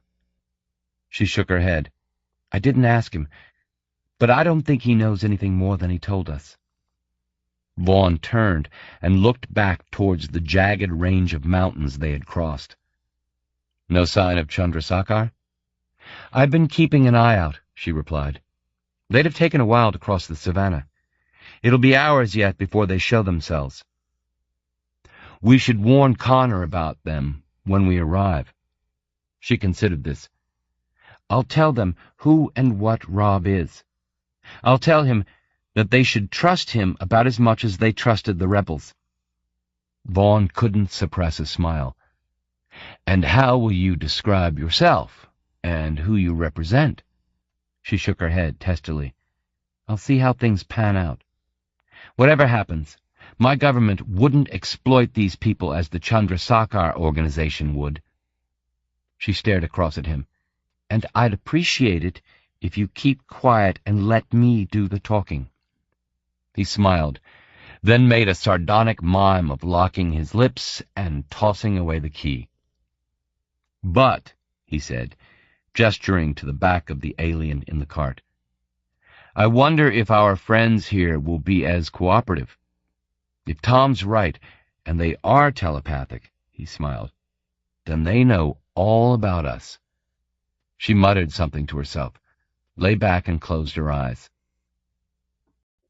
5 minutes later, Tom turned in his seat, holding the reins with one hand and pointing with the other. "See the farm over there? That's my father's. We raise tams and grow beet. Biggest farm in the area." Vaughn squinted at a ramshackle construction comprising a central 2-story section and 2 sprawling wings, with attached outbuildings and barns. "Some place," he said. Tom beamed proudly. "I'll be running the farm when my father retires," he said. Vaughn considered Tom's simple life, contrasting it with that of a farm boy in the U.S. or Canada 2 centuries ago. Take away the aliens and the enclosed subterranean environment, then the two would have been pretty similar. "How far are we from Connor's place?" he asked. Tom indicated a range of hills a few kilometers ahead. "Connor's manse is on Overlook Hill, another hour away." The hills folded and buckled and became, in the distance, a range of mountains, which enclosed the cavern on 3 sides. Doss asked Tom, "Do you know how many caverns there are down here?" Tom thought about it. "My people have explored at least a dozen," he said. "One beyond the other, all linked." He shrugged. "The world's vast, according to my father." Doss said, 10 times the size of Earth, Tom." The boy laughed. "Well then, how many caverns would fit into a planet 10 times bigger than Earth? Thousands." He envisaged this place in 20 years from now, if the FNSA or the Chandrasekhar organization or whoever else were given free rein. The way of life of these people would be gone forever, replaced by bustling cities servicing vast mining concerns and other industries. An hour later, the cart began climbing a winding lane through the foothills, and soon an odd building came into view. It resembled many of the farms on the plain, with the addition of a barn door constructed from panels of the ship that had brought the colonists to Delta Cephei 7. Faded red, white, and blue letters, FNSA, adorned the door above the Federated flag. A field of red stripes with a big white on blue star in the top left corner. Tom saw Vaughn looking at the door. Connor raised the best curs in the land before he retired. He kept them in there. Vaughn smiled to himself. Tom brought the cart to a halt. "Connor's always at home. He'll be expecting you. Just knock on the door." Vaughn and Doss jumped down, followed by the Douth. Tom took up the reins and clucked at the draft animal. He glanced down at Vaughn. "This is as far as I go. It was good talking." Vaughn reached up and took the boy's hand in a firm shake. "Good talking to you, too, Tom." Doss, he noticed, was striding towards the front veranda of the farmhouse, the alien beside her. The boy watched Doss walk away, then frowned down at Vaughn. He clearly wanted to say something, but found the words difficult. "I wonder," Vaughn said, "you're afraid that because we're outsiders from Earth, we'll bring others here, change your way of life?" "My father did say that if the rebels got what they wanted—" "Tom," Vaughn reassured him, "I'll do my best to make sure that whatever happens, my people won't spoil things down here. Okay?" The boy brightened and tugged the reins.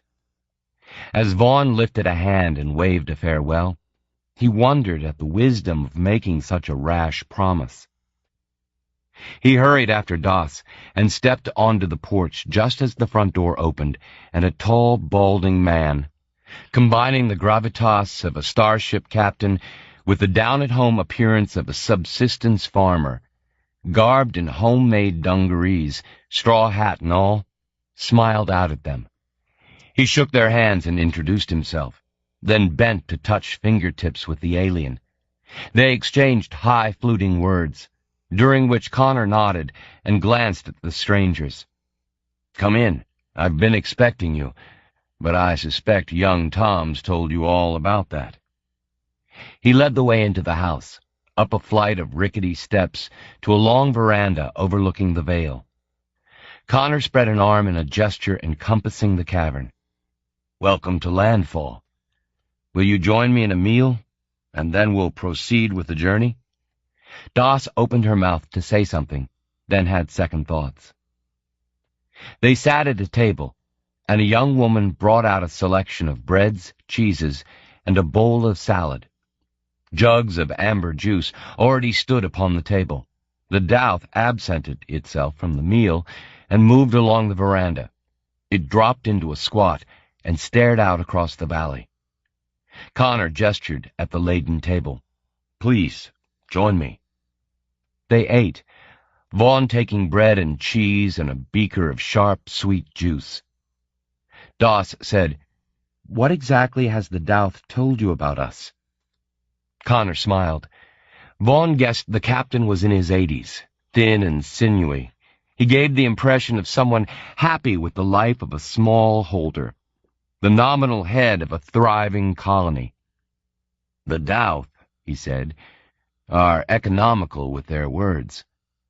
They say the bare minimum in order to convey their meaning, and sometimes one must interpret. 3 days ago, Rath here informed me that a starship had landed from Earth, and that 2 people would be coming soon to the valley."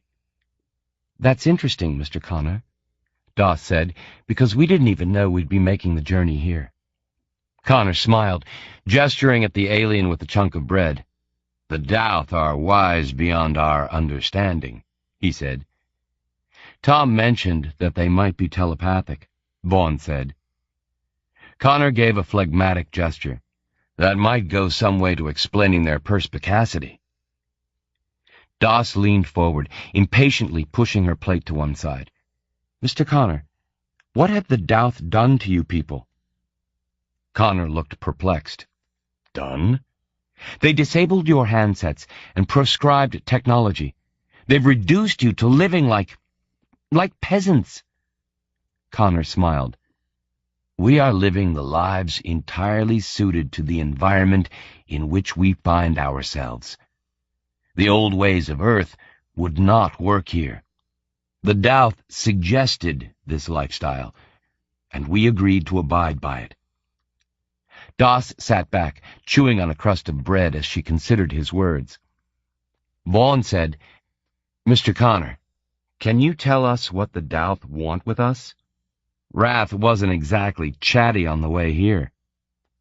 "As I said, Rath came to me 3 days ago and mentioned your starship and the imminence of your arrival.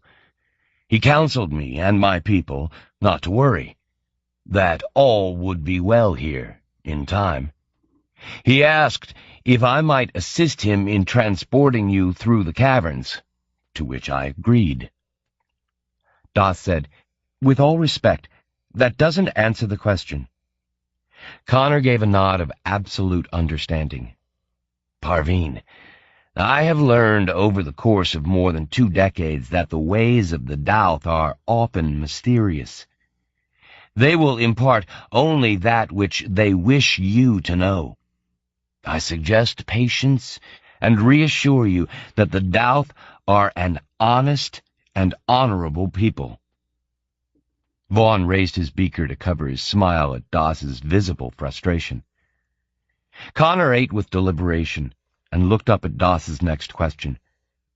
"What can you tell us about the conflict with the rebel colonists, Mr. Connor?" His aged face showed pain at the question. "It was a most unfortunate time in the founding of the colony," he said. "We found that we were split into 2 factions, those who followed myself, the majority, I might add, and a minority who sided with Flannery, my ex-chief of security. Flannery and his men appropriated a telemetry rig and proceeded to send forth a message intended for the FNSA. We managed, after the event and with the help of the Dowth, to track them down and destroy the apparatus. Since then, the Greens have lived a life separate from the mainstream, one could say." Doss leaned forward. "The split was about what you'd found down here?" she said. "Tom mentioned Vluta." Connor frowned, stroking a sunken cheek with a weathered forefinger, and Vaughn thought the man resembled a veteran Shakespearean actor playing a role. "Vluta, as no doubt Tom told you, is where the Dowth make their home." Doss sat back, exasperated. "He did say that, but I don't understand why you wanted to suppress the knowledge of whatever it is you discovered. Why did Flannery want to communicate the finding to the FNSA?" Connor pantomimed an expression of exquisite forbearing. "My dear, for the very reason that I proscribed Flannery's disseminating the information, cannot you comprehend my reluctance to tell you now?" He spread his hands. "What assurances do we have that you will not return to your ship and inform the expansion of landfall and Vluta?" Vaughn said, "Parveen, Mr. Connor does have a valid point." Doss glared across at Vaughn as if willing him dead. "If I gave you such a reassurance," Doss said, "that I will not return to the ship, that I will not inform the FNSA of what was discovered here—" "Parveen," Connor said with infinite charm, "how do I know that you are a representative of the FNSA? You might work for any one of a dozen Terran organizations, in which case, of course, you wouldn't inform the FNSA. I might wear dungarees and breed gurs in my spare time, my dear, but I also captained a colonization starship." Behind the man's charm, Vaughn saw, was a shrewd and calculating mind. "Very well. You have my reassurance that I will inform no one on Earth of what you so obviously wish to keep secret." Vaughn looked at Doss, wondering whether he should intervene to foil her obvious lie. Connor smiled. "In that case, I think you should ask Wrath. He is, after all, a representative of the people to whom Vluta belongs." Connor called across to the alien in a series of high, mellifluous notes. The alien raised itself from its squatting position and bobbed across the veranda. It paused before the table, then climbed onto a chair. Clearly not accustomed to such furniture, it dropped into a squat and regarded Doss with its massive eyes. Then it turned to Connor and spoke briefly. Connor smiled, then translated. "Wrath says that he will gladly take you to Vluta, so that you might see it for yourselves." Doss blinked. "And we have his assurance of our safety afterwards? He'll show us, and we'll be free to go?" Connor spoke to Wrath, who replied with a single fluted word. "You have his assurance," Connor said. The alien spoke again, then slipped from the table. Connor reported, "Wrath says that if you have quite finished, then we should be on our way." Rath left the veranda and moved down the stairs, Doss hurrying to catch up. On the veranda, Vaughn touched Connor's arm as the old man was about to step into the house. "But if Rath shows us what you expressly want to keep a secret—" Connor halted him with a smile. "Jeff, I trust implicitly the judgment of the Daup. Come." And he led the way from the farmhouse to the makeshift barn door. He scraped open the starship panel to reveal a yawning, dusty chamber. A bulky flyer, similar to the burnt-out wreck that had come across on the plane, sat in pride of position. "I rarely use it these days," Connor told them. "No need, you see. But it will be taking you on the last leg of the journey. Please, climb aboard." Connor slipped into the driver's seat, caressing the controls with a smile. Rath sat beside him as Doss and Vaughn settled themselves in the rear. Connor started the engine, the roar throbbing in the confines of the barn. The vehicle rose, bobbed, and wobbled out into the crystal light. Outside, Connor turned the flyer on its axis and accelerated toward the mountains. They gained height, and Vaughn looked back the way they had come. A pastoral patchwork stretched for kilometers towards the enclosing mountains. He made out Tom's farm cart, tiny in the distance. There was no sign of Chandrasekhar and his team. The flyer approached the mountains and slipped through a V-shaped notch between two jagged peaks. Vaughn had expected to see another cavern bearing farmland, or perhaps savanna. He was not prepared for the sight that awaited them. A great alien city, perhaps 10 times the size of the one they had passed through earlier, extended for as far as the eye could see. Indeed, Vaughn was unable to make out the far side of the cavern. Like the first city, this one was laid out on a radial pattern, and it comprised of identical 2- and 3-story khaki-colored buildings. Again, an air of decrepitude hung over the place.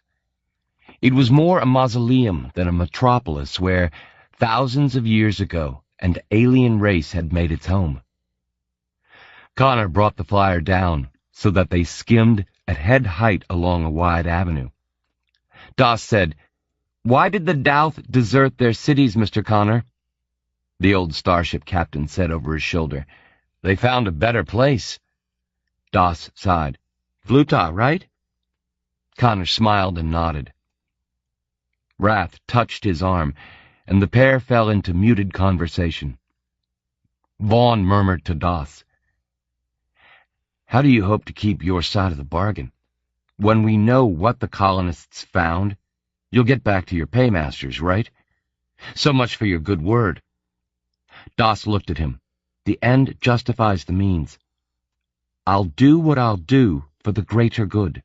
Hasn't that been the watchword of dictators and tyrants throughout human history?" Doss chose to ignore him. Vaughn studied the buildings passing on either side. He had taken them, at first glance, to be no more than simple constructions of mud and timber, similar to the cities of many pre-industrial peoples on Earth. But when he looked closer, he made out evidence to the contrary. In places, the brickwork had crumbled, revealing internal structural supports that resembled steel girders. That suggested a degree of technology he had thought beyond the Daup. He leaned forward and addressed Connor. "What level of technology did the Daup possess when they left the cities?" They are, an advanced industrial race, Jeff. They mined their planet for ores and metals and refined oils. They had advanced chemical processes. And yet they choose to keep you mired in the past, Doss snapped. She stared at the passing buildings. "The city appears basic," she went on. "I don't see any signs of industry." "This is where they lived," Connor said. "Their industrial manufacturing complexes are far deeper than this level of caverns." Doss said, "How far do the cavern systems extend?" Vaughn could see a calculating light in her eyes. Connor replied, "They ring the world and extend down for at least 5 levels. Shiva, Doss breathed. And yet the Douth just up and left, Vaughn said. Connor glanced over his shoulder, but not before exploring the planets of stars in the vicinity of Delta Cephei, he said with a smile. They had spaceflight? Doss said, wide-eyed. Sublight. And they hadn't discovered the void, but yes, they had achieved spaceflight. You sound shocked. To be honest, I thought the race primitive, despite their obvious talents. How wrong can you be? You said they explored nearby suns, Vaughn said. Did they stay, set up colonies? Connor shook his head. They found no habitable systems, and withdrew back to Kaluta. Strange, Doss said. Connor smiled. Yes, that word does go a long way to describing the Douth. Conversation lapsed, and Vaughn stared about him at the passing city. He estimated they were still not halfway across the metropolis, though the bulwark of the distant enclosure had resolved itself. Not mountains this time, but a wall or rock curving far overhead to form the city's sky. Like the last city, this one was illuminated only by the fungal growth. Vaughn asked Connor about this. The Douth preferred the green light for their cities. The crystal light they reserved for the caverns, which they gave over to food production. The crystals are artificial? He asked. Connor nodded. They store light and energy during the planet's short summer transit of Delta Cephei, and it lasts the long winters until summer comes round again. The Douth that remained promised that they would instruct our engineers on the maintenance of the crystals, though they need servicing only every 100 or so Earth years. They flew on for a while in silence, and Vaughn wondered at the mystery of the Douth. Connor said, Imagine our excitement when we discovered these deserted cities. Which did you locate first? Doss asked. The Douth or the cities? Connor smiled at the memory. Oh, the cities, he said. I think the Douth were keeping their distance until they'd worked us out. We came down not far from the planet's equator and explored the area. We set up surface settlements, domes and such, but the extremes of summer and winter made the surface uninhabitable for much of the time. We needed to look underground if there was any possibility of founding a colony on the planet. How did you find the caverns? Vaughn asked. Simplicity itself. We landed at the end of a winter cycle, with a year to go before summer came round again. When things started hotting up, we simply followed the native fauna. They led us underground to the first of the caverns. After that, it was a case of following our noses. Vaughn shook his head. It must have been some day when you came across a Douth city. You cannot begin to imagine, Jeff. I was leading an exploratory team with Flannery when we came upon the first city, 2 chambers back. We considered settling there, but decided that the crystal-lighted plains were better suited to our purposes. We set up farms in the second cavern. It was already cleared of fungus, you see, by the Douth, millennia ago. From there, we ranged far and wide, up and down. When did you come across the Douth? Doss asked. Connor laughed. When they wanted to be found, he said, or, to be truthful, when they found us. They'd left a skeleton crew, as it were, back here to maintain things. We'd been here perhaps a year when a deputation of Douth approached us. I think they'd worked out that we were relatively peaceable. But the conflict with Flannery, Vaughn began, didn't happen until we came across Fluta, Connor explained. When was this? Doss asked. A couple of years ago, Terran. We had a debate amongst our citizens. Should we or should we not inform Earth, or rather the FNSA? The vote was overwhelmingly against the idea. Flannery, of course, was pro-dissemination. He let his anger fester for months before taking violent action and appropriating the comm rig. That would be, what, a year ago? We've been expecting, dreading, a deputation from Earth ever since. Vaughn grunted a humorless laugh. And now you have it, he said. Connor lifted the flyer so that they were skimming over the rooftops. Vaughn looked down, imagining a city teeming with a population of aliens. Why had they left the cities, he wondered, and retreated to Vluta? Wherever and whatever that might be. How did you discover Vluta? Doss asked. Did the Douth show you? Connor shook his head. We discovered it.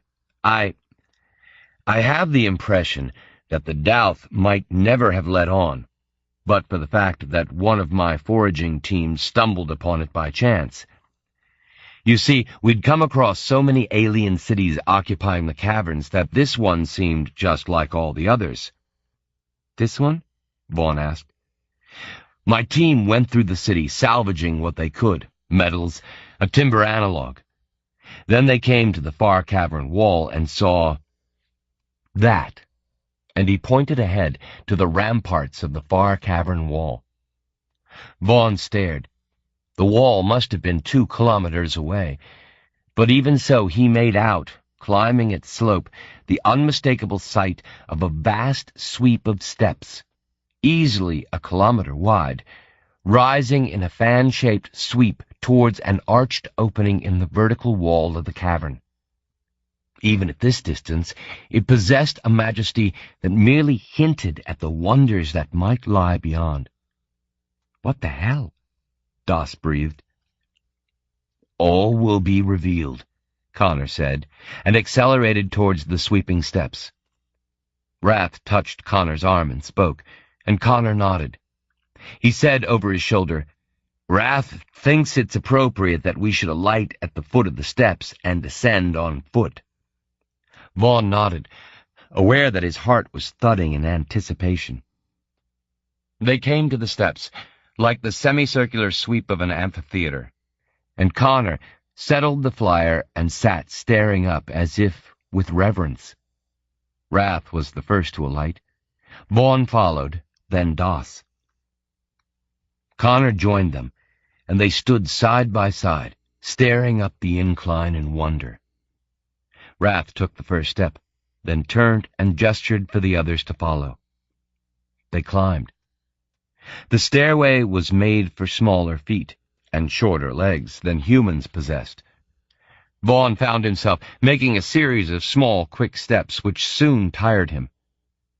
They adjusted their pace to that of Connor, while the alien bobbed ahead, pausing from time to time in order for the laggardly humans to catch up. Okay, Doss said to Vaughn at one point. 3 guesses. What will we find? Vaughn shook his head. Beats me, he smiled. But whatever it is, something tells me it'll be a disappointment. She nodded. Me too. He paused, then said, Some industrial process? A technological wonder? He stopped climbing and looked down the way they had come. They were barely a third of the way up the fanned stairway, but already they were above the level of the city rooftops. He began walking again, head down, so as not to be daunted by the fact that the distant archway seemed never to draw any closer. I recall my first approach, Connor said a while later, just 2 years ago. But it seems just like yesterday.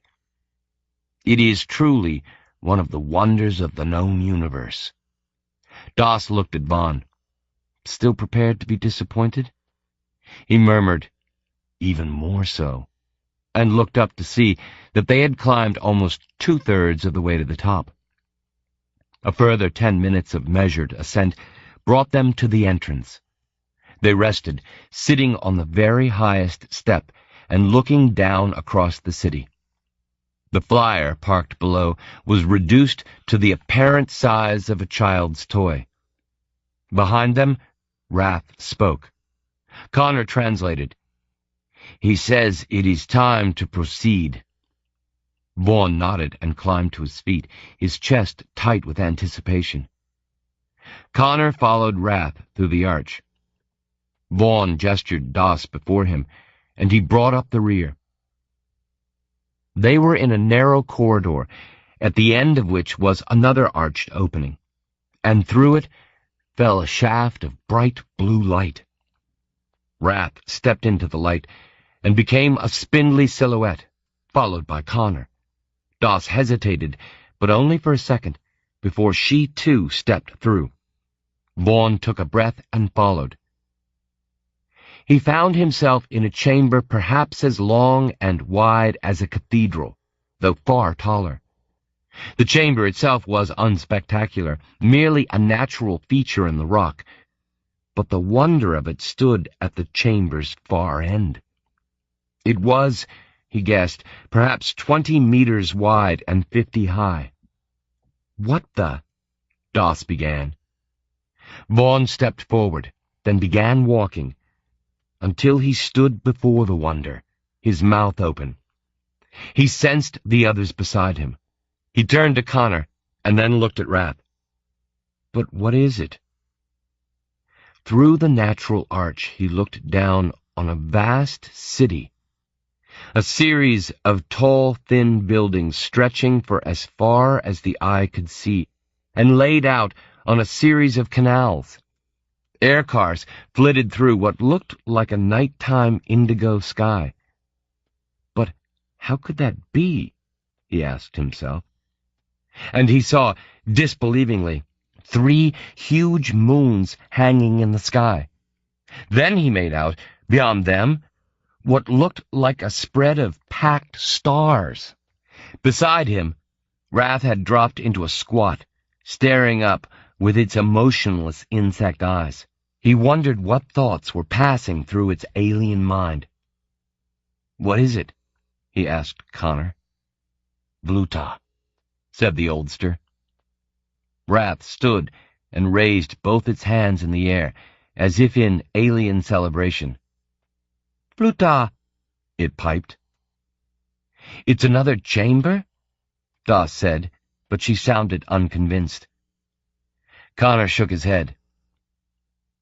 "Vluta is a city on a world circling a star over 30,000 light-years away, towards the hub of the galaxy."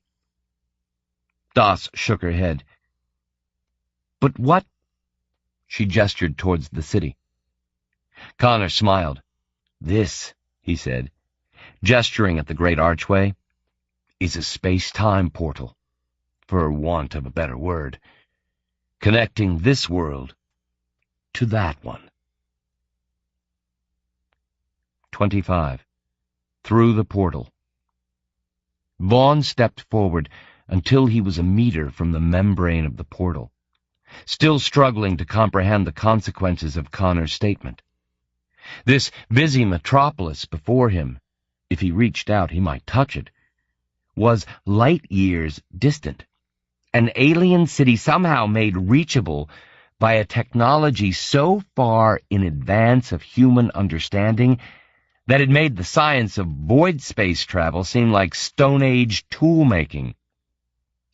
He made out the tiny figures of aliens going about their business on the distant planet. They promenaded beside canals, crossed squares, and passed down boulevards lined with crimson, shock-haired trees. 3 vast moons hung in the sky, and beyond them were the hub stars, an array so compacted it seemed to glow like a chandelier. Doss was beside him. "So this is what Chandrasekhar wanted," she said. "If he got his hands on this technology—" Vaughn began. "He'd be invincible, Jeff. No one would stand a chance." He looked at her. "You mean your government wouldn't stand a chance?" I mean, no one would. It'd be a disaster. He could only smile at that. And if your paymasters got their grubby communist claws on it, it would be any better? She didn't even deign to glance at him. We'd use it for the good of humanity, she said. I think I've heard that line before. Now she did look at him, and her expression shocked him. He saw contempt in her eyes. The fact is that I've got here before Rob. You know something? He said. Your attitude strikes me as familiar, like that of the old colonialists your party so despises. They discovered new lands, fabulous wealth, and claimed it as theirs, as by God-given decree. Don't you think the Douth might have something to say about that? We won't take the technology, Vaughn. We'll negotiate. We'll put the case for our rights to use the technology for humankind's benefit. Something close to despair opened up in Vaughn then. He foresaw the fight that would ensue to claim the rights to utilize the alien technology. And there could only be one loser. He wondered if the Douth were aware of what they had let themselves in for when they revealed their secret to humanity. He laughed, but without the slightest humor. Doss looked at him. What? You might have got here first, Doss, he said, but Chandrasekhar's not far behind. How do you fancy your chances against him?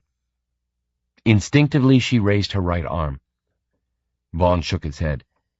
I think the Douth thought of that, he said. It gave him small comfort that she was unable to get through to her country's starship. Doss was staring through the portal. She pointed. Look. On Bluta, the portal stood at the top of a long flight of steps leading down to the canal-crossed city. As he stared, a dozen robed Douth were making their way slowly up the wide stairway. Something lurched in his gut, for he knew that this delegation was meant for Doss and himself. A tall alien led the party, and when they reached the top of the steps, the others paused, and it approached. It seemed in every particular identical to Wrath, except for the iridescent robe that clothed its bulbous torso and spindly limbs. For 5 seconds it stared through the membrane at Vaughn and Doss. Its bulbous eyes were unblinking, its expression unreadable. Then it stepped casually through the membrane, as if moving from one room to the next. A single step, taking it 30,000 light-years across space. It spoke with Wrath in their high piccolo language. Seconds later, it turned to Vaughn and Doss. An age seemed to elapse. Vaughn counted his heartbeats. 10, 15. He felt that the alien was about to say something, the significance of which he couldn't begin to guess at. Vaughn, the creature said, at last in halting English. Will you please accompany me through the portal to Bluta? He felt suddenly dizzy. As if in reaction to the situation, he craved familiarity. He wanted Sukara, her embrace. To Bluta? He echoed. There. We would like to speak to you of the way of things.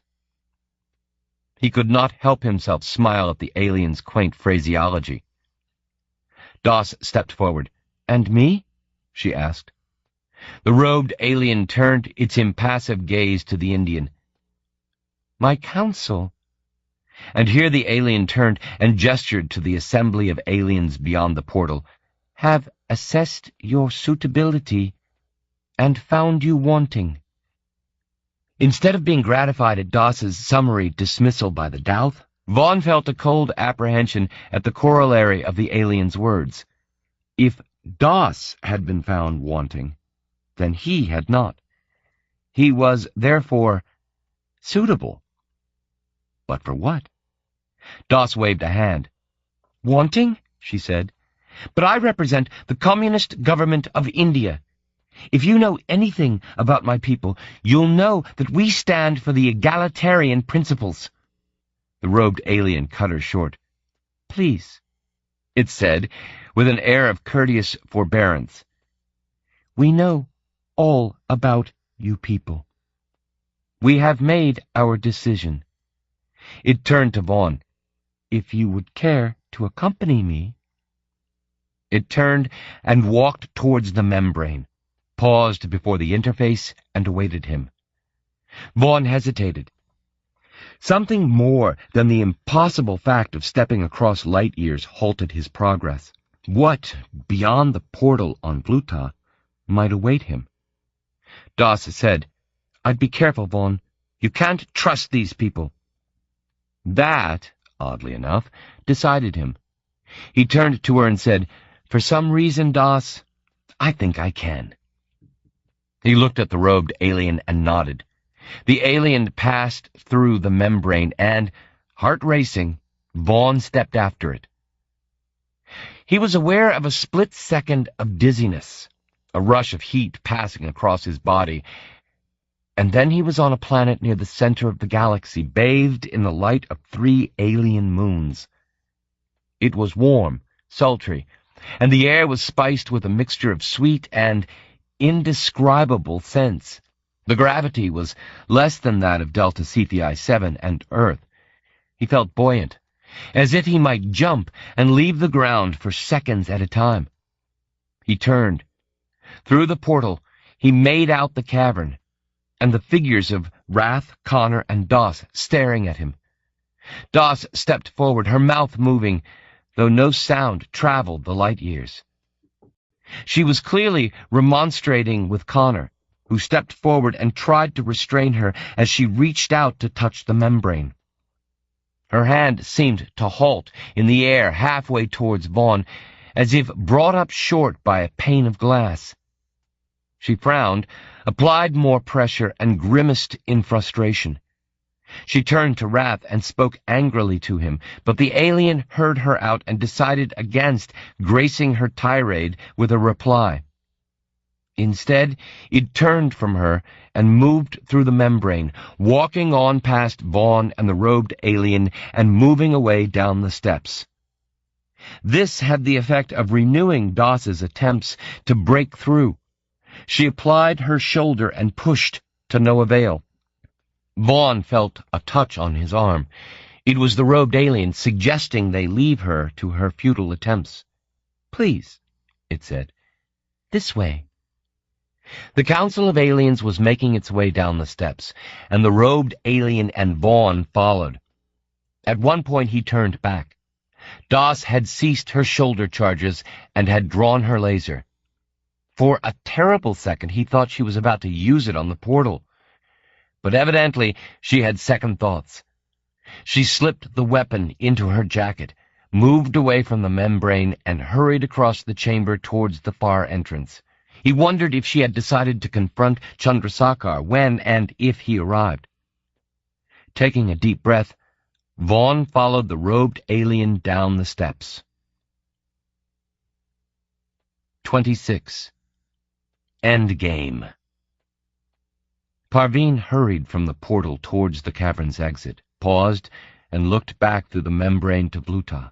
Vaughn had disappeared with the aliens down the broad stairway, gone to learn whatever the Doubt required of him. The knowledge burned within her. If only she could have had more time with the Doubt, or at least more time with an alien willing actually to communicate with her. Then she was sure she could have persuaded them to give the secret of their portals to her government. It was ironic that they had chosen someone as politically apathetic as Vaughn to go with them to their world. She wondered what they wanted with him, and if he would be back to tell her. She very much doubted that. Beside her, Connor cleared his throat. "I'm returning to the Vale. Would you care to accompany me?" She thought about what she should do next, then shook her head. "No, I should stay here. My acquaintances should be here pretty soon now." He bowed his head in understanding. "If you need anything," he began. She raised her left arm. "Do you know how I might get rid of this?" He smiled. "I'm afraid not. It's a phenomenon beyond our understanding. My guess is that the Douth will remove it when they see fit." He moved to step through the exit and descend the stairs to his air car. "One thing," she said, stepping forward. He paused. "Yes?" She gestured back at the portal.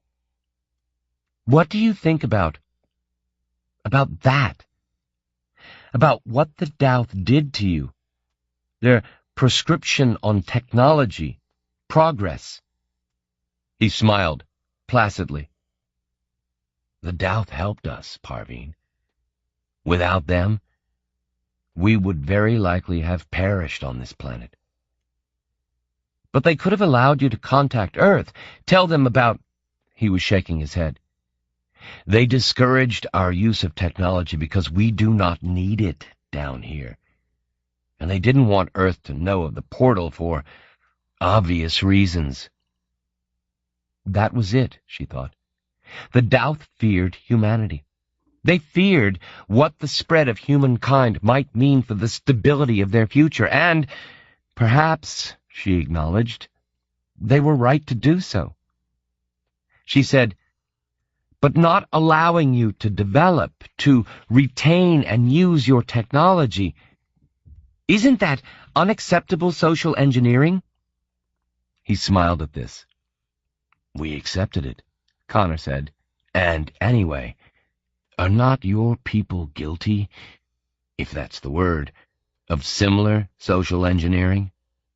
Before she could reply, he smiled his farewell and moved down the stairs. He eased himself into the air car, started it up, and moved off down the long boulevard. She stood and watched him go, and soon the vehicle was a small speck flying low over the deserted city. She sat down in the entrance of the cavern, staring out across the alien city, and considered her options. Soon Rob would be here, eager to claim the secret of the Douth. She smiled to herself. What the Tycoon didn't know was that the alien race, outwardly so unprepossessing, they looked like nothing more than tree frogs, after all, were advanced in many ways beyond human comprehension.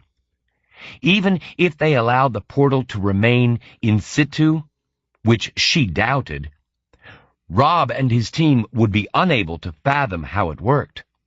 They would be as frustrated as she was, which was the only satisfying aspect of the situation. But what to do now? She couldn't contact her ship because of the damned Crimson Scab, and she couldn't rely on Rob's charity for a ride back home aboard the Collie. She could always claim that she had left the party under duress, that Vaughn had forced her away at gunpoint. Or, better, what about the simple truth? That she'd been taken by the alien. Would he believe her, though? She considered her feelings for the Tycoon, and smiled at her naivety in thinking, not so long ago, that she had loved him. What she had loved, she realized, was the thought of being loved. Rob had used her as he had used everyone else with whom he came into contact. Or had he, she wondered. He had used her to monitor Vaughn, but that did not preclude the possibility that Rob might, at the same time, have felt something for her. She stood. She could not rely on the Douth to allow her the use of her handset again, and therefore her only means of escape from the planet was aboard the Collie. When Rob appeared, she would play the innocent, claim abduction, even lead him to the wonder of the portal. She was about to move down the steps when she saw a flash of movement to her left. She turned and stopped dead in alarm.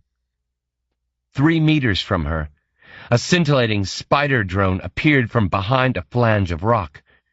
It regarded her with its swiveling optics. It raised a leg, one of its forward limbs, she saw, and aimed a laser at her. She remained very still, then glanced towards the deserted city. There was no sign of Rob and his men. She knew she couldn't outgun the drone, but she wondered why it hadn't killed her immediately. Perhaps, she thought, for the same reason the drones had not killed her and Vaughn earlier. They wanted her alive. She said, "What do you want?" She was surprised at how calm her voice sounded. From a grill on its underside, a transistorized voice said, "You will remove your weapon, place it on the ground, and kick it across to me." She nodded. Very carefully, she eased the laser from inside her jacket, laid it before her, and with the toe of her boot prodded it towards the drone. It reached out with a dainty limb, picked up the weapon in a claw, and squeezed. The laser buckled, twisted, and snapped. The drone dropped the debris to the ground. "And now?" she asked. "Now you will follow me?" She nodded. "Acha, fine. Where are we going?" "Follow me." She nodded again. "Acha. Lead the way." The spider drone kept its weapon trained on her midriff. Its bottom half swiveled, and 7 long silver legs negotiated the steps. It tapped down the stairway, and Parveen followed at a distance. She controlled her breathing. Rob wanted her alive. She would tell him about the alien abduction and just hope he believed her. The spider drone came to the arching outer boulevard, crossed it, and moved down a long, wide avenue. Parveen followed, going through the words she would use to convince Rob, and, more importantly, trying to work out how she would play the reunion. They came to a T-junction and turned right. The drone clicked ahead, something about its nimble tiptoe gait almost balletic. Its laser sighted her every centimeter of the way. She looked past the drone. They were approaching a central plaza of some kind, a circular arrangement of stone which years ago might have been a fountain. The water was long gone, though, and the statue of a robed alien at its raised center appeared helplessly isolated. It looked, she thought, exactly how she felt. Then she saw Rob, and the sight of him, despite herself, sent a stab of pain through her chest. He was standing with his back to her, one foot lodged on the edge of the fountain, gazing up at the alien statue. Beyond him, standing around the central statue, she made out his security team, Singh among them. At the ticking arrival of the spider drone, Rob turned and stared at her. His expression remained steadfastly neutral, giving nothing away. She smiled, attempting to flood her face with relief. "Rob, you don't know how relieved—" She stopped. His face was unmoving, stone-like. "So you thought you'd leave us stranded? Try to find out whatever was down here before us?" "Why, Parveen? Who are you working for?" She blustered a laugh. "Rob, it wasn't like that. Listen, we were taken by the aliens, the Douth. They—" She raised her left arm as evidence. "They disabled my handset. They brought us here." "Why just the two of you?" She shrugged. "I don't know. I thought maybe because we were telepathic. Listen, I didn't want to go with them. Please believe that. And as for—" She shook her head, getting into her role. "How could you believe I'm working for anyone but you, Rob?" Someone moved at the edge of her vision. Singh stepped towards Rob, spoke quietly to him in Punjabi. Rob said to her, "What did the aliens want with you?" "Where's Vaughn?" She licked her lips, nodded. "They took him, Rob. They showed us their secret, and then they took him." Singh said, staring at her with eyes as cold as ice. "Took him where?" She remained smiling at Rob. It was him she had to convince, win over to her side. "That's the secret of the Douth, Rob. They have portals, gateways through space. They don't need starships." A light came on in Chandrasekhar's brown eyes. "Where is it, Parveen?" he said. "I'll take you, Rob, if—" She was taking a risk, she knew, but it might get him on her side. "Yes, if only you'll believe me, that I didn't cut out and try to find the secret myself." He nodded. He even smiled, and something of the old Rob brought back a slew of memories. Perhaps, she allowed, she was wrong to mistrust him. Her actions must have appeared more than a little suspicious after all. He was quite within his rights to suspect her. "Where is the portal, Parveen?" he asked. Relief swamped her. She was going to get away from this with her life.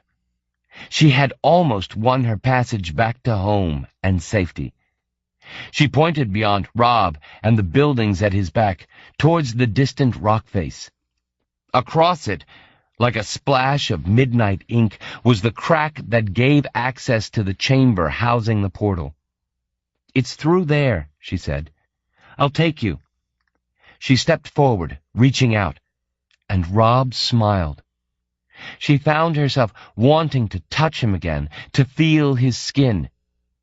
She knew then that she still felt something for the tycoon.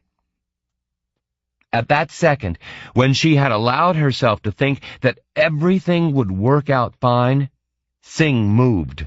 He raised his laser, and Parveen knew that he was going to shoot her. Instead, the Sikh turned and blasted Rob. She screamed and backed away as her lever slipped to the floor, his hand still outstretched. His head and a diagonal section of his shoulder slid from his torso and hit the marble slabs with a horrible, bloody slap.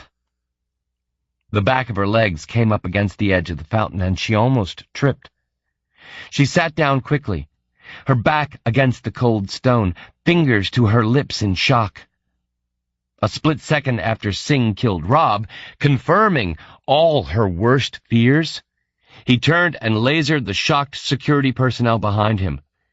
She heard the hiss of his laser, then the incredulous, pained screams of the security men as they attempted to flee. The spider drone stood before her, 3 meters away, weapon still leveled. She looked at Singh. The Sikh spoke to the drone in Punjabi, then turned to regard her. She said, Who are you working for?" Singh smiled. "That hardly matters, Doss." "The Europeans, right?"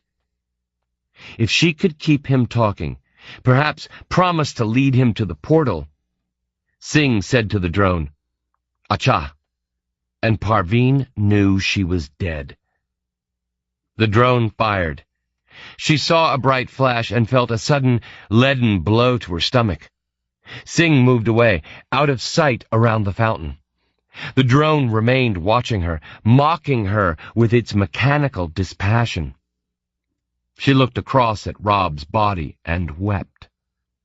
She wondered if he had really, truly loved her. Perhaps, after all, he had. It was her very last cogent thought. She looked down in disbelief at the slippery, warm mass she was cupping in her hands. The drone's laser had opened a wide slit in her abdomen, and the pain was becoming unbearable. 27. Cosmopath. Vaughn followed the 12-robed aliens down the flight of sweeping steps. They came to a piazza paved in what looked like marble, which scintillated with 1,000,000 tiny multicolored lights. A round table of the same substance, surrounded by similar chairs, stood beside a wide canal. The water was mirror-flat and reflected something vast and banded, and only then did Vaughn look up and notice, behind the arching portal through which he had just passed, a huge gas giant filling half the night sky, encircled by a series of rings canted towards Bluta. Vaughn felt like laughing at the magnificence of it all. The council had seated itself, and the tall, robed alien likewise. The latter gestured to the only vacant seat, and Vaughn fell into it as if in a daze. He felt the combined attention of a dozen pairs of dark, insectile eyes on him. I should, he thought, feel something like trepidation. The fact was that he experienced only a sense of calm, a feeling of inevitability, as if the events of the preceding few days had been somehow preordained. "You must," said the tall alien, whom Vaughn took to be the council's leader, or at least their spokesperson, "have many questions." He stared at the great metropolis surrounding the portal. There was much familiar in the vista. That was, his senses recognized those features which had analogues with Earth, towering obelisk-like buildings, and the lighted wedges of air cars flitting through the indigo night sky like so many polychromatic tropical fish, and the reticulation of shimmering canals. But there was much that, though registered by his senses, he was unable to decode. Filaments of golden light, so faint and fast, that flashed between the strolling citizens of the city across the canal. Balls of light like corpusants, which hovered 10 meters from the ground. And an odd sound which repeated itself with regularity. Something like the boom of a distant and sonorous gong, which sounded in mystifying syncopation with the swelling, heady scent that swept across the piazza. Like juniper-scented incense, he thought. But the chief wonder of all was the rearing portal, which dominated this part of the city, magnificent in both its architectural aesthetics and in what it represented. The annihilation of the space-time continuum for the purpose of instantaneous travel. Where to begin? He gestured towards the portal and said, addressing the tall alien, "On first coming upon your race, in my ignorance I thought you to be a simple people. My apologies. This is beyond anything my race might create." Instantly, a dozen quick golden filaments shot between the council, connecting their heads. The leader said, "But, Vaughn, we like to think of ourselves as a simple people. That is, uncomplicated, honest, sincere. And the portal," it raised a thin-fingered hand to the membrane, "is not the work of the doubt." A silence followed these words, and Vaughn could only stare. "It isn't?" he said at last. "It is the creation of a race of beings known as the Kravala. They are ancient. They attained sentience, that is, true sentience, the way of peace and non-conflict, more than 1,000,000 of your years ago. They originated on a planet of one of the hub stars, and now occupy half the galaxy. They are individually vast beings, not unlike the creatures you call cetaceans. From time to time, we are lucky enough to meet a traveling Kravalan, though it is a rare event indeed." "And they created the portals," Vaughn said, "and gave them to the Douth?" The alien turned its hand. "Not so much gave," it said, "but granted, as the Kravala has granted 11 other races down the years the secret of the portals." Vaughn looked up at the stars. "A dozen?" he said. "But there must be countless races out there." "Thousands," the leader agreed. "But only the Kravala, ourselves, and 10 others make up the Kravalan Concordance." Vaughn shook his head. "And these races?" "Are those which the Kravala, in their wisdom, deem have attributes worthy of their being admitted to the concordance." Another series of lightning-fast filaments connected the council, and before Vaughn could ask what these attributes might be, the leader said, "They are old races, and very different in type. Humanoids, avian, Piscine, and some which have no Terran equivalents. But they have several things in common. They have all outgrown the petty factional disputes which destroy most races before they attain the stars. They are philosophical races, peace-loving, bent on understanding the ways of the universe." The alien was silent for a time, and Vaughn said at last, "In other words, very much unlike the human race." More golden lights connected the gathered assembly. Vaughn said, "I thought when you mentioned the concordance that you might be considering the admittance of the human race." The alien said, "You mean, Vaughn, a part of you feared the idea?" He stared at the alien. "So you are telepathic?" The leader gestured with its hand, turning it delicately palm upwards. "Some of us possess the limited ability to apprehend the minds of alien races, yes." Vaughn said softly, "Then you must know how unsuited we humans are to the aspirations of the concordance." A silence followed his words. A golden nexus connected all the doubt then, including the leader. At last it said, "We were first made aware of the human race 25 of your years ago, when the starship landed on our planet, though the Krivala have known of you for eons. When human colonists came to Kaluta and found the caverns, we studied them from afar at first, watched their disputes, read their complex motivations.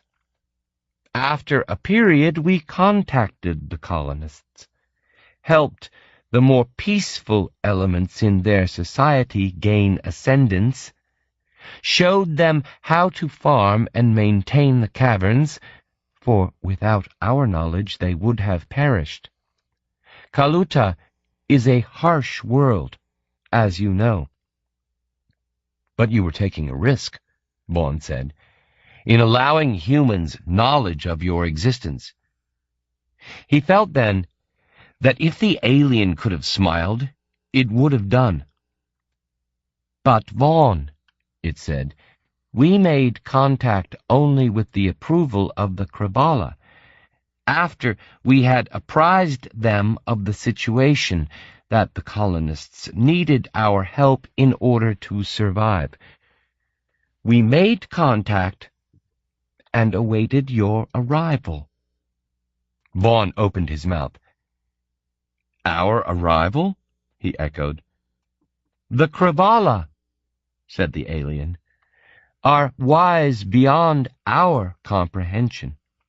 It was they who suggested, shall I say, the strategic withdrawal of the Dauth from Kaluta. They foresaw the arrival of the human race. It would be only a matter of time, they said, before more humans followed the first wave, intent on taking what they could from the planet and from us." Vaughn nodded. "A wise move," he murmured, more to himself. "It is a sad fact," the leader went on, "that Homo sapiens must be contained. The slow diaspora of your people through the void to the near stars can be tolerated, but you cannot be allowed to learn the secret of the space-time portals. That would be a calamity beyond imagining. I can see into your mind, Vaughn, and read your contempt for your own race. Your experiences have left you with no love for what your people are capable of. Though Paradoxically, you bear great love for certain of your kind, which," it went on with what Vaughan thought of as fatherly amusement, "is to be condoned. Many people in your situation would have turned to hate." A frenzied reticulation of golden threads connected every alien then, and another Douth leaned towards Vaughan and spoke. "It cannot be stressed too forcefully, Vaughan," it piped in a tone higher and more urgent than the leader's, "how immature is the human race. You have barely evolved. You are still at that stage of your growth where the dictates of your historical survival govern your motivations on personal, societal, and governmental levels. You are a venal, untrustworthy race, which, it has to be said, all races are at certain times of their evolution. The Douth are no exception, and nor are the Krivala, hard though that is to believe." The leader resumed, "All of which is to say that for the foreseeable future, for millennia, even more, there will be no contact between the Concordants and your race." Vaughan indicated the portal. "And that," he asked. "Will be closed down soon," the leader said. "The procedure is already underway. There will be nothing left for Chandrasekhar or others of his ilk to discover and attempt to emulate." Vaughan nodded. He understood the reasoning behind the Krivalan injunction. A part of him even reveled in the fact that the likes of Chandrasekhar and Das's government would be denied the opportunity to exploit and plunder. But a part of him also felt shame.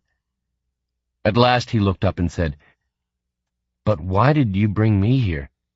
Why tell me this?" He recalled the alien's words in the cavern, its dismissal of Das as unsuitable.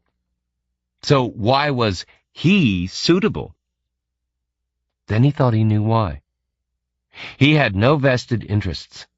He belonged to no regime, no government. "I'm a messenger," he said.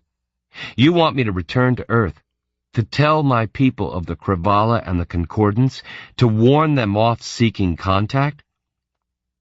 Something about the silence that greeted his words told him he was wrong. The alien said at last, "We wish you to tell no one about these things, Vaughan." "Then why?" he said. "Vaughan," the alien said, "there are many races like your own in the galaxy. Races which show potential and promise, but which, at the moment, are immature. Among these races we have, let's say, that we have people who we can trust. People who, like you, possess a telepathic ability. These people, these aliens, are the subjects through whom we monitor the state of the respective race." "You mean you're in telepathic contact with them?" "That is so. They are allies in our bid to monitor the races who one day we might see fit to admit to the Concordance. We might not be in contact with them for many of your years at a time. Then again, we might contact them several times in a year." Vaughan considered the implications of the Douth's words. He, among the tens of thousands of telepaths on Earth and across the expansion, was being singled out as the representative of his race. The idea was almost too much to contemplate. "And you want me to be your human contact?" The alien turned its thin hand. "Vaughan, you are loyal to no one but yourself and your family. We find your suspicions, your dispassion, an admirable trait. You have risen above the petty divisions that render your race so untrustworthy. You will be an ideal contact. We call the trusted ones of the various races across the galaxy Cosmopath. Cosmopaths. Vaughn smiled to himself. He was to become a cosmopath. How will this work? He asked. What do you require from me? Instead of speaking, the alien merely looked at Vaughn with its great eyes. A second later, he heard a voice in his head. We will give you a code and a program which will allow you to contact us. More often, we will contact you. We will require information about the expansion of the human race and developments in your sciences. We will also require information about the political situations which prevail upon Earth and across the expansion. With this information, we can assess your race, its ambitions, its trustworthiness. It is a task not to be taken lightly, and, of course, you will be free to relinquish it at any time. Vaughn considered what he was being asked. He wondered if someone more suspicious than himself might question the motivations of the Tao, their need for this information. The alien reached out, touched the crimson scab that sheathed his handset. Instantly the scab dissolved, deliquesced, and ran in globules like mercury from his arm and to the ground, where it seemed to soak into the glittering marble slabs. Vaughn, said the voice in his head, access your teleability. Send forth a probe. We are open to you. Hesitantly, Vaughn tapped the enable code into his handset, wondering what he might encounter in the minds of the assembled Tao. He sent a probe towards the alien leader. He expected to read, if anything, mere abstract emotions and memories from the alien, incomprehensible to the human mind. What he encountered, instead, was not one mind, but a million. A gestalt ocean of thought and sensibility. This, said a voice in his head, is the collective unconscious of the Tao. We are not a hive mind as such, though we do have a pooled cerebral cache, which underpins and gives meaning to our individual identities. Revel in this, Vaughn, and behold the sincerity of my race.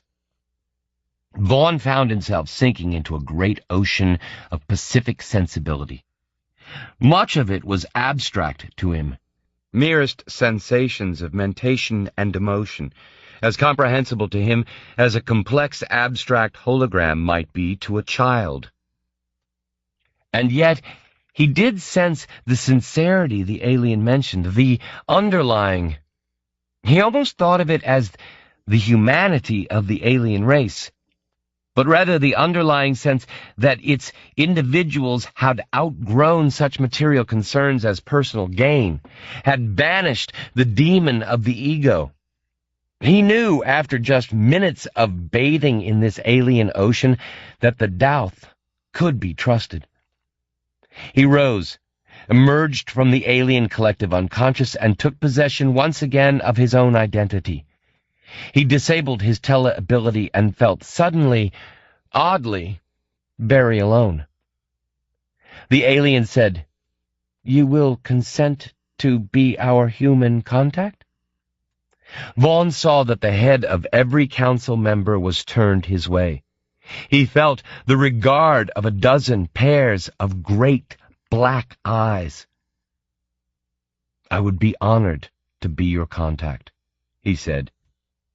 Instantly, a frenzy of golden filaments connected the heads of the aliens in a visually dizzying permutation, and Vaughn sensed delight in the air.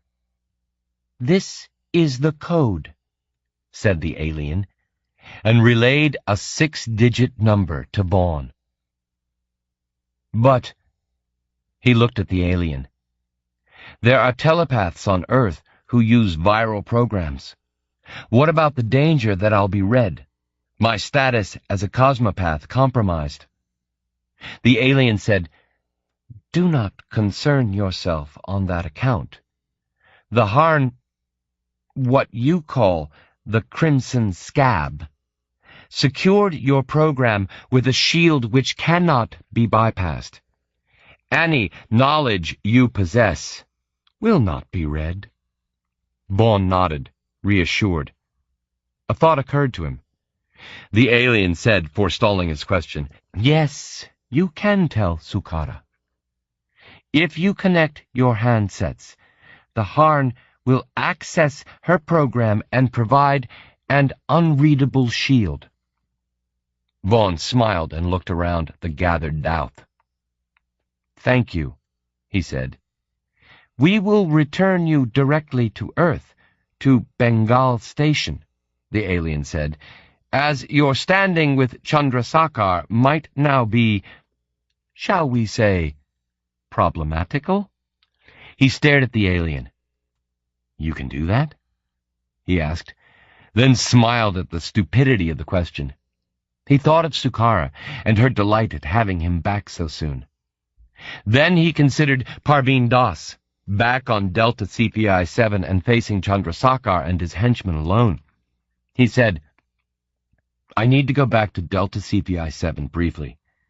Parveen Das, the telepath you found unsuitable, is still there. With your permission, I'd like to fetch her so that—" The leader reached out his hand and touched Vaughn's arm. "We understand. She is in danger. By all means, bring her to this sanctuary, and we will transfer you both to Earth."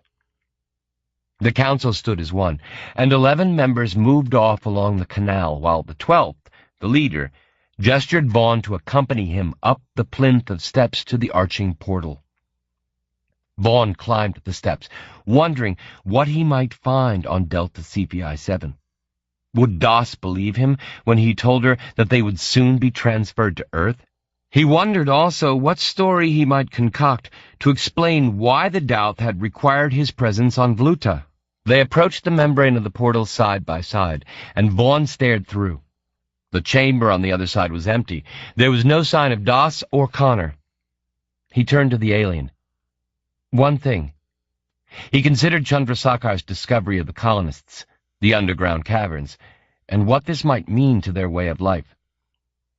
The alien preempted his question. "Do not worry yourself on that score," it said. "We have the matter in hand. Now go, and return soon." Vaughn nodded, turned to face the portal, and stepped through. He felt a second of lightheadedness, a rush of heat. Then he was on the other side, his step unbroken, walking away from the portal toward the cavern's entrance. He paused and looked back through the membrane. The alien raised its hand in an oddly human gesture. He turned and hurried towards the exit. 28. The Code. Sukara came to her senses in a bare apartment. She looked through the window, saw the open sky as gray as pewter, with the unshed monsoon rains. So, she wasn't in Dr. Rao's safe house on level 2.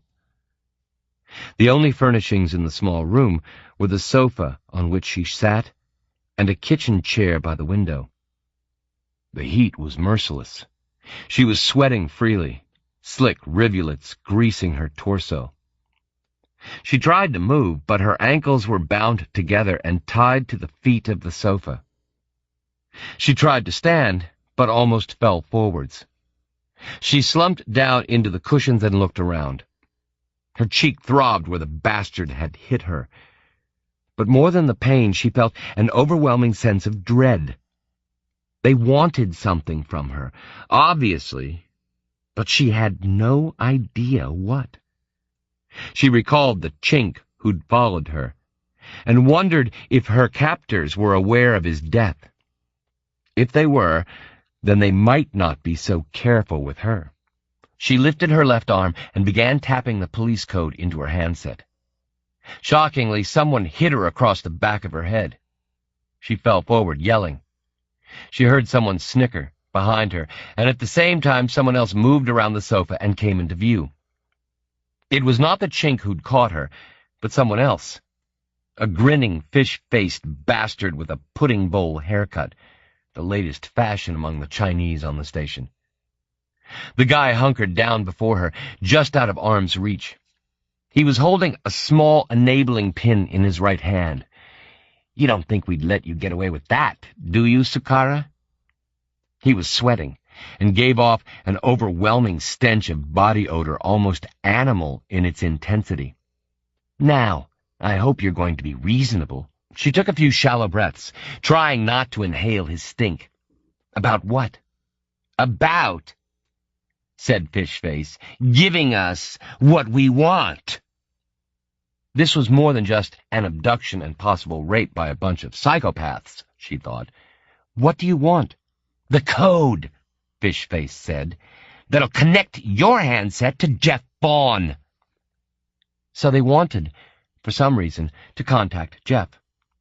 She guessed they'd tried using her handset while she was unconscious, but she'd erased the code on Jeff's instructions before he left and committed it to memory. "What do you want with Jeff?" she asked. She felt another ringing blow on the back of her head. She pitched forward, crying out. The second chink moved around the sofa and sat on the chair before the window, staring out. It was the bastard who'd abducted her in the street. Fishface said, "We're asking the questions." She rubbed the back of her head, staring past Fishface at the door. "Now the code."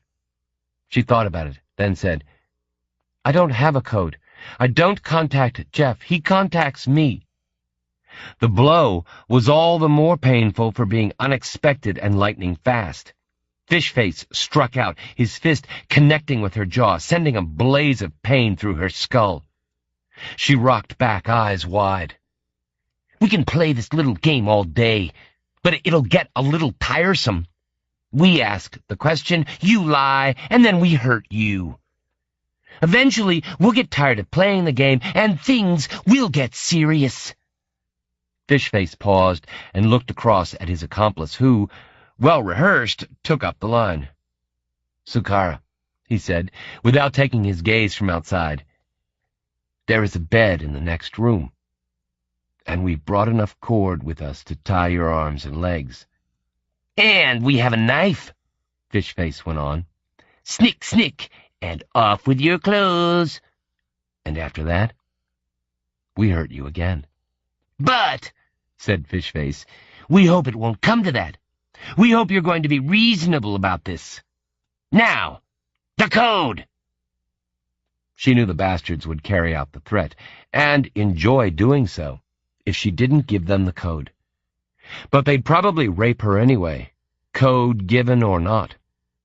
Thing was, would giving them the code compromise Jeff in any way? She said, "I'll give you the code." Fishface smiled. He was truly ugly, and even more so when he smiled, with his underslung jaw and his small, jutting rows of teeth. "Good girl." He reached out, took her arm, and drew it to him. He laid her wrist on his knee, inserted the enabling pin into her handset, and held a finger above the keypad. She repeated the code, preceded by the password. Fishface entered them and waited.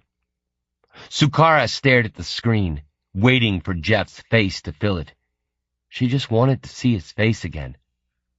The screen remained blank, then flashed up the barred circle sign denoting either access denied or unavailable status. The guy by the window stood and moved across to the sofa. He stared down at the screen.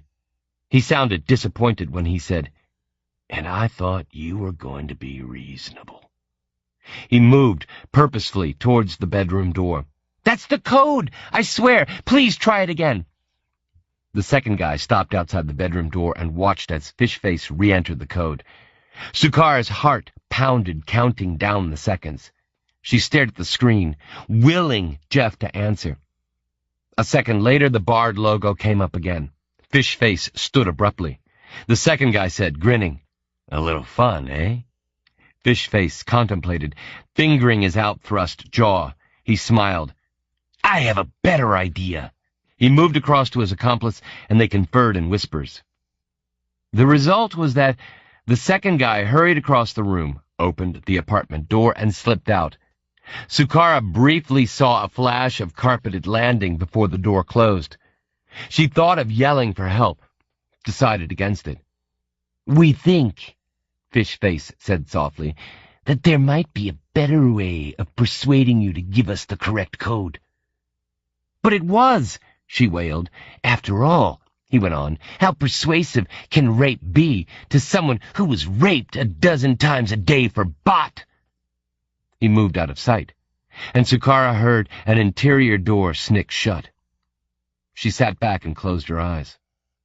Who were these people, she wondered, that they knew so much about her past? She opened her eyes and sat forward, sickened. They said they had a better way of persuading her. A thought occurred. No, she thought. Please, no. She reached for the jacket pocket in which she kept the security pin for Palm's school gate. It wasn't there. A pit of despair opened within her, excavating a grieving hollow in her chest. She closed her eyes and sobbed. At least Fishface wasn't here to see her distress. She had no idea how long she sat there, eyes shut, fearing what would happen very soon now. She existed in a limbo of fear, consumed by the desire for revenge and the knowledge of the futility of her situation. She heard a toilet flush, a door open. She opened her eyes. Fishface moved into sight and paused by the window, looking out. A few minutes later he said, "Ah, here they are now." It was all Sukara could do to stop herself yelling out loud in despair. 2 minutes later she heard a quick knock. Fishface crossed the room and unlatched the door. Palm moved into the room, wide-eyed. "Mum," she shook her head. "But he said that Lee was—" She stopped, staring at Sukara's bound ankles. She spun and yelled at the second guy. "Who are you? Why—" Fishface lashed out, backhanding Palm across the face. She yelled and fell to the floor. Sukara bent double, reaching out and pulling Palm towards her. Fishface took Palm's arm and yanked her away. Palm struggled, kicking her legs and lashing out. The second guy grabbed her legs, and between them they carried her, kicking and screaming, to the bedroom. The door banged shut. Sukara sobbed and heard her daughter's screams, soon cut off. Silence. A minute later, the door opened again, and Fishface walked out. A minute? Surely they couldn't have had time to. She said, "Listen, I was telling you the truth. That was the code. Try again, okay?"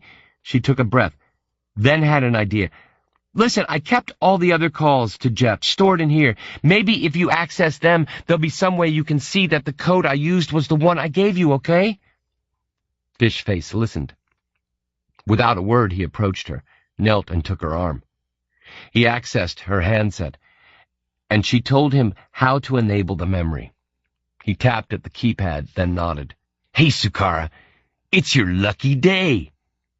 He stood and walked around the sofa. The bedroom door opened, and he spoke in low tones to his accomplice.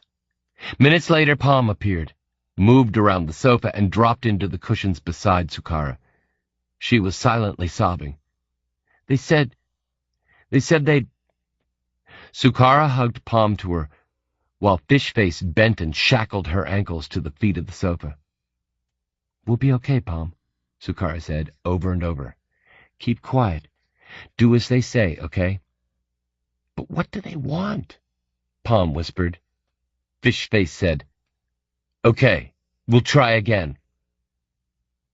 He took Sukara's arm, accessed her handset, and entered Jeff's code. Once again the barred sigil appeared.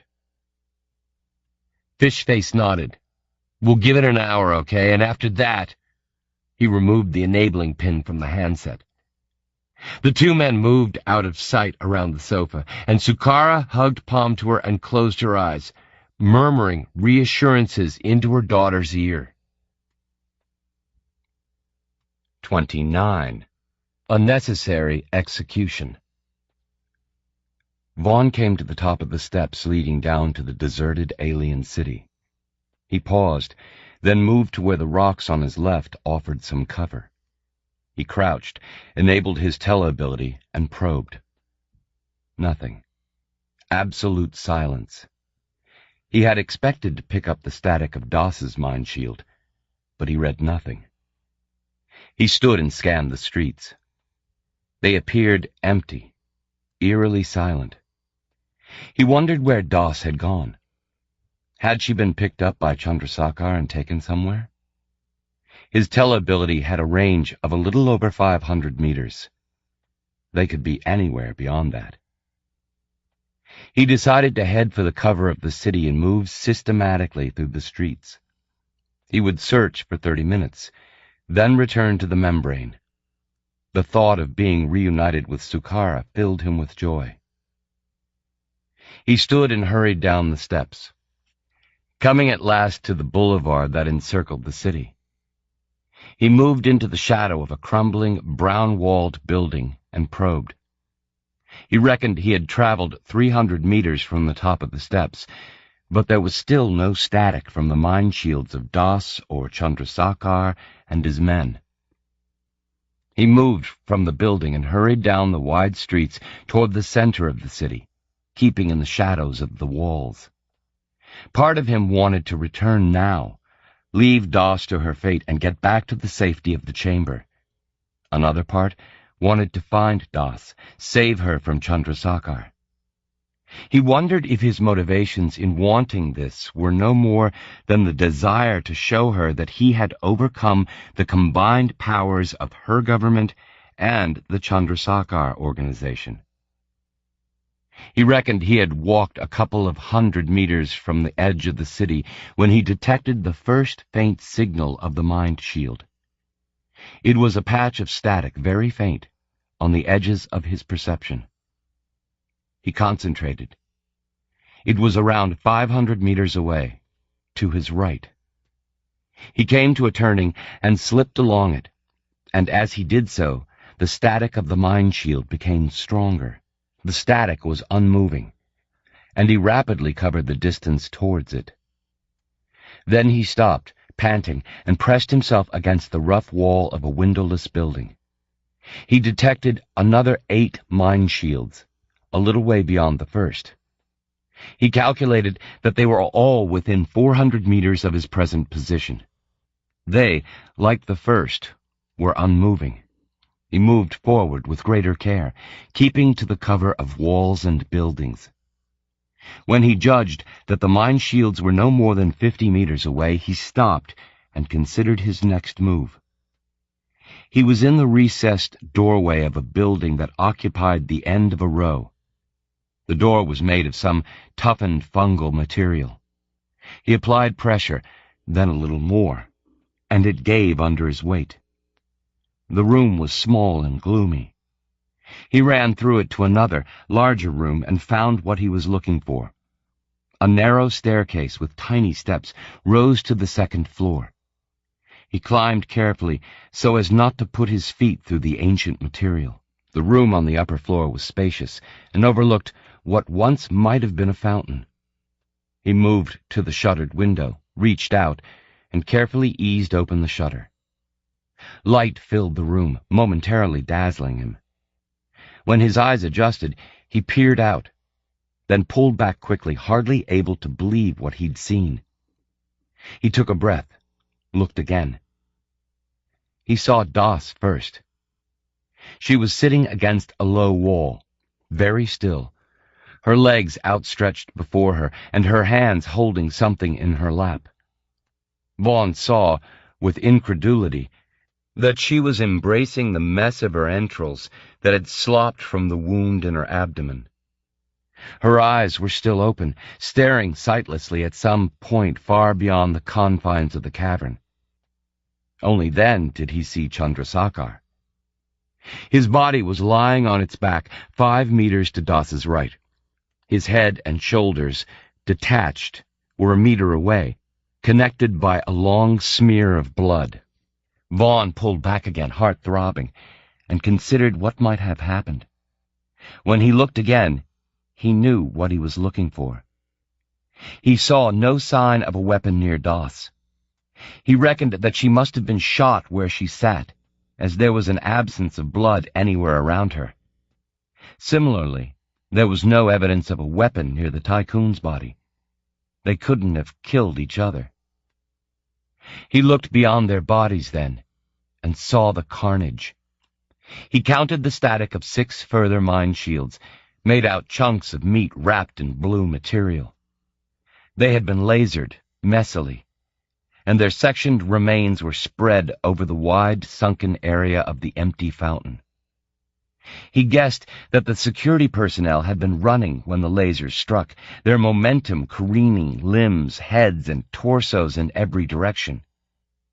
He looked among the remains for Singh's turbaned head. It wasn't there.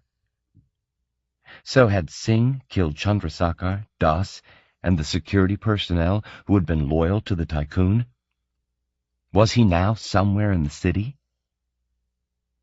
Vaughn stared down at the carnage and considered what it represented. A messy Rorschach blot, denoting the psychology of greed and the lust for power which rendered humankind so treacherous.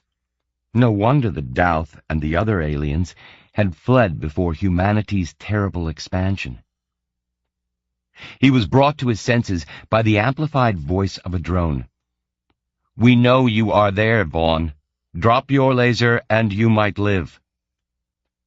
He scanned, caught the faint signal of a mine shield on the periphery of his perception, directly ahead of him across the square.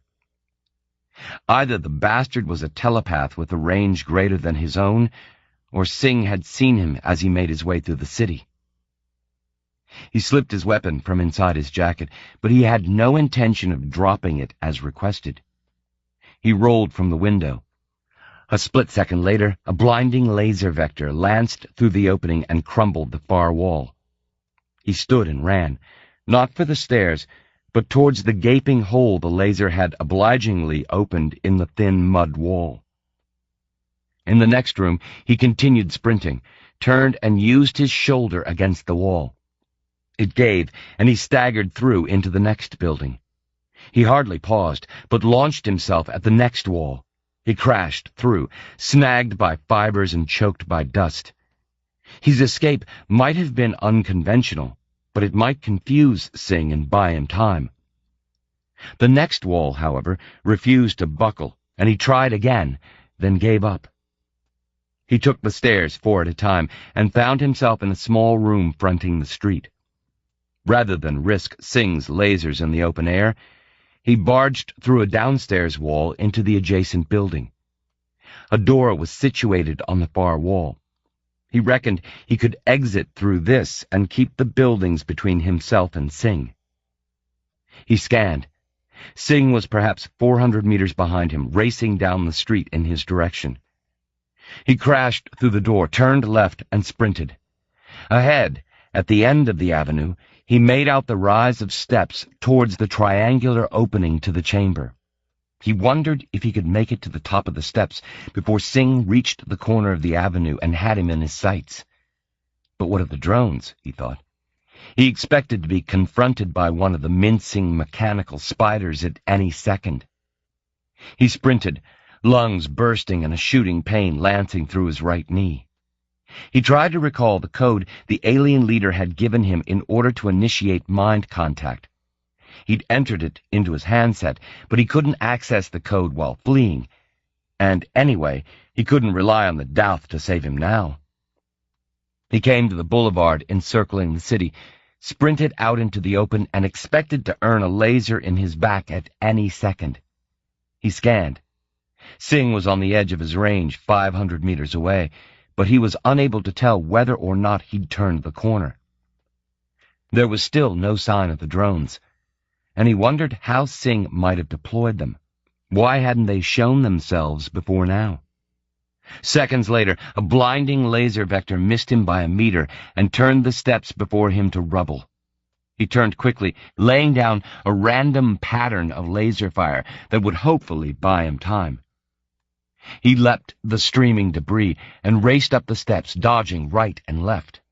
Another vector burned the air 1/2 meter away and slammed into the marble with a deafening explosion.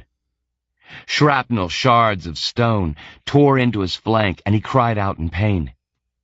He was about 10 meters from the top of the steps, with the same distance again to the rent in the rock face.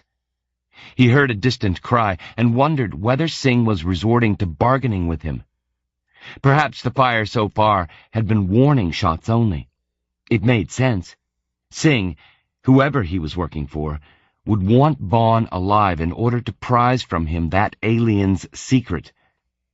The next vector missed his leg by inches, and he guessed he was right. Singh was aiming to maim him now. He came to the top of the steps and launched himself towards the gash in the rock. He made it a second later, laser fire bringing slabs of rock down in his wake. He dived through, falling on his face in the narrow corridor, then pushed himself to his feet and sprinted into the chamber. He stopped dead. Now he knew why Singh had held off using the drones. 2 glinting silver spiders stood before the membrane, their weapons trained on him. "Vaughn," a drone said, "drop your weapon. Now." He did as instructed, and raised his arms, looking beyond the drones.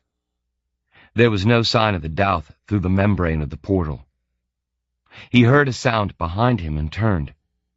Singh appeared through the slitted entrance to the chamber. He stared at Vaughn, then beyond, to the rearing magnificence of the portal and the spread of Vluta. He gripped a laser, directed at Vaughn. He nodded. "They spoke of a wonder in the communique," he said. His gaze turned to Vaughn. "Why did the aliens take you?" Vaughn licked his lips.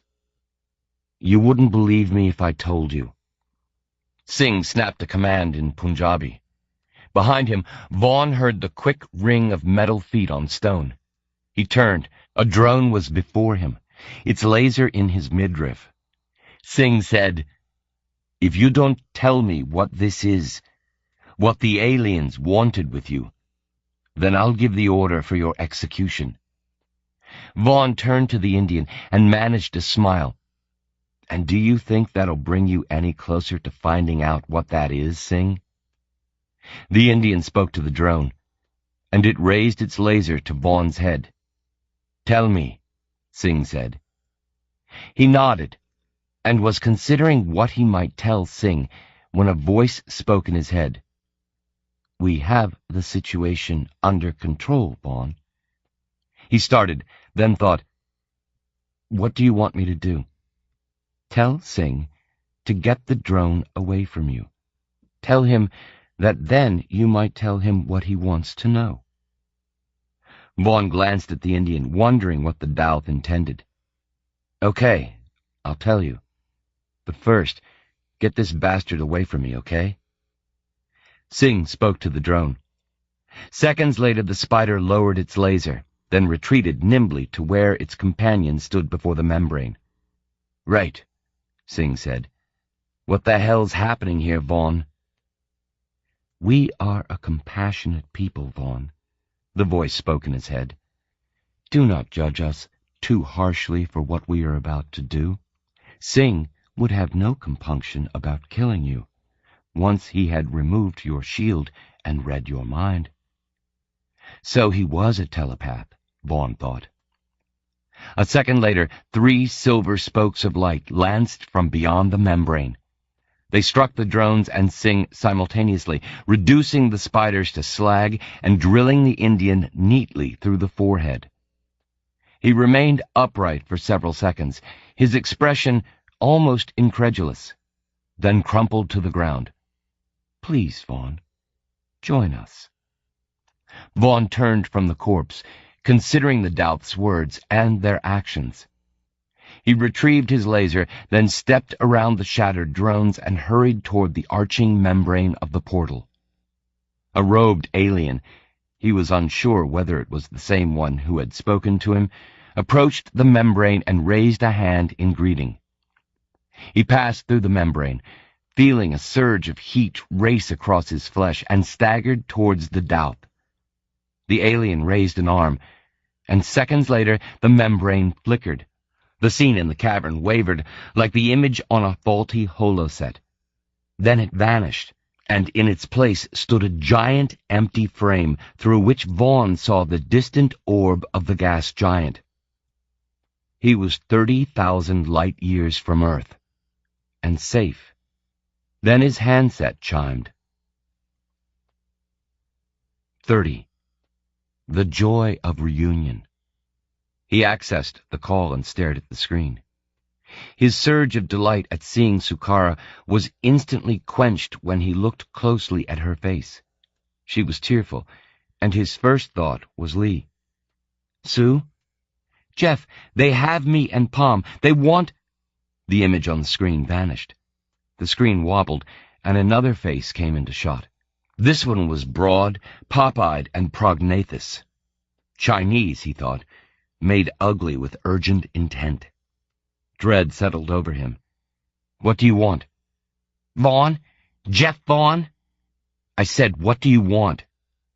His heart pounded. The Chinaman grinned, revealing small, sharp teeth.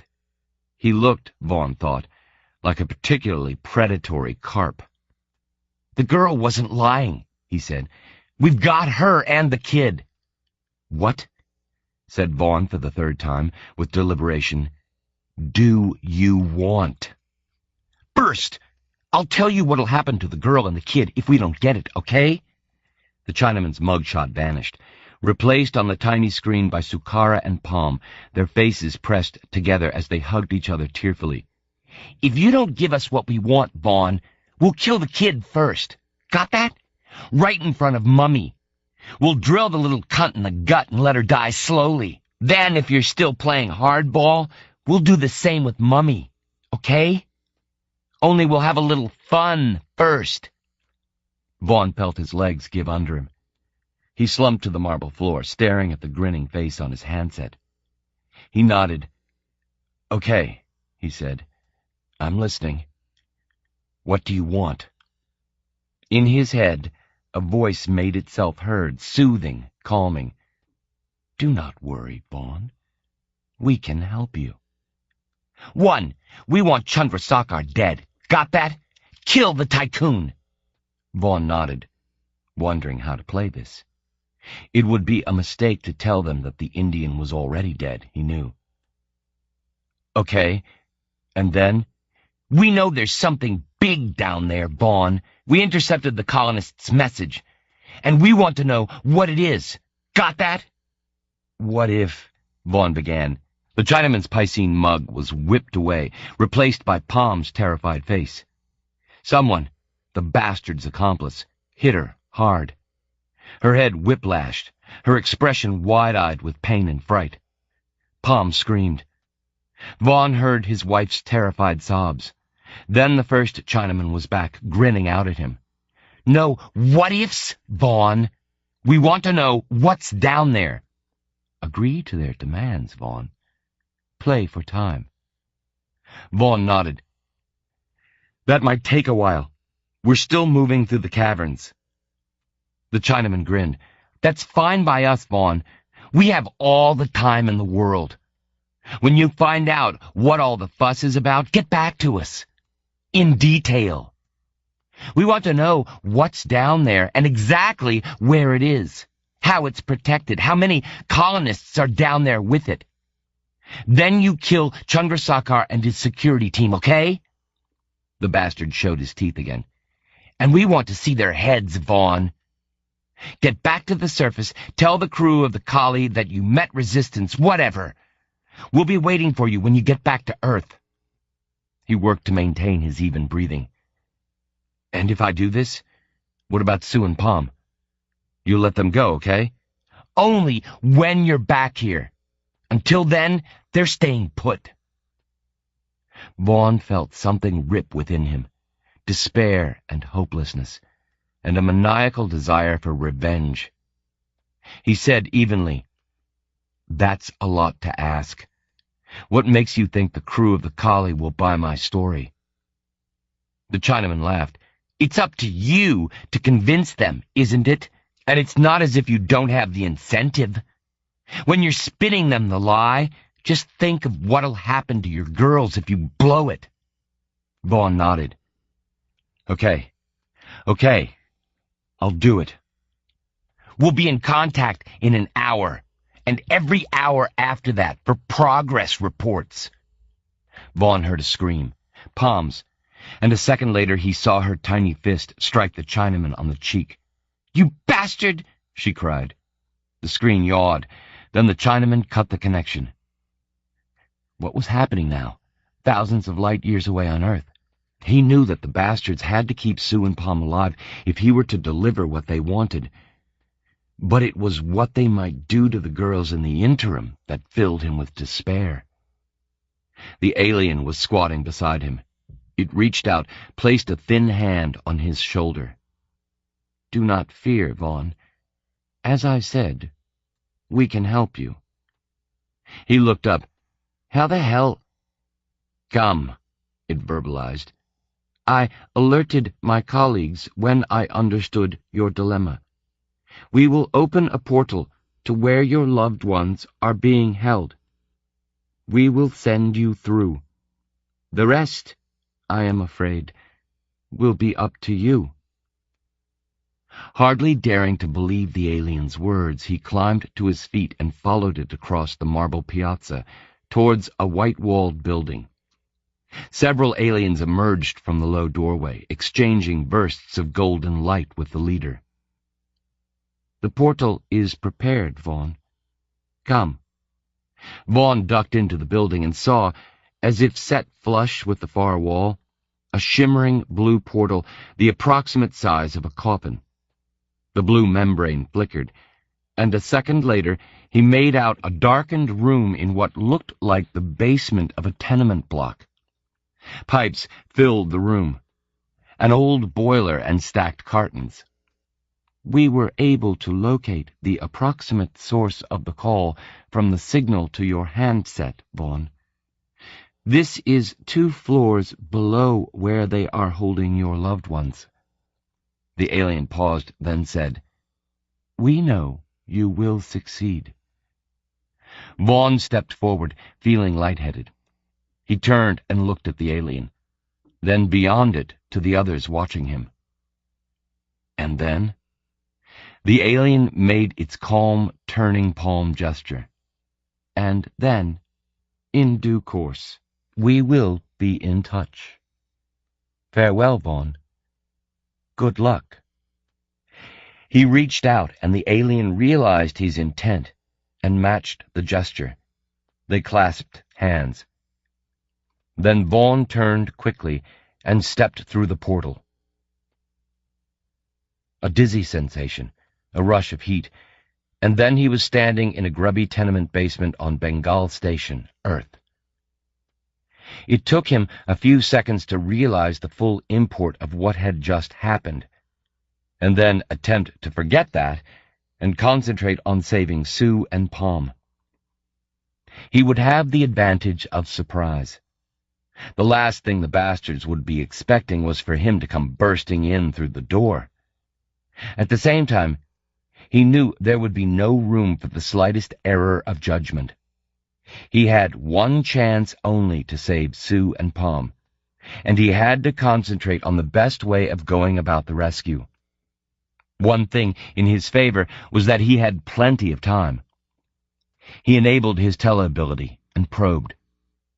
He caught the mind noise of 6 individuals in the building above him.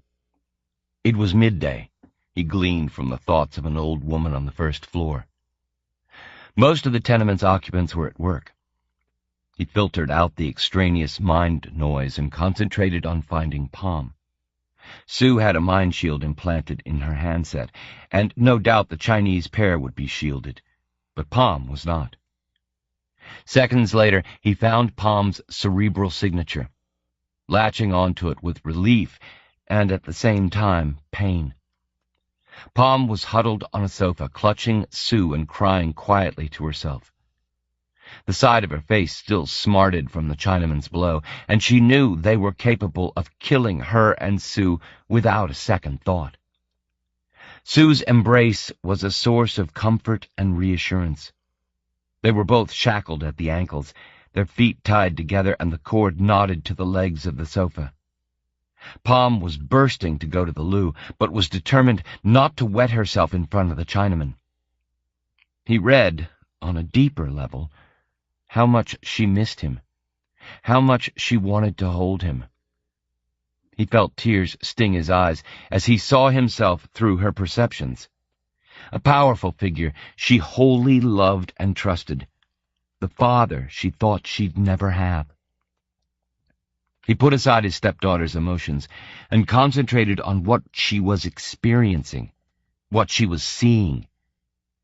Palm's perceptions of what was happening in the apartment would be his only guide from now on. The last thing he wanted, he thought, was her to fall asleep. He probed and found that she was far from tired. Relieved, he closed his eyes and saw, in his head, the apartment from Palm's point of view. One of their captors sat directly before them, the fish-faced bastard who'd communicated with Vaughn, while the second was seated on a chair to their left, positioned by the window and looking out onto the street below. Vaughn saw with relief that neither of the pair was holding a weapon. They both had laser pistols, he knew from Palm's memories, but Fishface had slipped his into a holster beneath his jacket, and the other had taken his weapon from his holster and placed it on the windowsill before him. The danger would be that the second bastard would be able to reach his pistol in a second if alerted. Vaughn would have to take him out first. Still watching the apartment through Palm's eyes, he climbed the 3 concrete steps to a door and tried it. As he'd expected, it was locked. He withdrew his probe from Palm's mind and scanned the immediate vicinity. There was no one near the door. The closest anyone was to the basement was the old woman on the first floor, and she was bedridden. He pulled out his laser, set it to low, and burned the lock. He allowed a couple of minutes for the slag to cool, then pulled open the door and stepped out. He was in a dark corridor leading to the lobby. He found Palm's signature again, checked that the Chinamen were still where they had been, and headed for the staircase. He was halfway up the short flight when Palm looked at Fishface as he stood up, stretched, and glanced at his handset. Vaughn stopped dead in his tracks, closed his eyes, and concentrated. Fishface spoke to his accomplice. "Hungry?" The guy at the window said, "I'll get something." "Pork sauté?" "And coffee." Palm watched as the guy near the window stood up and checked his wallet. He vicariously felt her hunger pangs. She said, "I want something to eat." Fishface grinned. "Tough." Palm looked up at Sue, who said, "Please, you can't keep us here without food and drink." Fishface laughed at this. "Oh, can't we? Watch us!" He gestured at his accomplice to get going. Palm began to cry again, but she noticed that the second guy had left his pistol on the windowsill. Vaughn read her mind as, for a brief second, she contemplated how she might free herself and reach the gun. She tried to pull and twist her foot without being noticed, but the knots were too tight, and she gave up. Vaughn was at once thankful for this, and proud that she had even contemplated escaping. She watched as the second Chinaman walked to the door and opened it. The door eased shut behind him with a loud snick. Vaughn turned and moved from the foot of the stairs, across the lobby to the basement door as the guy's mind shield static dropped towards him. He eased himself inside and closed the door, but for a fraction. From here, he could see the tenement's entrance. He sniffed. The reek of molten plastic and metal filled the air. He hoped the bastard wouldn't notice it and decide to investigate. Seconds later, the Chinaman crossed the lobby, pulled open the door, and stepped out into the street. If he'd noticed the stink, he hadn't given it a second thought. Vaughn thought through his options and decided how he was going to play it. He concentrated on what Palm was seeing. Fishface had remained standing, and now he moved across to the window and stared down at the street. Palm said, "When are you going to let us go?" Vaughn felt Sue's quick squeeze warning her. Fishface looked round and glared at Palm. "You heard what I told Daddy." Palm felt despair. "But that's a long time away." The guy shrugged. "Tough." Now Sue said, "Jeff said he'd get the information you want. Why not let us go then?" "Do I look like a fool?" And at this, Palm thought to herself, "You do, actually, a fish-faced fool." And Vaughn found himself laughing. The guy went on, "What if he feeds us rubbish, eh? We want to get him back, debrief him, then we'll let you go." Palm stared at the man. 4 years ago, she'd faced similar danger, crossed the path of a ruthless killer, and she knew that Fishface was likely to kill her and Sue once he, Jeff, was back on the station and the Chinks got what they wanted.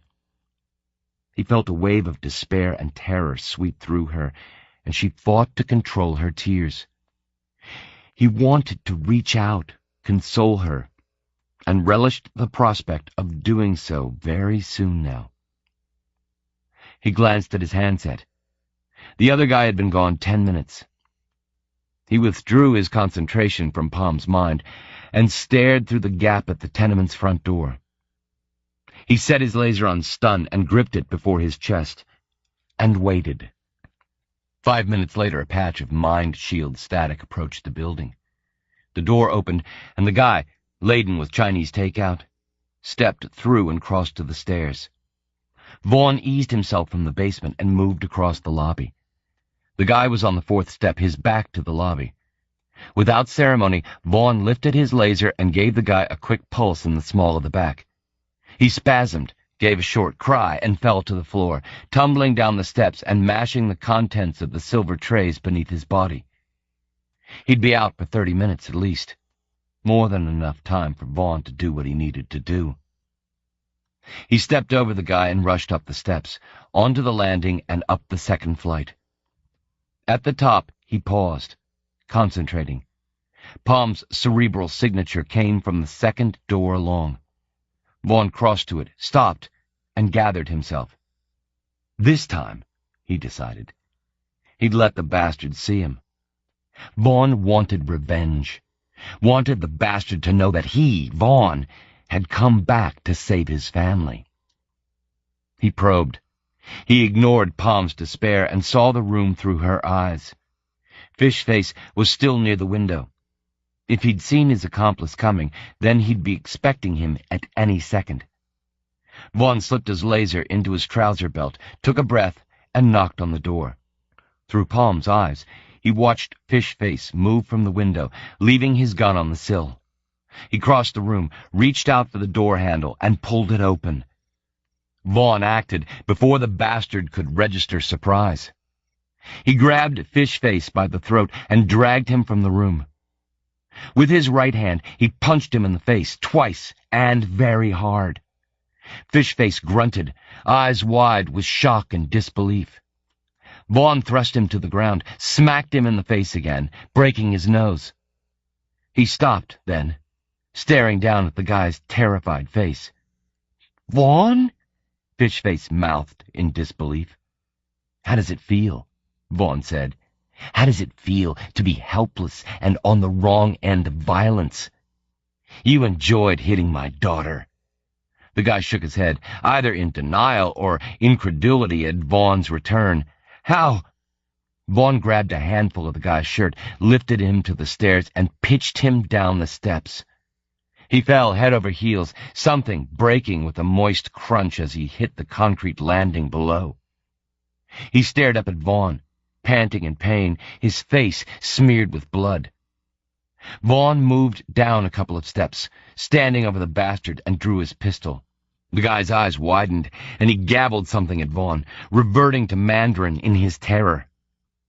I'm going to kill you, just like you would have killed my wife and daughter." He saw the light in the Chinaman's eyes. The intent to deny followed quickly by the realization that denial would be futile. Vaughn aimed the pistol at the man's head. "No, please, please!" It was all he could do to stop himself from flipping the gauge from stun. But he thought of Sue and Palm back in the room, knew what Sue would want. "You lucky bastard," he thought, and fired at the guy's chest. Fishface jerked, squealed, and lay very still. Vaughn replaced his weapon and took deep breaths. He scanned. Palm had heard the commotion. She was wondering if the cops had arrived. He turned and walked slowly up the steps. He wanted to savor this moment. He moved towards the door. He stepped into the room. Sue and Palm were staring at the door. Sue yelled his name, and he felt the blast of Palm's emotion, relief and disbelief and joy. It was a flood too great to withstand. He killed the program and rushed across the room. They stood, still shackled by the ankles, and a second later they were in his arms, sobbing and crying his name. He held them both, feeling their weight, their solidity, knowing that nothing at all, even communication with an alien race 30,000 light-years away, could compare to the joy of this moment. "But how?" Sue said, her face streaming with tears. "I'll tell you all about it when we get out of here," he smiled. "But I don't know if you'll believe me." He unknotted the cords binding Sue and Palm, then got through to Lynn Kopinski and told her to get her security team to the source of his signal. She blinked and started asking questions, but he cut the connection. Palm was in his arms, touching his face as if to assure herself that he was real. Christ, he thought, something bursting within his chest. How could he begin to express the love he felt for his family? "Lee?" he asked Sue. She nodded, sniffing. "She's going to be fine, Jeff," she said, and broke down again. Later, when the security team arrived, Vaughn hitched Palm onto his hip and gripped Sue by the hand. They left the building, emerging into sunlight, and caught a taxi flyer to St. Teresa's Hospital. Coda. Dr. Rao. Vaughn woke to dazzling sunlight. He was disoriented for a second, his head still full of dreams. He was deep underground, in a weirdly lighted cavern, and spider drones were chasing him. He sat up quickly, then smiled when he saw Sukara sleeping beside him. The events of the dream had happened more than a month back, though it seemed paradoxically both an age ago and incredibly immediate. He slipped quietly out of bed and showered. He was dressing when his handset chimed. Lynn Kopinski looked up at him. "Hey, Jeff. I've just had the report back from the security about the bastards who kidnapped Sue and Palm." "And?" He moved to the lounge and stood beside the floor-to-ceiling window, gazing out across the sea. "Security stripped the bastards down to their subconscious," she reported, pulling a face. "And, as we suspected, they were in the pay of the Chinese, though of course the Chinks are denying any responsibility. The three were hired by a middleman known to have links with Beijing, the same go-between responsible for hiring the assassin who went after Parveen Das." "Good work, Lynn. The thing is, am I safe here? Will they send more goons after me?" It was a possibility that had worried him since returning to the station. Playing safe, he had moved apartments a week ago, using some of the money Chandrasekhar had deposited in his account to put a down payment on a bigger place on level 1. The girls had been ecstatic at the move. Kopinski looked at him. "You're safe. You see, you never left the station." He stared at her. "What?" To account for his sudden arrival back at the station, he'd told her he'd returned to Earth aboard a Chandrasekhar exploration void ship, and she'd seemed to buy the lie. "I've just had a communique from the port authorities," Lynn went on. "They said that an identity anomaly occurred 6 weeks ago, when their records showed someone using your identity had left Bengal station aboard a Chandrasekhar line void ship. Get this. They said that, according to station intelligence, you never left Earth, and that they were investigating the matter." She shook her head. "Don't ask me to explain that, Jeff." "Odd," he said. "Anyway, I'll see you back here next week, okay? Take it easy." He told her he would, and signed off. He stared out at a passing void ship, wondering about the communique from the port authorities, about his never having left the station. Minutes later, all was explained. "Vaughn," said a voice in his head, as clear as if the alien were in the same room. "We arranged matters so that, to all intents and purposes, you were never away from Bengal Station. Records there indicate your continued presence. The authorities assume someone used your identity to facilitate their departure from the port." That is appreciated, Vaughn thought, wondering at the omnipotence of the doubt. "We are delighted that Lee has made a full recovery, Vaughn. We will be in contact."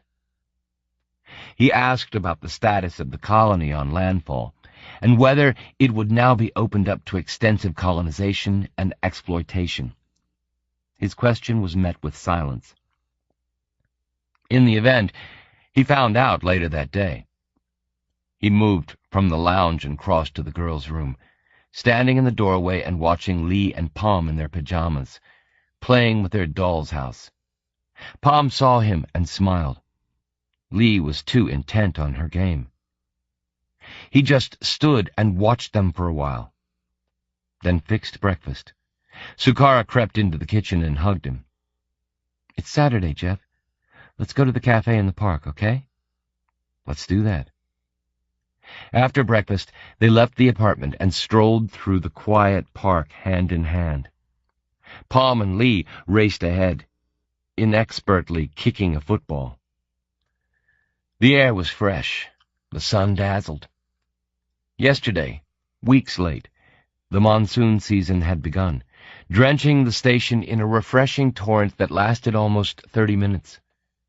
They'd watched the deluge through the apartment view screen. It seemed symbolic, Vaughn had thought, an end to all the events that had begun 6 weeks ago, the day the Korth assassin had come after him, and Sukara had told him about Lee's illness. Yesterday, an hour before the monsoon rains began, Sukara had heard from Dr. Grant that Lee was to be signed off from the physician's care, the cure achieved.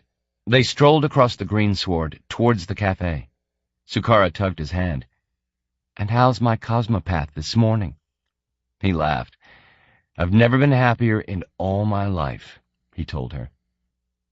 He should have known that she'd take the story of his time on landfall and the honor the Doubt had conferred upon him in her stride.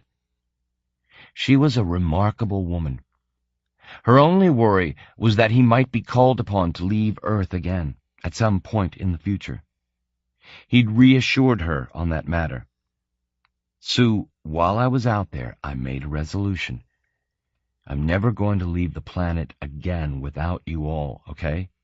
If I have to go, you're all three coming with me." Sukara had just smiled and stroked his cheek. Now his handset chimed. It was a feed, relaying to him a news subject he'd subscribed to after his return. "What is it?" Sukara asked. He read the text on the screen and smiled. "News from Delta CPI 7, he said. And guess what?" She pulled a face. "Surprise me." "Reports are full of the follow-up mission to landfall." He laughed as he read from the screen.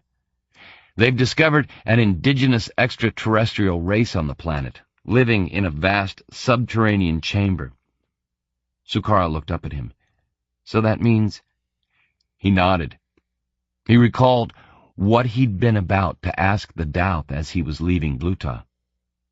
What would the discovery of the colonists and the underground caverns mean to the colonists' way of life?